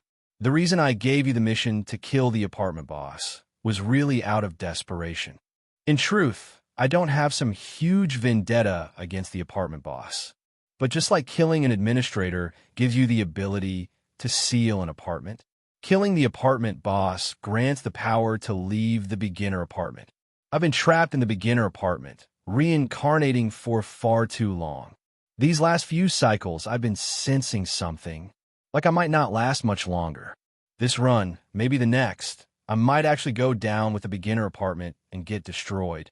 So even though the odds were slim, I still gave you that mission to kill the boss. And to raise your chances of success, I've even offered to help you a little. Even more than that, I was hoping that if you got the permissions from killing the boss, you'd be willing to let me out. And haven't I treated you decently? All things considered?" Jiang Ye thought, "You've treated me decently? Maybe we just have very different definitions of the word decent." Then again, maybe from the white-clad woman's perspective, she really did treat him decently. She probably hadn't ever been this nice to anyone else. Jiang Ye silently complained in his heart when the white-clad woman's voice continued. "And if I can really get the crow egg, then I might not need you to kill the apartment boss. I could leave the beginner apartment another way. But since you've accepted the mission, the apartment boss has his eyes on you. So it's basically, for you, the mission still needs to be completed. But for me, now that I have a backup plan, the hope I placed on you is naturally shifting elsewhere." DMN. So that's what's going on. This is basically like parents having a second kid. Originally, Jiang Ye was the white-clad woman's only child, all hopes pinned on him. Then the crow egg came along. White-clad woman essentially had a second child and could now abandon the main account and raise the alt. F****. No wonder she said the crow egg's appearance was bad for him. But Jiang Ye had never really relied on her anyway. So he directly asked, "So are you agreeing to their request just for the crow egg?" The white-clad woman didn't answer directly, but analyzed instead. Normally, a crow egg shouldn't even appear in the beginner apartment. So if it's here, it must be the work of a veteran player. And the target is most likely you. Even the part about trapping the light type might just be a diversion. Honestly, Jiang Ye had already been wary of that himself, even before she said it. But since she brought it up, Jiang Ye followed up and asked, "So, you're saying you'll turn down this obviously targeting me deal for my sake?" As he spoke, Jiang Ye even felt a bit touched. Then came the white-clad woman's deadpan and cold voice from the bead. "For you? Wow, aren't you full of yourself? I'm just worried this whole scheme, targeting, you might also end up targeting me. If things go south and I don't get the crow egg and you end up dead, then I lose everything. How the hell am I supposed to leave the beginner apartment after that?" Fair enough, she did have a point. Just as Jiang Ye thought she really was about to reject the lure of the crow egg, the white-clad woman's voice came again. "How about this? You pass my extra demands on to the two who approached you. First, I want to see the crow egg with my own eyes. Second, I want to know in advance which apartment administrator I'm supposed to target. If those two conditions are met, then I'll consider taking action." "All right." Jiang Ye nodded and put the glass bead away. Meanwhile, back at apartment 9999, replica number 2 had just stepped out of the golden tier duel machine. He quickly noticed, apartment 9999 was missing quite a few powerful players. Lin Jing and Ouyang had left not long after signing the contract with him. What he hadn't expected was that evenly Jiang Ye, Jiang Wenhan, and Shabo, three of the four heavenly kings, were no longer in 9999. There were two main theories being tossed around in the group chat. One was that Wang Qingjin's death had cast a shadow over them. They feared they might end up like him, dead under mysterious circumstances, so they left 9,999 to take shelter elsewhere. The other theory was that they'd gotten word from Huang Bo and left to go hunt him down. Besides those three, several others ranked high on the War God ranking had also quietly exited. The entire apartment, 9999 now, felt noticeably quieter. Jiang Ye took a quick glance at the group chat, then used the contact info for Lin Jing and Ouyang saved in his Survival Jade token to message them. I talked to the white-clad woman. She had two additional requests. First, she wants to see the crow egg in advance. Second, she wants to know ahead of time which apartment administrator she'll be targeting. Neither Lin Jing nor Ouyang replied right away. In the Void Mirror Palace, where the light-type replica was, Jiang Ye stumbled across a special region. The entire Void Mirror Palace felt huge. Endless hexagonal tiles spreading in all directions, as if there was no end no matter which way you walked. But somewhere in the center of this enormous space, Jiang Ye discovered. This central area didn't seem to belong to either apartment 6996 or apartment 9669. It was an independent space. In this space, he couldn't see the apartment group chat or apartment rankings. That wouldn't be good news for most players. But for him, if he generated a replica here, would it go unnoticed by the outside world? With that thought, he immediately created a new replica in this independent space. Replica number 7. Replica number 7 was about as plain as replica number 1. Ordinary face, name Zhang Hao, with the utterly basic D-tier Earth element affinity. Didn't even have a single learned skill. Yep, mediocrity was the norm. Powerful replicas couldn't be forced. But it didn't matter. Jiang Ye just wanted to run a test.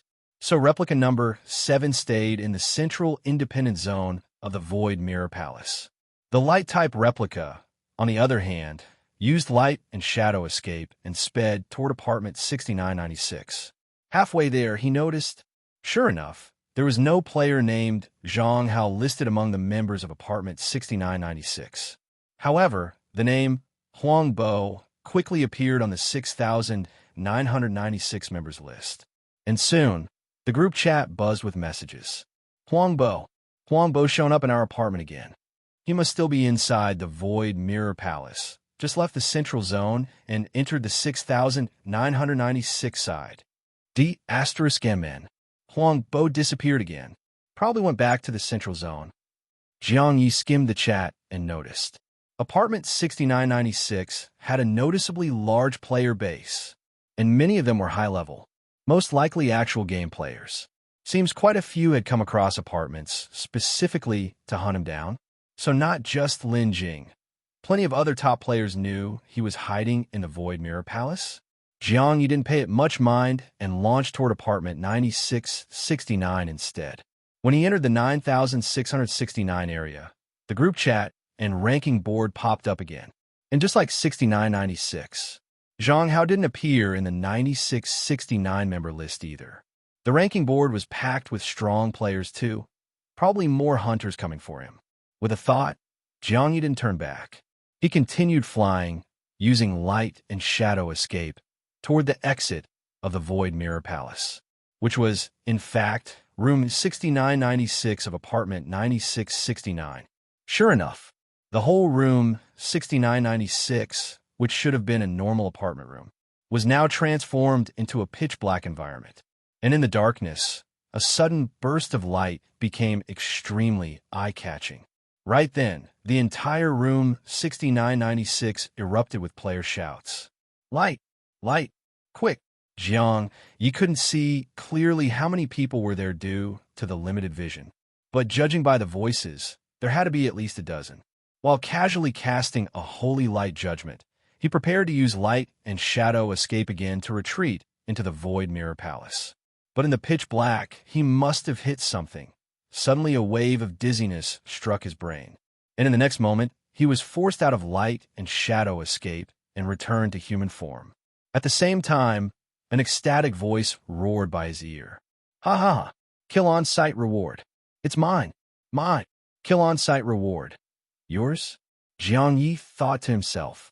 I didn't even cash in the reward myself, so how could I let you have it? With his strength, handling this situation was actually very simple. Just fuse the blackened replica and replica number 3, pop a few ultimates, done. The Holy Light Judgment he'd just cast hadn't added even one survival point, which meant all the players here were non-dark type. And according to Doomsday Apartment mechanics, non-dark types were generally not that strong. If this were an average light type player, they might have really fallen into the trap. But Jiang Ye wasn't just any light type. He was a light type who could use dark type abilities, even eerie abilities. If that info ever got out, it would drive nearly every dark type being into utter despair. However, at the moment, Jiang Ye wasn't confident he could insta-wipe all players in room 6996 before the secret leaked.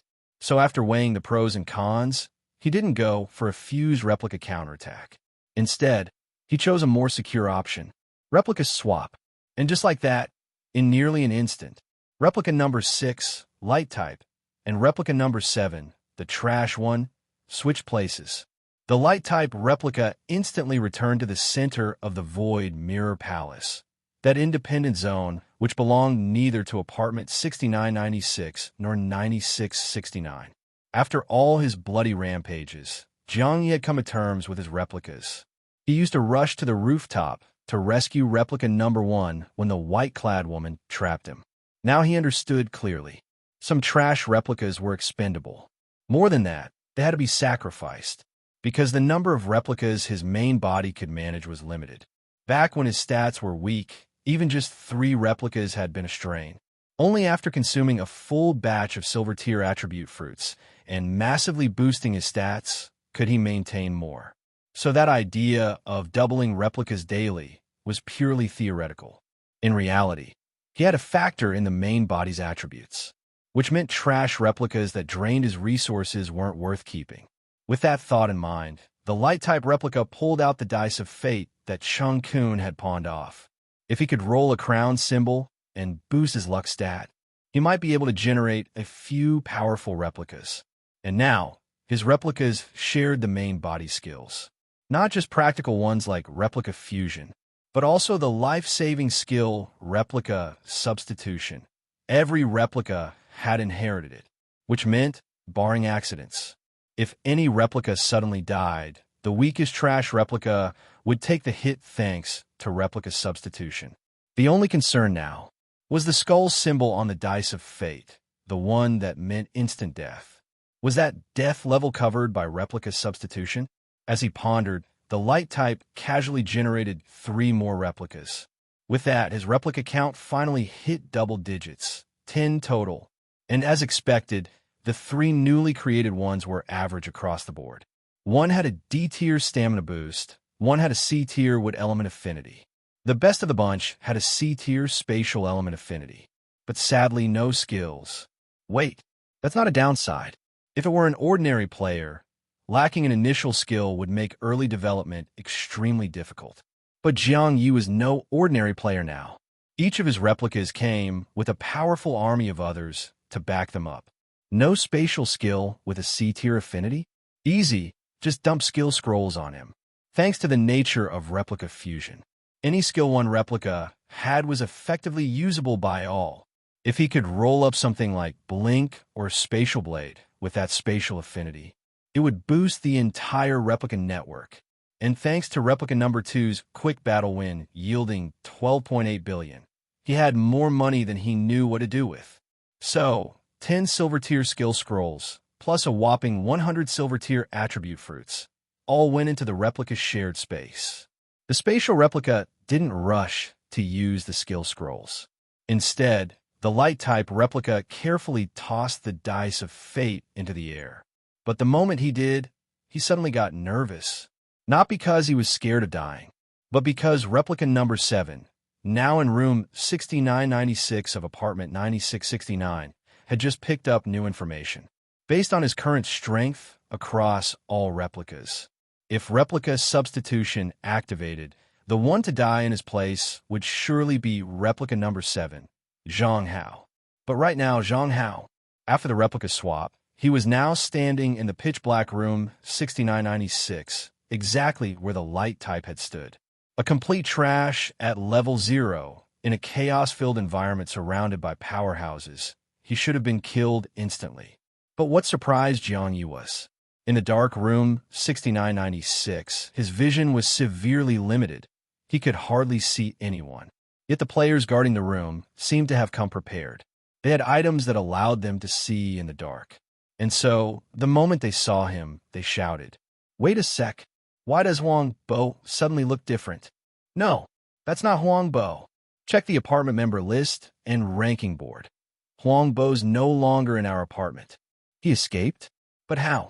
The Dark Spirit Barrier isn't as insane as the Abyssal Zone, but nearly all spatial abilities are disabled. How the hell did he get out?" After all the shouting, room 6996 finally began to calm down. Replica number 7, meanwhile, stood in pitch black, feeling countless piercing gazes lock onto him.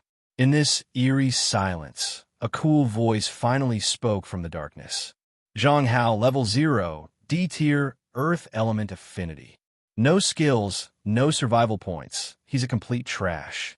As that voice faded, room 6996 finally lit up.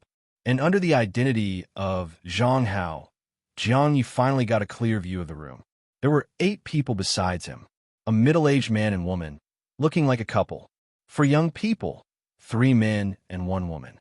1 bald guy, presumably wearing a disguised mask, and a very young boy who looked like he was still in middle school. What shocked Jiang Ye was, among the 8 people, 3 were familiar faces. Among the group of 3 young men and 1 woman, one of the guys was clearly Shabo, one of the 4 heavenly kings of apartment 9999.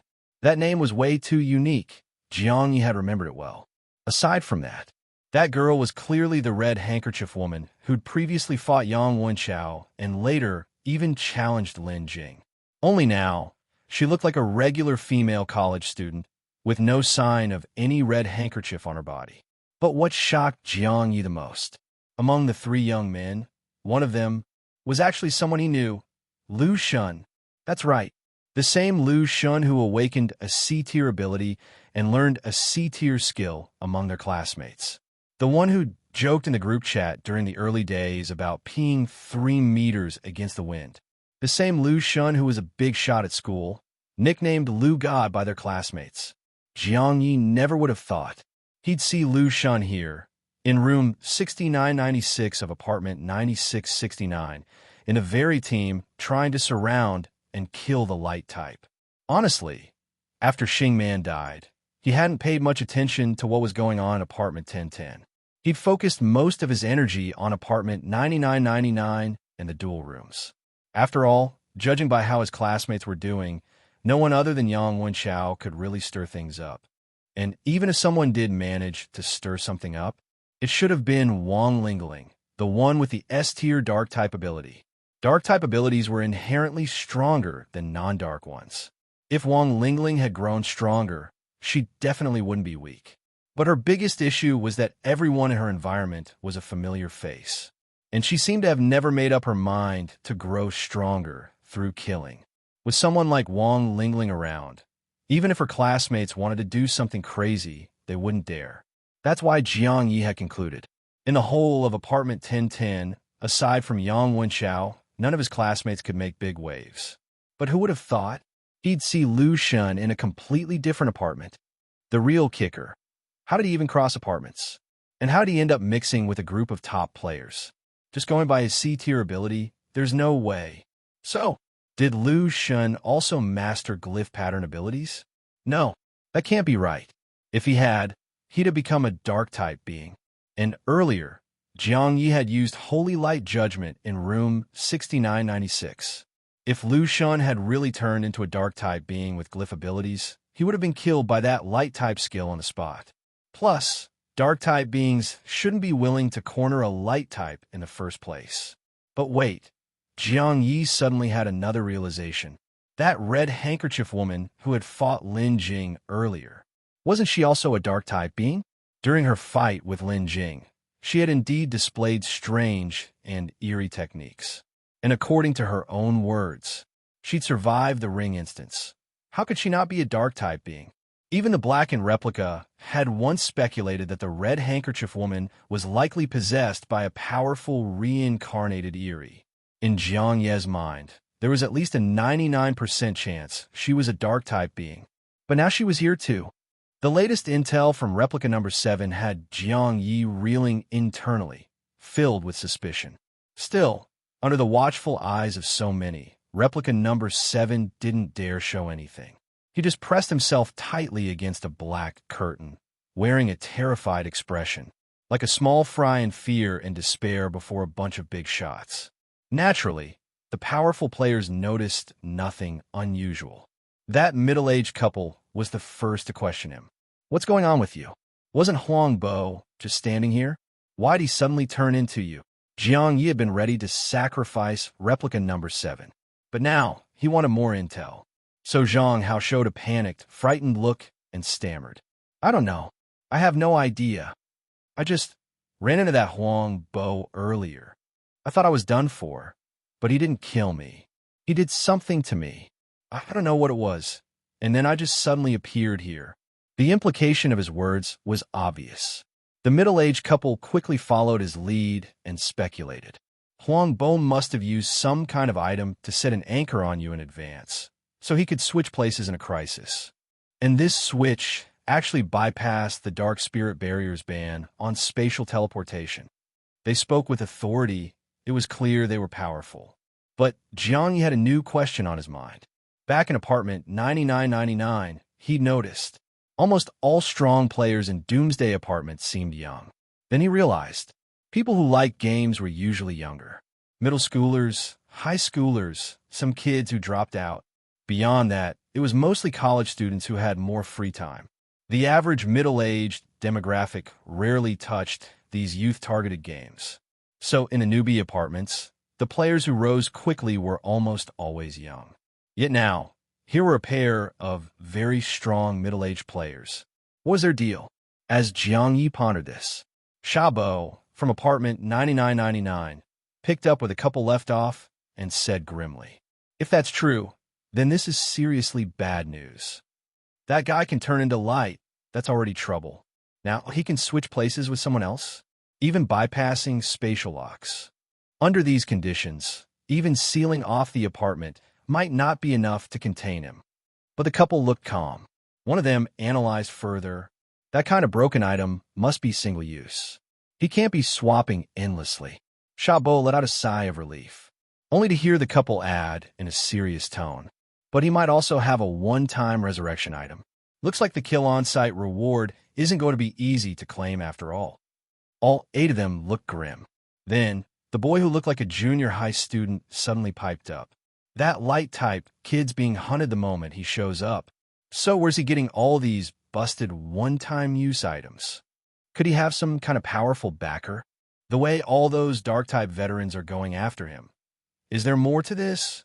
Like, what if there are some old light-type players out there who are backing Huangbo now?"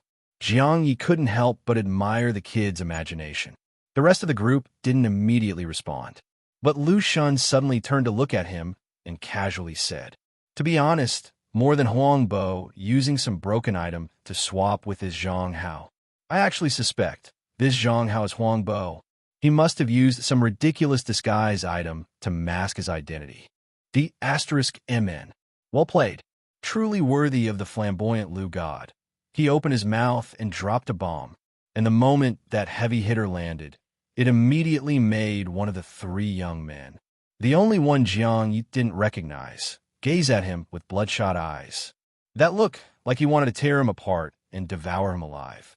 The very next second, without a word, the guy made a move to execute Zhang Hao on the spot. It wasn't necessarily because he fully believed Lu Shun, but as the saying goes, better to kill 1,000 by mistake than let one slip. To them, Killing Jiang Hao had no downside at all. If he really was Huang Bo in disguise, they'd even get the kill-on-sight reward. However, even Jiang Ye himself thought this Jiang Hao replica was 100% doomed to die. But just as the young man launched a black talisman with a red death character toward Jiang Hao's face, it suddenly stopped midair. It was the middle-aged couple who intervened. The woman waved her hand, and a gust of force blew the talisman back toward her. The black paper talisman landed in her palm. At the same time, the middle-aged man beside her spoke with calm and steady tone. The kill-on-sight orders detection doesn't make mistakes. If this man were really Huang Bo in disguise, the order would have triggered a notification. But now, the order hasn't reacted at all. That means he's not Huang Bo. The brash young man visibly deflated upon hearing that. Still, he frowned and protested. Even if the order says so, what he meant, of course, was better safe than sorry. Kill him anyway. The middle-aged woman returned the black talisman to him, and then looked coldly in Jiang Hao's direction, saying softly, "If it really is that 1 in a million chance, that Huang Bo used some god-tier disguise so strong it even fooled the kill-on-sight mechanism, then killing him now is pointless. We have to force him to show his true form, trigger the kill-on-sight response. Then we can claim the reward." The brash young man finally came to his senses, murmuring in alarm. "So that means, if this guy really is Huang Bo in disguise, and we kill him now, we might lose the reward entirely." Exactly. That was also why Lu Shun, despite having thought of all this, hadn't attacked Jiang Hao himself. Instead, he'd shared the idea aloud. Now that everyone had pieced it together, their looks toward Jiang Hao turned strange. Jiang Ye realized. The brash young man's voice matched the one who'd earlier shouted, "Kill-on-sight reward. It's mine. Mine." He also noticed that this young man seemed very familiar with Lu Shun. In fact, they even looked a bit alike, which meant they were probably relatives. Just as Jiang Ye thought that, the young man's gaze toward him turned sinister and cruel. "So, if we can't just kill this guy for that 1 in a million chance, maybe we can torture out of him?" He stared at Jiang Ye with malicious intent, voice full of unrestrained sadism. "I've always wanted a game with brutal interrogation mechanics.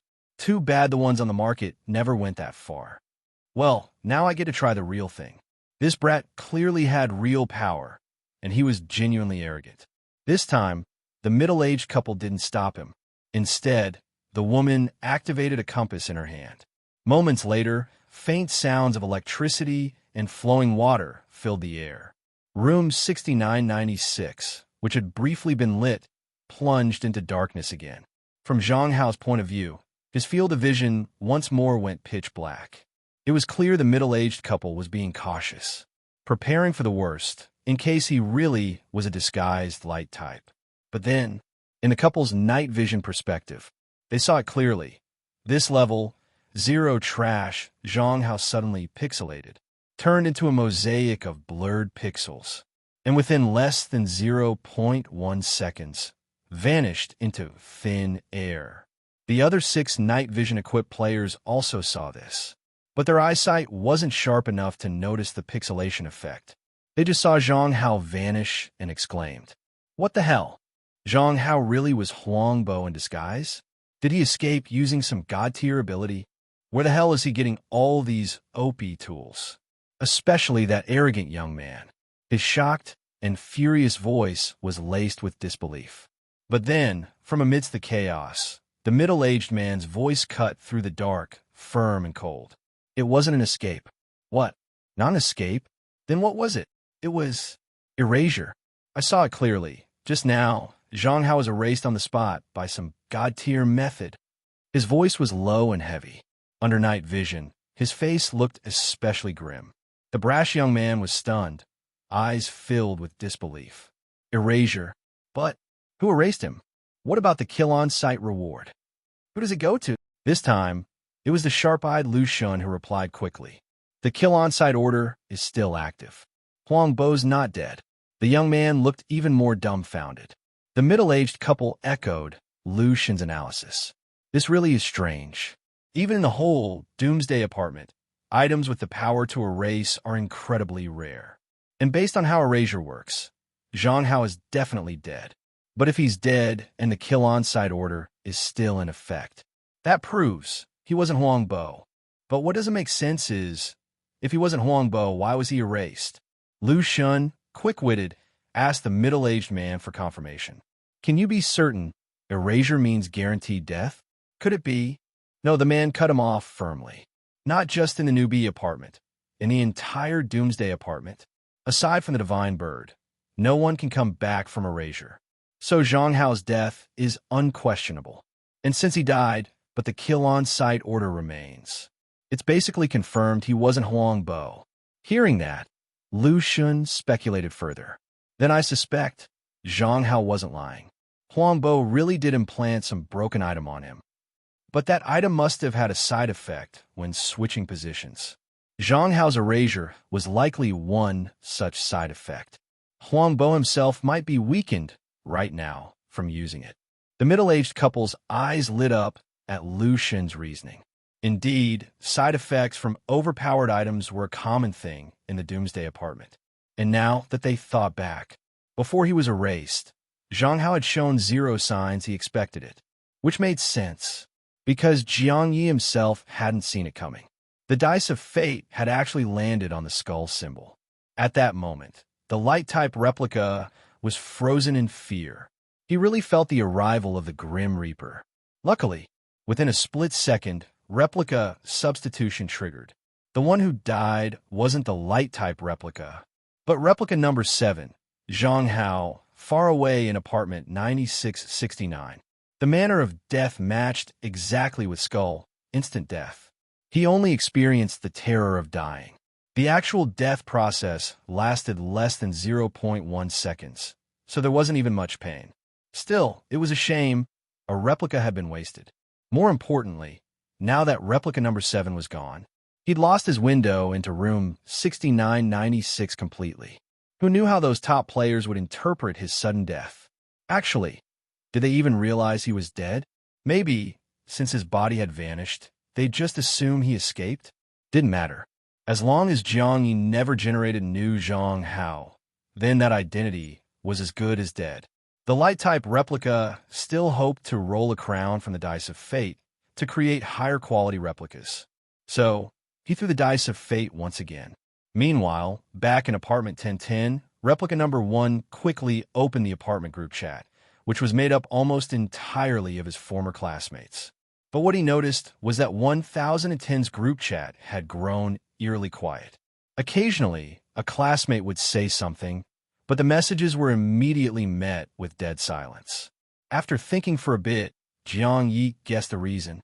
It was probably because Wang Lingling, after forming her mutual aid group, had shifted communication to another platform, leaving out anyone who hadn't joined the group and no longer sharing any info with them. That was the vibe he got when Wang Lingling first announced the formation of the mutual aid group. Jiang Ye then checked the member list. Sure enough, Lu Shun's name had gone dark, and he noticed several unfamiliar names were also grayed out. Among them, one name especially caught his eye, Lu Fong. This was very likely the brash young man from earlier. Jiang Ye didn't know much about Lu Shun's family background. He'd only heard vaguely that Lu Shun came from a well-off family. Though his clothes and behavior were pretty average, there was that one parent-teacher meeting. People said his family showed up in a luxury car. That had led to a lot of girls in school admiring Lu Shun. That was probably the real reason he became such a popular figure. Good grades, likable personality, and a mysterious but seemingly wealthy background. Of course, family status didn't mean squat in the Doomsday Apartment. But in games, whales, players who drop loads of cash usually come from well-off families. Jiang Ye had heard of people spending casually in games, enough to buy a whole house for the average person. That Lu Fong was very likely one of those whales. Still, when did he join 1010? And why hadn't he caused a bloodbath in the apartment? Also, if Lu Shun had followed Lu Fong out of 1010, could it be that he already knew the name Jiang Ye of apartment 9999? As Jiang Ye mulled this over, he suddenly posted in the group chat, "Sister Ling? Has your mutual aid group moved to another chat? No one's been talking in here lately. At Wong Lingling. I'm a member of the mutual aid group, right? Where should I go if I want to meet up with everyone now? At Wong Lingling.